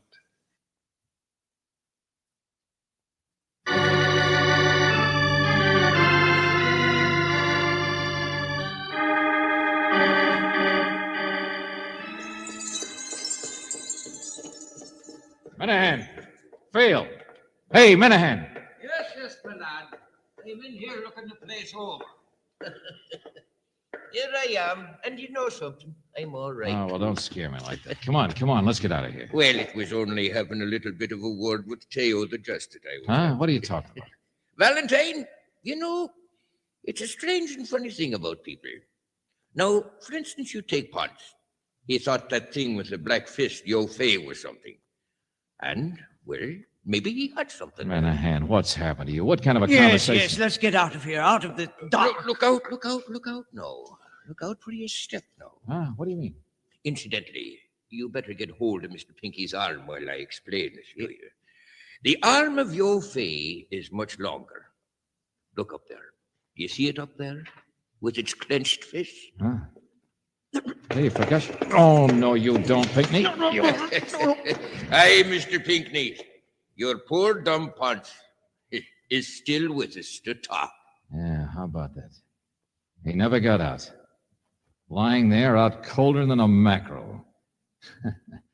He ran right into his own idol. Right into the iron fist of Yo Fei.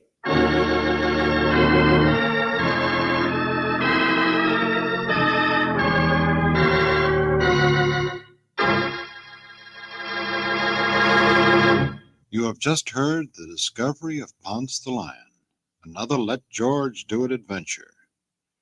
Robert Bailey was starred as George Valentine, with Virginia Gregg as Brooksy. David Victor and Jackson Gillis wrote the story, and the music was by Eddie Dunstetter. Now this is yours truly inviting you to another visit with Valentine, when you will again hear what happens when you let George do it.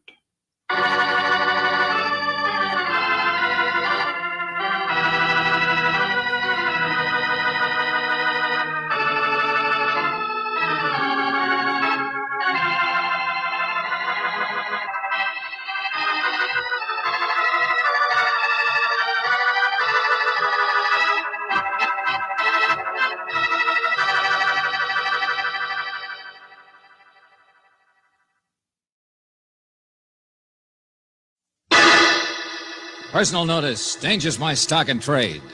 If the job's too tough for you to handle, you got a job for me, George Valentine. Write full details.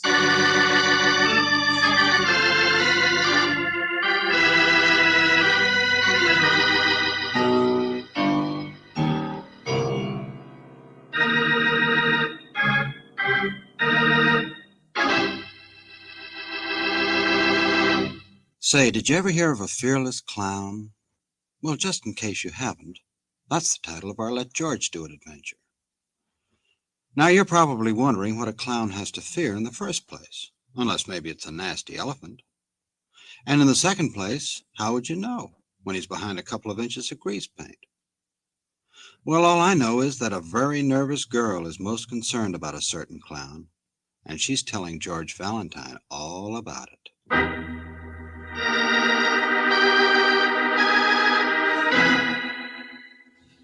Dear Mr. Valentine, I'm sure you've heard of Fofo, the fearless clown. Maybe you've already seen his circus before, but it's here in town, opening tonight with an all-new show. And if he's ever scared you with a snake or made you laugh with his crazy tumbling, and I'll bet, like everybody else, you must have thought he's a wonderful person. But I know that he's not. In fact, if Fofo should happen to die, I am the person who killed him. What I mean is, Mr. Valentine, I've already practically confessed to his murder. It's your job to keep the most horrible man in the world alive. Sincerely, Relita. P.S. I'm the girl in the strawberry-colored tights.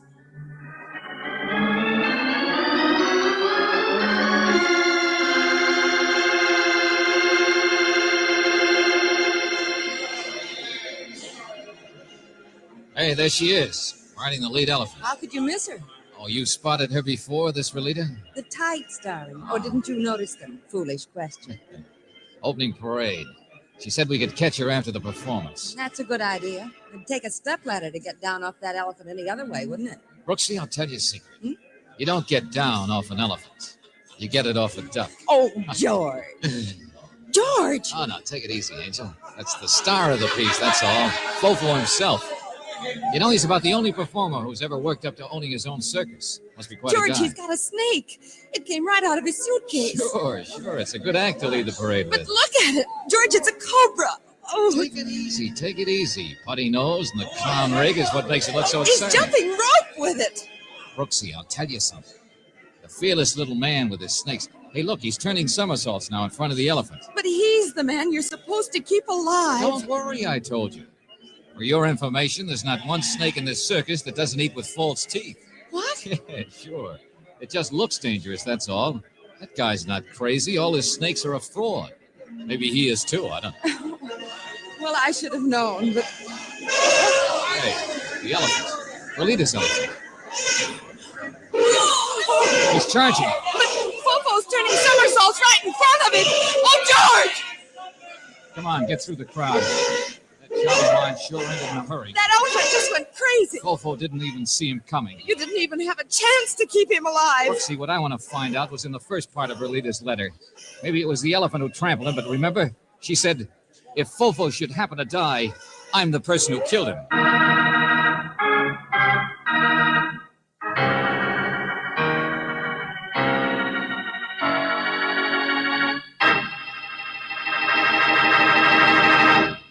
Well, it looks like poor old Fofo has gone bye-bye. And you know what? They'll probably blame it all on that nice elephant. We'll find out what's going on behind the scene in just a minute.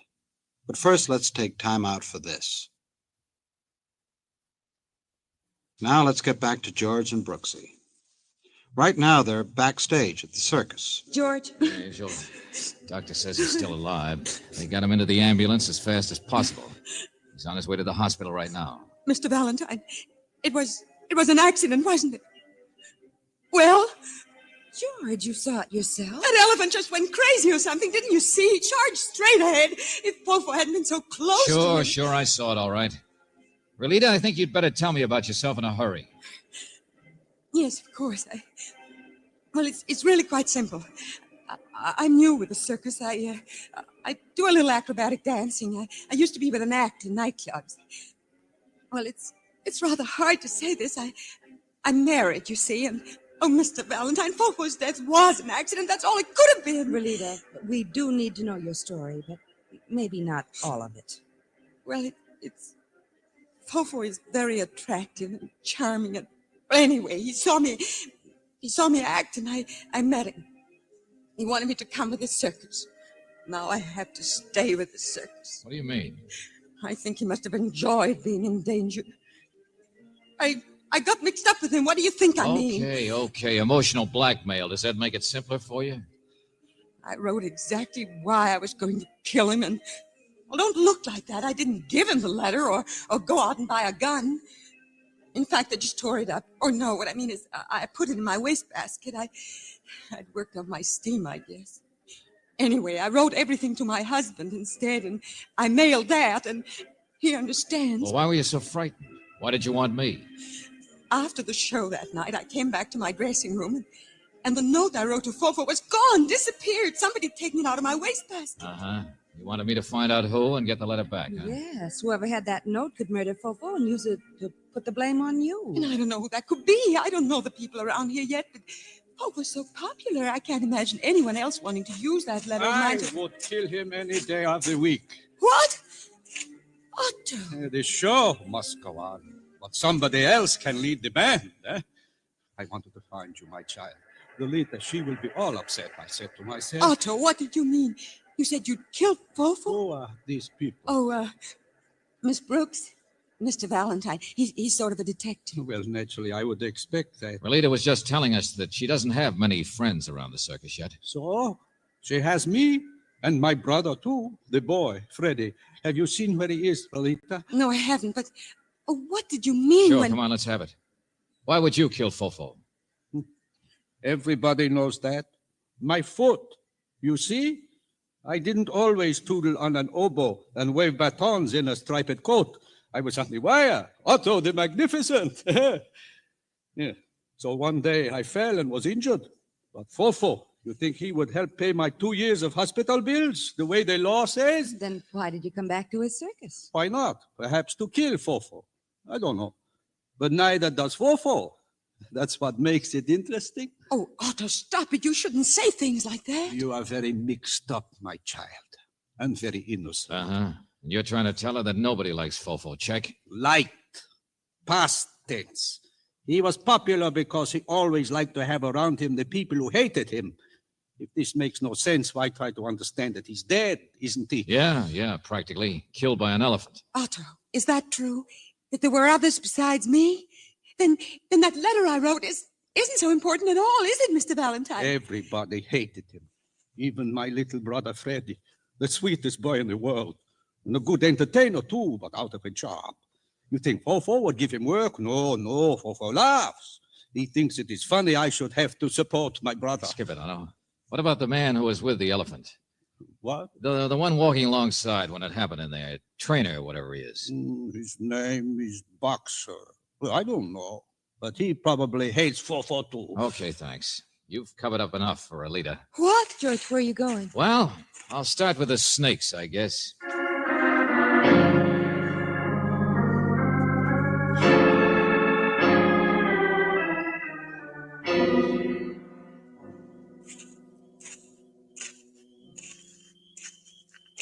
Here. Down this way, I guess. You sure that snake is locked up tight in that box? What, Susie here? Don't you worry about her, mister. Not a fang in the circus, didn't you know that? Harmless as a 10-foot piece of garden hose or a goddess snake. Yeah, well, never mind showing me. Just keep the lid shut, huh, will you? Sure, all right. Some people don't like snakes, I guess. Me, I kept him in my bathtub at home ever since I was a kid, and he hid him. That him over there? Yeah, there he is. Got them all chained up separate. Well, that's the sheriff's work. Poor old Emir. You know that elephant's been with us almost 5 years. Oh, hello, Boxer. Me is all. It's I'm George Valentine. Oh, yeah. Sheriff sent word. Snooping, huh? No, not exactly. Boy, look at the chains they got on him. No, what's the matter, baby? They got you All tied up. right. Show 'em the snakes. That's what you come down here for, ain't it? Sure, Boxer. Take it easy. There. All right, there we go, Susie. Don't eat up all his hay now. Wait a minute now. Better not let that snake get so close to his trunk, had you? Look, Mr. Valentine, the Emir here wouldn't care if a snake crawled up his trunk. Okay. Hey, look, get her out of here, will you? That's good, thanks. You're welcome. All right, Susie, off we go. Back to bed. That's it. So it wasn't the snake, huh? Come here, Mr. Valentine. Don't be afraid. The Emir won't step on you. Now, boy. Give me your ear, boy. That's it. Here, look. What's that? Bunch of brands? Same idea, only you mark the ear. See? Double X, that's one circus. Triangle, that's another. Crossed lances, little crown, that's for digging trees up for some Maharaja. Yeah, a whole string of them. In other words, the Emir's been through the wars, huh? He's older than you or I or anybody else around here. Been everywhere and done everything. And Mr. Valentine never once has he caused a bit of trouble. A freight train couldn't make him nervous or jumpy. Then what did? I don't know. Suppose somebody put a lighted cigarette to his ear. Well, Suppose that stick you carry just happened to poke him at the right time. there was only me and the girl on top near him. Nobody did nothing like that. Well, if he's such a peaceful elephant, then how do you explain his actions? Maybe you don't explain it. Animals are funny, Mr. Valentine. Sure, I know. An elephant never forgets. So maybe he didn't like Fofo either, huh? Don't be ridiculous. All right, then what happened? Something sent the Emir off. George? Yeah, Brooksy, out here. I'm just trying Come to... here, quick. Here. Over here, George. What's happened? You here from the hospital? Yes, but here he is. Well, this is Mr. Valentine. Oh, that's right. Who are you? George, it's Fofo. Yes, of course it's me. A quick recovery, wasn't it? I think I have 9 lives. Oh, now, wait a minute. Fofo, what happened? What are you doing here? Now, hello, Otto. Really, huh? Well, don't all stand there as though I were a ghost or something. I've been down to the hospital. I was in town. I heard on the radio what happened. George, he died. The sheriff just called. Wait, I don't understand. Oh, I get it. Somebody else was doing your act for you. All that clown makeup and costume, Yes, somebody... Yes. Ah, but Otto, I'm so terribly sorry. Only you yourself kept asking me to give Freddy a chance. Freddy. Otto. Poor fellow. He loved his younger brother a great deal, and he wanted him to work so badly. It's really his fault, I suppose, that Freddy is dead, no? Well, it couldn't be anyone else's fault, could it?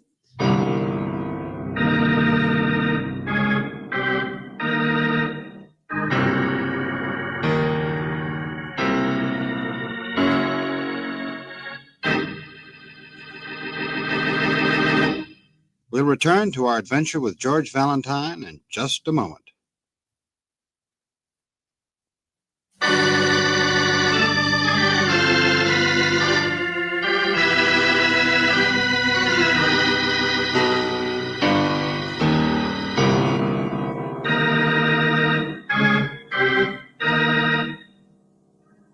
Now, back to George Valentine. Fofo, the fearless clown, seems to be a man with 9 lives, because it never occurred to you or the other 1,000 people who saw an elephant suddenly run berserk and trample him that the man under all that makeup wasn't Fofo. No, it was really a boy named Freddy who only wanted a job with Fofo's circus. Well, now Freddy is dead, and if your name is George Valentine, you go down to the hospital to make sure of your facts this time. Of course, it was Freddy. Who else would it be? He spoke to them, the doctor said. Did you hear what that doctor with the glasses said? Freddy didn't say anything, Otto. He couldn't help any. No. No. How could a poor boy know who killed him? Otto, snap out of it, will you please? I know how much you loved your brother, but what's done is done. Yes. Yes. Besides, what do you mean, know who killed him? Did I say that? Well, why not? Fofo killed him. How do you figure that? Look, closing time. All around us, people going home. But for the circus, time off, that's all. 2 hours between afternoon and night performances. Freddy liked the night performance best. Look, Otto, I asked you why Fofo would kill your brother. I don't know. You mean because Fofo so gratuitously took this afternoon off? So accidentally put your brother in his place? It was a new performance. Yeah, that's what the big man told Miss Brooks. New lights, new costumes, new music, the works. Fofo wanted to drag some publicity men from downtown to watch with him from out front for a change. That's what he told Miss Brooks. You think it's a lie? Everything he does is a lie. Okay, prove it. I can't. And Mr. Valentine, you will waste your time forever if you try to. You can't always win, so... All right, wait a minute. Come on, hop in. I'll drive you back to the grounds. No, it is closing time for me too. Well, where are you going? I will walk back through the park, I think. Oh, I'll see you later. I'm not young enough to just walk out on a job. All I mean is for me, it is over. I will stop trying to say Fofo is evil. I will let you waste your time.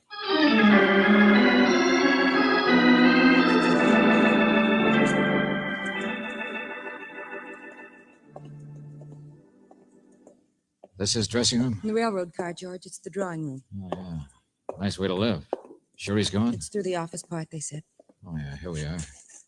Keep out, private, do not disturb. Nice, friendly sort of guy. George, wait. Well, Mr. Valentine, you're snooping, huh? Perhaps you came to steal something, huh? Yeah, maybe I did, Fofo. A letter. Uh-huh. A letter?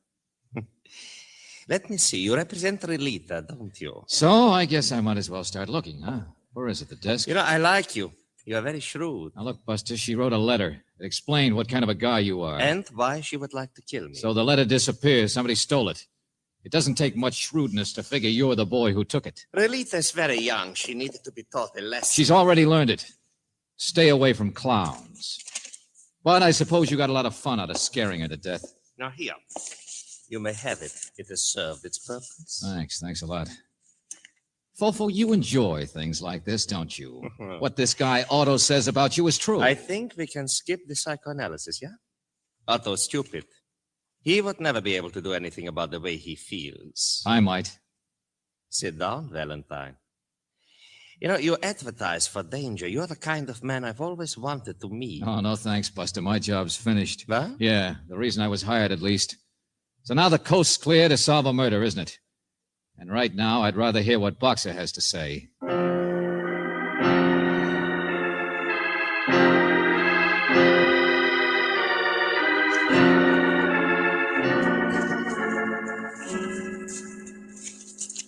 Yeah, that's what I'm doing now.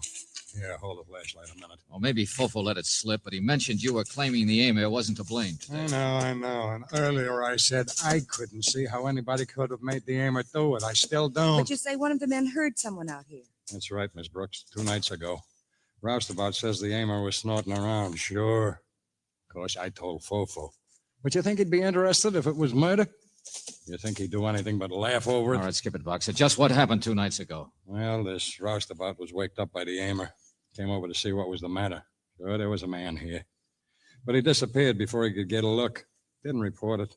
Didn't think it was important until today. George, look. It's a sliver.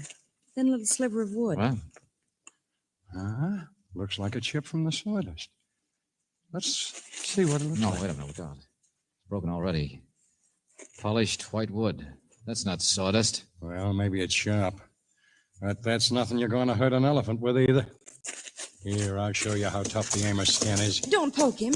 If you think that was what was riling him up, when you got another thing coming. Hold it. Now, you listen to me. Boxer, what would happen if you took the elephant here back into the main tent? The way he was when he tore loose this afternoon when the accident happened. I don't get you. Could you guarantee to the sheriff to have enough chains or enough men to keep him under control? Sure. All right, the tent's empty now. It's between shows. Everybody's available. George, what do you want to do? Little reconstruction, Brooksy. It just occurred to me that the only one who can solve this crime in a hurry is the Aimer himself.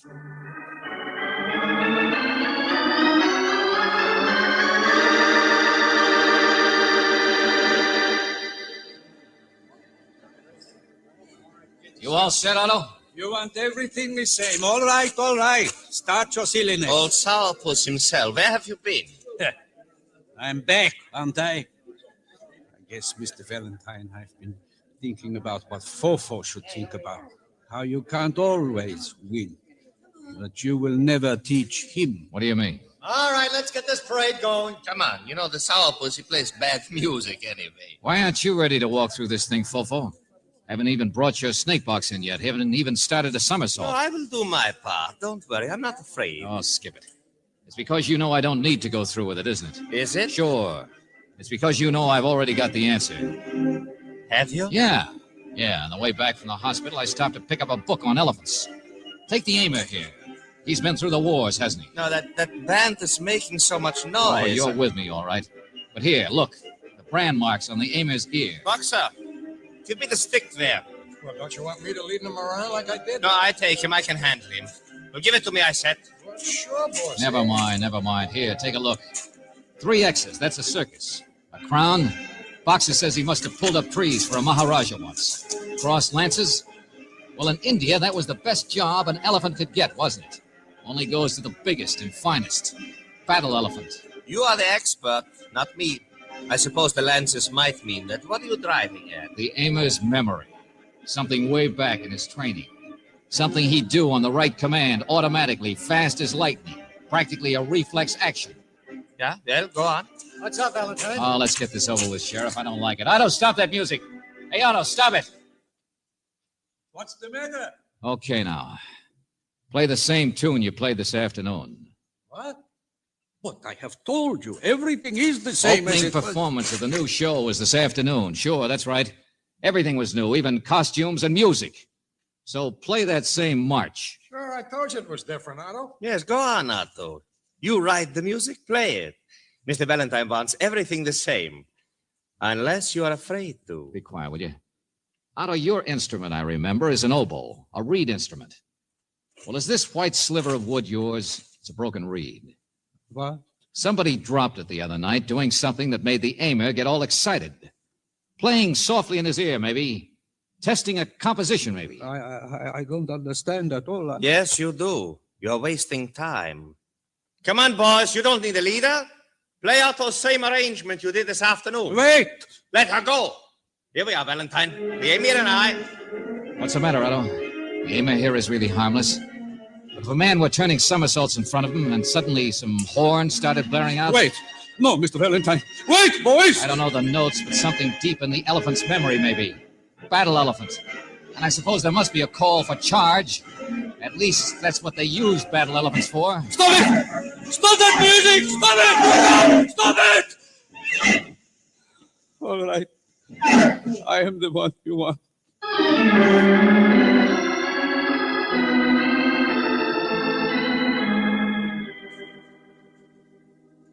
Imagine trying to kill me? He's tried it before. But that's what his scheme was. Oh, he had good enough reason, I guess. No, but the irony of it, Mr. Valentine, he worked up such a beautiful way to kill me. I always told him he was never smart enough. And then his plan backfired so tragically. No wonder he fainted when I told him his brother had taken my place. Uh-huh. Well, I just talked to Otto back there. He won't say anything. But how can he? Because he can't really prove that you'd caught on to what his plan was, that you had his brother take your place on purpose.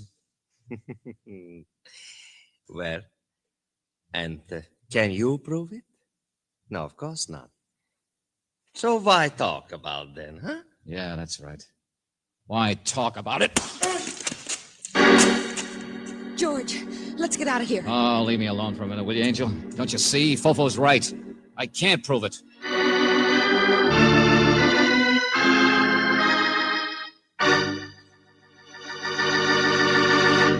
We will return to our adventure with George Valentine in just a moment.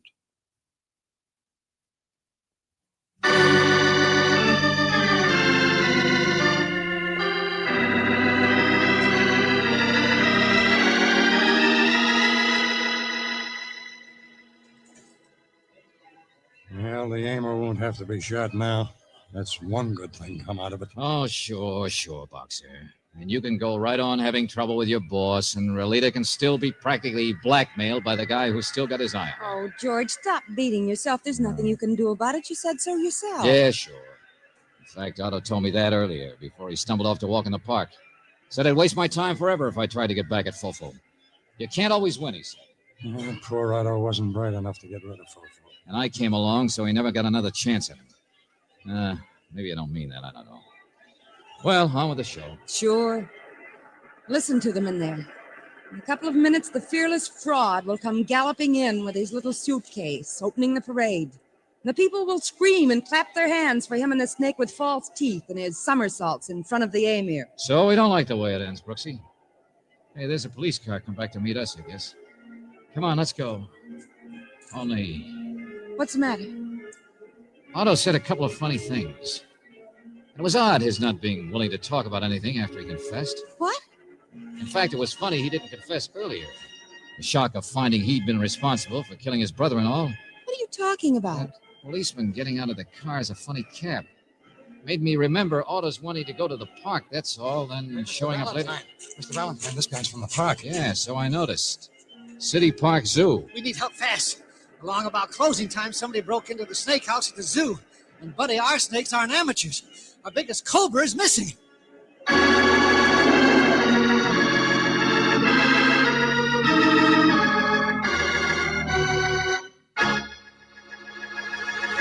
You have just heard The Fearless Clown, another Let George Do It adventure. Robert Bailey was starred as George Valentine, with Virginia Gregg as Brooksy. David Victor and Jackson Gillis wrote the story, and the music was by Eddie Dunstetter. Now, this is yours truly inviting you to another visit with Valentine, when you will again hear what happens when you let George do it.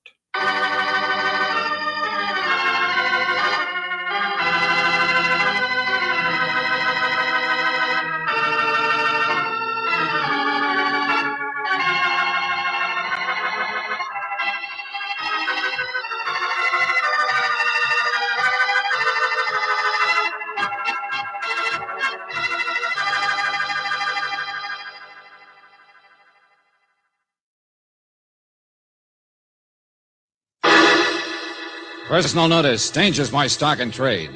If the job's too tough for you to handle, you got a job for me, George Valentine. Write full details.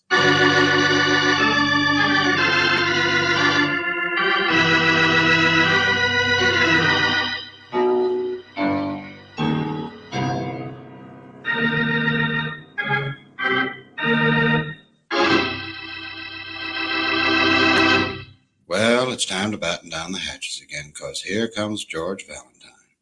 You must know George by now. He's the fellow who makes trouble to keep you out of it. Now, perhaps that doesn't make too much sense, but after all, what does in this day and time? So I just want you to be content with the fact that this is let George do it, and let the chips fall where they may.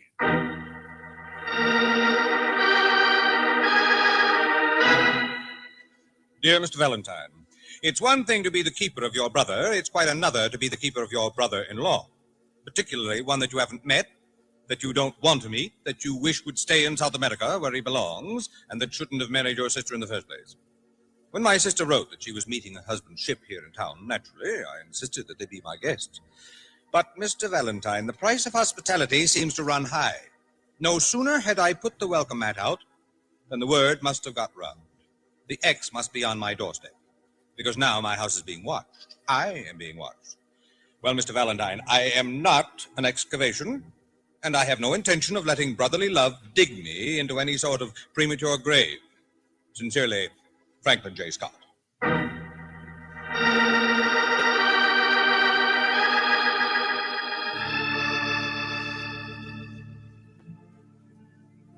Sit down, sit down.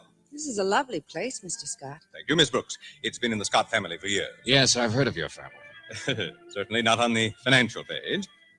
But you know, that was the difficulty when my sister married Sid Forrest. The social thing, I mean. Now, please understand, I'm not a snob, but she certainly made a peculiar choice.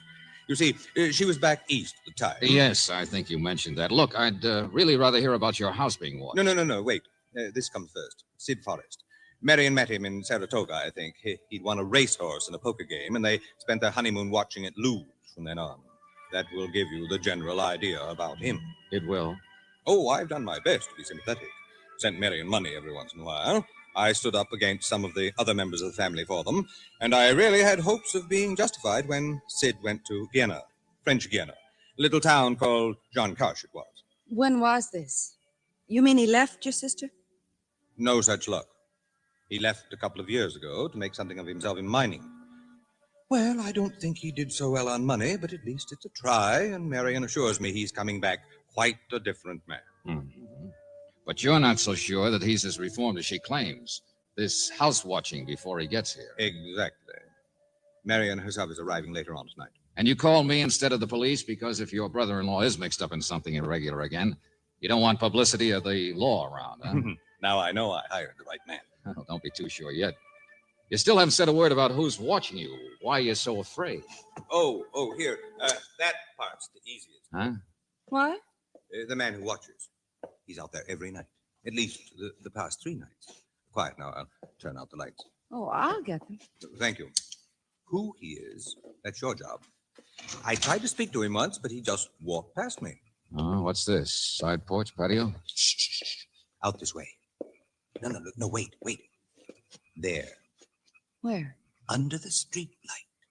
Oh, yeah. There is a man there, all right. Well, he's not doing anything. Oh, no, he never does. The first night, I'd gone out for a moment and left the house open. When I came back, I saw him running away from the porch, but not a thing had been touched. He's moving around in front. Come on. Mr. Scott, how do you know there's any connection between that man and your brother-in-law? Well, I know it seems far-fetched, but people in this climate don't usually wear white linen suits like that, do they? But down in French Guiana... There, wait a minute. Coming down the walk now.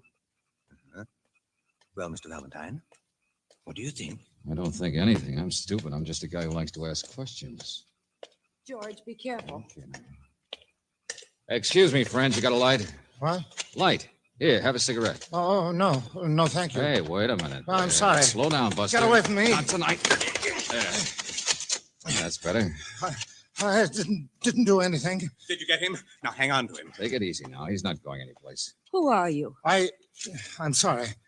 Oh, like that, huh? Please, let me go. The lady asked you a question. I'm sorry, I said. Why? You said yourself you didn't do anything. No, let me go. What are you doing here, watching this house? I don't know. I haven't been. Oh, Buster, you're wasting our time. No, get away from me. Oh, please don't. Come on. Empty the pockets. Here, Scott, grab that. I've got it. There's nothing in his coat. Just a scrap of paper. And a calling card.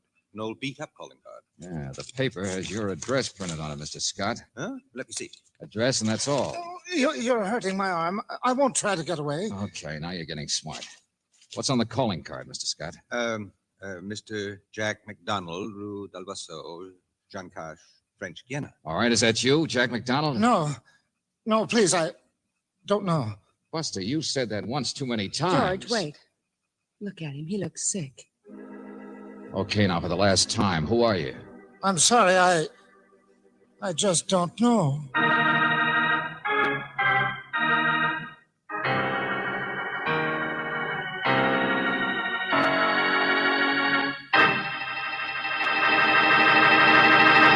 Now, I wonder what's the matter with Junior. Is he scared of George, or did he take stupid pills for lunch? Well, whatever's the cause, we'll find out in just a moment. Now, let's get back to George Valentine and the boy who lost his memory. Loss of memory? I don't believe it. Take it easy, take it easy. I'm sorry. Oh, any luck with the cablegram, Brooksy? No, not yet, but a man at Western Union looked up the address for me. He says something called McDonald Brothers Limited practically owns the town of Jean Catch, so we'll get the answer all right. Cash and French Guiana. Have you ever heard of it? No, I don't think so. Just what do you remember, friend? That address in my pocket, it seemed to mean something. Where did you get it? I remember walking up here from the waterfront. Waterfront? I mean, 3 days ago. I remember the past 3 days, all right. There was something about a fight, I think. But I don't know. All right, relax. We're just trying to help you. So maybe you got in a fight and got knocked on the head, huh? Maybe, yes. For instance, you've got a suit on, but just a T-shirt underneath. What do you mean, Valentine? Greasy hands, George. Yeah, all cracked and bruised. I'm sorry. So maybe you work around the waterfront. Does that check? Well, sure. Only this kind of suit. Jean Cash, down in Guiana. The waterfront is Jean Cash. Or he works aboard a ship with a... Yeah, hold it. I'll get it, George. Hello? I'm causing a lot of trouble. Yes. Stay here, will you? Western Union, Angel? Any Yes. luck? Huh? Wait a minute, George. All right. Thanks very much. Oh, that's one lead gone down the drain. What do you mean? He's not the man whose card he had, the big shot down in Guyana, Jack McDonald. Why not? Mr. McDonald committed suicide over 6 weeks ago.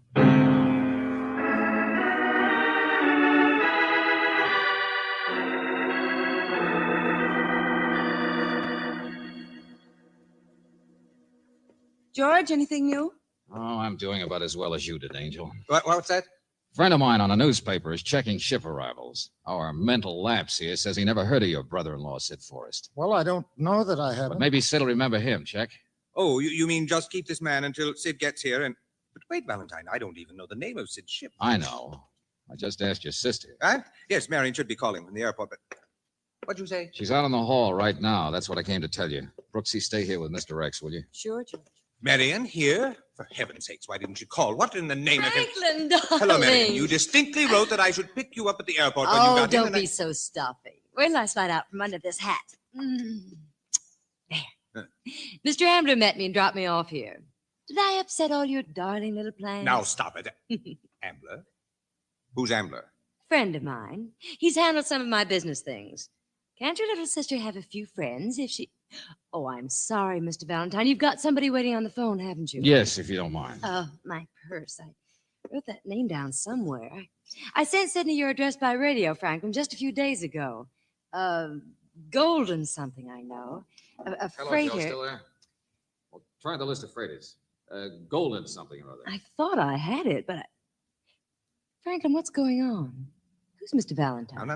Nothing to worry about. Just checking when Sydney will be in, that's all. Oh, they never seem to know, I guess. He warned me about freighter schedules. Golden Drake, is that the one? Yes, that's right. Golden Drake. Yeah. Okay, thanks, Joe. Why, what's the matter? When did you hear from your husband, Mrs. Forrest? Well, he sent me an airmail a couple of weeks ago. What are you driving at, Valentine? Well, that's the right ship, all right. Only one to touch a Jean Cash the past month. Only the Golden Drake is already in. It docked here 3 days ago. What? I don't understand. Sydney wrote... Where is he? Franklin, hasn't Sydney gotten in touch with you? Just a minute, please.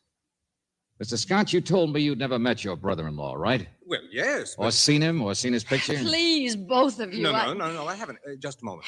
What's happened? A man in a linen suit who's been a Jean Cash, who acts as though he really does have amnesia, who's written down your address and seems to feel he should be here at this house. Oh, for heaven's sakes, of course. It's obvious. For the last time, what are you talking about? Come on, Mrs. Forrest. Isn't that ridiculous? Hey, it never even occurred to me. Sidney, of course, right in here, Marion. Sidney's already here. He's... Where? Hello, ma'am. Isn't that man... Him? Huh? Don't be silly. I've never seen him before in my life. Mr. Valentine, where is Sidney? Will you please tell me what's happened to him? I don't know, Mrs. Forrest. I wish I did. Your husband seems to have disappeared.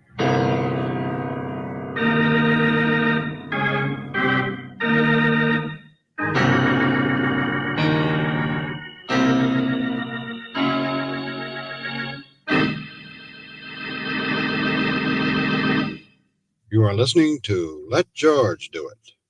Our adventure will continue in just a minute.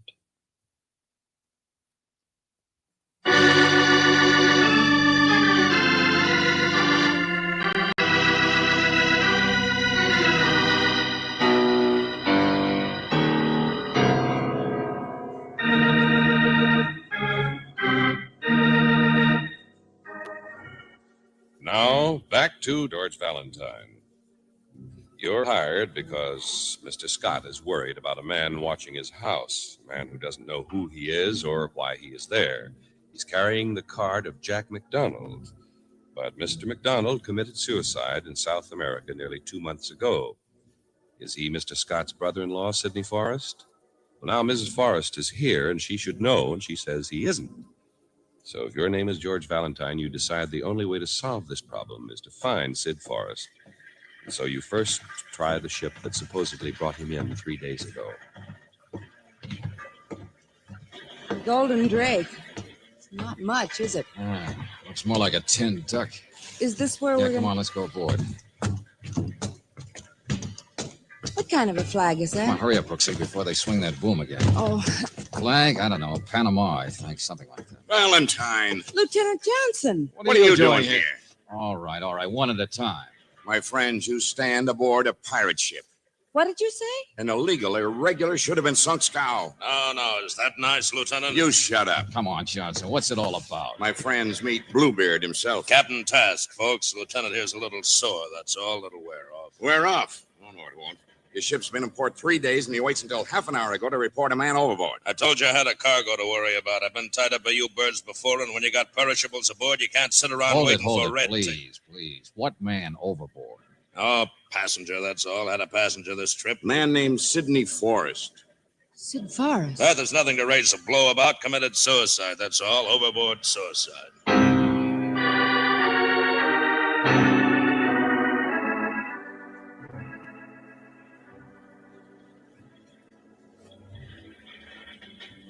You see, this is my own ship. I get my cargo ashore fast enough, maybe I can barely pay off the bank. The guy's already dead. You can't help nothing by speeding up matters. Who says you're qualified to decide his death was a suicide? Oh, it was suicide, all right. Only now, with this stuff you tell me about an amnesia case. Okay, then let's start from the beginning. What happened? Task barely saw Forrest, apparently. He stayed in his cabin all the time, right? Yeah, just about. All the way from Jean Cash. That's where he came aboard. Yes, we know. Well, Forrest and the ocean didn't get along too well, so he locked himself in. But he was a sick-looking guy to start out with. I wasn't really too surprised when I saw the note. Note? What note? Wait a minute. Don't get ahead of yourself. There was a storm a couple of nights before they hit port. Yeah, that's right. I was on the bridge. Deck watch gave a yell, said he saw a splash. I could see a man in the water. Got the ship turned, got out the lights, but we couldn't find him again. Too rough to drop a boat, so that was it. All right, go on. Jose, the steward, he'd seen this thing, too. He was slipping a radiogram under Mr. Forrest's door a little later. I was down checking the crew to see who was missing. Anyway, Jose couldn't get an answer to a knock, so I broke in Forrest's cabin and found out he was missing. Come on in here. I'll show you. Is this his cabin? Yeah. I didn't touch anything. As soon as I got in port, I locked her up tight in a drum. Yeah, sure. Yeah, this is the radiogram. His wife mentioned it, remember, Brooksy? Yes. One giving her brother's address, Mr. Scott's. Here. This is a note you want to see? To whom it may concern, huh? Sitting just like that on the desk it was. Same place. I knew better than to even open that before I got into port and had witnesses. Oh, you're the soul of cooperation, all right. Yeah. Typical suicide note, all right? His health, he said. Like I told you, the guy was Sure, kind of... sure. Nothing wrong with the note. Only it's 2 suicides in only a couple of months. Yeah. And who says Sidney Forrest wrote that note? And, Captain, I want to know how many members of your crew are ashore and what they look like. Huh? Well, none of them yet. Deckhands, at least. From the engine room? Oh, sure. Engine crew's been ashore 3 days now. Why? Engine crew. Remember his hands, George? Yeah, that's right. Captain, you're going with Miss Brooks to try and identify him. Hey, wait a minute, Valentine. Where are you going? Ambler. I think that was his name. A financial friend of Forrest's wife. Yeah, Johnson, I think it's about time we started checking everybody's story.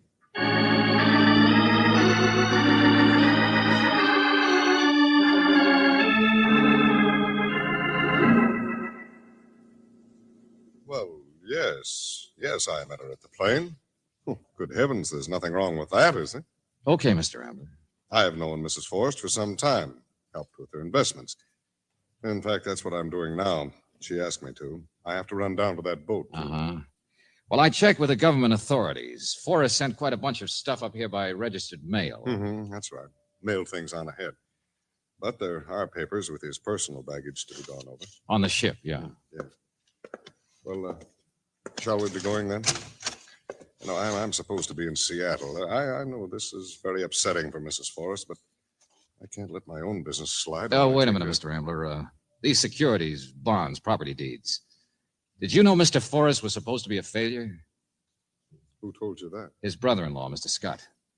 But Sid Forrest really did all right for himself down in Jean Cash, didn't he? Well, I don't really know the amount. It'll take me several months to dispose of everything for his wife, but, well, yes, he apparently struck it pretty rich. Uh-huh. Say, look, you run onto the ship by yourself, huh? I've got something else to do.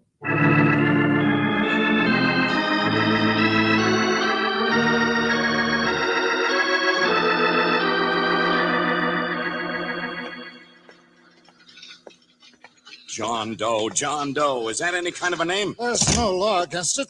I don't know. I'm sorry. But you worked on the ship under that name. The captain definitely identified him, George. He signed on as an oiler at the last minute at Jean Cash. The chief engineer gave me that name. It happens all the time. Well, what's the matter with that? Where's your amnesia, friend? Well, I meant... Oh, skip it. I guess we fed you that idea when all you were trying to do was clam up. I don't know. You don't know. First, you prowl around watching a man's house. That's trespass, vagrancy, and a few other things. Then you sucker people into thinking that Take it easy, Johnson. Take it easy. Yeah. You cabled a full description and query to Jean Cash, didn't you? What? So we wait for an answer, that's all. Only in the meantime, let's see. Sid Forrest locked himself in his cabin. Now, why lock? I don't know what you're talking about. To avoid somebody who was on the same ship? That'd be one obvious answer. Of course, George. Only maybe he didn't avoid him, huh? But the suicide note's genuine. It checks with Forrest's letters and things. You know, I'm interested in Sid Forrest's money. Forrest wasn't a very nice guy. And as I remember it, the town of Jean Cash was supposed to be owned by the McDonald outfit. What are you driving at, George? Oh, no, I'm not sure. The cable will tell us. You remember about Jack McDonald, though, Johnson? Guy who committed suicide down there? Yeah, that's right. Why don't you leave me alone? Jack McDonald, who had all the money in Jean Cash. McDonald Brothers Limited. That was the name of the company, wasn't it? I haven't done anything. Okay, never mind. There's the answer right now. Yeah, hello? Right, Sergeant, let's have it. Yeah. All right. My name is McDonald, but what of it? He was my brother, Jack McDonald. Sid Forrest swindled him out of the company. Was that why your brother committed suicide? Because of Forrest? Of course. Why else do you think a And man... so you came after Forrest to kill him, didn't you? Oh, how do you expect me to answer a thing like... Okay, Sergeant, thanks. All right, McDonald. Johnson will have the answer. Johnson will what? That wasn't any cable. It was a sergeant down on the ship. He found $1,000. $1,000? What? Underneath the rug in the captain's cabin. And incidentally, Jose, the steward, remembers not only seeing the limp form of a man hit the water, but also admits it was somebody else standing at the rail who ducked out of sight. Just in case you're interested. So Forrest was murdered. This thing is a vicious circle. And now, what was our friend here saying about following Forrest for the purpose of avenging his brother? Now, wait a minute, Johnson. McDonald here was still looking for Forrest after he was dead. He couldn't have been the one. Motive or no motive. Okay, back to the ship we go.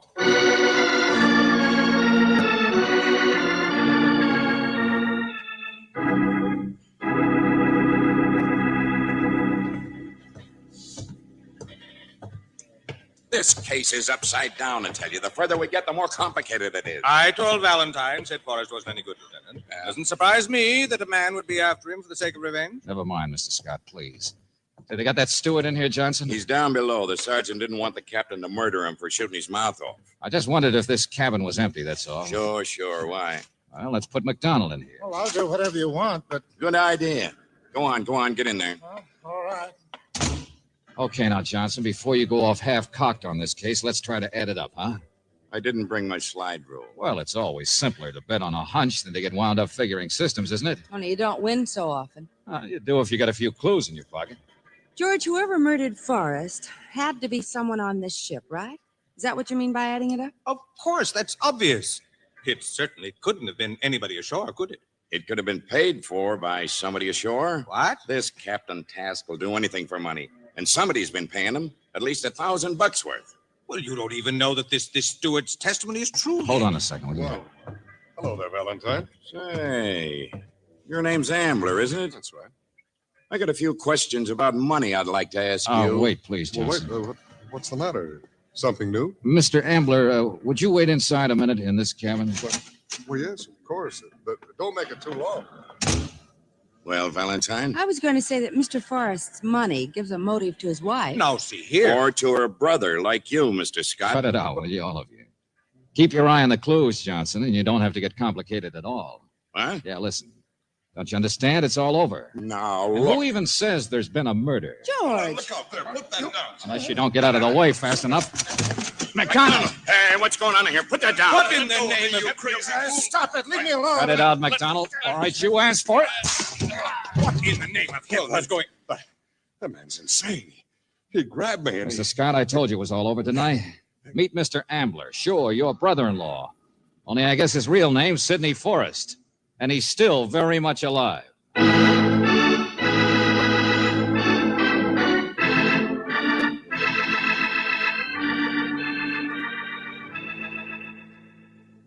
But, George, how can he be Mr. Forrest? McDonald confirms it, doesn't he, Angel?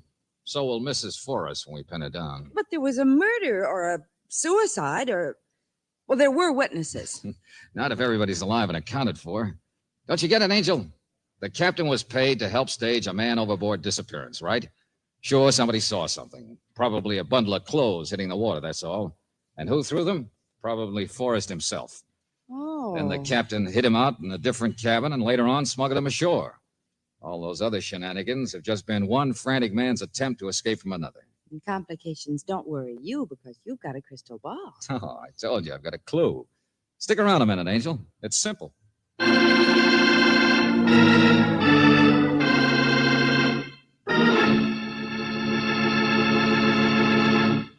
Back to the conclusion of our Let George Do It adventure in just a minute.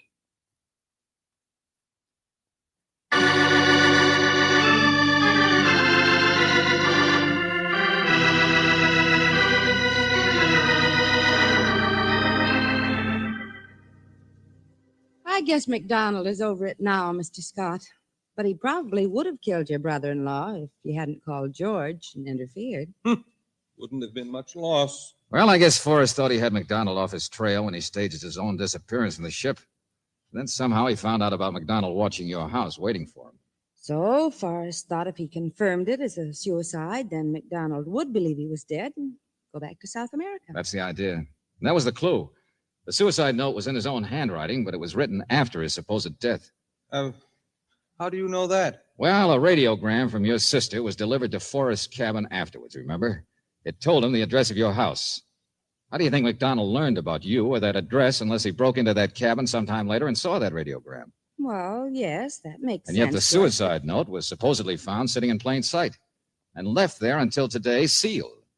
Well, if McDonald pried into the radiogram, why didn't he open the suicide note too? See what I mean?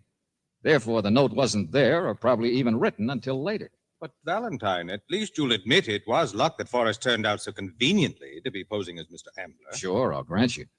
But if I were going to take on another identity in order to escape someone, I think I'd pose as somebody who could legitimately handle my own money, don't you? With your money, it wouldn't be a job worth having. Uh-huh. All right, then, Angel. Come on. You buy dinner for the three of us. Wait a minute. About my sister. Well, what about her? She wasn't really in on it. Her husband gave her a phony story. Oh, after he met her at the airport, she went along with calling him Mr. Ambler once, but don't worry. When she finds out everything he did, but she'll be through with him, and this time for good. Sure. I'll give you another reason. From now on, Sid Forrest is going to be so busy digging himself out of trouble with Johnson and the government of French Guiana and McDonald and his lawyers and all the other things. Yes, of course. Thank you. Come on, I guess I'll buy the dinner.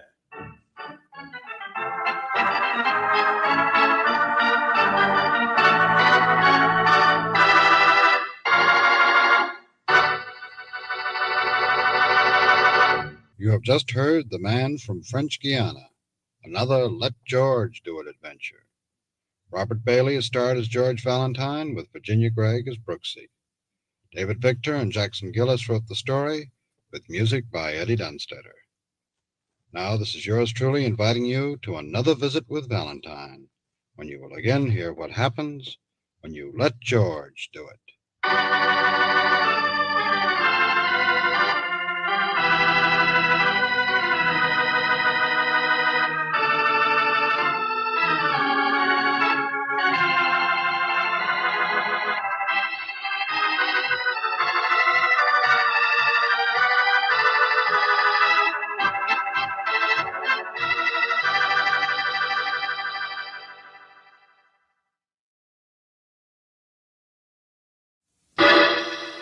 Personal notice. Danger's my stock and trade.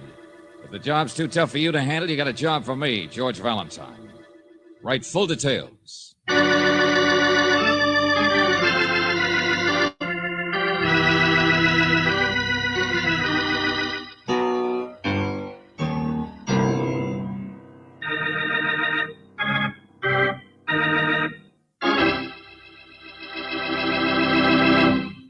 Say, you all set for another visit with Valentine?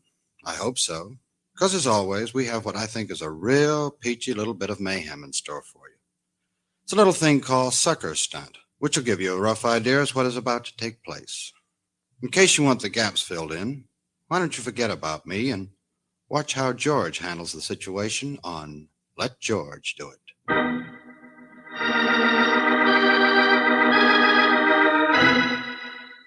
Dear Mr. Valentine, I'll be back around 10:30, and then we'll get the guy. What? Go on. Well, that's all it says, George. Just a note shoved under the door. I found it when I opened up. Dear Mr. Valentine, I'll be back around 10:30, and then we'll get the guy. There's no time or signature. Hello. What's the matter? Hey, you waited for me, didn't you? Oh, I'm Tim McGean. Is that supposed to mean something? Well, sure, I'm the guy who... Yeah, I know. You wrote this note. But you didn't sign it. I what? Why do you like that?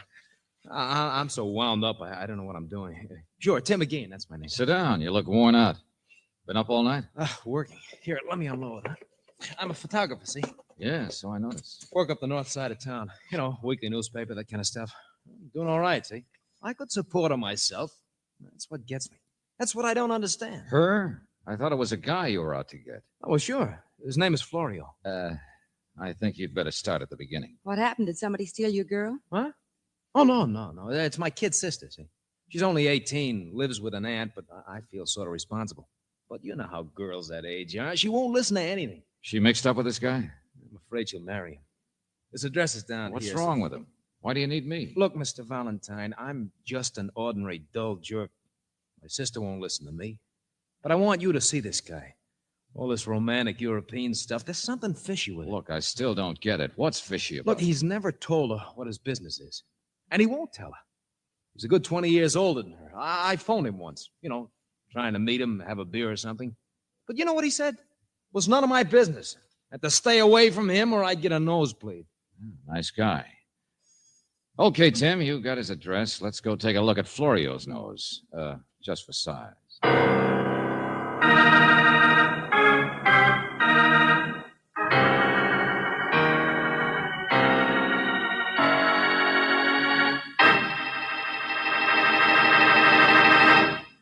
You are listening to Let George Do It. Our adventure will continue in just a minute. Now back to George Valentine and Let George Do It.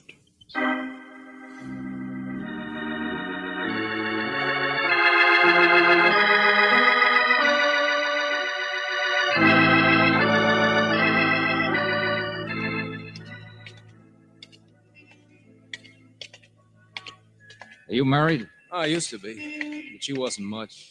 It was no good. We sort of separated. Maybe that's it. I've been a sucker Wait a minute, hold myself. You said 412, didn't you? Florio's. We buy and sell. Looks more like a bookie joint. Jewelry, leather goods, exchange, musical Well, instruments. that must be him right there in the window, that dark boy with the light teeth. Busy as a beaver. Okay, I'll go inside and take a look. Yeah, but what are you going to say?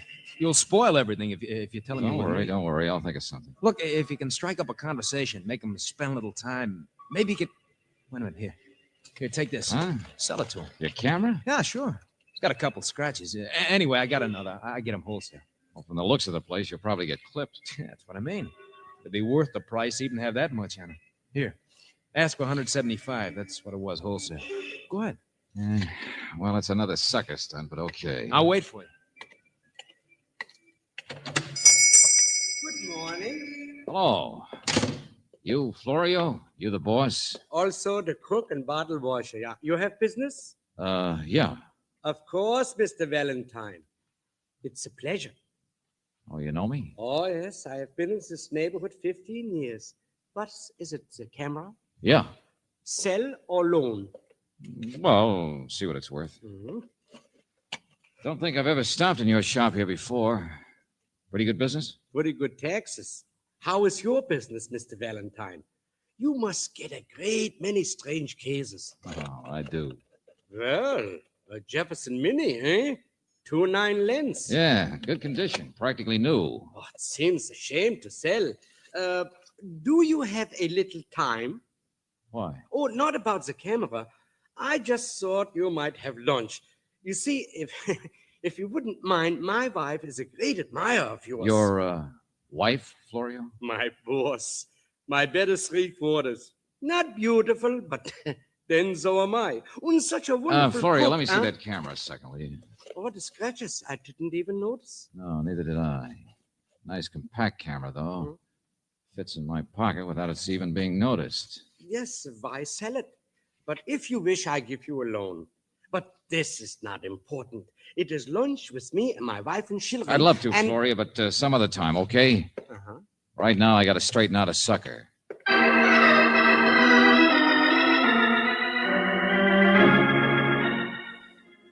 Yeah, but what did he say? What did he Here's the money. $25. 25? What's the matter? Not enough? Oh, sure, but... All right, come on back to the office. I want you to sign a receipt. But, Mr. Valentine, I got work to do Look, today. if a guy's crooked, you want him nailed legally. Well, come on, let's get going.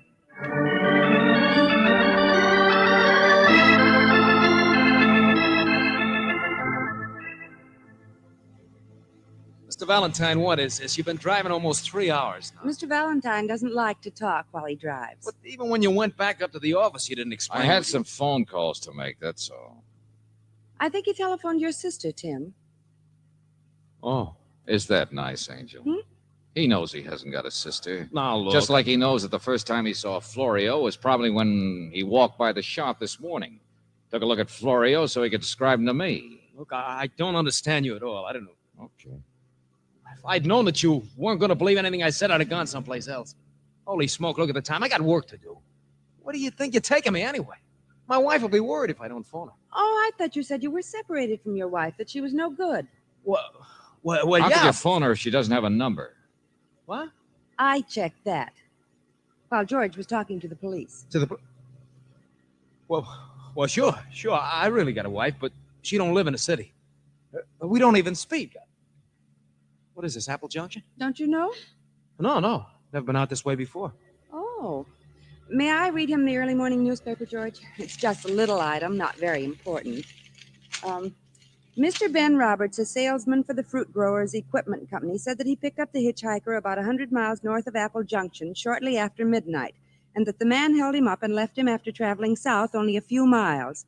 The man was described as ordinary in appearance, about 35 years old, about 5 feet 9 inches in height, wearing overcoat and hat. Well, I guess that could be almost anybody, couldn't it? Taken from Mr. Roberts was $112 in cash, including a $50 bill, a good luck Canadian dollar, and a brand new camera, Jefferson miniature with an f2.9 lens. Hey, that's a coincidence. Yeah, isn't it? Doesn't say anything about scratches, does it, Angel? Where the camera serial number should have been? No, George. Now listen, both of you. Oh, Tim, it's as old as the hills, that gag. You want to fence a stolen item, but you see a newspaper story about it, so you want to be careful. You get somebody like me who's known in the neighborhood to make the sale for you. After I'd handed you the money, you'd have made up another bright story and disappeared. That's not true. I didn't say it was. I haven't accused you of anything. But, brother, you used the word sucker a little too loosely. Oh, I know I stick my neck out putting an ad like mine in the paper, and all too often bright boys like you try to take advantage of it. George, turn right. There's the sheriff's office. Yeah. No, let me out. Please let me out. I'll explain everything. For once, Buster, I'm going to make a sucker out of the guy who tried to make me a sucker. No, please keep going. I didn't do it. I never even been in this town before, honest. Well, look who's here. If it ain't Tim again. Been away? Oh, no. Okay, sucker. Now I start enjoying myself.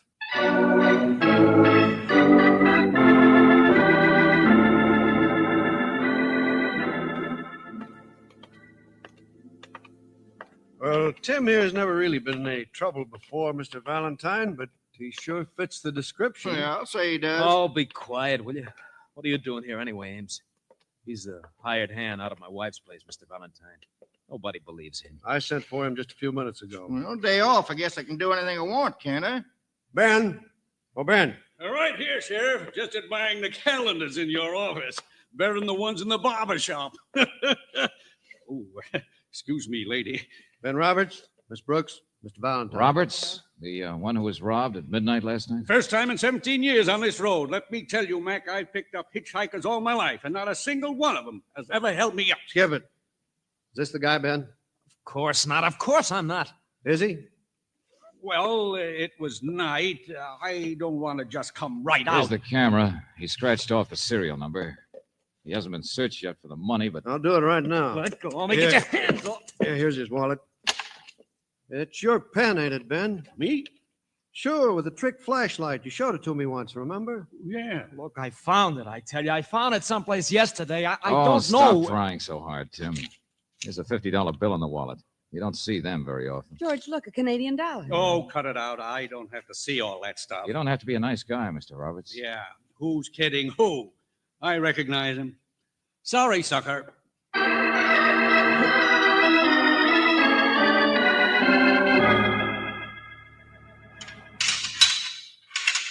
Okay, Sheriff, that's it. So long, Tim. I'll get even with you, Valentine. Hold on a minute, Valentine. You're not leaving. While you were out driving with this bird, I got another case. What do you mean? Well, apparently sometime around midnight last night, about 50 miles south of here, that's where Tim McGeehan's wife lived. Well, that's when the doctor says she was murdered. What's that? What'd you say? My wife? Oh, no, she can't be. And at the same time, Tim was committing a robbery 100 miles north of town. That's what I mean, Valentine. I really need your help. Tim's the only good suspect. But since you proved he couldn't do it, well, now you've given him a perfect alibi. Okay, Sheriff, don't rub it in. And all I wanted was to keep from being played for a sucker. Oh, brother.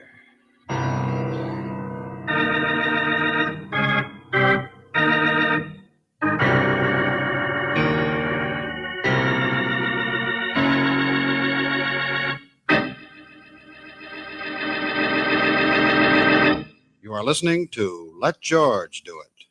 Our adventure will continue in just a minute.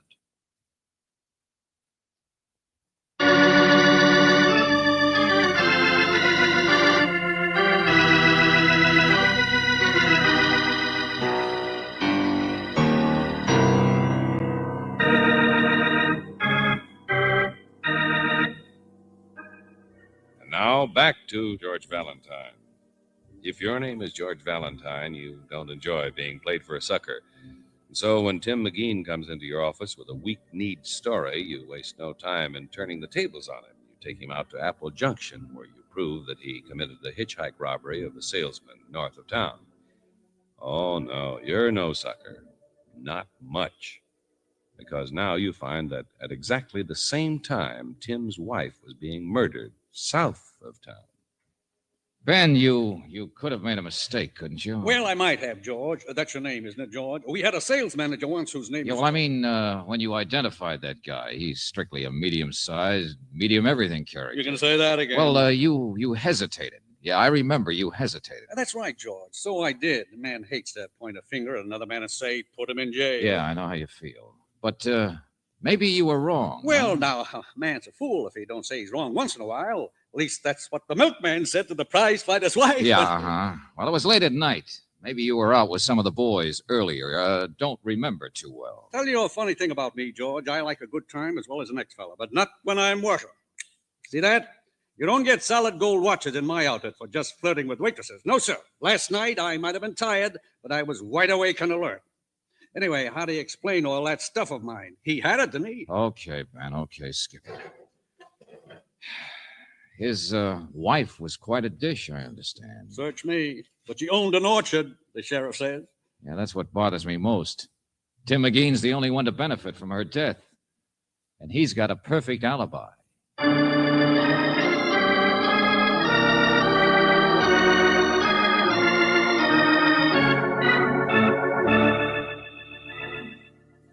Don't take it so hard, Valentine. We haven't even got a fingerprint crew from the city out there yet. Apparently, it wasn't just a cold-blooded murder. No, she was strangled and slugged over the head. Crime of passion.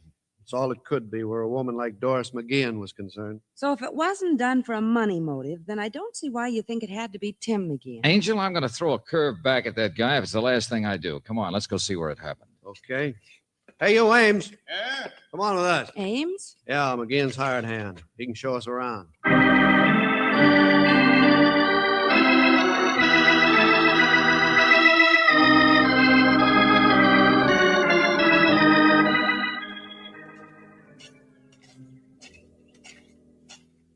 Nice orchard.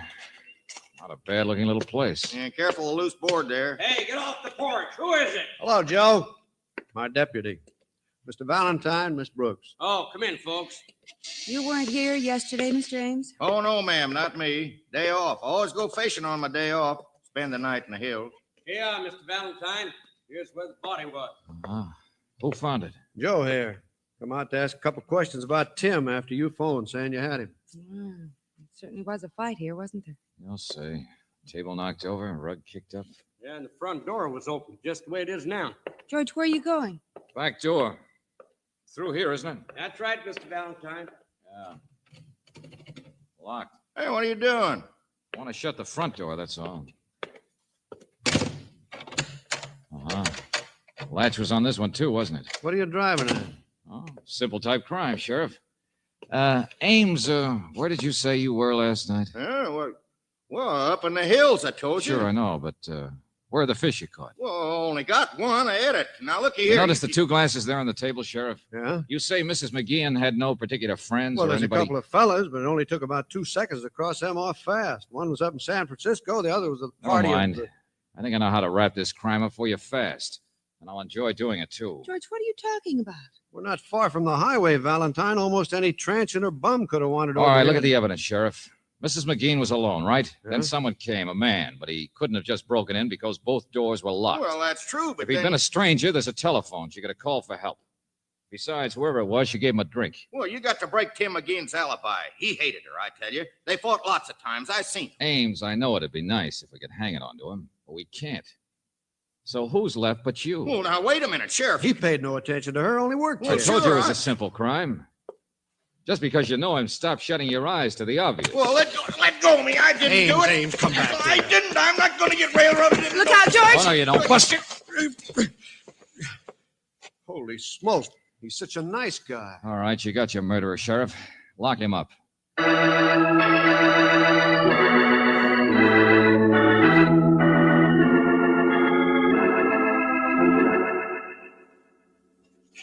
Valentine, I know you're sore at me. All right, if I use your one chair, Tim? Oh, sure. Not a very fancy sell, I'm afraid. Tim, now listen to me. I was sore at you, sure. That camera deal, you played me for a sucker. Well, I never pulled a robbery before. For a while, I thought maybe you'd suckered me into helping you with a gratuitous alibi. Mr. All Valentine. right, forget it. Relax, would you? Sheriff will be here in a minute. He's got Ames, all right. What? Yeah. So I thought I'd better be a nice guy and warn you what the penalty is for armed holdup. Robbing a man of several $100 worth of stuff. But what did you say about Ames? You'd better worry about yourself for a change, Tim. What? Of course, first offense could be heavy. You might be out in a couple of years, but... Look, what are you driving at? I know what a dumb thing I did. Oh, no. Maybe it was smart. This man, Ben Roberts, got held up last night up north and reported it as soon as he got into town. The early morning papers printed the story. Well, that was quite a break. Good piece of luck. Piece of what? Look, you're getting me all You mixed didn't up. come to see me until after the banks had opened, 10:30, remember? So you'd have had a chance to go get some money, pick up a Canadian dollar and a new camera. After all, the newspaper told you what kind to buy. No, that's not true. I don't know what you're talking about. Then what's that you said about Ames being... Let go of me, will you? Let go of me. Cut it out, Ames. Get in there. Go on. Sheriff, listen, get me a lawyer. Get me Lawyer's a lawyer. not gonna do you any Get good. me a lawyer. Well, I'll be... So that's it. He did it. Ames did it. He killed Doris. Now you see what I mean about thinking of yourself? The penalty for robbery, Tim, could easily be 5 years. You sent for me, George? Oh, yeah, Ben. Stick around. You too, Sheriff. I can't get over it. Ames. He never even noticed Doris, just a hired hand. I ran. I didn't even think of looking for him. What did you say? I mean... 5 years, Tim. So how about it? I understand what kind of a spot you were in. The only big suspect for her death. She played around and you hated her, even if you didn't live there anymore. Mr. Valentine, I don't know what... I gave you a start a minute ago, huh? You read about Ben's robbery in the newspaper. You knew nobody'd ever believe you unless you had a foolproof alibi. You figured it was better to take a lesser rap in order to make sure of dodging the gas chamber. Hey, what's all this, George? Oh, well, you gave me the idea, Ben. You wouldn't have described the hitchhiker in such general terms unless you really hadn't got too good a look at him. But he had my camera. Well, he was running. He was in the city. He saw a list of what was stolen in the newspaper. He realized he'd fit the vague description. So he went around and bought the stuff, filed the serial number off the camera so you couldn't check it, and also so I'd be sure to see through his story and nail him. In fact, he hired me to nail him. Holy smoke. Oh, Sheriff, ask the other guy to step in here, will you please? Sure. You, come in here. That's all right. Just stand there in the door. Uh-huh. Medium-sized, about 35. Wearing hat and overcoat. What about it, Ben? You mean, could that guy be the one who held me up? Oh, gosh, I don't know. Who is he? Cop, I dressed up. Okay, thanks, Joe. Don't that beat all? You know, I'll grant you it is pretty hard to identify a man. Never when- mind. I'll tell the truth. Well, now you're getting smart, Tim. Only what happened that made you so sure you had to pull all this? Yes, what did you mean a second ago when you said you ran? You didn't even think of looking for Ames. Well, I was there after it happened at All right, Doris's. go on. They'll need your testimony. Well, I went down to see Doris last night. I was good and sore. She'd been playing around with guys on the QT. Even if we are separated, it doesn't mean that you can... Well, anyway, my fingerprints are probably all over the house. When I got there, the door was open. She was lying there dead. I ran, hopped a truck to the city, but I had to make up something, didn't I? And a robbery north of town was the golden opportunity, sure. Brooksy, you get all that down? I've got it all, George. What? Sheriff, that does it. You can turn Ames loose now. I've broken the sucker's alibi. Why, you dirty... Oh, no. George! Cut it out. Cut it out. All right, now take it easy. I didn't say you killed your wife, did I? Well, what's the matter? There's a fair chance he didn't. He just took advantage of a lucky break, that's all, the holdup. What are you driving at, Valentine? Hasn't it occurred to any of you that the holdup itself might be phony? What's all this? Yeah, that Ben here is just about the type guy who might have been mixed up with Doris McGean on the QT, the big traveling salesman. Oh, George, you're crazy. That last night he could have come into town from the south instead of the north after throwing away his camera and money and a Canadian dollar. Oh, Buster, it sure must have scared you today when the robber showed up. And of all people, her husband. You're going to let him talk like that, Sheriff? I never even met this Doris. When we searched you today, Tim, you had Ben's fountain pen, the one with the trick flashlight, remember? But if he took it off me last night when he held me up, I mean... Careful, Ben, careful. Don't get tangled up now. If anybody had stolen it from you, they'd have taken it out of your pocket, right? And if so, why didn't they take that solid gold watch you're so proud of? George, that's right. Hey. Of course, Tim claimed he'd found the pen someplace. Sure, that's so the point. it couldn't have been stolen anyway, huh? Wait a minute. Let me think. Never occurred to me. Found it yesterday, you said, Tim. Come on, now. I remember. Sometime yesterday, or last Don't night. listen to him. How would he know? I'm trying to remember. Shut up. Where'd you find it? Where, Tim? Someplace around your wife's farm, maybe. Last night, maybe. Wait, I got it. Yeah, sure, the pen. I picked it up. Sure. I know where. Sure. Mr. Roberts. No. Look out. Get out of my way. I'll kill you too. Grab him, Sheriff. That doesn't... George, I know Ben Roberts is the murderer, but the only trouble is, look at Tim McGee's face, like the cat that ate the mouse. Of course, he did make a sucker out of you, but... Brooksy, stick around. In about 2 seconds, I'll settle once and for all who's the sucker in this case.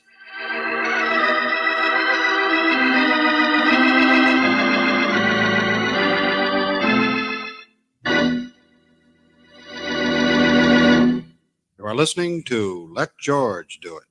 You will hear the conclusion of our adventure in just a minute.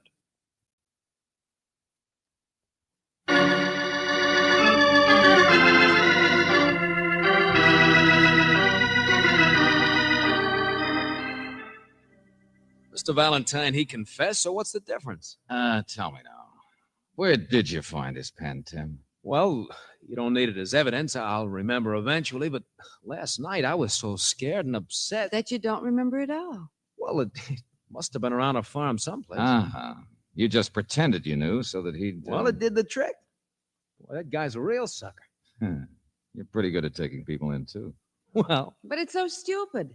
If you'd come to George in the first place and told him the truth instead of going out to buy that camera and pretending... Robert's phony hold-up story might never have been broken. He's right, Angel. The way it worked out. So, now I'm all clear. Pick up my $50 bill and camera from the sheriff and walk out. I gambled my whole savings and maybe 5 years in prison, and now I'm free and don't even cost me a cent. Whole savings account, huh? Well, here, look at this. Camera's worth over 200 retail, isn't it? Well, sure, I can get at least... Hey, wait a minute. No, give me that. Oh, no. Here's the receipt you signed. I bought that camera for $25. Get the picture? So long, sucker.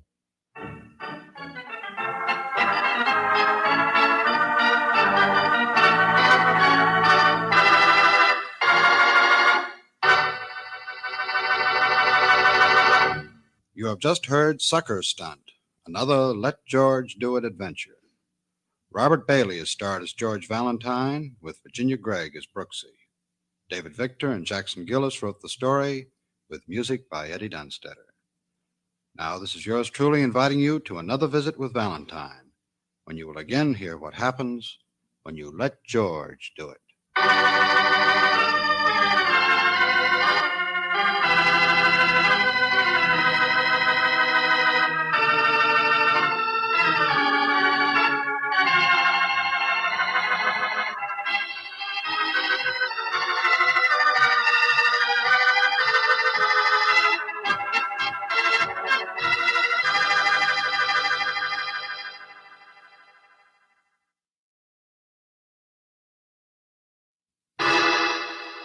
Personal notice. Danger's my stock and trade. If the job's too tough for you to handle, you got a job for me, George Valentine. Write full details.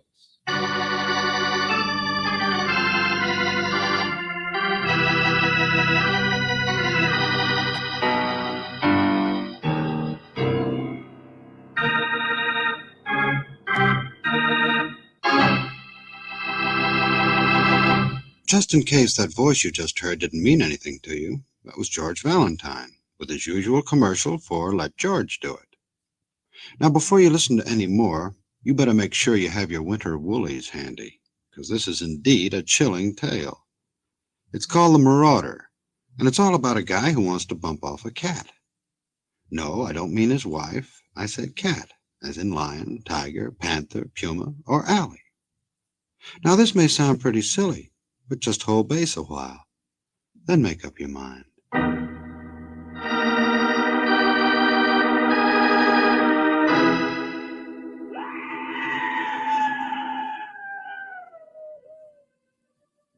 Dear Mr. Valentine, my name is Rafe Saxon.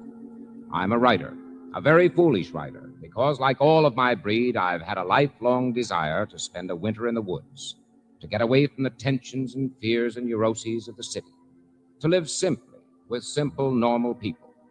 Well, here I am, a tiny deserted resort in the Lobo Range, and of course, it's all an illusion. I'm surrounded by more tension and fear than I ever knew before. And a friend of mine, the owner of the place, Hans Bjorkman, has become neurotic to the point of insanity, to the point where I can't control him, to the point where all he thinks of is the marauder, the invader, the pirate and cutthroat of the animal kingdom. Mr. Valentine, this man is obsessed by the idea of murdering a mountain lion.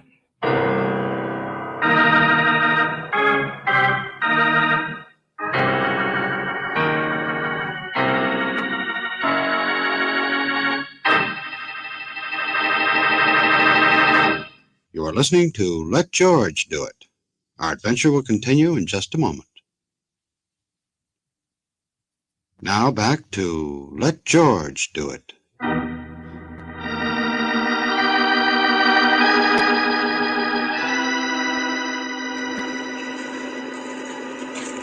Oh, if we can only get out of this wind. I got a big fire in the fireplace, lady.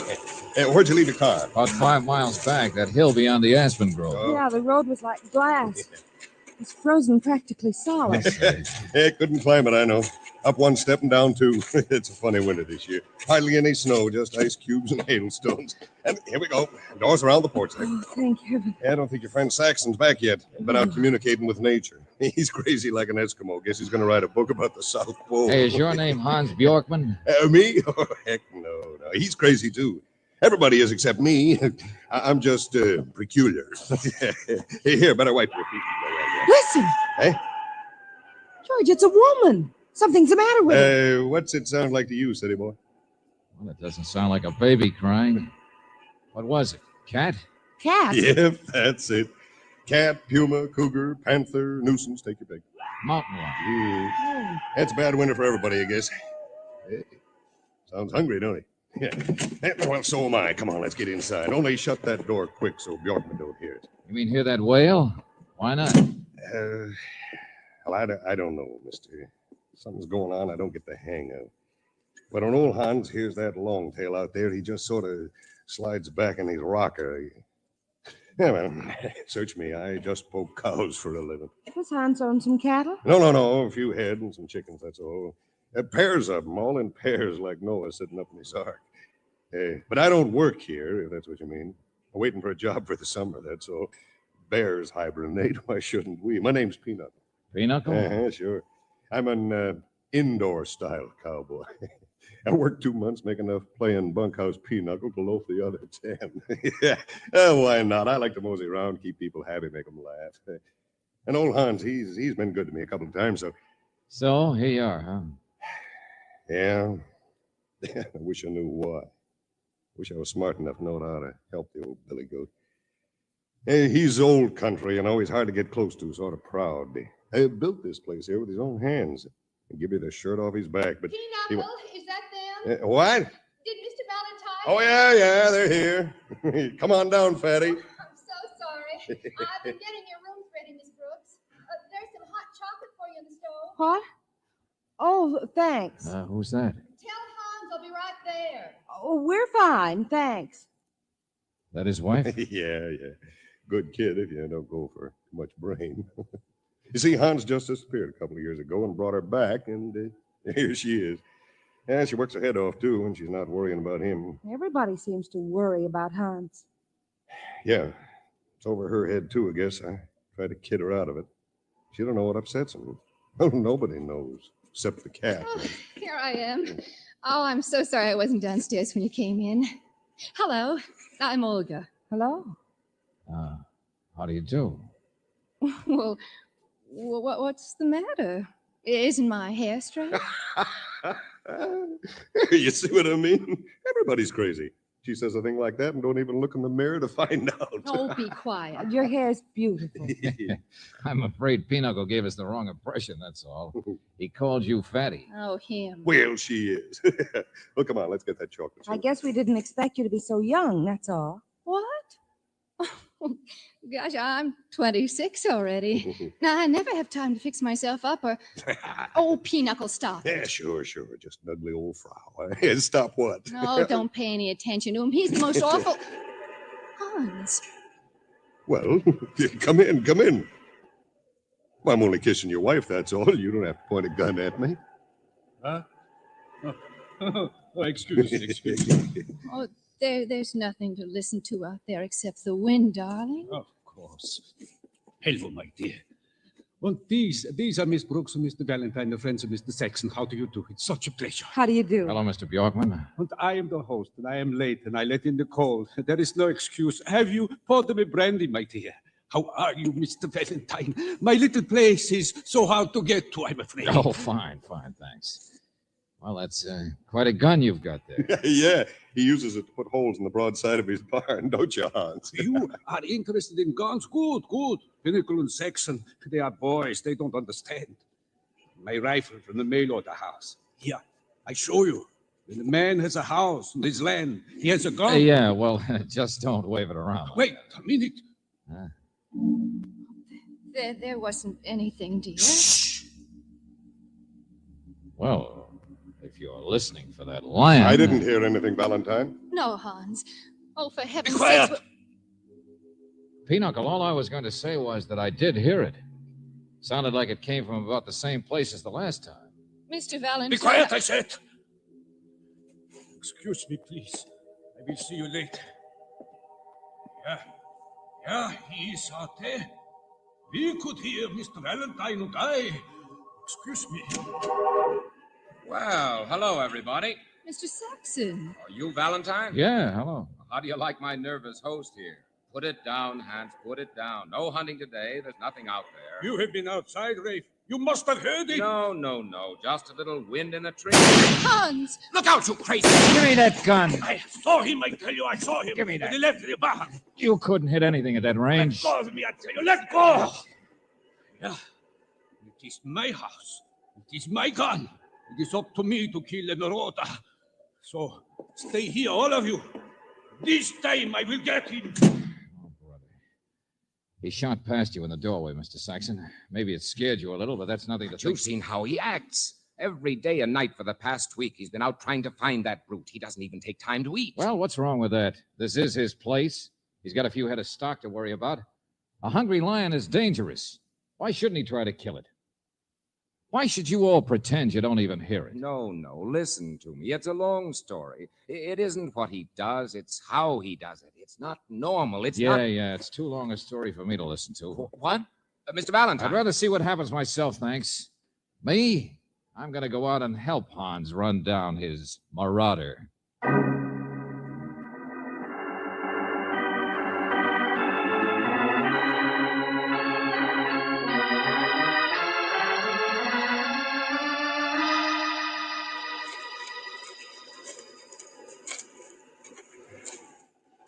Oh, look, Hans, it's been an hour since we started. Another circle we go in here. Haven't even seen a track yet, have you? Ground is so hard. Look at the sky. It will snow maybe later on. Sure, and by then my feet will be frozen. Hey, Hans, how many chickens or whatever you got has this thing actually... I have good, strong builds. Nothing has been touched so far. But he is hungry. You can tell. Can you? You're not much of a hunter. I have worked all my life to build what I have. There's been no time for hunting, but I will find him. I will kill him. Ever think of traps or setting out poison? I will kill him myself. I will kill him and see him die. Well, how about calling in one of the state hunters to get him? I will kill him myself and see him die. You will, huh? He has no place in the world. He is a thief. This place is mine. All my life I've worked to own it. But at night, he comes with his flat yellow eyes. Oh, yeah, I have seen him several times besides this afternoon, snarling, hungry, long as a man, crouching in the frozen grass. A thief, I tell you, with no business to come stealing. A thief! All right. Calm down. Why should I laugh and stand by when everything I own is threatened? Hans, stop by... it, will you? Man's castle is never secure, is it? That? The kitchen door is open. We will not find him tonight. I mean, you can work all your life for certain things and never be sure of hanging on to them. Like her. What did you say? Yeah, standing there in the doorway. Worried about you, I guess. Your young wife. Oh, all right, Olga, we are coming. Uh-huh. She's very beautiful, isn't she, Hans? Yeah, thank you. Sure. That's a compliment to you. Hans, did you ever hear of a man getting unreasonably mad at something when that something isn't the real cause of his anger? I am tired. Please, you make so many... Taking it out on something, I mean, like a wrong marauder? What? Taking it out in hatred of a mountain lion. I don't understand. Now, come on, Hans, tell me. Whether you admit it to yourself or not, which one of those guys in there are you worried about? Buddy? With Olga. You know which one it is you'd like to call a thief, a marauder? A sneak who comes into a man's home to steal his money? No, stop it! Now take it easy. You can't say things like that! Oh, forgive me. Olga is my wife. You do not understand. She is mine. Oh, forgive me. Oh. Yeah, sure, Buster. I'll forgive you. Only which man is it? Which one do you really want to murder?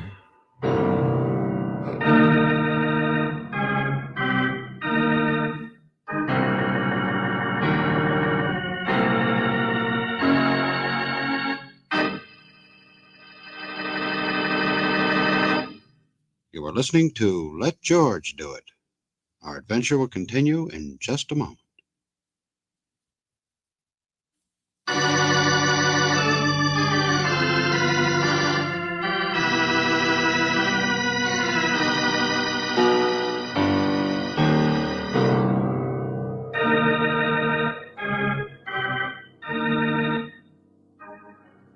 And now, back to George Valentine. The marauder, a hungry, dangerous mountain lion. Or is it a man? If your name is George Valentine, you're ready to agree with Rafe Saxon, the man who sent for you, when he said this place, this deserted resort in the frozen Lobo Range, is filled with tension and fear. And you'll also agree that the owner, Hans Bjorkman, is obsessed with the idea of murder. Only murder of what? Or of whom? No, this isn't the kind of place where one sleeps well at night. Even Claire Brooks, particularly when... What?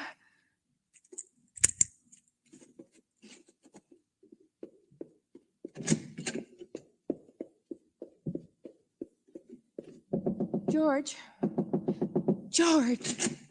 Yeah, sure, I'm awake. Come on in. Did you hear that? Yeah, shh. It was a rifle shot. Way off. Uh-huh. Well, the wind's died down. Could have been several miles. Not in that direction, I think. Well, it's so dark. There's no moon. Mr. Valentine? Oh, hello, Mrs. Bjorkman. Wake you up, too? I heard a shot. Where's your husband? Where do you think? The shot woke me up and he was gone from bed. But here, his gun was gone too, but I found this on the pillow. I know, huh? Oh, here, let me see. Olga, my dear, don't worry. I will be back soon. This time I know where to go. This time I will kill him and watch him die. Signed, Hans. George. Yes, Mr. Valentine. How could he know? What could he know now that... Oh, well, I don't understand what... Listen. Yeah, he could know what he wouldn't tell me.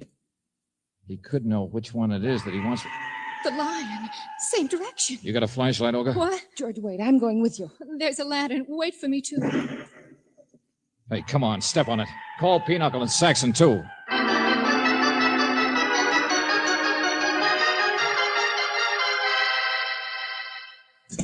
Listen. George, it was a door slammed. The other side of the house. Mr. Saxon isn't in his room either. One of them just took off the front way. Come on, they're both gone. We'll catch up with them. George, how can you tell what direction Oh, well, they go to find him, too. It has to be Hans. He has the only gun for miles and miles, and, well, if he has found the lion at last. I got a pretty good bearing, I think. Besides, it's snowing a little. Come on, move fast. We got to beat an awful lot of brush in an awful hurry.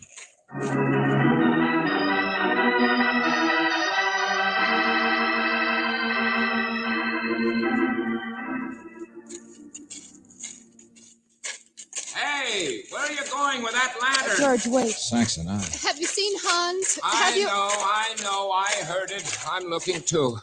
I saw your lantern half an hour ago moving through the trees. Then I lost it. I think you're headed in the wrong... No, not, friend. You are. What? Well, I don't know. I was working late in my writing, and in the room, the crazy hoot owl, I thought he was in bed. I came tearing out... Sure. Just give me your flashlight. Follow us with a lantern. All right, Mr. Valentine. He must have really gone off his head this time. Hans! Hans, can you hear me? Oh, save your breath, Saxon. It's still across the field and down toward the little lake, I think. You can see way back on a line with the lights from the house. Snow in the face. Miserable, insane thing to be doing.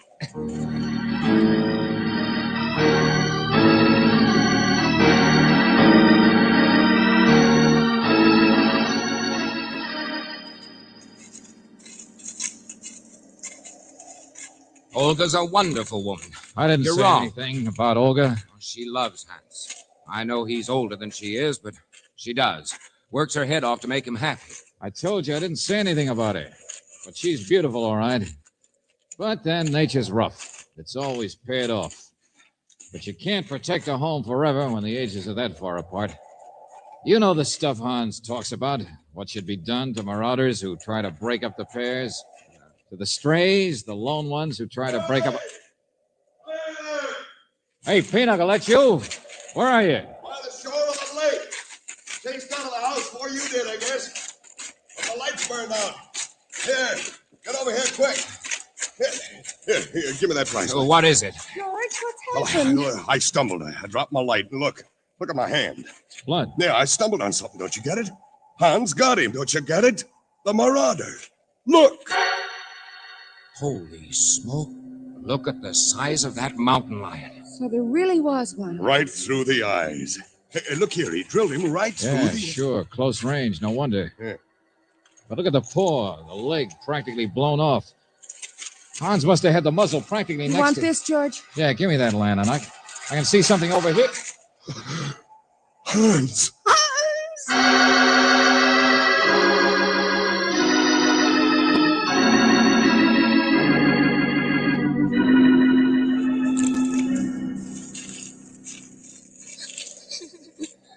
Yeah, he's dead, Mr. Valentine.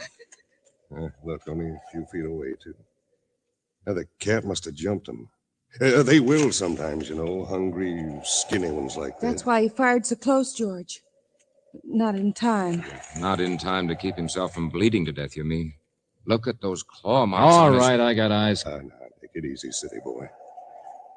But we better get him back to the house anyway, don't you think? Snow's getting worse. Sure. It's a bad winter for everybody. Lion and all. Here, take this handkerchief. Get some water on it, will you? Oh, sure. There's nothing we could have done, Valentine. It's like Pinochle says. Hans just slid back too far on his rocker. Nature caught up with him. Oh, shut up. George. I'm all right. Just give me his gun there, will you, Saxon? Oh, here. He's still hanging on to it. Huh? Yeah. Oh, here, Valentine, you said you wanted this handkerchief wet, but there's almost enough snow on the ground. To cover things up, I know. Huh? Marauder. Poor old crazy Hans. Valentine, what in the name I of... don't know, Buster, I don't know. But stand very still, both of you. Only 3 shells have been fired, but it's hard to keep you both covered in a place like this. Mr. Valentine. Olga, stay where you are. Your husband was murdered. What? George, what are you talking about? Pinochle, where'd you find the water? Huh? Valentine, if you don't know claw marks when you see Be them... quiet, will you? Pinochle, the water, answer me, where? Well, why, in the lake, naturally. Why isn't it frozen like everything else in this godforsaken country? Well, the branches freeze and fall, that's all. They break the ice. I'm not that much of a city boy. Well, how should I know? Olga, come here. Hold this gun on him. Whatever you say. Yeah. Hang on to my hand for a second. Yeah, be careful, Hey, George. look out. That lake's over your head there. Oh, you know about that, huh? Sure. Here's where the ice is broken. Well, that's just what I Now got listen, to tell- Pinochle. 3 shells missing. And that's right. We heard a total of 3 shots, remember, Brooksy? Over an hour ago, back at the house. That's right, George, but And I the don't... lion screamed after the 3rd shot. You heard it. That's how it happened. Yes, I Keep remember. that gun straight. It's hard enough to even see people in this crazy place. But wait a minute. Hans killed the lion with a clean shot through the eyes. Close range, right through his brain. How could he have screamed after? He couldn't. So it doesn't make sense that Hans and the lion killed each other now, does it? Hey, wait a minute. Look here. Marks around the tree. What? Let me see. A chain or something.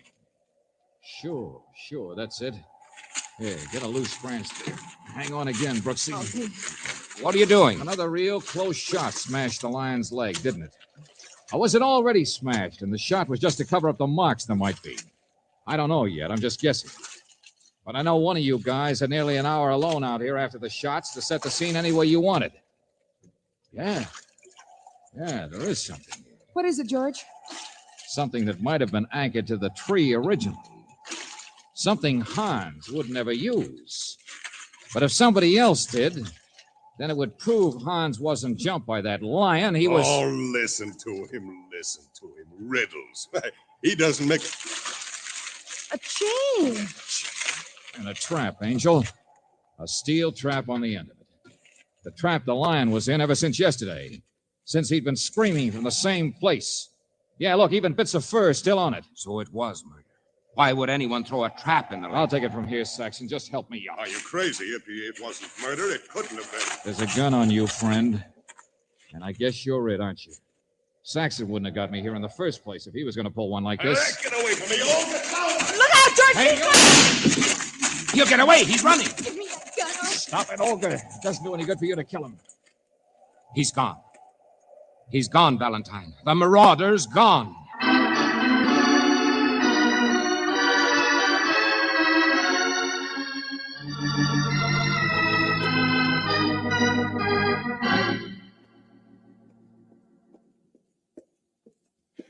He beat us here to the house, all right. Even cut the telephone wires. Yeah. Be daylight in a few minutes. Well, I'll start out. But where? He could be hiding almost anywhere outside. Oh, they'll get him. Don't worry, Saxon. Hasn't even got a gun. And if you ask me, he's running. Marauder. Strike and run. I guess he did want to break up the family, didn't he? Kill Hans and then try to get Olga. Pinochle must have had that trap out before you even came here yesterday, Valentine. Yeah, that's right. And then he had to go through with it. But, George, how could you have guessed what not even Hans guessed, that Pinochle was really getting ready to murder him? Wording of that note to Olga, remember? Hans went out after the lion. Said he knew just where to go, just where to get him. Well, how could he have been so sure? Unless somebody had come to him in the night and told him where it was. Pinochle. And he led him out there until they came to where the lion was, screaming in the trap. Yeah. And then Pinochle had all the time in the world Sure, kill them both. The rest was easy. And it would have worked. Nobody would have investigated. The snow would have covered everything. And the human thief, the worst marauder, might have eventually persuaded Olga to... What's the matter, George? Holy George. smoke.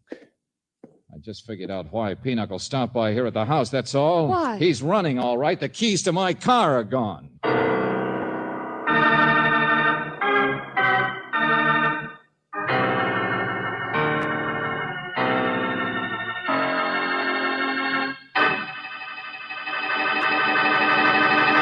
Back to the conclusion of our Let George Do It adventure in just a moment.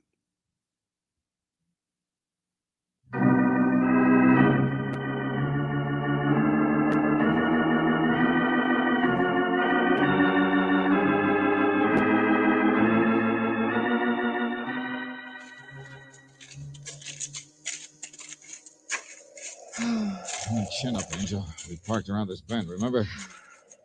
Look, the snow didn't cover all his tracks. You can see where he came. He was running. George, I'm still trying to figure that business of the shot in the screen. Yeah.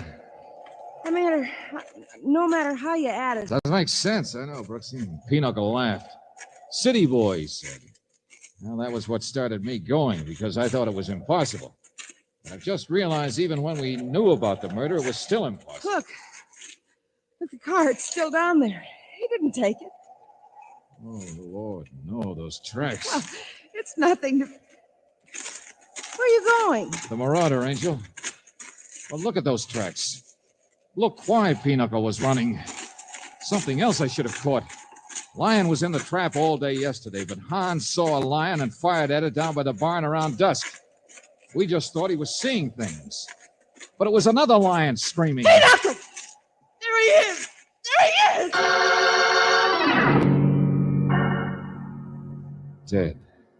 He couldn't even make it to the car. Oh, no, easy. Don't look at him, Brooksy. Oh, George. It's all right, Angel. It's all right.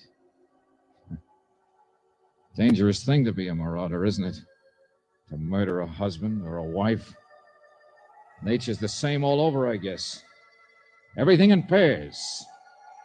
Pinochle was killed by the lion's mate.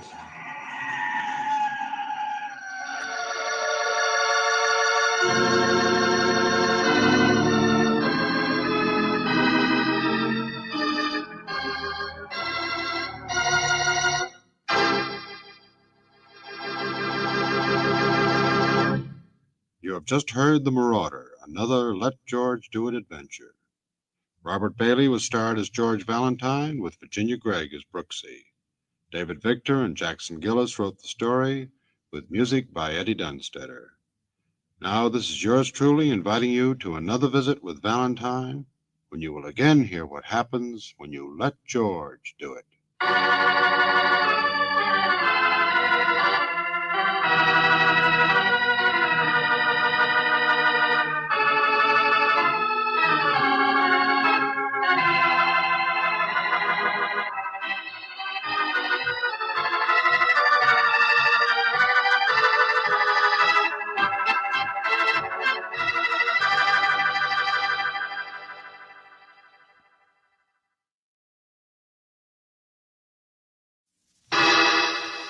Personal notice. Danger's my stock and trade. If the job's too tough for you to handle, you got a job for me, George Valentine. Write full details.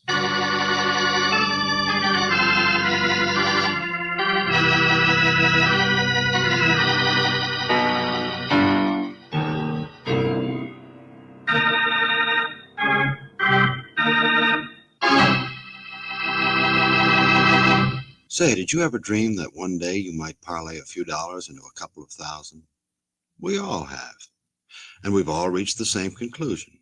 It just isn't possible. But don't you be too sure. Because right here and now on our Let George Do It adventure, you're going to hear how one penny was snowballed into $1 million. It's called, and rightly so, the high price of a penny. And if it doesn't make you think twice before you'll squander that penny the next time you pass a weighing machine, well, I'll just ask you to forget I even mentioned it.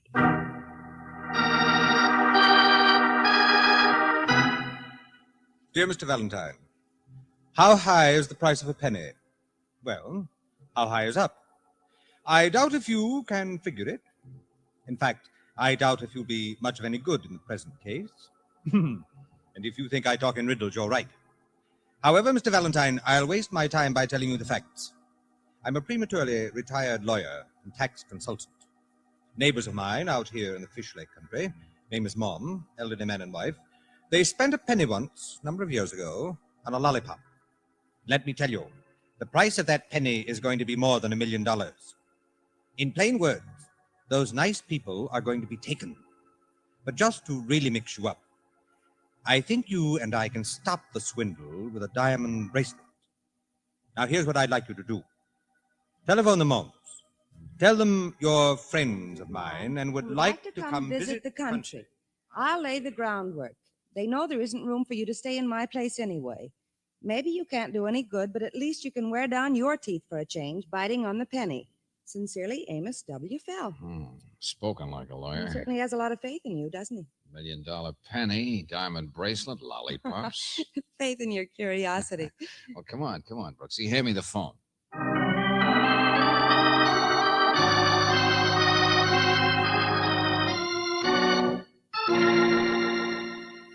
Look, Mr. Valentine, they're not home, I said. Well, when will the Moms be home? When they get tired of being where they are now. And don't ask me where that is, because I don't know. Playing 500 maybe, or helping somebody pickle some peaches. I don't know. They got all kinds of fascinating ways to spend their time. Well, who's this speaking? One of the servants? Mister, just call back later, will you? But I'm a friend of Mr. Amos Feld, and I wanted to And the talk to... housekeeper isn't here either, in case you're thinking of beating Feld's time with her. Sure, Mr. Valentine. I'll be a good boy. I'll write it all down. You're too kind. Yeah, and don't be insulted. I'm right in the middle of a poker game, and my luck isn't good. My name is Clifford. I'm the mom's nephew. Come to live here for a while, so don't worry. They'll get your message all right. Clifford, huh? Yeah. Good night. Keep 'em rolling. Oh, let's see. Maybe there is a penny. A bad penny. Name of Clifford? Yeah. Come on. We're not going to wait for an invitation.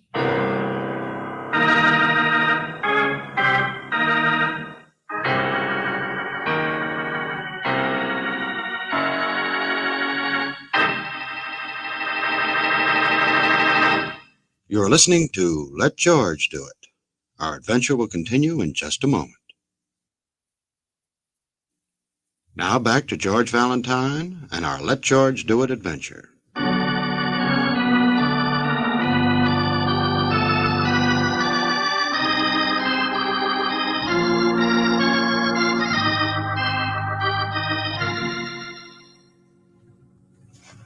Oh, yeah, the mom's place is around here somewhere. Road to the right, I think, mister. How about Mr. Amos Fell? He has a small cabin or something. Gosh, I don't know. It's kind of late. My mother will be Well, mad. Fish Lake, you must know where that is. Kid your age in the summertime. Oh, sure, mister. That's where I was today. I'm so late walking home. I got a bet on with another kid, see? And using only worms, I got 3 of the best looking... Yeah? Trout? Well, where are they? Well, anyway, it's the road to the right. First turn to your left. It's pretty far. I hope you have better luck than I did, but I'll bet you don't.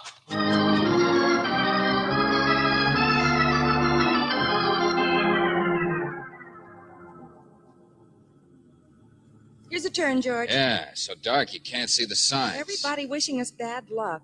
I doubt if you can do much good, says Mr. Fell. And that boy, there was something funny about the... George! See that?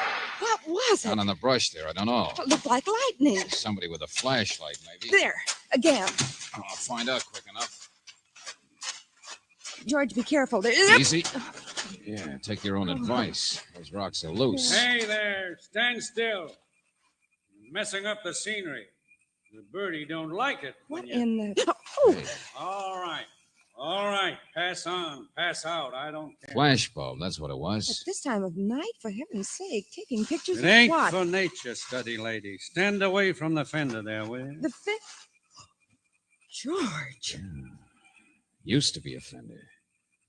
Brother, what a wreck that must have been. Car must have rolled all the way down from the curb. I know, it's horrible, but stand back. That's it. You got to get it from this angle. Car didn't roll, lady. It bounced.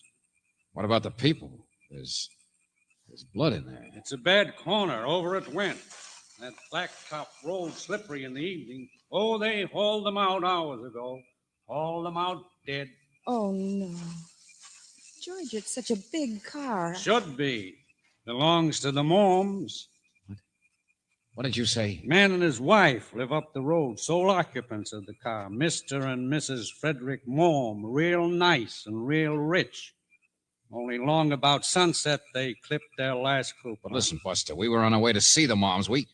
Say, who's been there? Who investigated? Highway Patrol and the city police, both. Now, if you'll let me finish up, get pictures of the skid mark. Well, what did they say? What did they find? He was driving, that's what they said. Mrs. Morm killed instantly, sitting beside him. You know how it is. Steering wheel gave him a break for an hour or so, I guess. What do you mean? Found his body where he crawled back up toward the road to flag a car for help, I guess. Only trouble is there aren't any cars on this road, so he just died there. But why? An accident, my friend. No other traffic. They just slipped going around the corner. Ask the police if you don't believe me. Phone in the next house down the road half a mile. Slow down, will you, Buster? Why'd they leave you behind to take pictures if they were so sure it was They just didn't. an accident? I'm losing my sleep for the insurance company. They want pictures to close their report, and they'll want to know what I see nosing around. And you know what it is? Nothing, not nothing. Now you happy? No. Come on, Brooksy. This was no accident. If it's murder you're thinking of, you won't do any good around here. Waste your time being wrong, that's all. It's an accident. Yeah.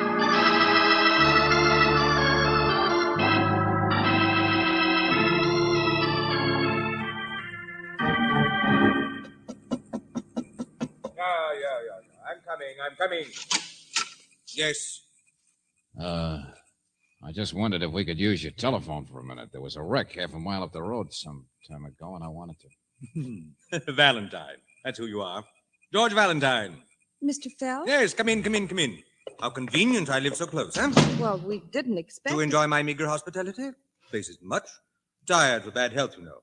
So I confine my extravagance to doctor bills. But I'm happy. Sit down. You're happy, huh? Yeah, I know. Bad taste. I heard about the accident. Shame, wasn't it? However, that's the way it goes. Nothing we can do. It's all over now. What was it in the first place, Mr. Fell?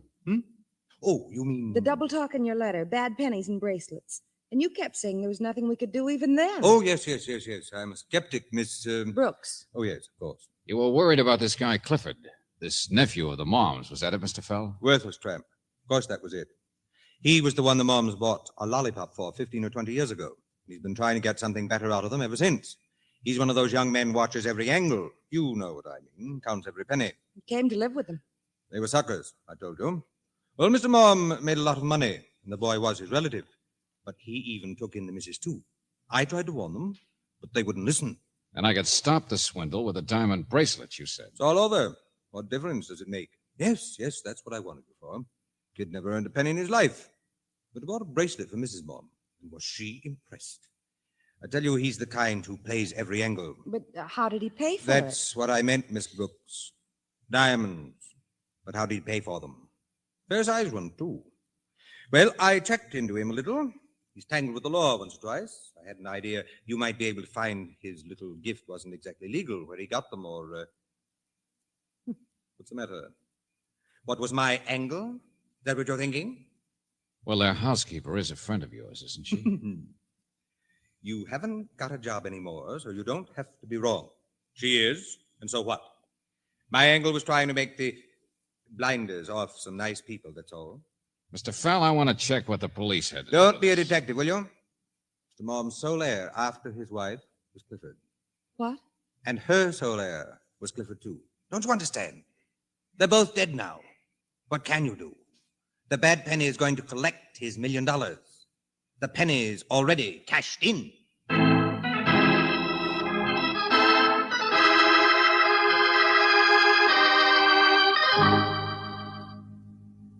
I know it looks fishy, Look, Valentine. Lieutenant Riley. The best accident men on the force say there's not one chance in a million that it was anything but an accident. This Clifford may have figured his chances, and there are some other angles we don't know about. No. The doctors and lab men were in on it, too. Injuries sustained in the accident were what killed them both. First her in the front seat, they figure. Then him when he tried to make it up to the highway for help. What made their car go over? A normal skid at normal speed. Now look, you can't tamper with a car to make it go over at a certain point, can you? No, but you... You can't scare somebody off the road without making them jam their wheels sharp so it'll show, can you? I tell you, Valentine, it was absolutely nothing. I know, an accident. My client says there's no more job for me. You say go home and forget it. So maybe I can't do any good out here. Or can I?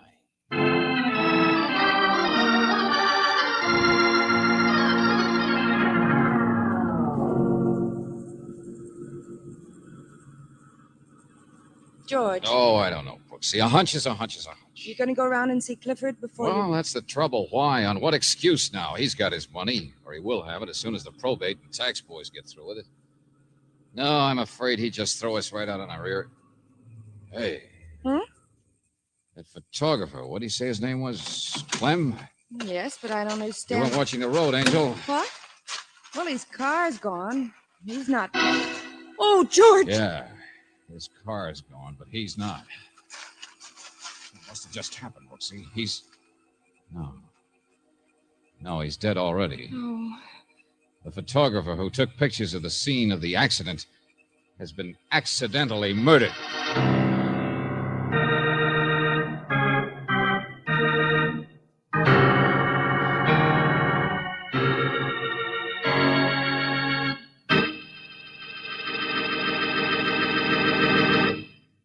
You are listening to Let George Do It. Our adventure will continue in just a moment.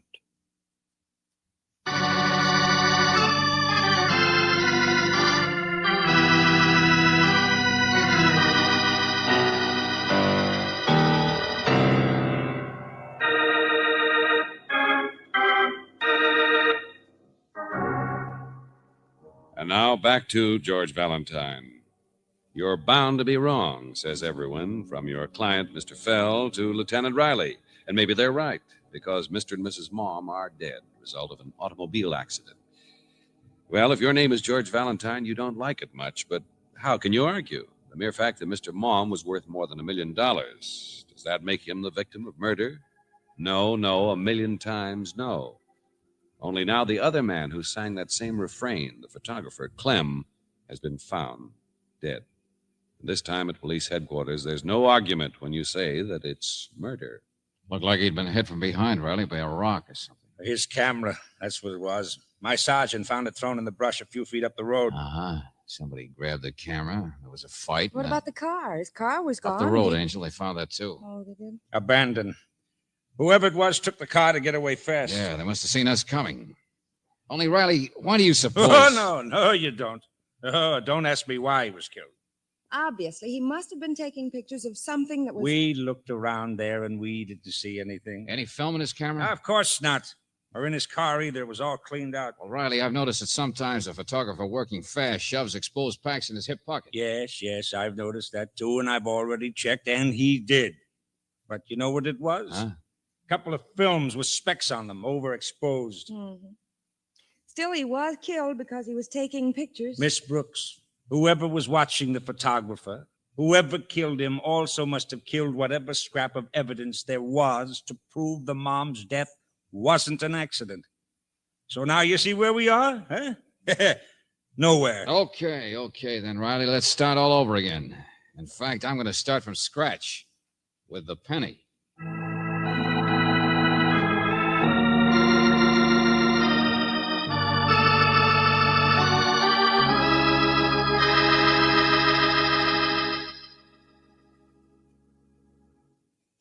Clifford, I want to see that bracelet you gave your aunt. All right. Isn't much. Must be someplace around here, my answer. I don't understand. She wore it most of the time. Oh, don't worry. It's someplace here, Mrs. Brooks. Tell me, where'd you get the money for it in the first place, Clifford? Here and there. What's it to you?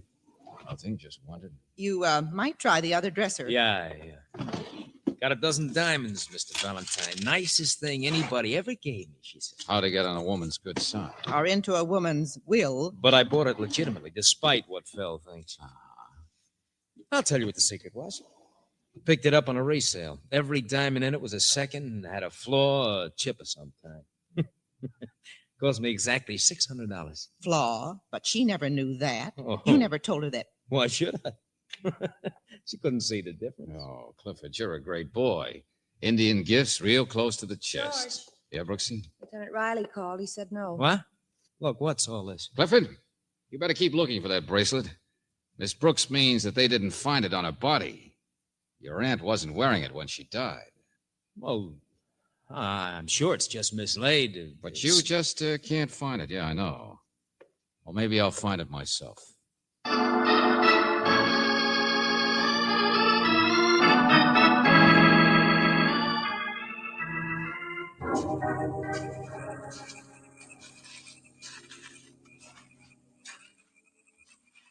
Let me see those negatives, Riley. Hey, hold the flashlight. Yeah, here we are. Films with specs on them. George, it'll be dawn pretty soon. You'll see better.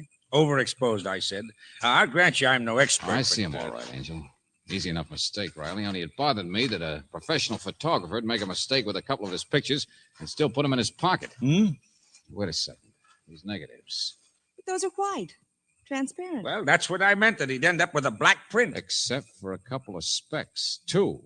One there, one there. Hey, this little blur in the corner, it must be this skid here. Yeah. Now we're oriented. It's a picture of the road. It is, isn't it? That's right, Angel. Looking straight down on it. Then the speck should be right about... Hey, there's nothing here now. Wait a minute. Knife mark. There was something. See it? And the tar here? Huh? The other one, just a foot over there. Some later car tracks have mashed it down a little, but... The diamonds, George, what else would he have taken a picture of? The two specks? Only they're so far Yeah, apart. the bracelet might have been broken. We know she generally wore it. Well, there's nothing here now, that's a cinch. Either the photographer dug them out of the road, or whoever caught him here being curious did it. Hey, Sergeant. Yeah, Lieutenant. Get those men closer in here. Have them beat every bush.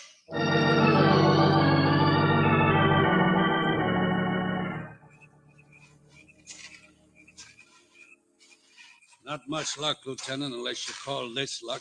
What are you talking about, Sergeant? It's a long way from water, but they're beauties, all right. What?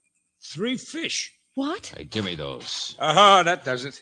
We got enough riddles, and you come up with... With fish. Fish, sure, of course. 3 of them. Huh? Remember, Brooksy? The kid said, I caught 3 beauties today. Only we thought he was just telling a tall story, because where were they? Yeah, the whole thing makes sense now, Riley. Diamonds and all. Only come on, move fast. There's a kid we gotta find before the murderer figures it out and finds him first.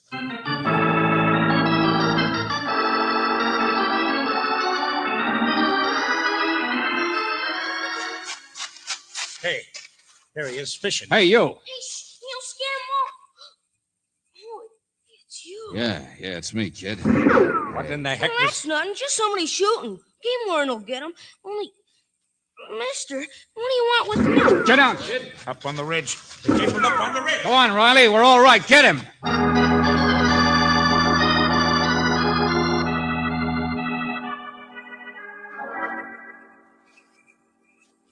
Sure, Mr. Valentine. I'll tell you anything. Okay, kid. Let's see the diamonds. I didn't know they were them. I would have told somebody. Sure. You didn't know who they belonged to. 6, 7, 8, 9 of them, huh? They were just scattered there by the side of the road. Not any of them down the grade where the wreck was? Oh, no, sir. I didn't think there was any connection with that. There was a clasp, a catch thing. Here, see? It was caught in one of them low bushes by the road. The diamonds were just scattered along from there. Did you find anything, Riley? Oh, 3 empty shells. But whoever it was shot at the kid's gone now. By the time we climb out of the brush here... By the time we do, you can make an arrest, Riley.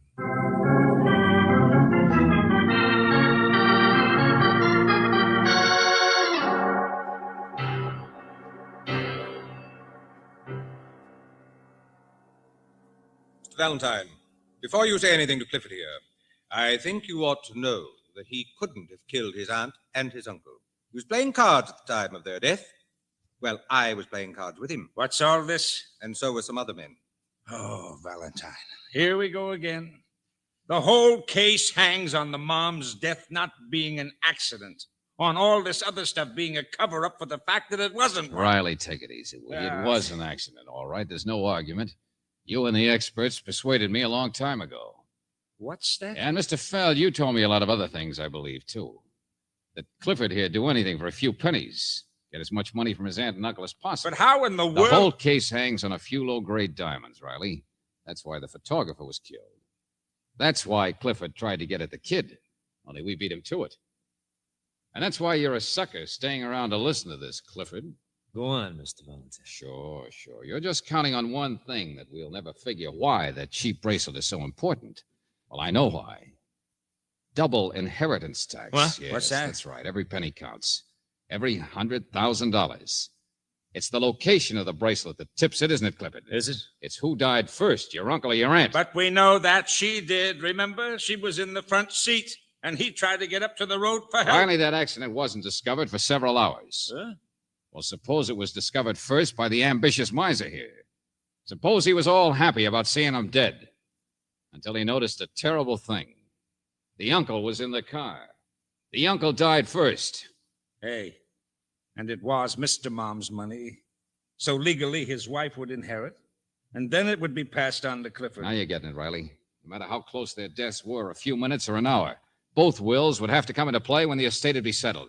And that means 2 taxes. You know what the tax is on $1 million inheritance? You weren't out just to save pennies, were you, Clifford? Because what you found was your aunt up by the side of the road. Now, wait a minute. How else could her bracelet have got caught and broken on a bush? Unless she was the one who died last, who struggled up that embankment for help. So it's pretty simple, isn't it? All you did was change the bodies around. So we think she died first, and Clifford would inherit from his uncle, And we would think It that was he a had body outlived switch, Riley. A little investment in his future, that's all. Only the interest got compounded, didn't it, Clifford? You overlooked a bracelet. And then a photographer didn't and began to get curious. He might have even figured it out. And when you counted the diamonds he'd found mashed into the road, there weren't enough. So you had to run frantically someplace else, someplace we almost led you. To the kid who picked him up and couldn't see any harm in keeping him. Yeah, gun makes a lot of difference, don't it? Go on, talk away, Mr. Valentine. Talk to yourself for a change. You won't get away with this. Let him go, Riley. But he's got a car. I said let him go. As if there were any argument. Much obliged, Frank. Keep him rolling. Valentine of all this. Cool off, will you? Keep him rolling, he says. There's a laugh. I can see him from the window here. He won't get it very far in that car. What's that? He's got a flat tire, Riley. Yes. 9 diamonds from the boy, 2 mashed into the road. That makes 11. But there were 12 in the bracelet. The high price of a penny. The extra diamond. He's got a flat tire. He found it.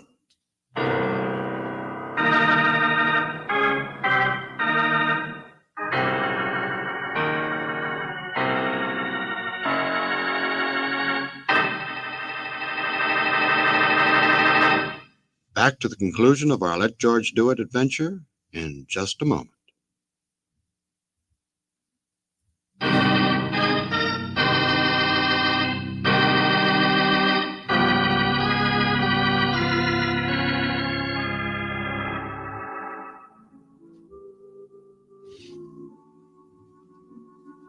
Mr. Fell, I grant you that a diamond is sharp enough, but one from that bracelet would be so small, it just couldn't have. But it did. You saw it happen. You saw them catch him. Yes, Miss Brooks. It was the stone, all right. Well, now, it would have been neat, Mr. Fell. Retribution and all that stuff, but you see, Clifford had a flat tire because I let the air out of him. Huh? Oh, no, now look. When did you have a chance Oh, to... a whole lot earlier. You see, I took the precaution, that's all. But how did you know then that it was he who... Oh, I played safe and let the air out of your tires, too. Oh. Mr. Fell, we're skeptical of clients who keep insisting we're bound to be wrong. Oh. I didn't want to say it, Mr. Valentine, but now I'll have to. This business of double inheritance tax. Oh, sure, I know. It's your field, not mine. There was a recent ruling. You made the same mistake Clifford did. I mean, about saving all that inheritance tax. What? Oh, it's a perfectly logical mistake. You and he would have been absolutely correct until recently. Courts decided in a case like that the same money can't be taxed twice. Oh. Then Clifford didn't have to move the bodies or kill the photographer. That's right. And it's only because I was wrong that I was able to put myself in Clifford's place and figure out his motive. That's right. But what difference does it make? Lieutenant Riley caught Clifford and he confessed, and now one thing's sure. George, you and I are going to have this dance and forget all... Oh. No music. Angel, this seems to be the kind of case where everybody's bound to be wrong.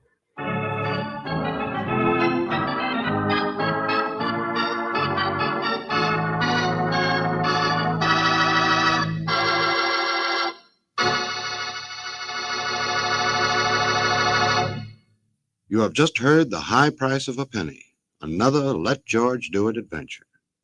Robert Bailey was starred as George Valentine, with Virginia Gregg as Brooksy.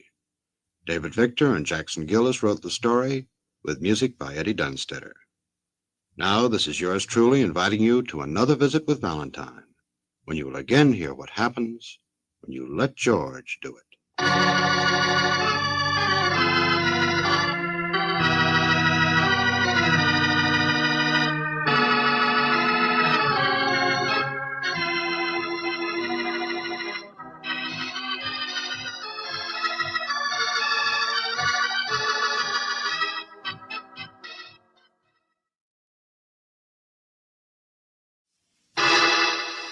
Personal notice. Danger's my stock and trade. If the job's too tough for you to handle, you got a job for me, George Valentine. Write full details.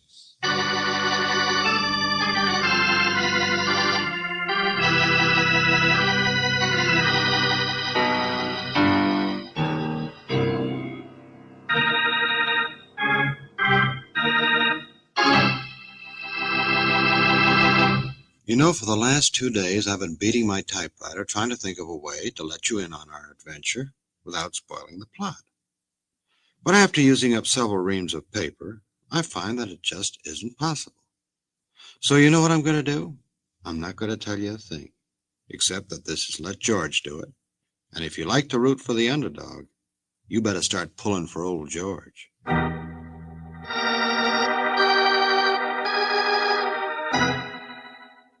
Dear Mr. Valentine, that ad of yours gets me. No job too tough for you to handle. Well, I don't believe it. I got a tiger I'll bet you can't handle. Yeah, you read it right, a tiger. So unless you're just whistling in the wind, stick around your office tonight. Meet me around 7:30. I got a wife and kids to worry about, so don't fail me. Signed, Jerry Briskin.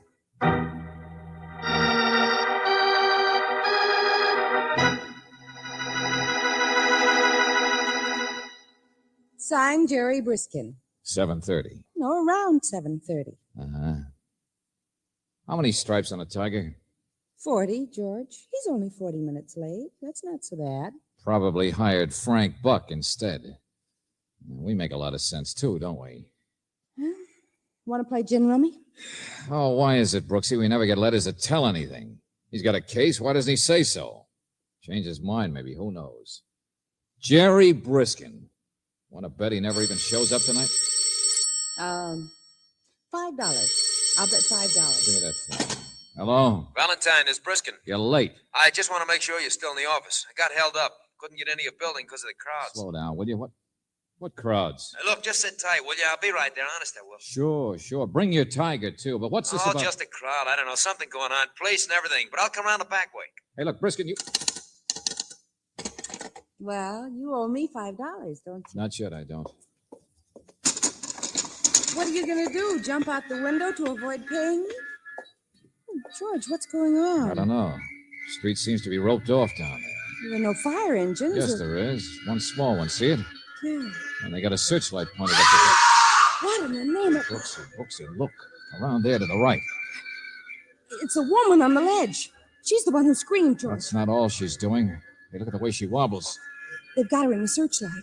She's gonna... Here, maybe she can hear us from here. Hey, lady. Still 10 or 15 feet away. Lady, can you hear me? I'm over here. Hey, look, this way, will you? Oh, George, she sees you. She stopped moving. Yeah, hello there. Now, look, keep your eyes on me, lady. Don't mind all that noise down there. Now, keep your eyes on me and just keep moving toward me. It's all right. The ledge is wide enough for you to get here. George, she wants to jump. She wants to kill herself. Look, lady. Nothing can be as bad as this cold wind up here. Now, come on. Easy does it. Oh, George, what can we do? I'm all right. I'm not scared. Oh, Brother Looney is a coot. Oh, listen, people are coming out in the hall. Man, it's liable to scare her, too. What are you talking about? I've walked all the way around the building. Do you know that? I bet you would be afraid to do that, wouldn't you? No, I don't think so. George, what are you doing? Get back in here. I don't get dizzy very easy. But I'm probably not as clever as you are. Oh, George, please. Are you coming to walk with me? Yeah, sure, that's it. Little stroll in the park. I've never been dizzy. There's nothing to this, see? Look out, lady. Don't have to hold me. My, you're good looking too, aren't you? Only. Oh, it's all right, lady.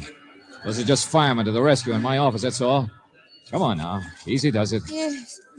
Just another step. Only I feel so... Hey, look, I got you. Oh, lady, what a time to faint. Hurry up, George. Here, I can help you. I got her all right. That's it, boys. Get it. Get that picture. Photographers. Hey, clear out of here, you guys. This is no time a little higher, will you? That's it. Huh? Where have I heard your voice before? Come on, Buster, give me a hand. My name is Briskin here. Now remember, boys, when you write captions, call her the Tigers of the Trapeze, world's greatest aerialist. Hey, what in the name of heaven? I told you I wasn't scared. Were you, darling? Huh? No, don't drop me. Hold me tighter. That's it. The lady fainted. Publicity. So that's it. Why, you That's dirty... it. That's it. Get it, boys. Get him, too. Get the expression on his face. Ah! Wonderful. Wonderful. And thank you, Fearless Fosdick.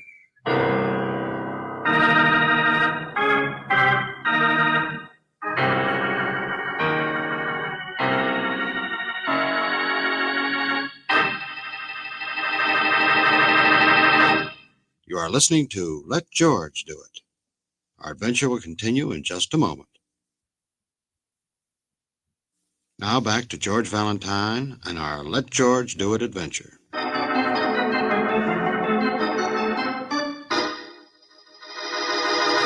Oh, now let me go, Valentine. Let go, I said. She got plenty of money. 100 ain't enough for you? Okay, we'll make it 2. It's worth it. Press agent, $5,000 couldn't stop me Look, from stop it, I said. I got a wife and kids. Oh, you shut up. It's a job, that's all. I got rid of them all, George. She went down to buy all the photographers a drink. Oh, she did. Bully for her. Now, look, Valentine, you can't sue her. You just get laughed at. Buster for 2 cents. Okay, so you look a little silly in a few front pages. It's publicity, ain't it? And for you, too. She's pulled that stunt in every city she's played. You mean you pick a sucker in every No, town? no. They're walking around the building, it's all. You were something extra. Oh, come on. How could I resist that silly ad of yours? Hey, how about the feint she pulled, huh? Oh, I tell you, she's a great little artist. Briskin, that silly face of yours All is right, about all to be... right. Pay you $250. Will you cut it out? Huh? Wow. Brooksy, I thought you said you got rid of everybody. I am here, yeah. But I wait. Well, let me go. Go on, friend. Beat it. I wait to see you. You hold her. Huh? I follow. I am here. I see everything. Who are you? A man going crazy. Beat it, you big moose. The party's over. Go on, get out of here. Get lost. Hold it.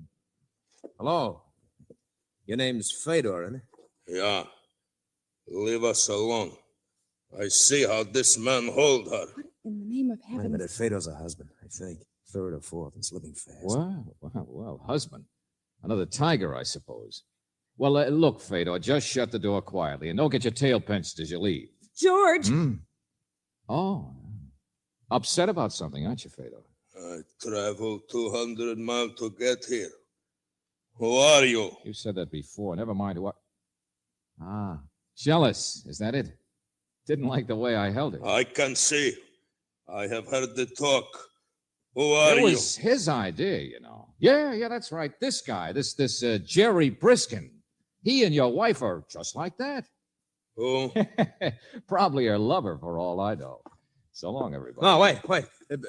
Fedor, I'm very pleased to meet you. I mean, well, I got a wife and kids, you understand? I'm your wife's new press agent, that's all. Keep talking, sucker. I do not understand. Neither do I, big man. But then I only met your wife tonight when he brought her here. So you know how these things are. Talk it over with him. Him? Blitz? Valentine, this guy had an accident once. Fedor, my name is Briskin. Our new press agent, that's all. Look out! George! Hey, cut it out. Wait a minute.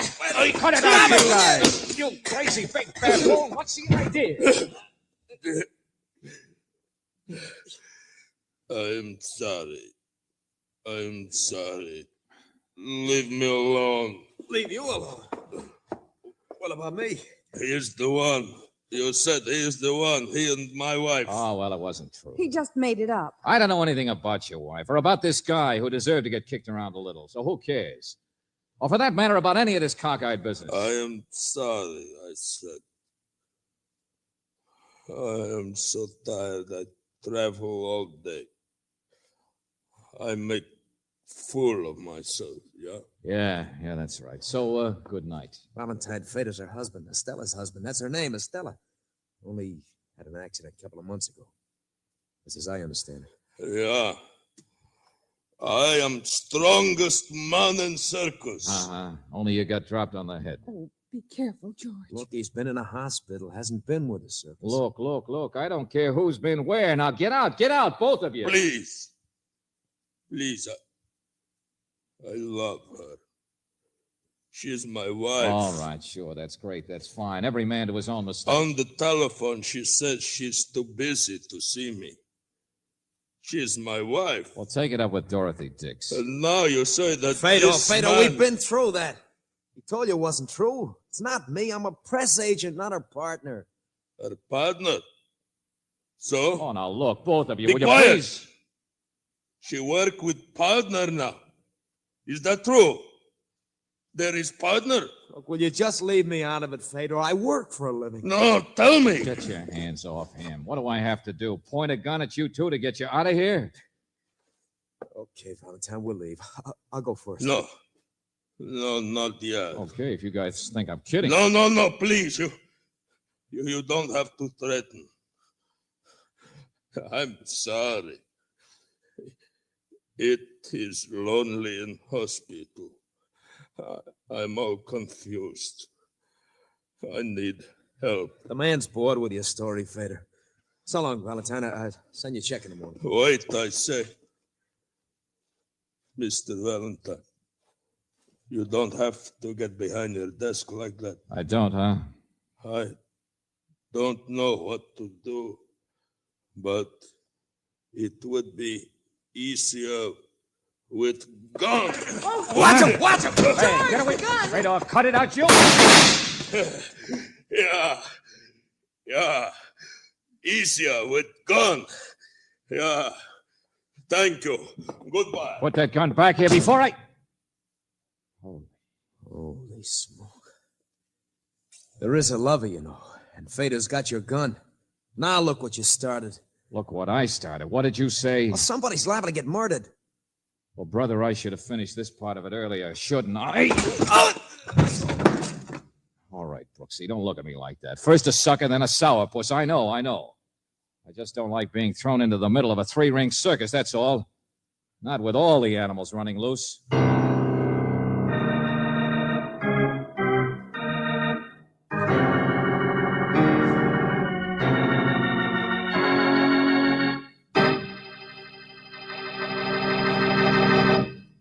You are listening to Let George Do It. Our adventure will continue in just a moment.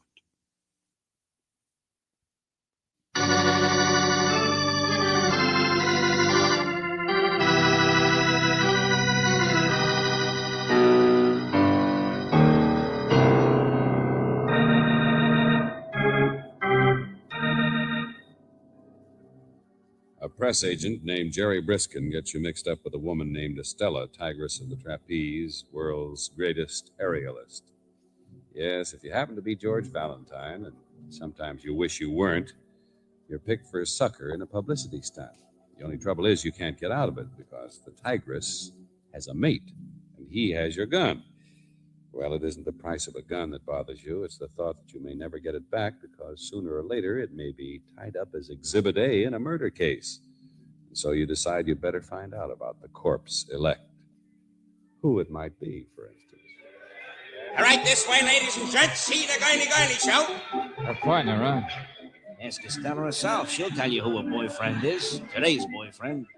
Quite a man-eating tiger, that girl. She's doing her act over in the main tent, huh? Yeah, great performer, lady. Great. What's the name of this partner? Stella, she's got nerves like iron. A picture of her walking around the outside of a building in the newspaper. You seen it? What's the matter, Mark? You got nausea or something? It makes him dizzy just to think about it. Just tell us where we can find this partner of hers. Oh, he's busy catching her naturally. That's the act. That's always been her act. 3 flips and she lands in his arms. A lucky stiff king for a day. Hey, right this way, gents. See him shimmy and shake. His name's Forelli. Flying Forelli.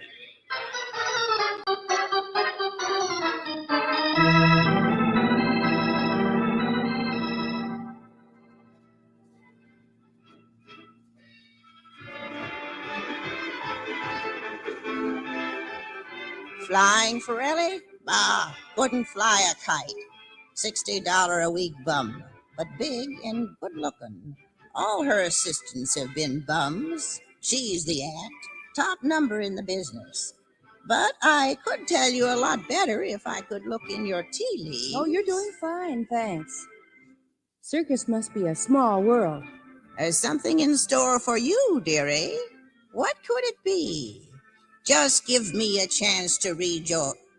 Well, ain't that pretty? Yeah, lettuce leaf. Nice and green. And so easy to read, too. Mister Fedor, he was one of her assistants once. Big, stupid thing. Always jealous like that. But a bark don't mean a bite. Her husbands don't last long, huh? Well, nothing happens to him, if that's what you mean. Fedor's the only one got dropped on his head. Yeah, and about that time, she was getting sick of him, I bet. George, what are you driving at? Oh, it was an accident to Fedor, all right. You don't catch me gossiping about my dearest friends. No, I'm sure. You worried about something happening? Why don't you wait outside the big tent for Stella herself? Or go over there in that palace she calls a dressing trailer. I can tell from the music she'll be on in a minute. I'm not that worried, thanks. Oh, don't want to get mixed up yourself, huh? She won't even see Fedor now.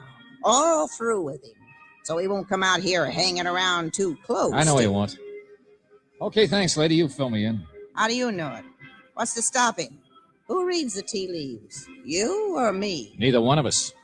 The cops I already sent for.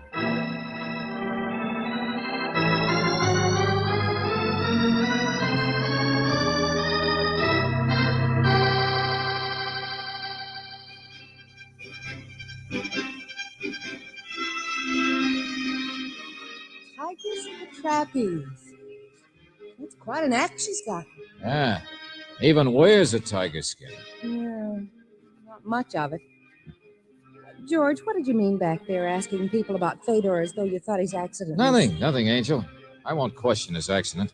And I think he's ugly, too. But when you throw away all the trimmings, this is nothing but a love triangle. Check? Well, nobody will thank us for interfering. Yeah, not even Briskin. He's on the outside. But you know, sometimes in a triangle, Brooksy, the guy who looks like a villain is really the one who's liable to come out on the short end. Oh, here we are. Come on. Well, she's not even through taking bows yet. Look at her. Blowing kisses Never like... mind. We'll do without. Uh-oh. Here he comes. Oh, the other part of the triangle. Yeah. He doesn't stay for the applause, I guess. Uh-huh. Kind of in a hurry, too. Excuse me, Mr. Forelli. Sorry, no time now. Hey, wait a minute. Sorry. But I want to talk to you. I'm sorry. What on earth? Now he's running, George. Got out fast, didn't he? Looked like he'd seen a ghost. So maybe there is something brewing out George, here that we behind can... you! Look out!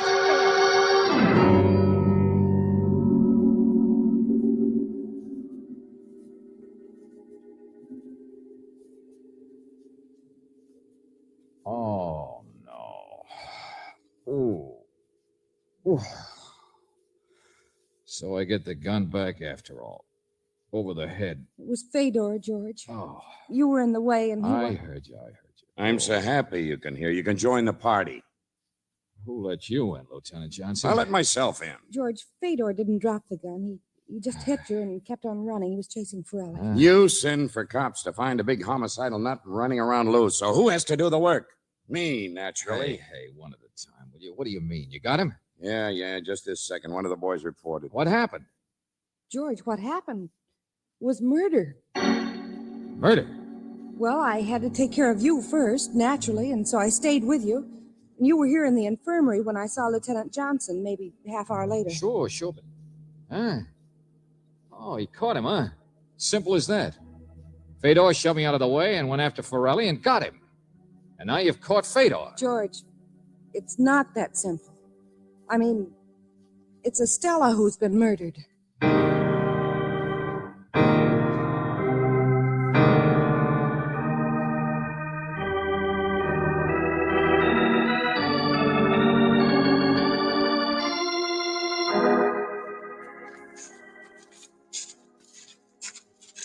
Right here, sir. Through the gate. What's over there? Elephant, sir. Oh. Where's Estella's body? It's not out here in the dark. Back in the trailer, George, her dressing room. Hold it. I'll tell you later. Wow, look who's here. The moose. Fedor's not saying much, sir. He can't. Neither one of them can.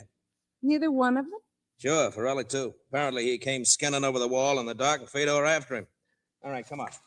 Come on. Get on your feet. Yeah, give me your flashlight. This is very interesting, Valentine. Estella was struck over the head with a blunt instrument 5 minutes after you were. Boy always brings her coffee right after her act, and there she was. Wait a minute. Look at these two guys. Ooh, pretty bloody. That's how we found them. Guard heard the shot. Grazed Fedor's leg. They were fighting over the gun. They were fighting, period. Husband and lover. Sure, fighting. Still at it a few minutes ago. Well, what's the matter, Valentine? Don't you get it? Yeah, I get it all right, Johnson. And it isn't simple at all. Fedor was chasing Forelli 5 minutes before Estella died. Now, later on, we find they've practically been killing each other. So how could either one of them have killed Estella?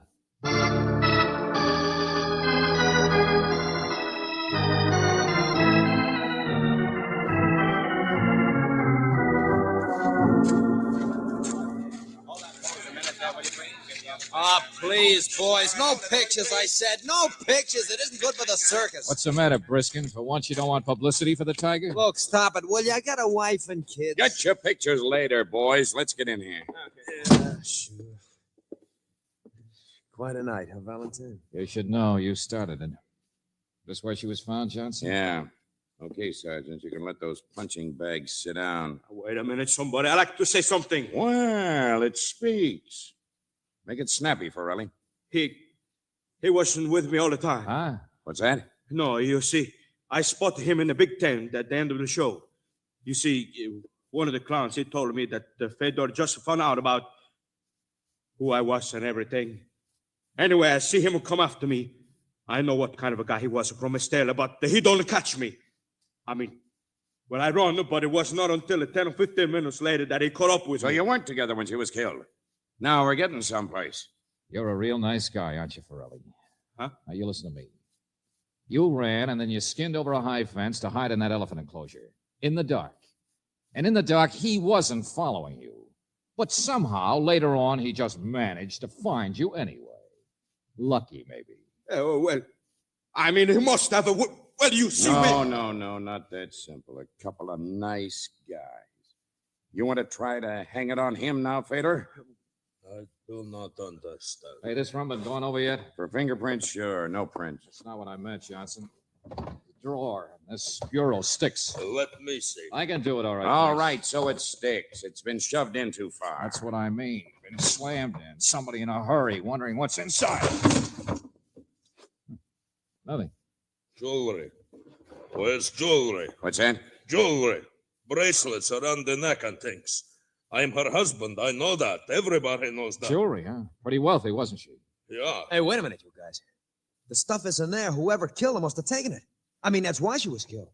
Holy smoke, that spreads his case wide open. A robbery, killing? I don't believe it. Oh, why not? Means lots of people could have done it. If these two guys were really fighting at the time And anyway... you've got a wife and kids to worry about. What? What's the matter, Briskin? I make you nervous? Press agent. But you really admired that Estella, didn't you? What? Oh, wait a Oh, minute. skip it. If this wasn't a robbery killing, then it was a real cold-blooded murder. Gloves, so there'd be no fingerprints. Something stolen to make it look like robbery. But that'd rule out the hotheads over here, too. Either one of them was in the mood to be cold-blooded, even if they hadn't been together at the time. A while ago, I said it was a triangle, and I still stick with it. All right, Fedor, your wife was going to throw you over, wasn't she? Yeah. Yeah, she was very wealthy, a lot more than just jewelry. Yeah, but I never seen any of it. Forelli, you were the current boyfriend. But if you had half a brain, you could see the handwriting on the wall. Even if you became the next husband, you wouldn't have lasted very long either. Nobody does. And you wouldn't have seen any of the fortune either. You can say that again. Valentine, what in the name I'm trying of to people... play a different tune on the triangle, that's all, Johnson. Okay, Forelli, let's get back to how Fedor found you in the dark. Why you tried hiding from this monster in a place where nobody could even hear your call for help. But I don't know he was so close. I don't know he could just see me go over the fence. Then how did he know you did? How did he know where to find you? But I did see him. I was right behind him. Oh, no, he don't. Oh, well, Wait. now, come on, make up your minds, boys. No, listen to me. The Triangle Club. The two sides of it nobody ever suspects. You two deliberately messed each other up to make everything stick. Two sides? But I hate him. He tried to kill me. Husband and lover against the wife. There's one for you, Johnson. You better find out fast who inherits that dough those guys couldn't have got their hands on any other way. No, he didn't. That's just stupid. The guy, he don't mean what he's a dumb, ain't you, Fedor? You big crazy. Shut up. Get your hands off me. That's it, boys. Go at it again. Sure, he's so dumb he said you did it. I did not. He did. Shut up, loudmouth. He said you did the actual killing. He did it himself. Look out. Get him off me. Well, throw up a chair, Johnson. We got a ringside seat. So we'll just wait for a decision.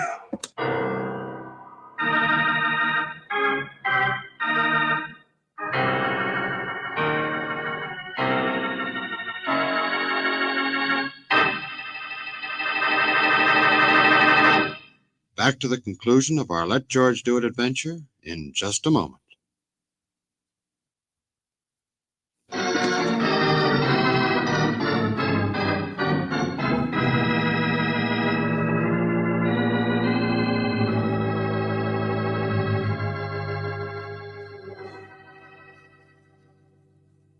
Then it was really Fedor who killed Estella. Yeah.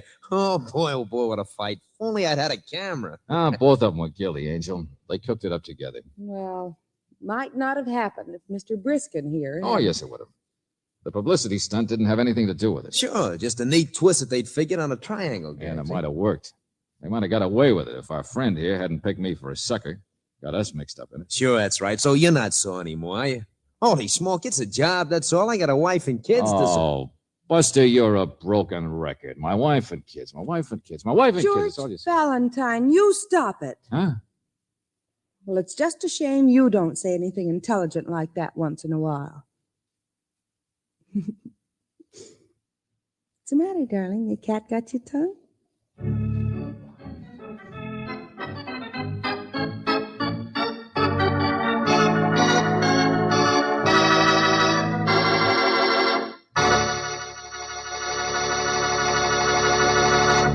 You have just heard Tune on a Triangle, another Let George Do It adventure. Robert Bailey was starred as George Valentine, with Virginia Gregg as Brooksy. David Victor and Jackson Gillis wrote the story, with music by Eddie Dunstetter. Now this is yours truly inviting you to another visit with Valentine, when you will again hear what happens when you let George do it.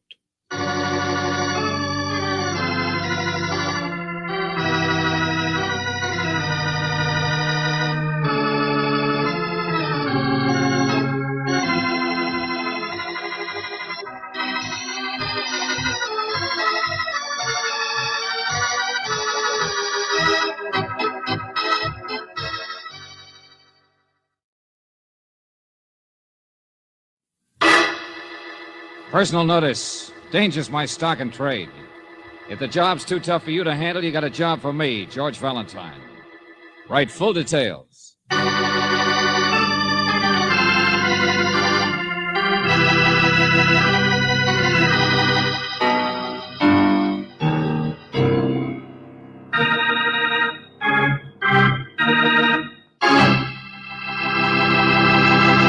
Say, when you were a kid, did you like to go skiing? Now, by that, I don't mean chasing the girl next door around the block, but rather the manly art of climbing the nearest snow-capped hill and then returning down said hill on a pair of skis. Of course, you probably know them as skis. Oh, but that's become a peasant term. Now, if you were to use that outmoded expression around the Sun Valley set, they wouldn't know what you were talking about. On the other hand, George Valentine had never heard of skiing, as you will find out in our Let George Do It adventure. It's called Red Spots in the Snow, and you can take it from me, it wasn't borscht.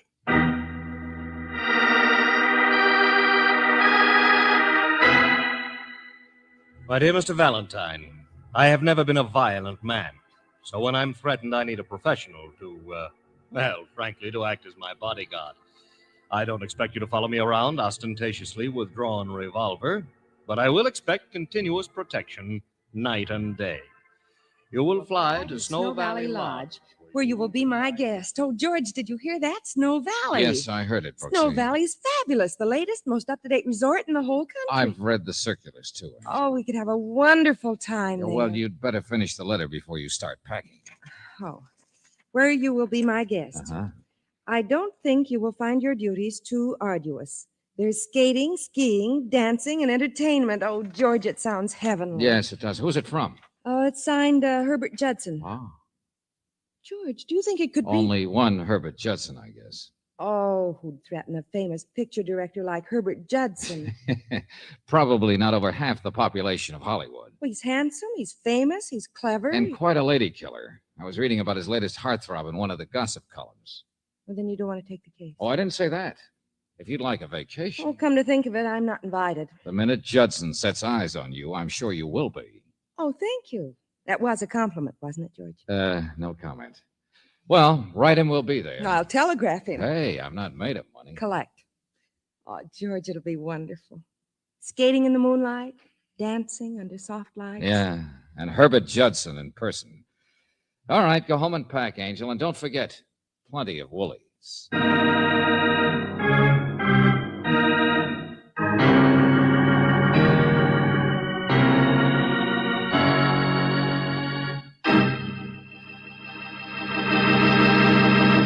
You are listening to Let George Do It. Our adventure will continue in just a moment. Now back to George Valentine and Let George Do It.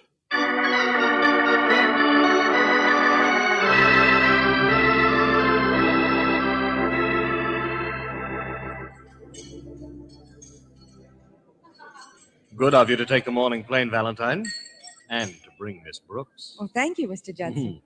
After lunch, we'll go out and try the she run.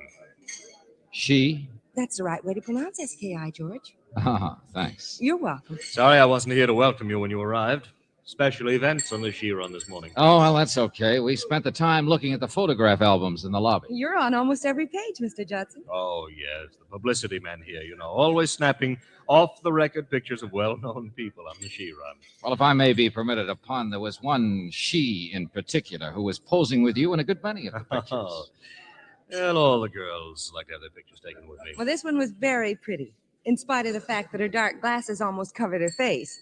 Did you ever think of going in for pictures, Miss Brooks? Me? Oh, heavens, no. Oh, really? Extremely photogenic, I can get you a screen test. Incidentally, Mr. Judson... Now, don't worry about your fee, Valentine. It'll be over and above your hotel expenses. Everything's on me. Yeah, well, while we're waiting for lunch, perhaps you'd tell us just how you were threatened. I found this note under the door to my room. Ah. Yeah, words cut out of the newspaper.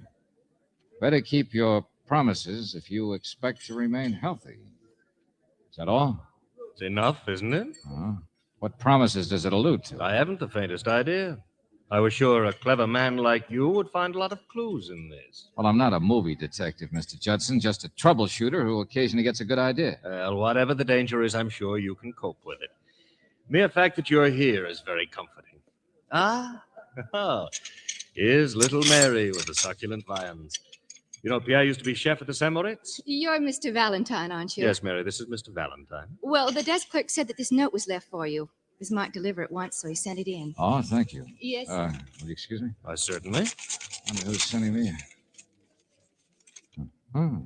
Look at this. What is it, George? Just like yours, Mr. Judson. Words cut out of a newspaper. With your advertisement at the top, George. If this is you, you're wasting your time. A man must pay for his sins, and you can't stop it.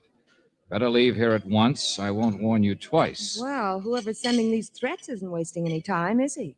Say, tell me, have you had any disagreements with anyone here? Why, no, nothing of any importance. I had a little argument with Jacques, the she instructor. Maybe you'd better tell me about it. I might find it more important than you think. No, it really isn't anything.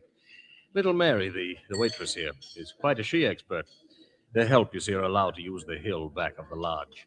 Jacques and Mary are great friends. Or at least they were until the girl who sings arrived. Hey, wait a minute. You're going too fast. The girl who sings? Her name is Jill Drew. She sings during cocktail hour.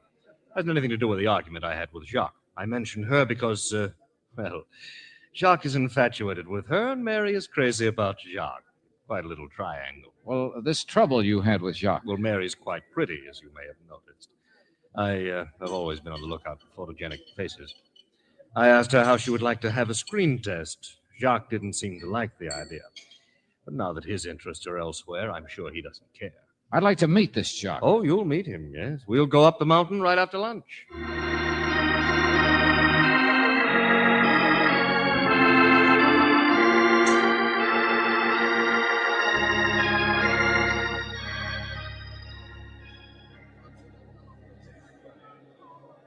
Well, Miss Brooks, you manage your she's wonderfully. Well, they don't bother me, but that chairlift frightens me. Now, it's really very simple. You just climb aboard one of the chairs as it swings round.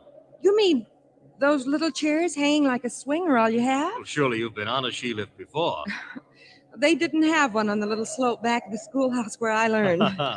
Well, you won't have any trouble. As soon as you get on, you rest your feet on the footboard, and then you pull the bar down in front of you, and you're locked in. Well, the wire that it swings on, suppose it should break. That wire is good and strong. But it goes up so high, and when it stops, you're dangling there. Oh, and this is the girl who couldn't get to Snow Valley fast enough. For myself, I've always thought this was a silly sport. 20 minutes to go up, 20 seconds to come down. Well, I thought I could just play around down here. Well, you don't have to come down the she trail if you don't want to. Jacques gives his lessons on that plateau up there at the top. See that space between the trees where the lift goes over the hills? You can watch Mr. Judson, Angel. Yes, and when you're ready to return to the lodge, you can ride back on the chairlift if you want to. Now, let's see. I'd better take the first chair. Miss Brooks, you take the next, and Valentine the rear guard. Okay. All right, here goes nothing. I'll show you how it's done. You see how slowly the chairs move? You just jump on and put your skis on the footrest. Pull down the bar, and there you are. See you at the top. Okay, you're next, Angel. I'll help you. On you go.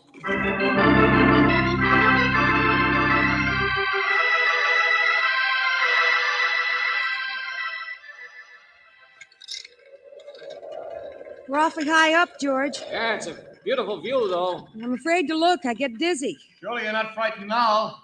We're almost there.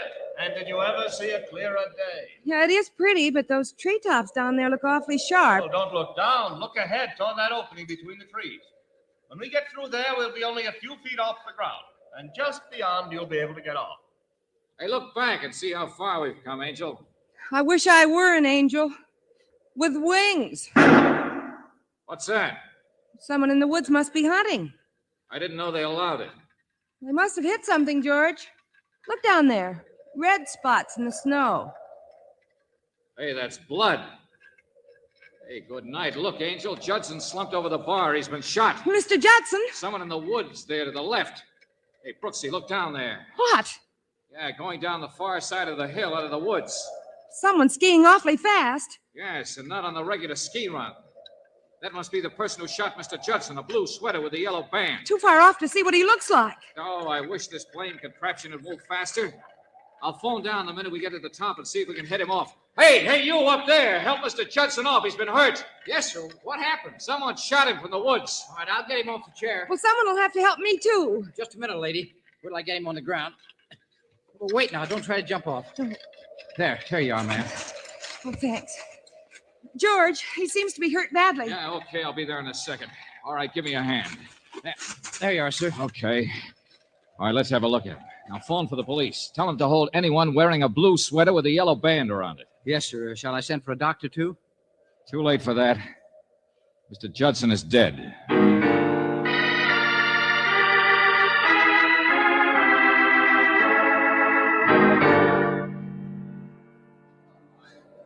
All right, please, folks, keep back. Will you, everyone, keep back? Don't touch him until the police arrive. They'll be here shortly, sir. Did you phone the lodge about the blue sweater with the yellow band? No, sir. I'm afraid I forgot it. Oh, fine help you are, Buster. You know anyone who has an outfit like that? No, sir. Jacques might know. Well, where is he? Get him. He left a little while ago, just before you arrived. He left? I thought his job was here. Well, he said he had to pick up some supplies in town and he'd be right back. Hey, Brooksy. Yes, George. Looks as if we have to ski down the hill back there. Are you game? Well, I've never tried a long hill like. Well, whatever you say. All right, come on then. Now look, don't let anyone touch the body. No, sir. Hey, you're going the wrong way. The ski run. We're taking the same route the killer took. Come on, Angel, don't break your neck. Oh, George, I'm so glad you care. You bet I care. Oh, George. All right, I'll need you to help me when we get down. Lots of things that have to be. Oh, George. Come on, hold your hand. Here we go. It's like flying, isn't it, George? Yeah, pretty fast. George, look out. That snowbank. Huh? Be careful. Oh, hey.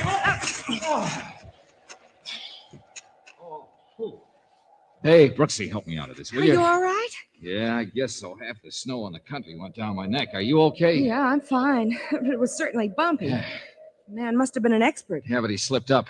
Nice of him to leave a trail in the snow for us to follow. Yeah, that's right. Well, come on. What are we waiting for? He's way ahead by now. I know, but we can tell the way he went. Look down, Angel. Get behind that snowbank. We've caught up with our friend, the killer.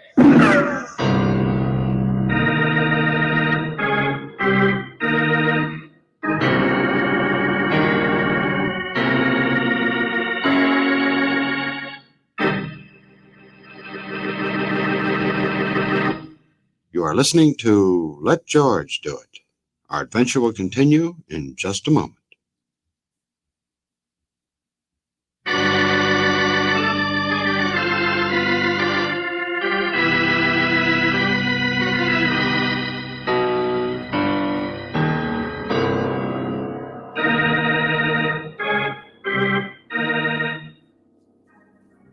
Now, back to George Valentine.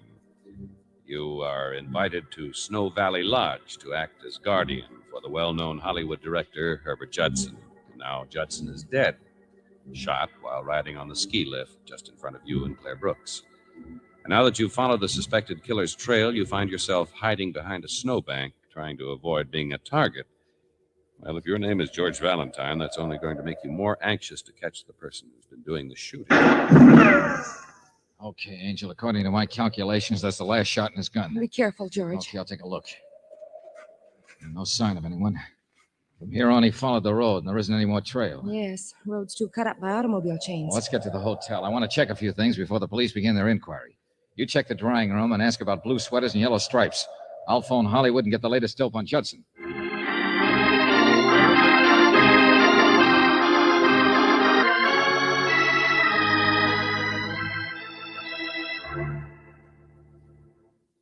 Any pay dirt, Brooksy? None. The man in the drying room says there are several people who have sweaters like that, but none of them wore them this morning. Was Jacques one of them? No. Jacques always wears black. Did you talk to Hollywood? Yeah, I did. Signet Studios was very much upset at the news, naturally. Everyone seemed to like Judson. Due back at the studio next week to make a picture. No recent scandals, no big romance since last year. But one of the newspaper boys said that his death would cause a lot of weeping and wailing among aspiring actresses. Popular, huh? Well, he was always promising to get girls into pictures, never making good. Hey, didn't he ask you if you wanted a screen test? Yes, he did. George, that note he received warned him he'd better keep his promises. Do you suppose one of the girls? I can't imagine why failure to get a screen test is motive enough for murder. But we mustn't pass up anything. Okay, promise Mary a test. Let's see her. George, do you remember these photo albums we looked at before lunch? Yeah, sure. Judson and his she's. Well, maybe one of them had a dark sweater with a light stripe. Oh. Brooksy, what would I do without you? Well, I hope you couldn't, George. I thought... Here they are. Ah, Anything wrong? yeah. Someone tore out all the pages from the front of this book. Do you suppose it might have been someone who had a dark sweater with a light stripe? I wouldn't be surprised. Come on, let's find Mary.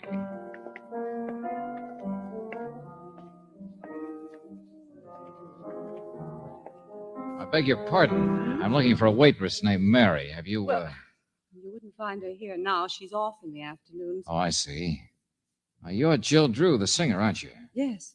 My name is Valentine. This is Miss Brooks. Hello. How do you do? You heard about Mr. Judson, I suppose. Yes.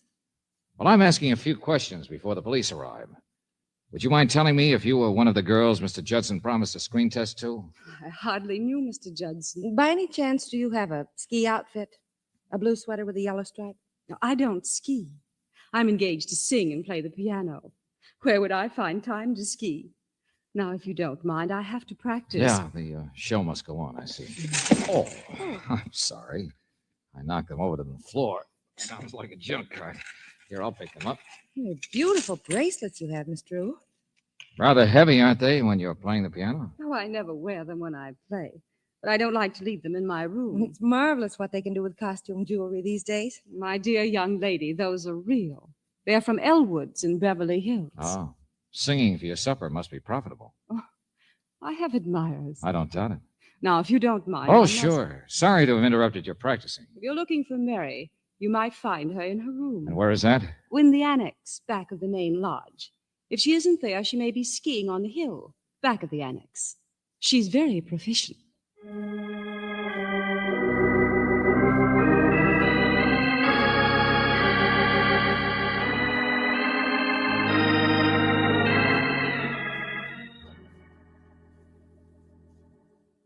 Mary, you've been crying.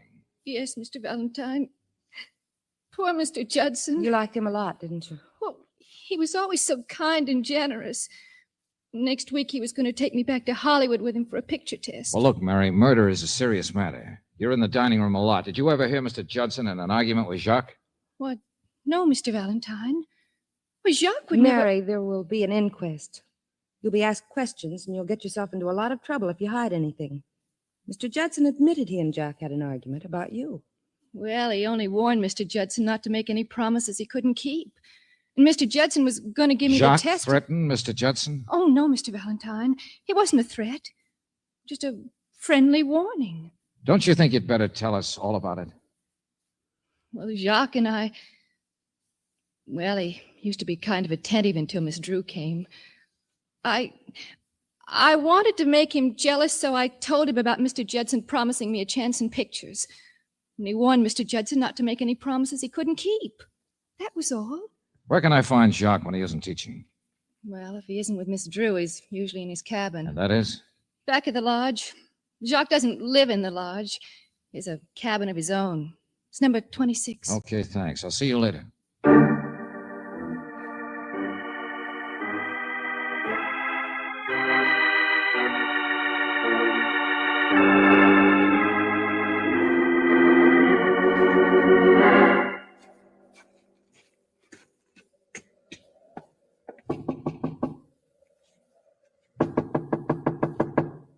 He doesn't seem to be at home. Maybe the door's open. We can try. A man who leaves his door open can't have anything to hide. Usually.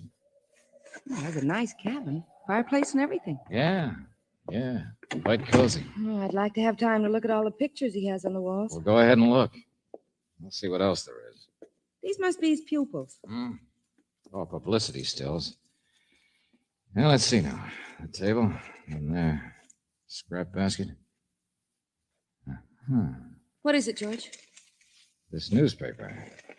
I haven't the slightest doubt that both Judson's message and mine were cut right out of this. George, if he wanted to hide it, why didn't he burn it? I was thinking the same thing, Angel. I'll keep it anyway. Now let's have a look at the pictures. Well, Jacques seems to have had his picture taken with every well-known star in Hollywood. To Jacques, who helped me stay on my feet, Grant Cooper. To Jacques, the best there is, Norma Lewis. And here he is with Mr. Judson and Jill Drew. In memory of a happy vacation. George, isn't this like one of the pictures from the book? Uh-huh. Only she isn't wearing the dark glasses here. She was prettier then. She wasn't posing when we saw her. Well, her sweater has a stripe. Only it's a light sweater with a dark stripe instead of the other way around. Thought she couldn't ski. Doesn't mean you can ski just because you're photographed with them on.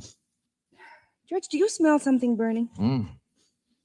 Yeah, it smells like cloth. Hey, it is, here in the fireplace. No wonder we couldn't locate the missing suit. Where are you going? Well, to get some water to throw on the fire. Hasn't been in the fire very long. I'll get it out with a poker.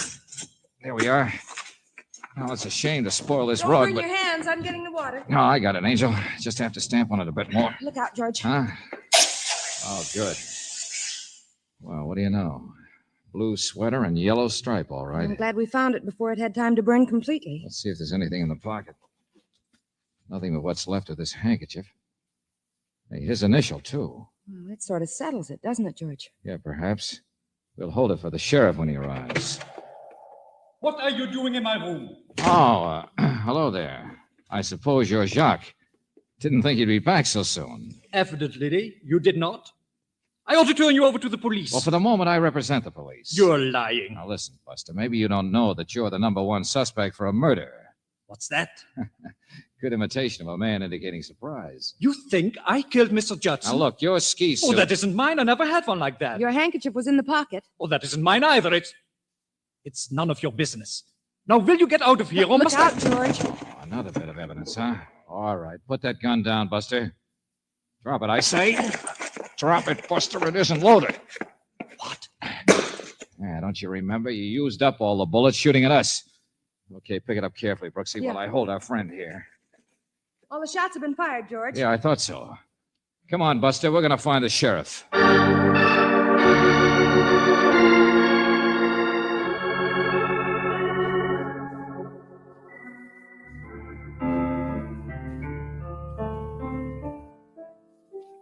Sorry to disturb you again, Miss Drew, but have the police arrived? I haven't seen them, Mr. Valentine. Come along, Jacques. Jill, Mr. Valentine, where are you taking Jacques? We're on our way to the police, Mary. This fool is trying to say that I killed Judson. We found the gun and the ski suit in his room. He tried to burn it, but we got there in time. Jacques says the suit is too small for him, and I'm inclined to agree with him. But it wasn't Jacques. He didn't do it. I know it. Mary, be quiet. He didn't do it because I did it. Huh? It does look like a girl's sweater, George. And what's left of the handkerchief looks like a woman's. Mary, are you trying to protect Jacques? No, She might have done it, George. She knows how to ski, and the sweater could fit her. Okay, motive, Angel. Mr. Judson promised her a test in pictures. He hadn't kept his Look, promise. not a very good motive for shooting a man, as I remarked before. Would you say so, Miss Drew? Please, can't you discuss this somewhere else? I have Oh, to. yeah, sure, I know. You have to rehearse. We'll only be a minute. And you might be interested in this. Do you think failure to give a girl a screen test is good and sufficient reason to... Mr. Judson made fun of me because Jacques had fallen in love with Miss Drew. Please, leave me out of this. You say you shot her, Mary, huh? Yes. And then came down the other side of the mountain and reached the hotel in time to go to work? That's it, George. And then planted the suit and the newspaper and Jacques' gun back in his room? She tried to burn the suit. Jacques' cabin was the only one with a fireplace, and it was only natural that she should return the gun. But she happens to love Jacques, is even willing to confess to a crime she didn't commit to save his life. Why would she leave the stuff in his room for the police to find? Well, maybe she was jealous and then changed her mind when she saw he was suspected. Girls in love often do strange things. Oh, yeah, they certainly do.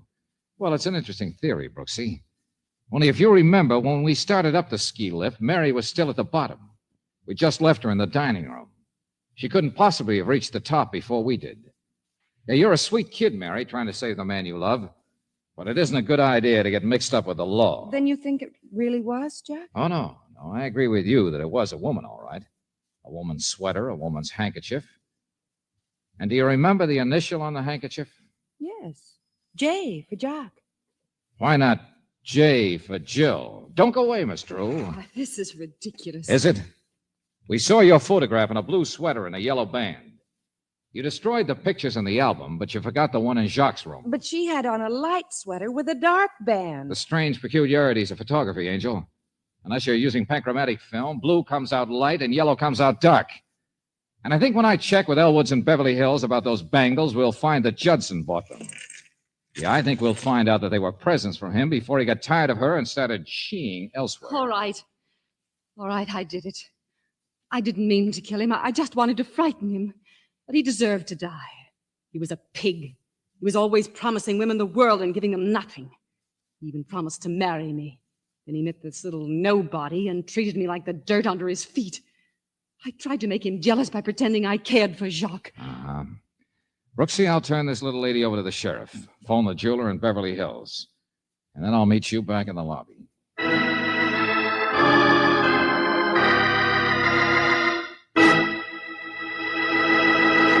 Back to the conclusion of our Let George Do It adventure in just a moment.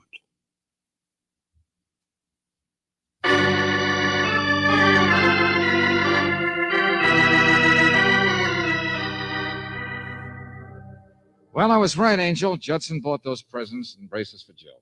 But, George, did she tear the pictures out of the book so we wouldn't know she could ski? That's right. I don't think she meant to implicate Jacques, but his cabin was the only one near hers that had a fireplace. So when she went there to return his gun, she thought of burning the sweater, which she knew we'd seen from the chairlift.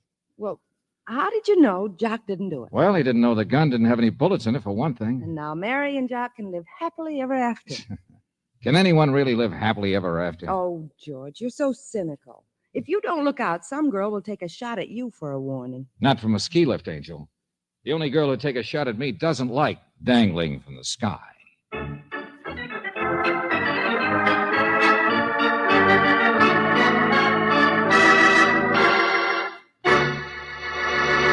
You have just heard Red Spots in the Snow, another Let George Do It adventure. Robert Bailey was starred as George Valentine, with Virginia Gregg as Brooksy. Davis Kent wrote the story with music by Eddie Dunstetter. Now this is yours truly inviting you to another visit with Valentine, when you'll again hear what happens when you let George do it.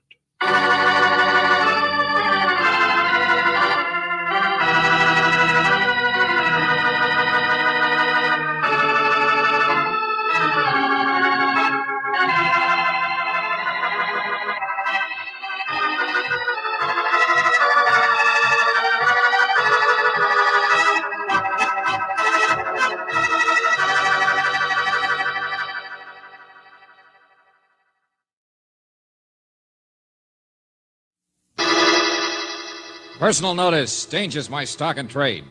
If the job's too tough for you to handle, you got a job for me, George Valentine. Write full details.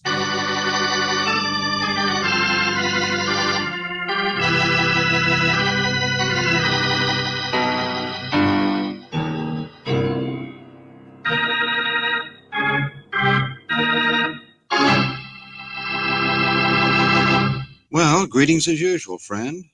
Now, before we get down to cases, I want to ask you a question. What, in your opinion, is the dirtiest trick man can play on his fellow man?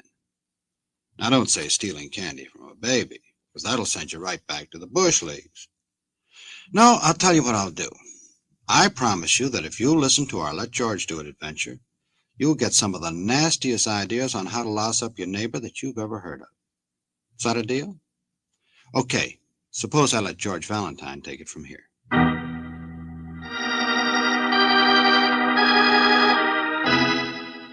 Dear Mr. Valentine, first letter I ever written 17 years, since the last time I filed a gold claim in Nogales. Name's Tioga Tom, only honest man left in the West. If you ever heard of the castle I live in out by the desert, then you know what these railroad tickets are for. To come see me, but you don't know anything else, understand? Trouble, you fellas, you jump on conclusions. Think nobody else is smart but you. If you think I need help, then you're crazier than the people in Cactus Junction, and I ain't spit in their direction since WPA. But I do need a mite of assistance regarding the arrest of a culprit. I'm a man everybody tries to pester, on account of how rich they think I struck it. But me, I like my privacy, and I aim to maintain it. P.S.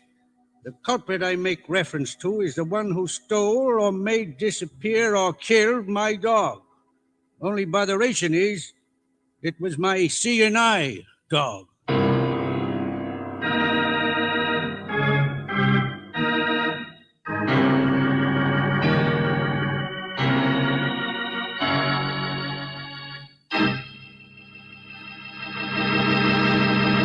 You are listening to Let George Do It. Our adventure will continue in just a moment. Now back to Let George Do It and George Valentine.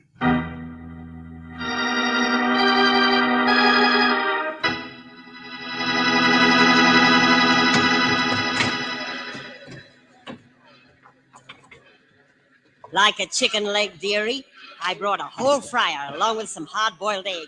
You know how trains are. Oops. Excuse me while I just get my valise on the rack here. It's all right. I'll move my coat, only this Guess seat you is... came all the way through from the city, huh, dearie? Claire Brooks, it says on the baggage thing. Oh, my, that's a nice name. I had a boarder named Brooks once, but he died with his kidneys, poor darling. How you like our town, Cactus Junction? It ain't much, Look, is it? Please, excuse me, but really, this seat is taken. There we are. Guess there's no room for my hat, though. Have to jab it in across the aisle. Mind me to keep my eye on it. You never know. So now let's eat. Well, I'm awfully sorry, madam, but I'm trying Go to tell on, you that... dearie. There's plenty of chicken for both of us. Oh, but I had the most awful time wringing its neck. Oh, you should have seen me. I chased him all around the Oh, yard. no. I said, will you please not sit down here? The seat is taken. Oh, George. Yeah, here I am, Angel. Well, if I'd known you was that type. Oh, it's all right, lady. Sit still, sit still. But, George... Going out for a smoke. Have a nice time, Brooksy. Oh, George! Isn't he sweet after all? Now, my name's Carmichael, dearie, and let me tell you about this chicken. Let it go, Jake. Well, here we go, Mr. Valentine. Last stop before Emery Switch. Emery Switch. That's where we get off, huh, conductor, for Tom's? Yep. 2-3 mile walk, I guess, up the hill. But there's a moon tonight. Road around the back way, but of course it's its father. Uh-huh. Kind of a lonely spot for a blind man, isn't it? Yeah, desert rat with money. Probably never let a doctor touch him in his life. Seen him out there once just a couple of weeks ago, fumbling along, hanging on to his dog. Doesn't like people, huh? Oh, there's an old Oriental been with him for years, if that's what you mean. Full sing, cook and bottle washer.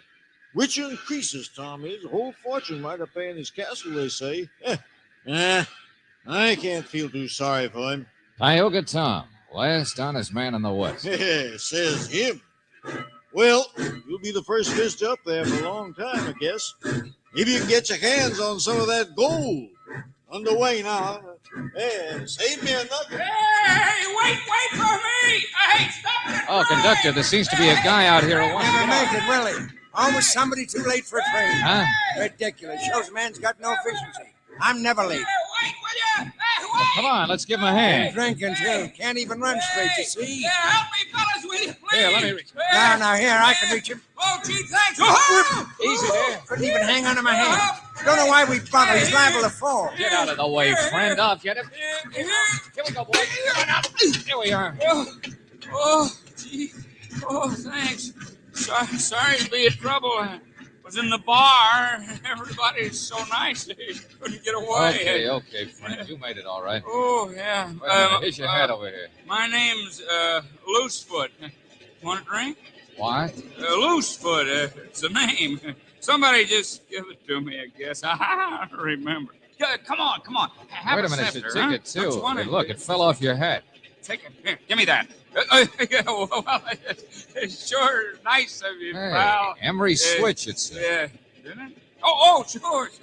I'm a necktie salesman. Got a few samples for the switchman who works there. That's all.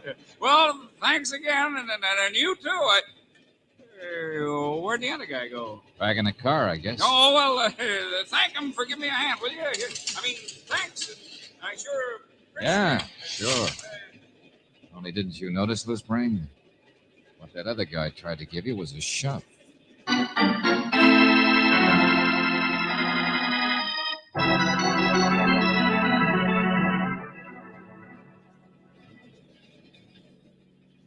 I didn't shove him, Mr. Valentine. I just didn't help him much. I didn't want him on the train. What of it?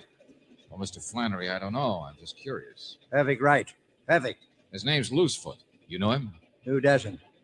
I've done business in Cactus Junction. Lawyer. Coming this time from the city, though. As far as Emery Switch, huh? You too, maybe, huh?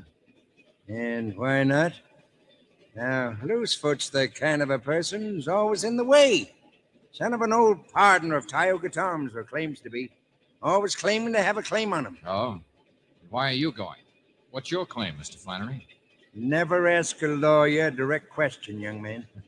Spoken like an ambulance, Jason. Or presume on a man's guilt before it happens. Now, I haven't really seen Tom since before he lost his eyesight. Many's the time I've handled his legal affairs. Wait a minute. What do you mean, guilt before it happens? What happens? What's going on tonight? You and Loosefoot. That makes three of us headed for the same place to visit a guy nobody ever visits. And all on the same night. Why? Oh, you too, eh? Well. What's your angle? You need counsel, say so. You don't, leave me alone. Why should I say why? I tell you this, though. There's 4, not 3. Huh? His common-law wife for 6 months back in 1917. Or she says she was, but that's her claim. Not a bad one. You mean Tioga Tom's... That big, overdeveloped appetite out there in the coach. Notice her eating fried chicken. A woman, Mr. Valentine, who'd wring your neck for a favor, but charged to tell you the time. The widow Carmichael.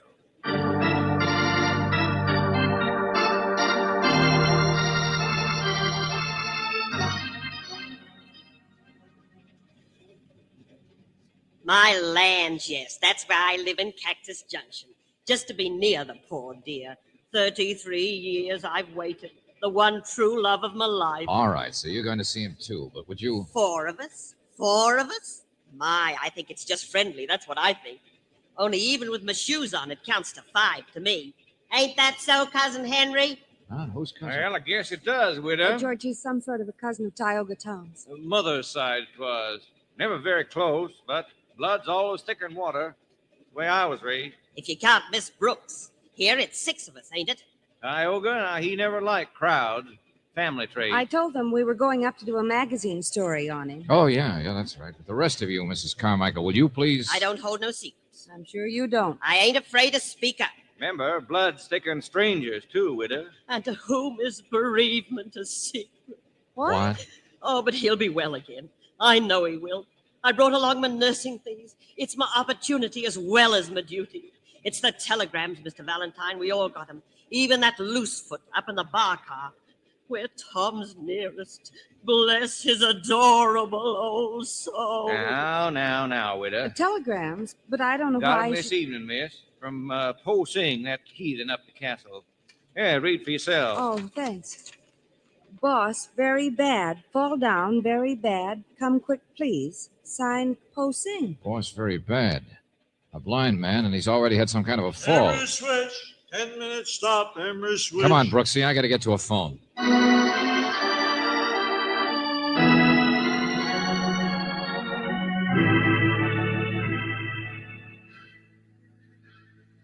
Trap? What trap? What is it? Quiet, Angel. Oh, some kind of trap. I know, Savvy. All the same, he mix For up. the love of... Look, Posting, I told you this is Mr. Valentine. I'm on my way up, but I want to find out what happened since Tom wrote me. Now, if you need a doctor or something... No. Boss, he say doctor just for horses and the sending he bills. Boss dying, that's all. What? Come quick, that's all. Boss is dying. Dying? Come on, Brooksy, let's get our stuff off the train and get up there. I don't know what's going on. But George, day before yesterday, a blind man's dog was stolen or killed, and then he has an accident. I know. A rugged character who probably kept moving around, dog or no dog. Sure, somebody's up to something. This bunch of people. Haven't you realized what they are? Yeah, they all got telegrams. You know what I mean. They're the only people in the world, apparently, who have any sort of claim against Tioga Tom. They're nothing but vultures. Well, I'll go you one better, Angel. Say ghouls. Because you want to bet a guy like Tom has never made out a will?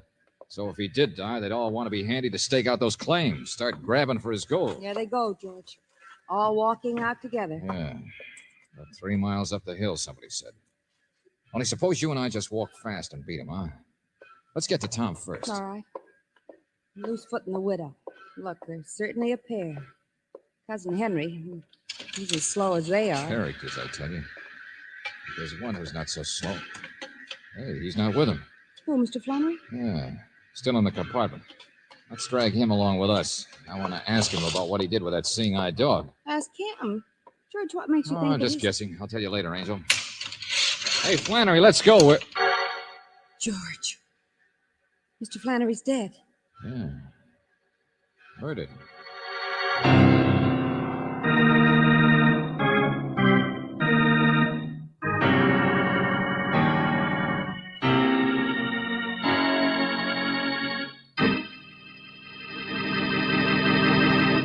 You're listening to Let George Do It. Our adventure will continue in just a moment.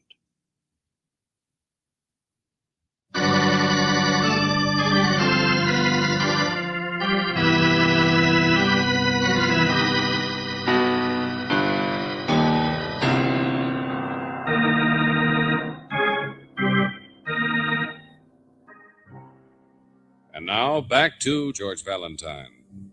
Tioga Tom, the legendary man in the castle overlooking the desert. He thought he didn't need help, but that was yesterday, when all that worried him was the disappearance of his seeing-eye dog. Once his protection was gone, something happened to Tom, an accident. And his only friend, Po Sing, says that he is dying, says, come quick. The vultures, the only relatives or ones with claims against Tom, they're gathering too. But if your name is George Valentine, you can't hurry to the castle quite as quickly as you'd like, because one of the vultures is dead. Yes, Mr. Flannery has been murdered. Holy brother McIntosh, what are we going to do? All right, take it easy, conductor. Take it easy. Some sort of a sharp weapon, George. Yeah, a little tiny wound in his throat. Yeah, but I got a train to worry about, and them people all scattered now. I better get on the telegraph. George, you said you had a hunch Mr. Flannery was the one who did something to the dog. Why? Oh, any of these people could have got at that dog. You know, Angel, it happened yesterday. It's only 15, 20 miles from Cactus Junction out to the castle, so they could have gone back and forth. Well, what's on your mind? But Mr. Flannery told you he'd come all the way from the city, didn't he? Yeah, he did. Neat, sharp little guy, man with efficiency. How about that, did he? Well, I don't know. I don't remember. I'm so rattled that I can't tell. There's mud, clay on the bottom of his shoes, in the instep, see it? I noticed when he crossed his leg and carefully creased his trousers. Mr. Valentine, wait till the sheriff... If he'd been in the city the day before, how'd mud get there? The kind of guy who'd have a shine before breakfast. Hey, well, wait a minute. I got the stubs here. Yes. Flannery, compartment. But you're right. He just got on at Cactus Junction, just like the others. Uh-huh. So then maybe I'm wrong about the dog.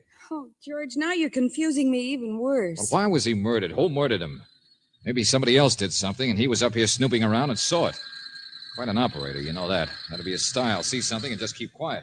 Hey, Al, you see him? Oh, See a little woman, a little wobbly guy, and a stiff-jointed slowpoke? I know, sure, I know. No, I didn't see him. I couldn't catch up. Already left the road, I guess.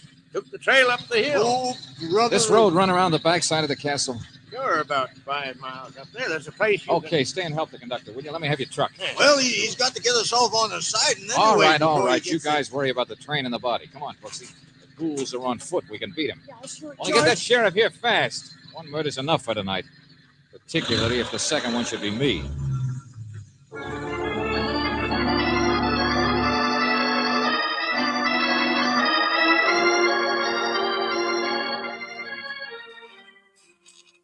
Fits the description. This door, I guess. Don't see anybody inside there. At least we're ahead of the others. Yeah. Uphill, it'll take him another half hour. Only George, the murderer, if he's one of them, wouldn't stay with the others. Wouldn't he run away? Oh, maybe whatever this is all about isn't finished yet. Here we are, Angel. I guess we walk right in. Oh, it's a kitchen. Living room in here, apparently. Yeah. Hello? Anybody here? Hey, Tom, where are you? The place is so empty, but it's clean. That must be his room. It's the only one that Maybe he's asleep. George. Hey, a man dying, but his bed's empty. He's gone. Yeah, he gone. Huh? What? Oh, Miss Valentine. Hello, Miss. You're posing, but where's your... Tom gone. Yes, gone. Now, look, friend, what is this? A man who takes a bad fall and is dying doesn't just disappear like that? Oh, Mr. Tom safe. Mr. Tom gone. Now, excuse me. Hey, wait a minute. Where are you going? I get a cleaver knife. A what? Meet the cleaver. You sorry? Mr. Tom say you must stay. Oh, he does, huh? The boss. Old honest Tom says we should stay, huh? Suppose we don't. You're going to use that thing? More better I think you stay. Oh, sure. Okay. No. Stay outside.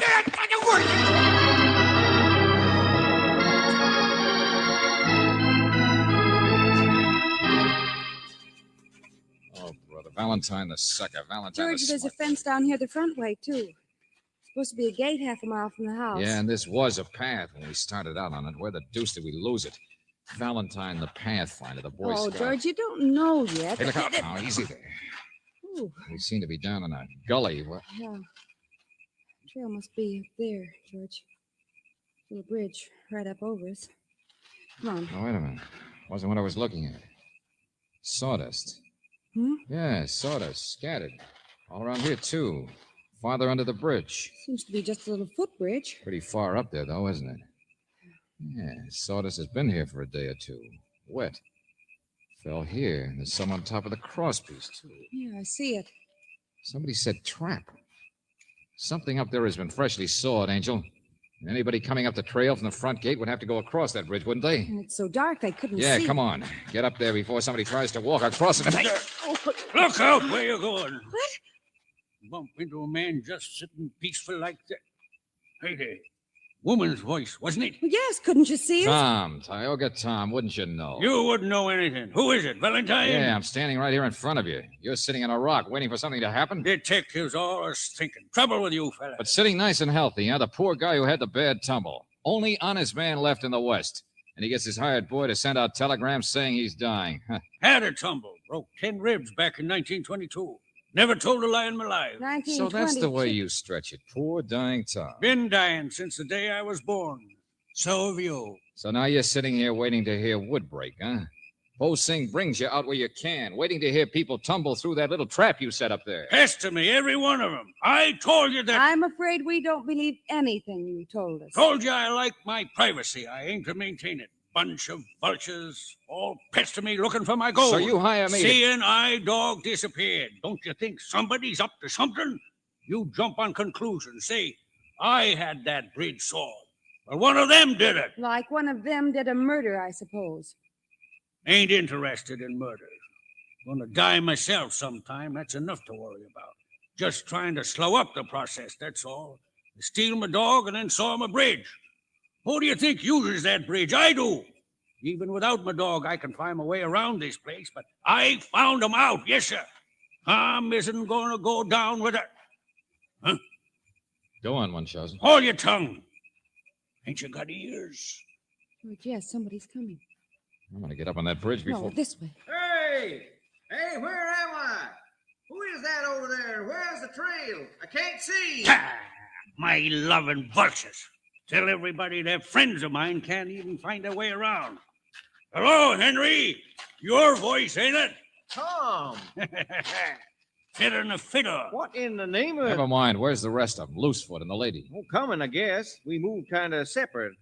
Only that telegram, Tom. What kind of a stunt? Here, let me take your arm. Help you out. Quiet, both of you. Henry Loosefoot. Mrs. Carmichael. Another county you heard from. Could hear that one across 3 counties. Yeah, there she is, over on the other side.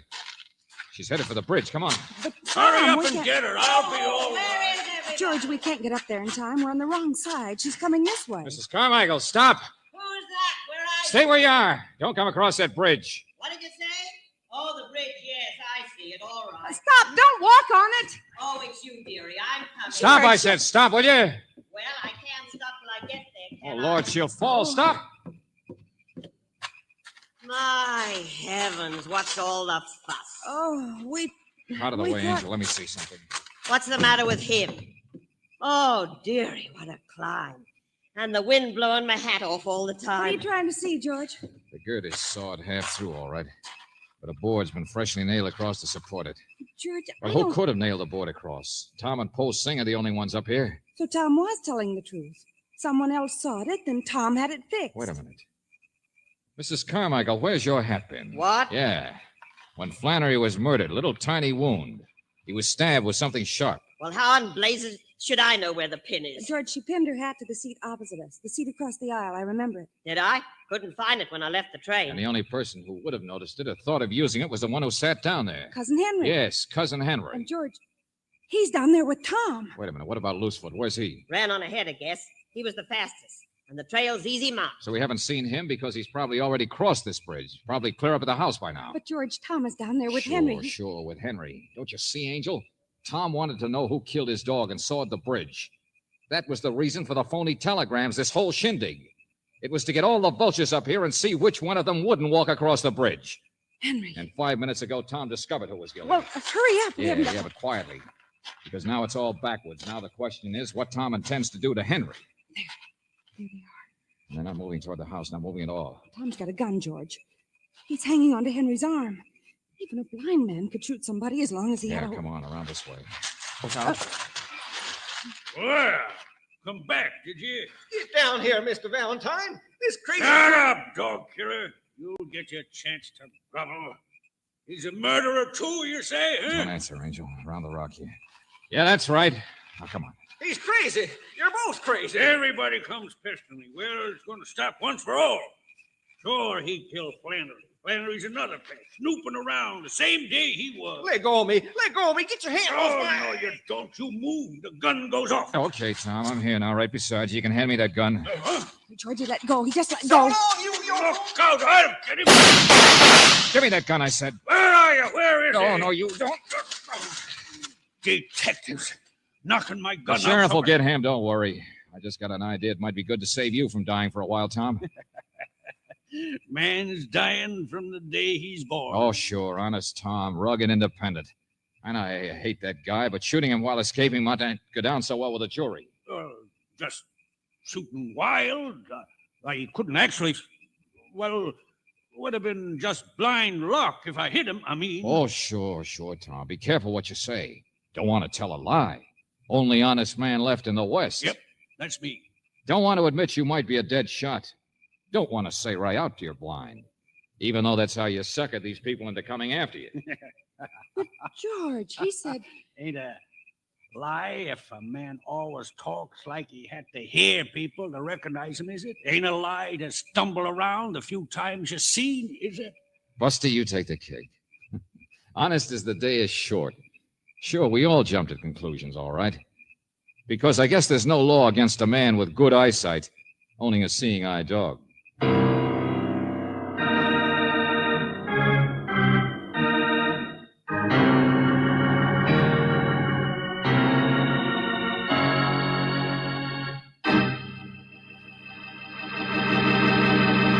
Back to the conclusion of our Let George Do It adventure in just a moment.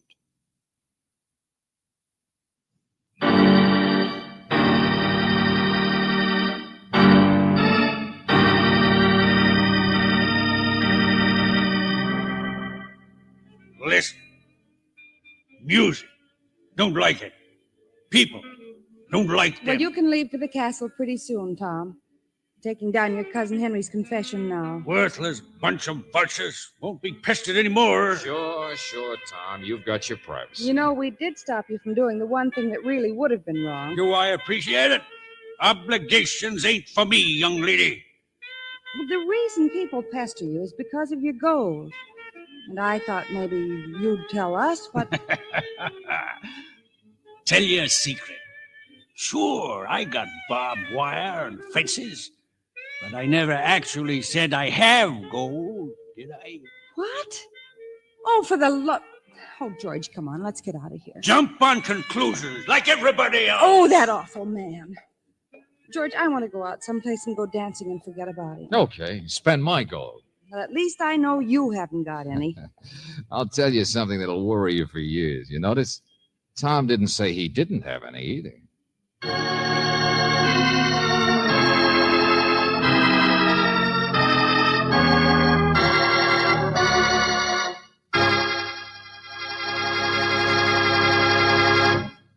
You have just heard Nothing But the Truth, another Let George Do It adventure. Robert Bailey was starred as George Valentine, with Virginia Gregg as Brooksy.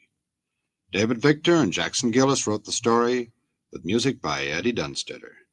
Now, this is yours truly inviting you to another visit with Valentine, when you will again hear what happens when you let George do it.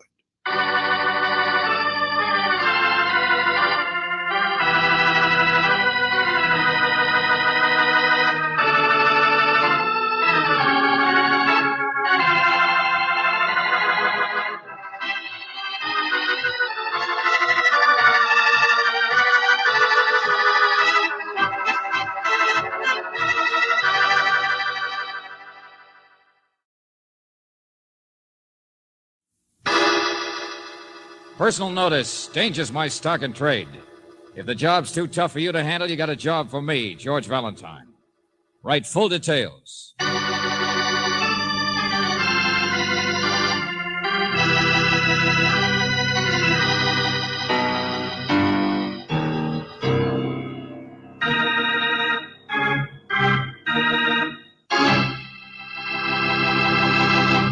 Greetings, friend. Time again for Let George Do It. Oh, which reminds me, how would you like to sit in on a nice little card game? I happen to know 4 charming fellas who are just dying for a 5th. On the other hand, though, maybe you'd better forget about it, because these boys would not only take your bankroll, they'd just as soon take your life. But it's a pretty good game at that. So while we're waiting for George Valentine to show, let's take a look in on this happy foursome.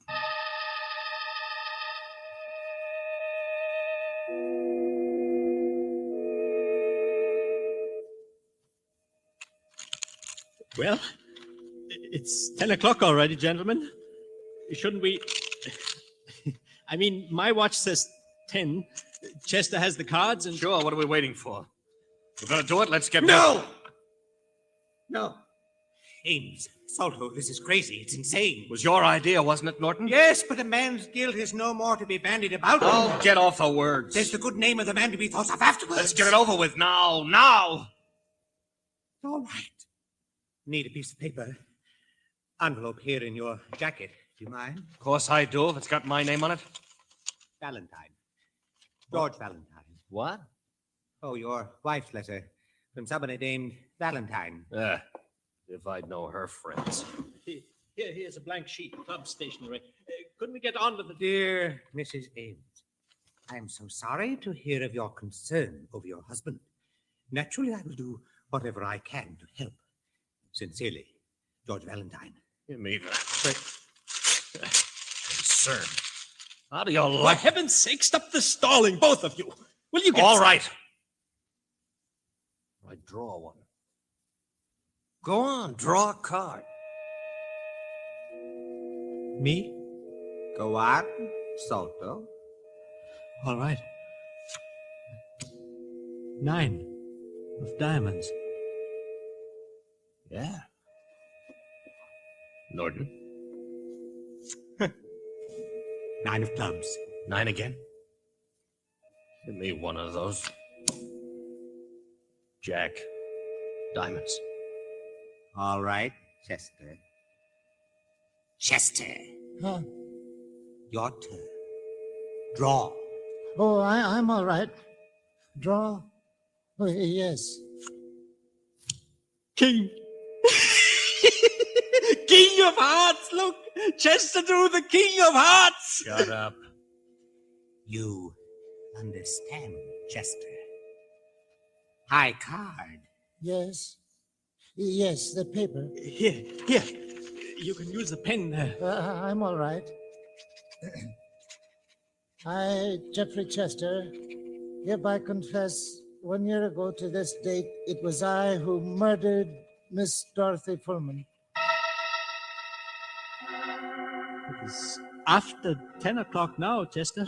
I'd like to have a drink or two. I'll have to run down to my boarding house. There's a bill I should pay. The watchman's spare gun is in the locker room, and it would look better if you did it at the same place that... Leave him alone, Salto. I'm all right. I could run downtown first, then come back, have the drinks. If I could borrow your car, Mr. Ames. Sure, Chester. Let's go over and get you my car. Sure. Thank you. You can mail my confession of guilt to the police. I got the high card. I'll be dead by midnight.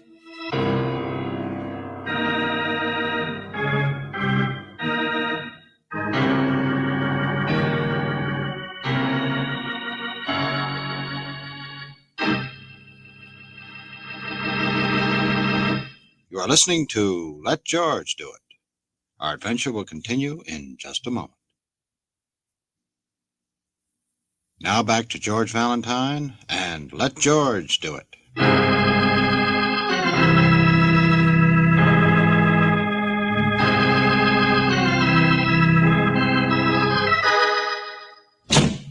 Where are you, Sylvia?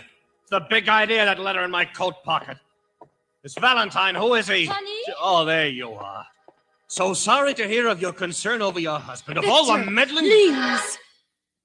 Hello? This is Mr. Valentine. Miss Brooks, my husband, Mr. Ames. Oh, how do you do, Mr. Ames? With my foot in my mouth. Just who are you? Did you have a nice time, darling? Where have you been? Huh? Oh, over to the club. Yeah, they let me in. Just playing a little cards, that's all. Look, Mr. Ames, I had a letter from your wife. My wife I'm is only- leaving me. What difference does it make? Go on, get out. She's hired snoopers before, my friend. You can't. Oh, shut up. Listen to me. You were beaten up the other night. Get them out of here. Get yourself out of Ouch! here. Oh, no, you won't. Stop it. Will No, you? listen. What's the matter with you, friend? Victor, that was your car, wasn't it? Driving away? Yes. Yes, I loaned it to. Somebody needs it for a while tonight. He's got some things to do. Mr. Ames, I know I'm butting in, but your wife has been worried, and I'm only Please. here. I'm going back over to the club. There's nothing anybody can do now except to make things worse. What? Darling! Send him home, Sylvia. I'll take care of myself. I put your letter in his pocket on purpose, Mr. Valentine. He'll never listen to me or believe me. It was certainly an understatement when you said he was upset. Yes. But you haven't said why yet. Now, just what's going on tonight, Mrs. Ames? Where's your husband really been? I don't know. Playing cards, I guess. He doesn't generally, but no harm could come out of that, could it? Maybe not. You said he'd been beaten up. Oh, yes, I know he's in danger. Go on, go on. Your husband's a lawyer, isn't he? He was until a year ago. His practice disappeared on him. What do you mean? Suspicion, distrust, whispers. This is a small town, Mr. Valentine. A very nice town. My husband used to be a very nice person. What happened? Have you ever heard of the Dorothy Fullman murder case? Well, yes, I think so, only I don't remember the It was never details. solved. She was murdered, beaten up. It was horrible. They never even found the weapon. Police, experts, everyone's been over it 1,000,000 times. It was a whole year ago. They'll never get a confession from anyone. Mrs. Ames, was your husband... My husband was very nearly tried for that murder. Oh, I see. But then if he weren't tried, then... There are people in this town who really believe that he killed her, who will always believe it. There wasn't any actual evidence. But the circumstances, horrible, sordid, awful. Mrs. Ames, just tell me one thing, will you? Do you think your husband killed this Dorothy Fullman? Mr. Valentine, I don't want anything worse to happen. That's all.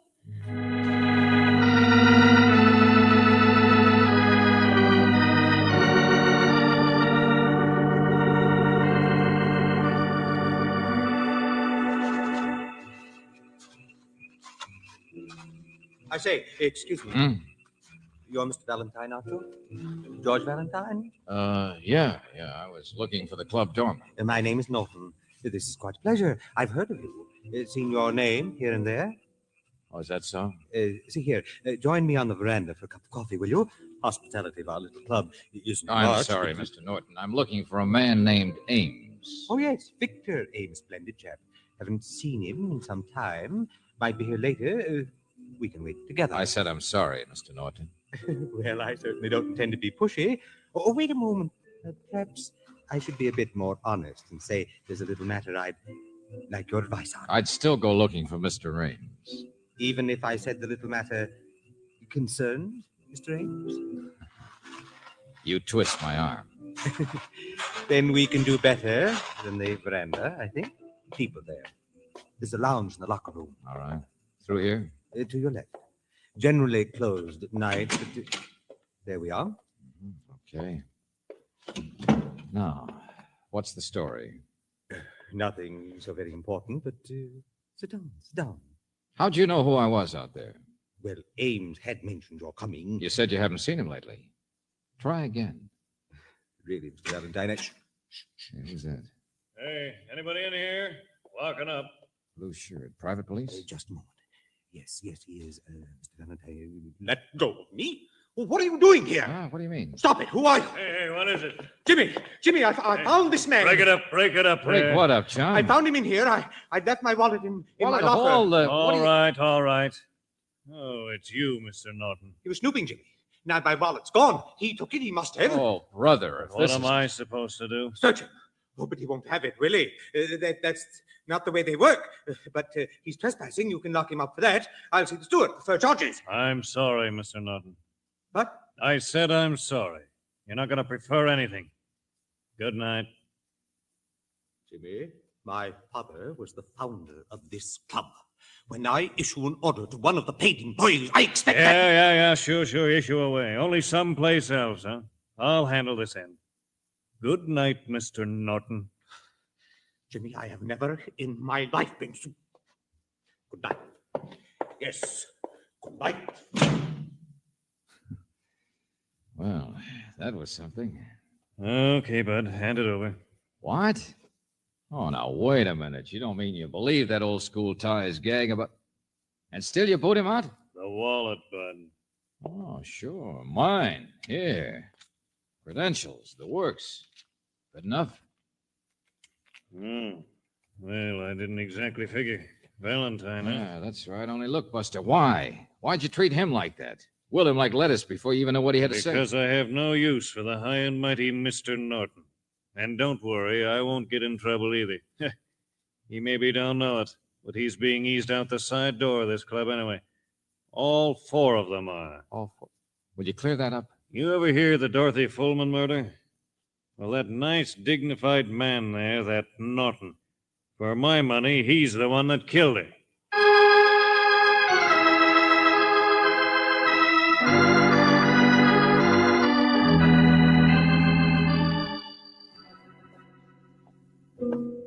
All right, so you've got your opinions, Jimmy. It's just an opinion. I'll stick to it, Mr. Valentine. But there wasn't any concrete evidence against either him or Victor Ames. And what did you mean, all four of them? And why did Norton want to stall me like that? That's all he was trying to do, keep me away from something. You're the detective, mister. Excuse me. Huh? Hello, Mr. Chester. Oh, Jimmy, just standing here having a couple of drinks. I was downtown. Yes, that's done. Looks like you've had enough. Oh, no, I'm all right. I'm fine. I'm all right. Sure, Mr. Chester. See him? Hmm? Oh, that guy? He's one of them. Say it faster, will you? One of the four. Dorothy Folman was murdered in her house just over the bluffs across the golf course. Yeah? They never got enough evidence. They never will. But the police did prove that it couldn't be anybody else. It had to be one of the four men mixed up with her. Who are they? Mr. Norton, Ames, big fool always in trouble. Another man named Salto.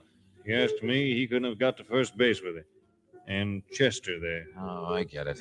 Not much left of Chester, is there? All of them have changed. But he don't even know what he's doing anymore.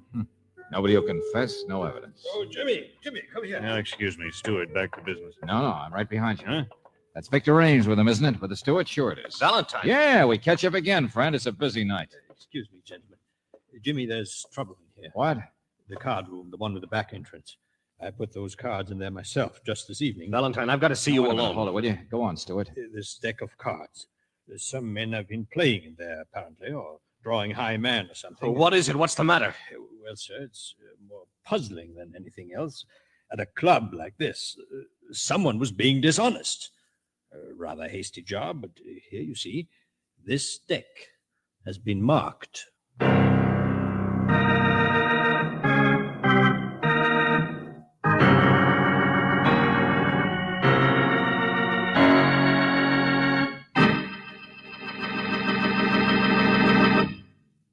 You are listening to Let George Do It. Our adventure will continue in just a moment.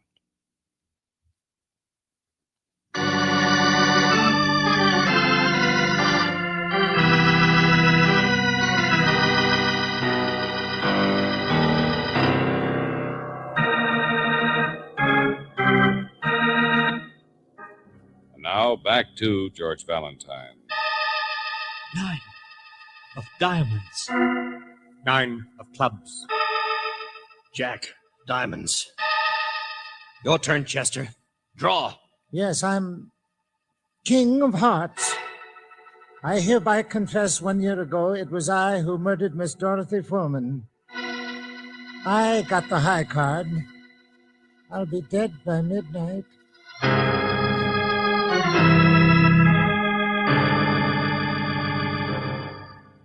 Only if your name is George Valentine, all you know is that Dorothy Fullman murder case has never been solved. That there were 4 suspects, but the police have despaired of ever finding out who her murderer was. Yes, all you know is that Mrs. Ames was worried about the strange behavior of her husband, and more recently that 4 men have been playing cards in the back card room of the local club, and that the steward says the deck of cards is marked. No, they can't be. Give me Hey, those. take it easy, Mr. Ames. Let's see, Stewart. They're not marked. What's bothering you so much, Mr. Ames? Kind of a crude job. Yes, Jimmy, little ticks on the edges, like this. The person who did it could tell the cards, all right. Get out of here, both of you, Jimmy Stewart. Hey, slow down, Buster. Look, I've got to see you, Valentine. I've got to see you alone. Have you been sampling some of that stuff Chester uses, Mr. Ames? What's so important about Chester? Hey, where are you going, Miss Ames? He was downtown. He's back now. Look, Buster, will the you bar. please? He's here in the bar. He's having those last 2 drinks. Well, there you Oh, are. hello, Angel. Oh, Mr. Ames, I saw your wife to the station. She said to tell you. Yes, of course. Where is he? What? Little guy, Brooksy. He was in here a few minutes ago. He was having a couple of drinks. Yeah, he's gone now. Well, I did see somebody leaving just when I came in. He looked like he could use a little sleep. It's 5 minutes to 12. Time for you to clear it up, friend. Where's Chester gone? What's happening tonight? Could have been any one of us. I mean, the cards marking them. But I didn't try to save my own skin. I would have gone through with it if I'd been high man. What on earth? I'm trying to remember.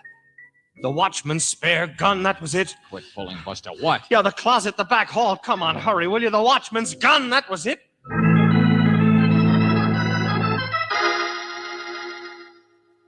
Only the cupboard was bare. He's taken it already. Chester. Certainly no gun in here. We drew. High man. He had the king of hearts.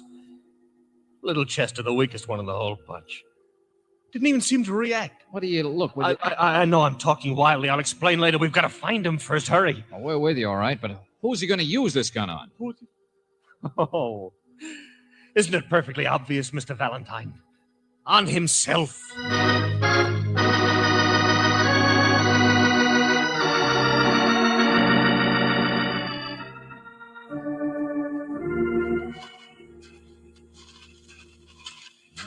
Jimmy said. House over by the bluffs across the golf course. Certainly deserted looking. For sale, for lease. Chester must be here. It's where he'd come. It's Dorothy Fulman's house, huh? Where she was killed? Yes, in the living room. Found her body there. Beaten to death. Door's open, you see. Chester? Chester! Well, he's not here. The fall guy. Well, we're a long way on the outside of that old crime now, aren't we? Perhaps we beat him here, missed him in the dark. Chester! What do you mean, George? Ames here knows what I mean. This is where it happened. It wasn't a pleasant crime. And inside a man, a terrible thing like that can get bigger in a year, huh? Mr. Valentine, I didn't kill her. Sure, that's what they all say.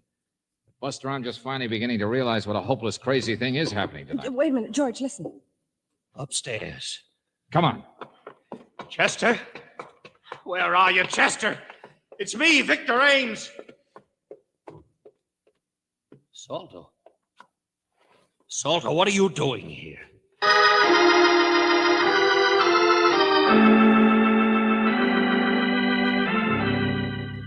Mr. Valentine's all right, Salto. He knows the whole story now. But I didn't mark any cards. It wasn't me. Then what are you doing here, Salto? Hiding? Leave him waiting? alone, Ames. Leave him alone. And never mind who marked the cards. But what do you think, Brooksy? 4 men actually drawing to see which one would be a fall guy. Which one would confess to a murder? I don't believe it. Oh, yes, it's very easy for the two of you to talk like that. I told them it was ridiculous. Same as Russian roulette. Spin the cartridge wheel. See who gets the bullet. Yeah, they couldn't stand to be pointed at. The suspicion, the shadow of guilt. The crime that would never be solved otherwise. Yes, I told them that, but Ames and Norton kept You saying were that- willing enough, Salter. You didn't have any solution anyway to keep yourself from going insane. Maybe you can't believe it, Miss Brooks. Why should you? You don't have a private hell to live in. I don't think that's exactly what she meant, Ames. Sure, I know it's not like in books where people just forget about murder. But to try to dig yourself out of a swamp by drawing, taking one chance in 4 of being tapped for guilt, just to lay all the ghosts for the others. If we did it, so what? We did it. We've nearly killed each other trying to make each other confess anyway. I was thinking about the second part of the bargain. Suicide for the elected guilty one. Yeah, to make sure the police would accept that confession. Mr. Ames, you might have gone through with it. You're that kind. But I just don't believe that most men Check, would... Angel. All right, how about it, Saldo? That's why you're here, isn't it? To see if Chester would go through with something that you wouldn't do yourself. That I'm sorry, Victor. I wouldn't have. I couldn't have. I went along with it. Of course I did. If I'd been high card, I don't know what I would have done. But Okay, there's one down. Wet feet. By this time, Chester must be aboard the nearest freight train headed for parts unknown. Chester? You signed the confession? But he wouldn't do it. I know he'd been At the drinking, last but... moment, it's a little hard to pull the trigger. Is that so? You're so sure, aren't you? Huh? Moonlight out there. Window, come here. Look. it's him. It's Chester. But he's not coming toward the house. Just walking. That's the path runs up by the bluffs. Yes, and if anything happens to him, it's our fault, Salto. Come on, step on it. Run!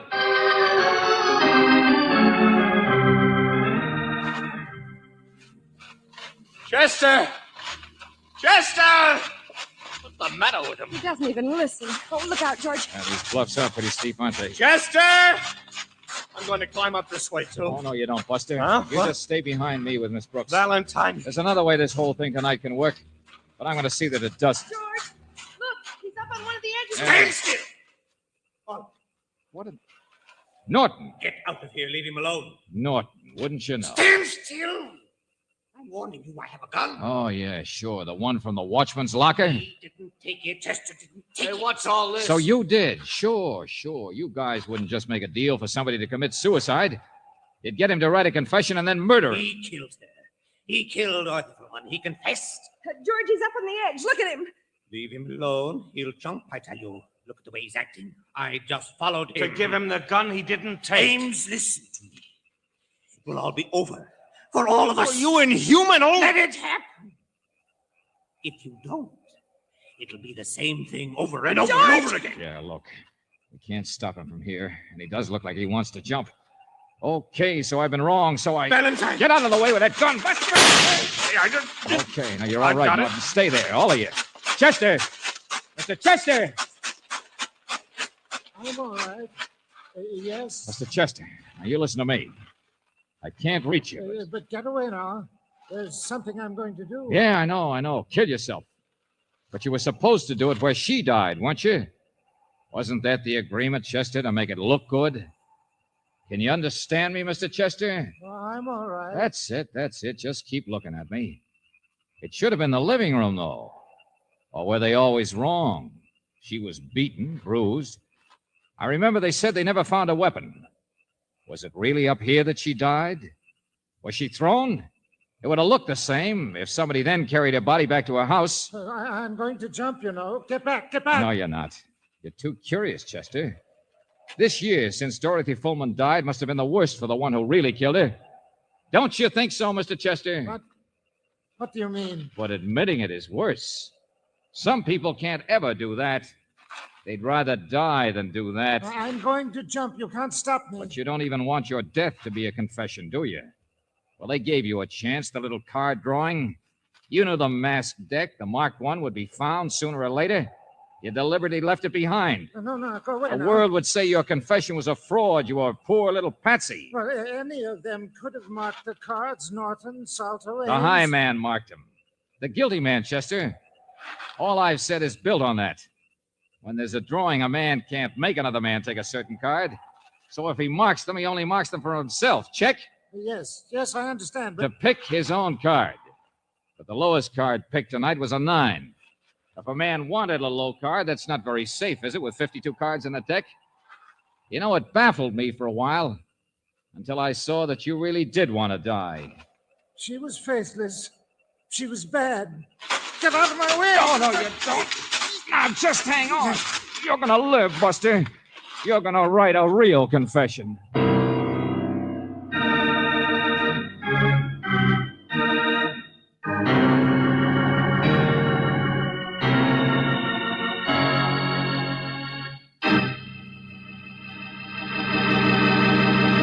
Back to the conclusion of our Let George Do It adventure in just a moment.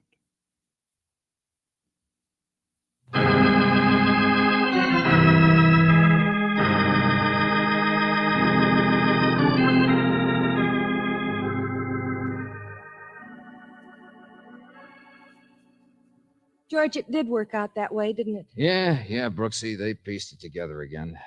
That's why Chester went up to the bluffs instead of taking the gun. That's how he had killed Dorothy Fullman a year back. And if the first confession had gone through, if he'd shot himself, nobody ever would have believed it. Well, the other 3 would have always thought they railroaded the poor little Punchy. Trade their private little hells for new ones. If Mrs. Ames weren't still in love with her husband and called you here. Mm-hmm. George, isn't it remarkable what a woman will do for the man she loves? Remarkable. Forgive, forget, protect. I'll remember that. Darling. The very next time I'm suspected of murder. Oh! Good night, Brooksy.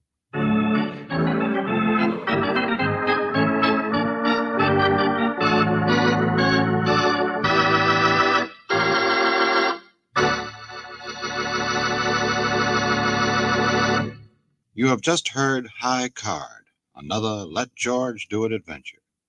Robert Bailey was starred as George Valentine, with Virginia Gregg as Brooksy. David Victor and Jackson Gillis wrote the story, with music by Eddie Dunstetter. Now this is yours truly inviting you to another visit with Valentine, when you will again hear what happens when you let George do it.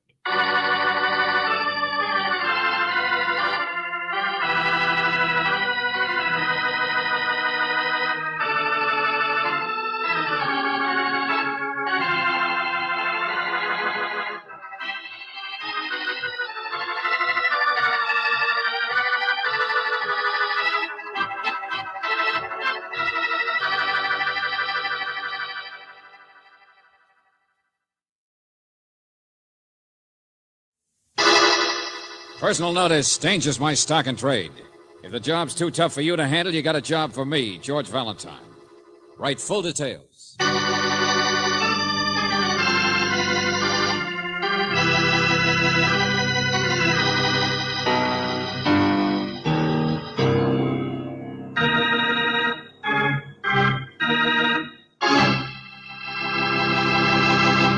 Greetings, mystery lover.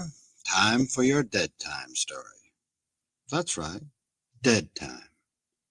This Let George Do It adventure has so many bodies in it you'd think the Black Plague hit town. It's called Angel's Grotto, and I think you'll find it a heavenly tale. As usual, it's all about George Valentine and his faithful companion, Brooksy. Companion? Oh, well, I better not tell you any more, as it might spoil the suspense, and that we cannot do.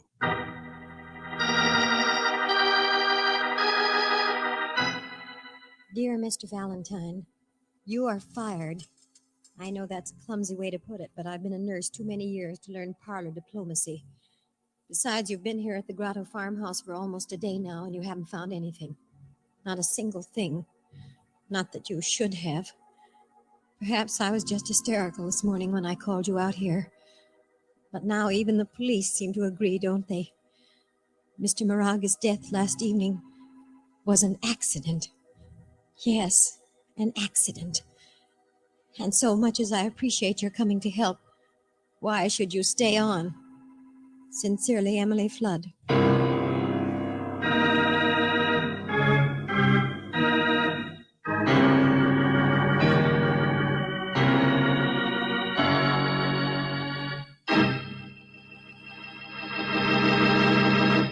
You're listening to Let George Do It. Our adventure will continue in just a moment. Now back to Let George Do It and George Valentine.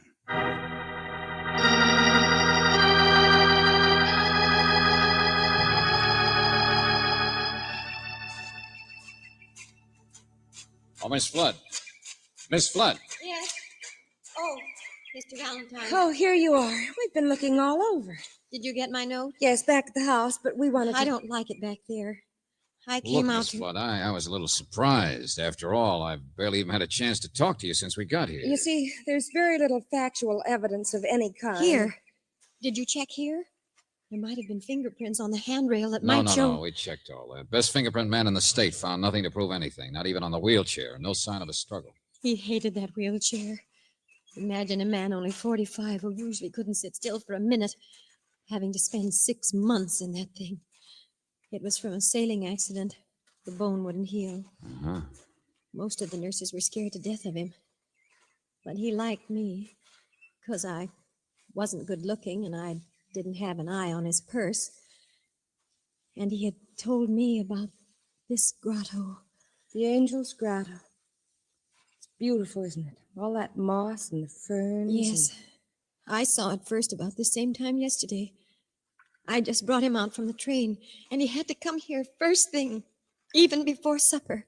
Did you try to find the angel like we did? Oh, it's just a legend. Indians who used to work at the mission across the ranch. An angel of stone, they say.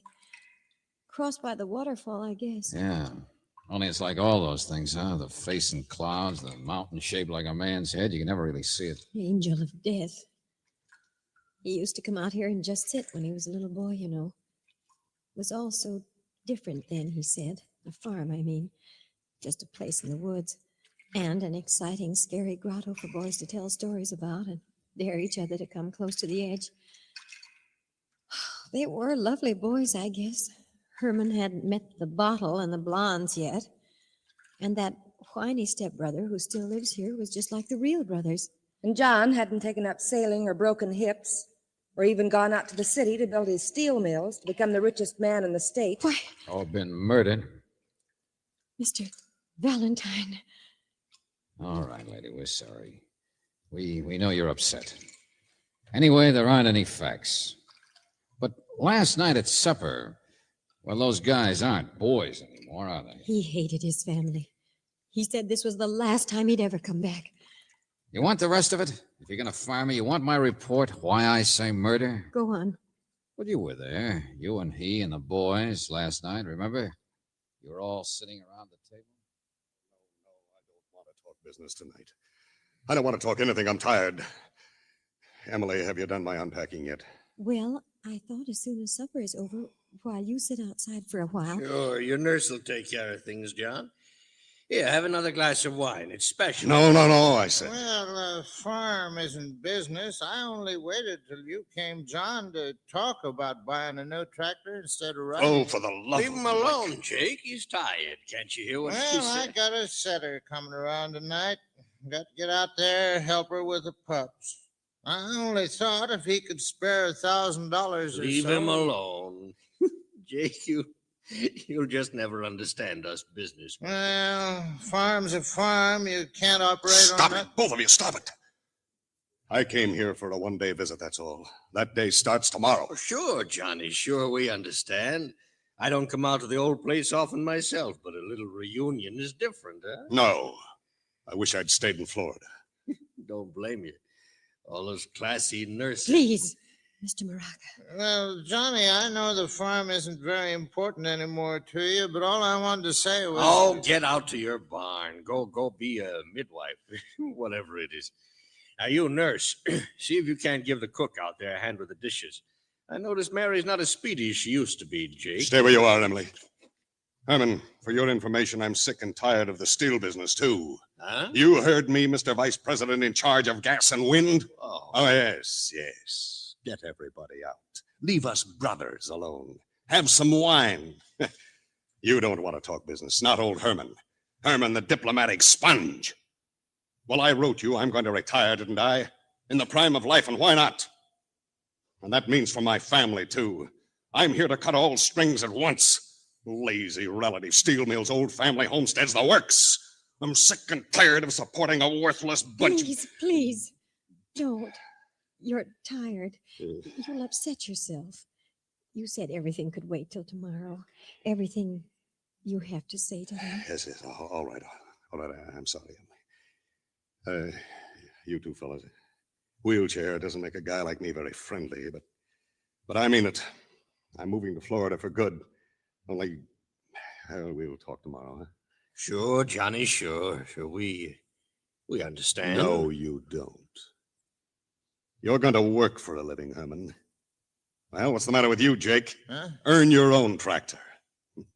Me? I'm tougher than all of you, I guess. Well, what's the matter? Want to murder me or something? Well, come on, say something. Want to murder me or something? And then, Miss Flood, you brought John Moraga out in his wheelchair to sit in the evening air, and you went back to do the unpacking and clean up the dishes for Mary, the cook, who was out helping Jake. Brother Herman, he went to his room, so the testimony says, where he drank that wine all by himself. Jake, he came out and smoked a cigarette for a while with the impatient invalid, then went to the barn and was busy for some time delivering a litter of puppies. Your testimony is very complete, Mr. Valentine. So what? So 10 o'clock, you came out to bring Mr. Moraga in for the night, and he was missing.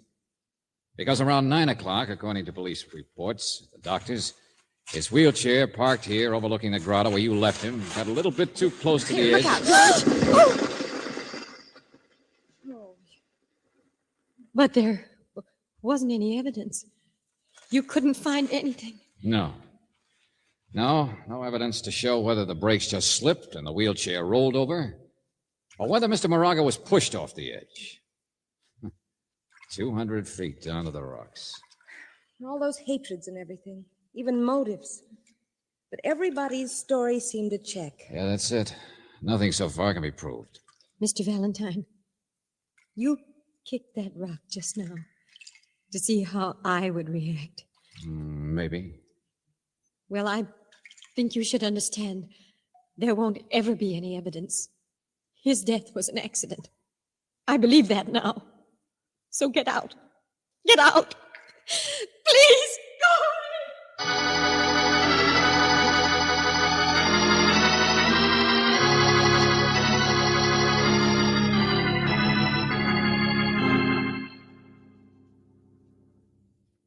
Johnny couldn't have been too surprised, Mr. Valentine. Said he saw the angel clear as death. Omen, I guess you'd call it. We smoked a cigarette together down there, you know, half hour before his death. Surprised at what, Jake? Huh? Well, the brake slipped on his chair, don't you think? You figure he was unconscious when it happened. We don't even know that. Look, we're leaving. I only asked... His own fault in one way. Had a fixation on that place, he did. Ought to be the devil's grotto, I always claimed. Or maybe we could blast the marble and make it quarry. You see me, Mr. Valentine? Oh, yes, Mr. Moraga.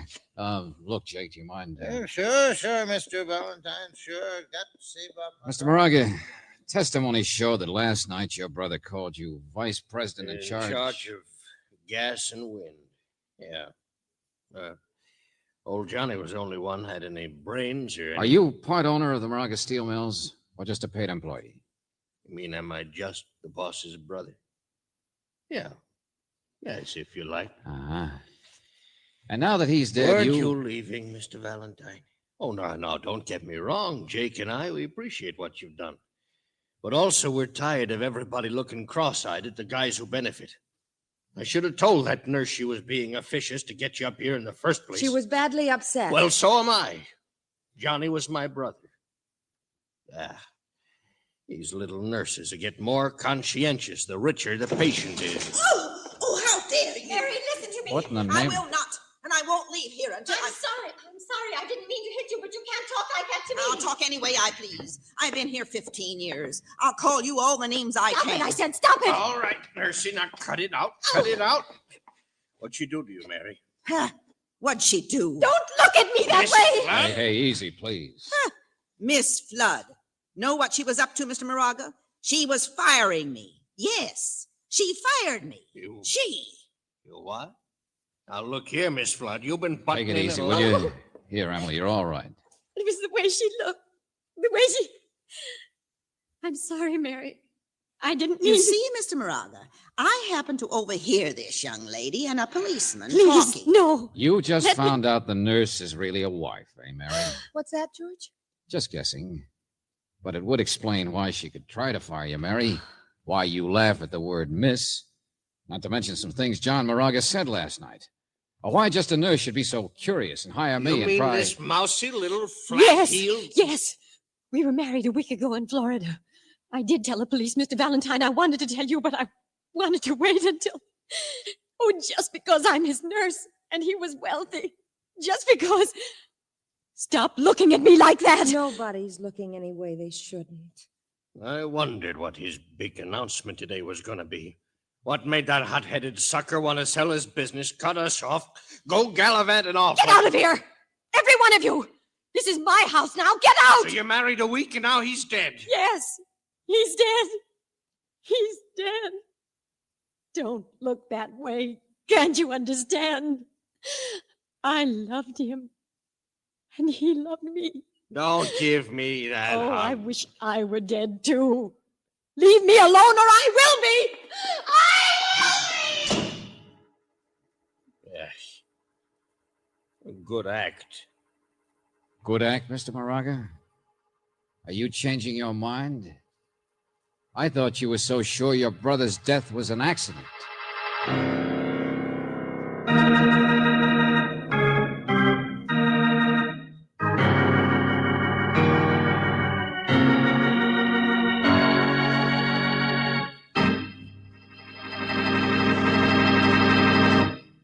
You're listening to Let George Do It.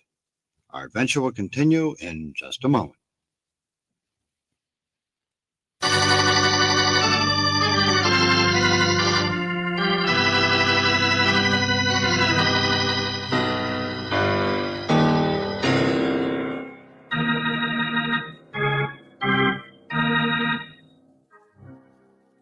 And now back to George Valentine. Angel's Grotto, a place of great beauty, a place where a man fell 200 feet to his death on the rocks below. A man in a wheelchair sitting alone in the moonlight. But, according to the police, that death was an accident. There's no further reason for you to stay around. Still, if your name is George Valentine, well, what can you do except stall for time, pretend you can't start your car? Say, look, Jake, is there some rope around here? I may need it when the mechanic comes to give me a tow. Yeah, in the shed over there. Help yourself. Oh, okay, thanks. Get out of the way. Good idea. So that fool Emily won't hang herself. Ah, there's a good one. Come on, Brooksy. Let the rest of them think we've gone. You realize how short our time is? You mean what he just said about Emily? George, I want to go back in and No, talk to her. Brooksy, we got to find evidence before somebody else gets murdered.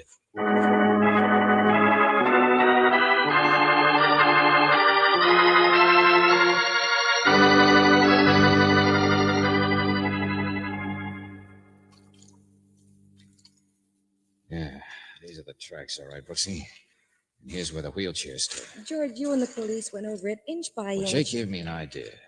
He was wondering earlier if John Moraga was conscious when he fell, remember? Yes. Okay, now look, I'm John Moraga. I'm in a wheelchair, see, and I'm sitting here. I'm a strong guy. Strong?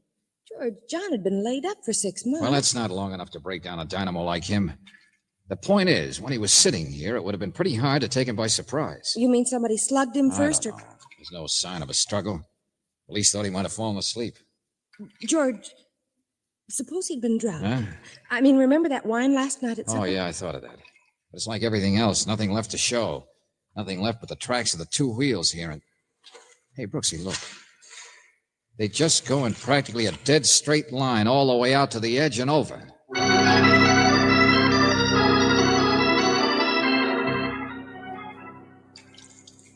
Okay, Brooksy, throw me that rope there. Oh, George, It's all what are right you... now. It's all right. This tree will hold me. George. Just take it easy, will you? There we are. This is one thing we didn't check. But they combed every rock down below there. When I kicked that rock loose this afternoon, remember what happened? It bounced. Okay, I'll find out what happened last night, and I won't bounce either. I hope.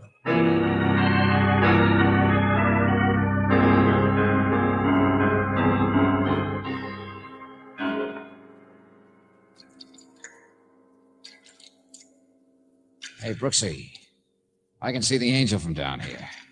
Yeah, it really does look like one, you know. Across by the...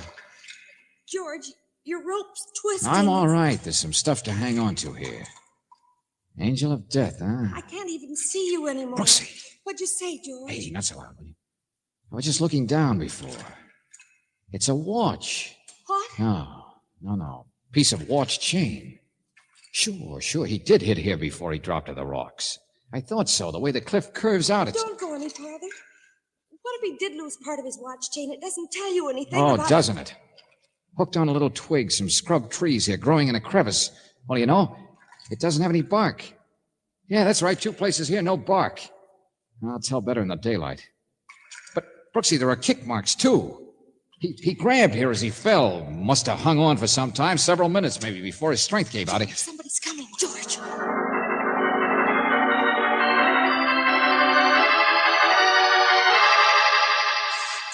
Mayday. Hey, I called you, but I didn't hear you answer it. Well, I went to see George. Listen. Listen to what? Oh, it's gone now. Okay, come on. Get this rope out of sight. Here, duck back here. In the bushes. That's better.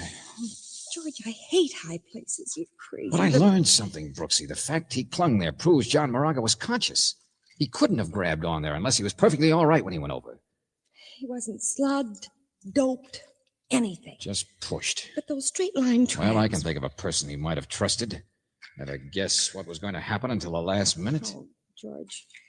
Any of them could have come down here without being seen. His shouts when he was hanging there wouldn't have been heard. Oh, Brooksy, look, stop evading it. You know who I'm talking about. All those tears don't hide her motive. George, I just can't believe that a girl would... Yeah. You see what I see? Little Emily. George, she's crying. That's what I heard before. Yeah. Walking like she didn't know where she was. George, she wished she were dead, too. She was hysterical, but she said I'm she... like Jake. I didn't take it But seriously. she's going where we were. George, grab her. No, She's gonna... stop. Emily? Oh, you startled me. Oh? I didn't mean to. It's Herman. Beautiful night, isn't it? Mr. Moraga. What are you doing down here anyway? You know, don't you? Why do you ask? Oh, well, I didn't believe a good-looking girl like you with her head on her shoulders would seriously think of carrying out a threat You like... think I'm ugly. We said so. A stupid, flat-heeled nurse. Oh, well, really, it isn't anything... No, stay where you are. I don't think there's room for both of us here, Mr. Moraga. All right. I loved your brother. I loved John. I'm 35. I'm not pretty. I know what I am. But he loved me too. Now. Please don't touch me. Don't come any closer. Oh, it's all right. I know how you feel. It was an accident. Leave me alone. Well, just an accident, that's all. I told you, don't touch me. Well, You big fat fool! You walked right into it, didn't you? Look out, my arm. I've handled patients 10 times as tough as you are. My arm. Look out, the edge is Believe right. what I said, didn't you? Believed I'd come down here and be thinking of jumping when it's you who's going to go. Come on, Bessie, step on it. He's the one who's liable to be killed.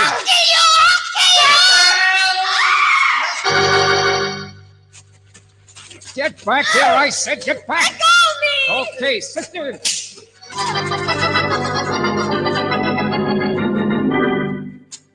Hey, what happened? What is it? All right. Take it easy, all of you. Lord, what's the matter with She's her? all right, George.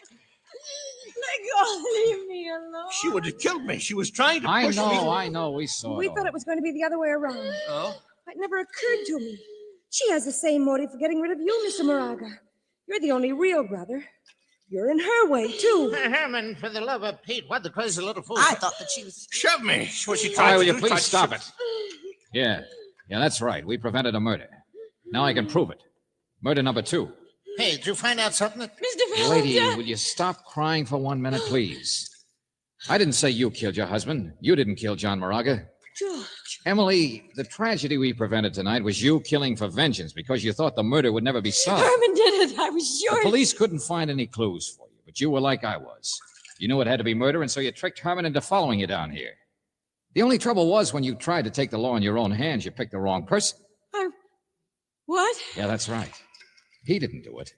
He's demonstrated that pretty well right now, hasn't he? Only, what's your name, Cook? Mary? Oh, Did you ever see the angel? did I? What? Come on, the angel in the rocks. You've lived around here 15 years, you said. You've heard the legend. Oh, that. No, I don't know what you're talking about. There's no angel in the rocks, Valentine. That's just an Oh, old... yes, there is. Because I saw it. And John Moraga said he saw it, too. Oh, no. No, he After didn't. you left He's- him down here, Emily, he supposedly said it while smoking a cigarette. With you, Jake. Now, wait a minute. I never said anything. Oh, yes, you did. I remember it, George. And that was your mistake.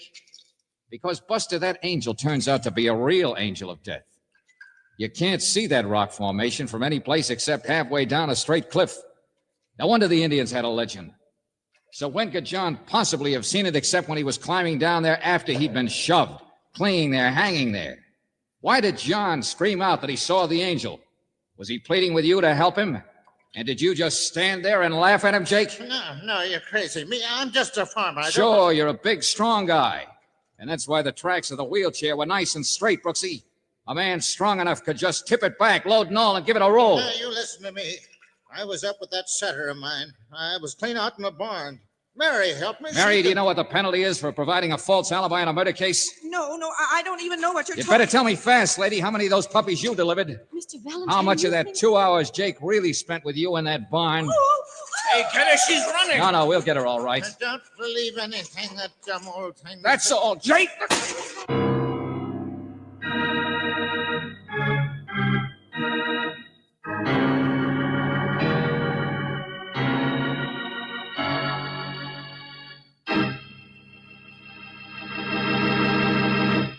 Back to the conclusion of our Let George Do It adventure in just a moment.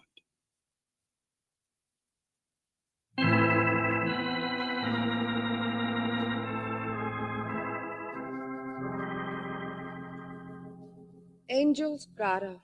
And the angel really did solve it. Well, Brooksy, the weak need accomplice didn't help Jake much. But Mary wasn't really mixed up in But she started the ball rolling. Nothing else he could do but confess after that. I suppose she wanted to keep the farm as much as he did. And Moraga was going to take it away, sell everything. And to think it all started with our being fired. Emily tried to do it the right way, George. She hired you to find evidence of what she thought had happened. And by woman's intuition. So, just on the basis of that, she tries to play angel of destruction, of vengeance. It was crazy and wrong. But she loved John Moraga. Those tears were all true. She told us how much she loved him. First and only love of her life. I could tell. And he loved her just as much. I know. Love, love, love. Hey, how come you're such an authority on the subject, Brooksy? With you around, I'll be darned if I know.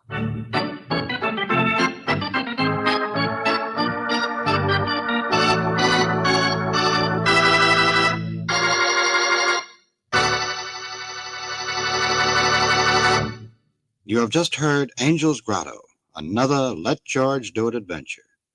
Robert Bailey was starred as George Valentine, with Virginia Gregg as Brooksy. David Victor and Jackson Gillis wrote the story, with music by Eddie Dunstetter. Now this is yours truly inviting you to another visit with Valentine, when you will again hear what happens when you let George do it.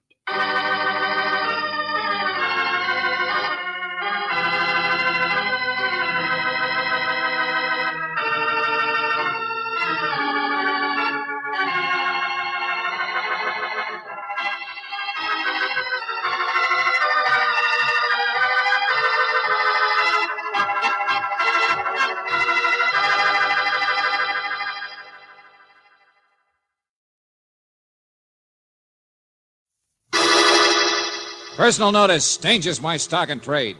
If the job's too tough for you to handle, you got a job for me, George Valentine. Write full details.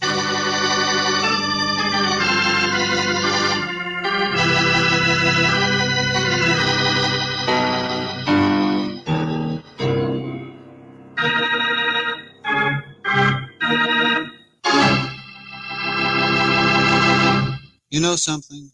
I'd love to be a detective. You meet so many interesting monsters. Take the fellow who's about to get in touch with George Valentine. He's a big game hunter with a cargo of hungry wildcats, boa constrictors, and other charming playmates. Now, what this old codger wants with our George, I don't know. But I do know this. Our Let George Do It adventure is called The Hand in the Coconut. And just in case you don't care for jungle stories, you should pay attention anyway, because you'll learn a dandy new way to keep Junior's mitt out of the cookie jar.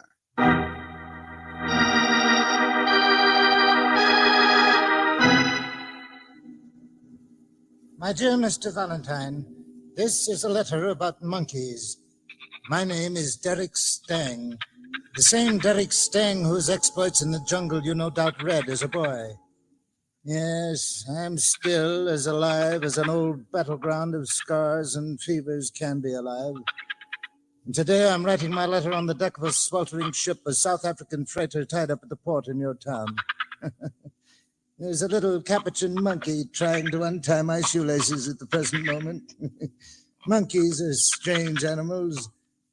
They're greedy like human beings. I have trapped them many times by the simple expedient of placing a shiny, desirable object inside a hollowed-out coconut to which there is only a single small opening, an opening just big enough for a monkey's hand. Of course, the monkey reaches in to grasp the object. Inside the coconut, he grasps it, his hand makes a fist, but then, Mr. Valentine, he can't pull his hand out. The fist is too big. His greed is greater than his fear of the approaching hunter. Mr. Valentine, will you please come to visit me this evening? I need your help to complete the capture of a monkey whose hand is already trapped, a monkey by the name of Lars Mikkelsen.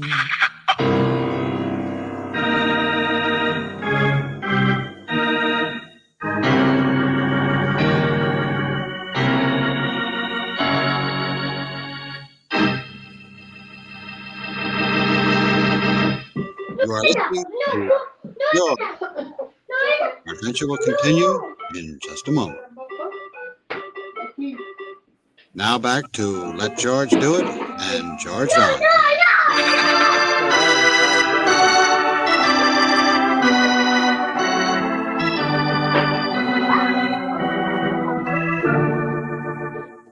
Are you hungry? You didn't think I could stay away, did you, Mr. Stang? Here we are, through here. I'm supposed to be in bed, you know. But I was afraid you couldn't find your way from the pit. And so few people pay any attention to an old man. I've heard of you too, Mr. Stang, only somehow I always imagined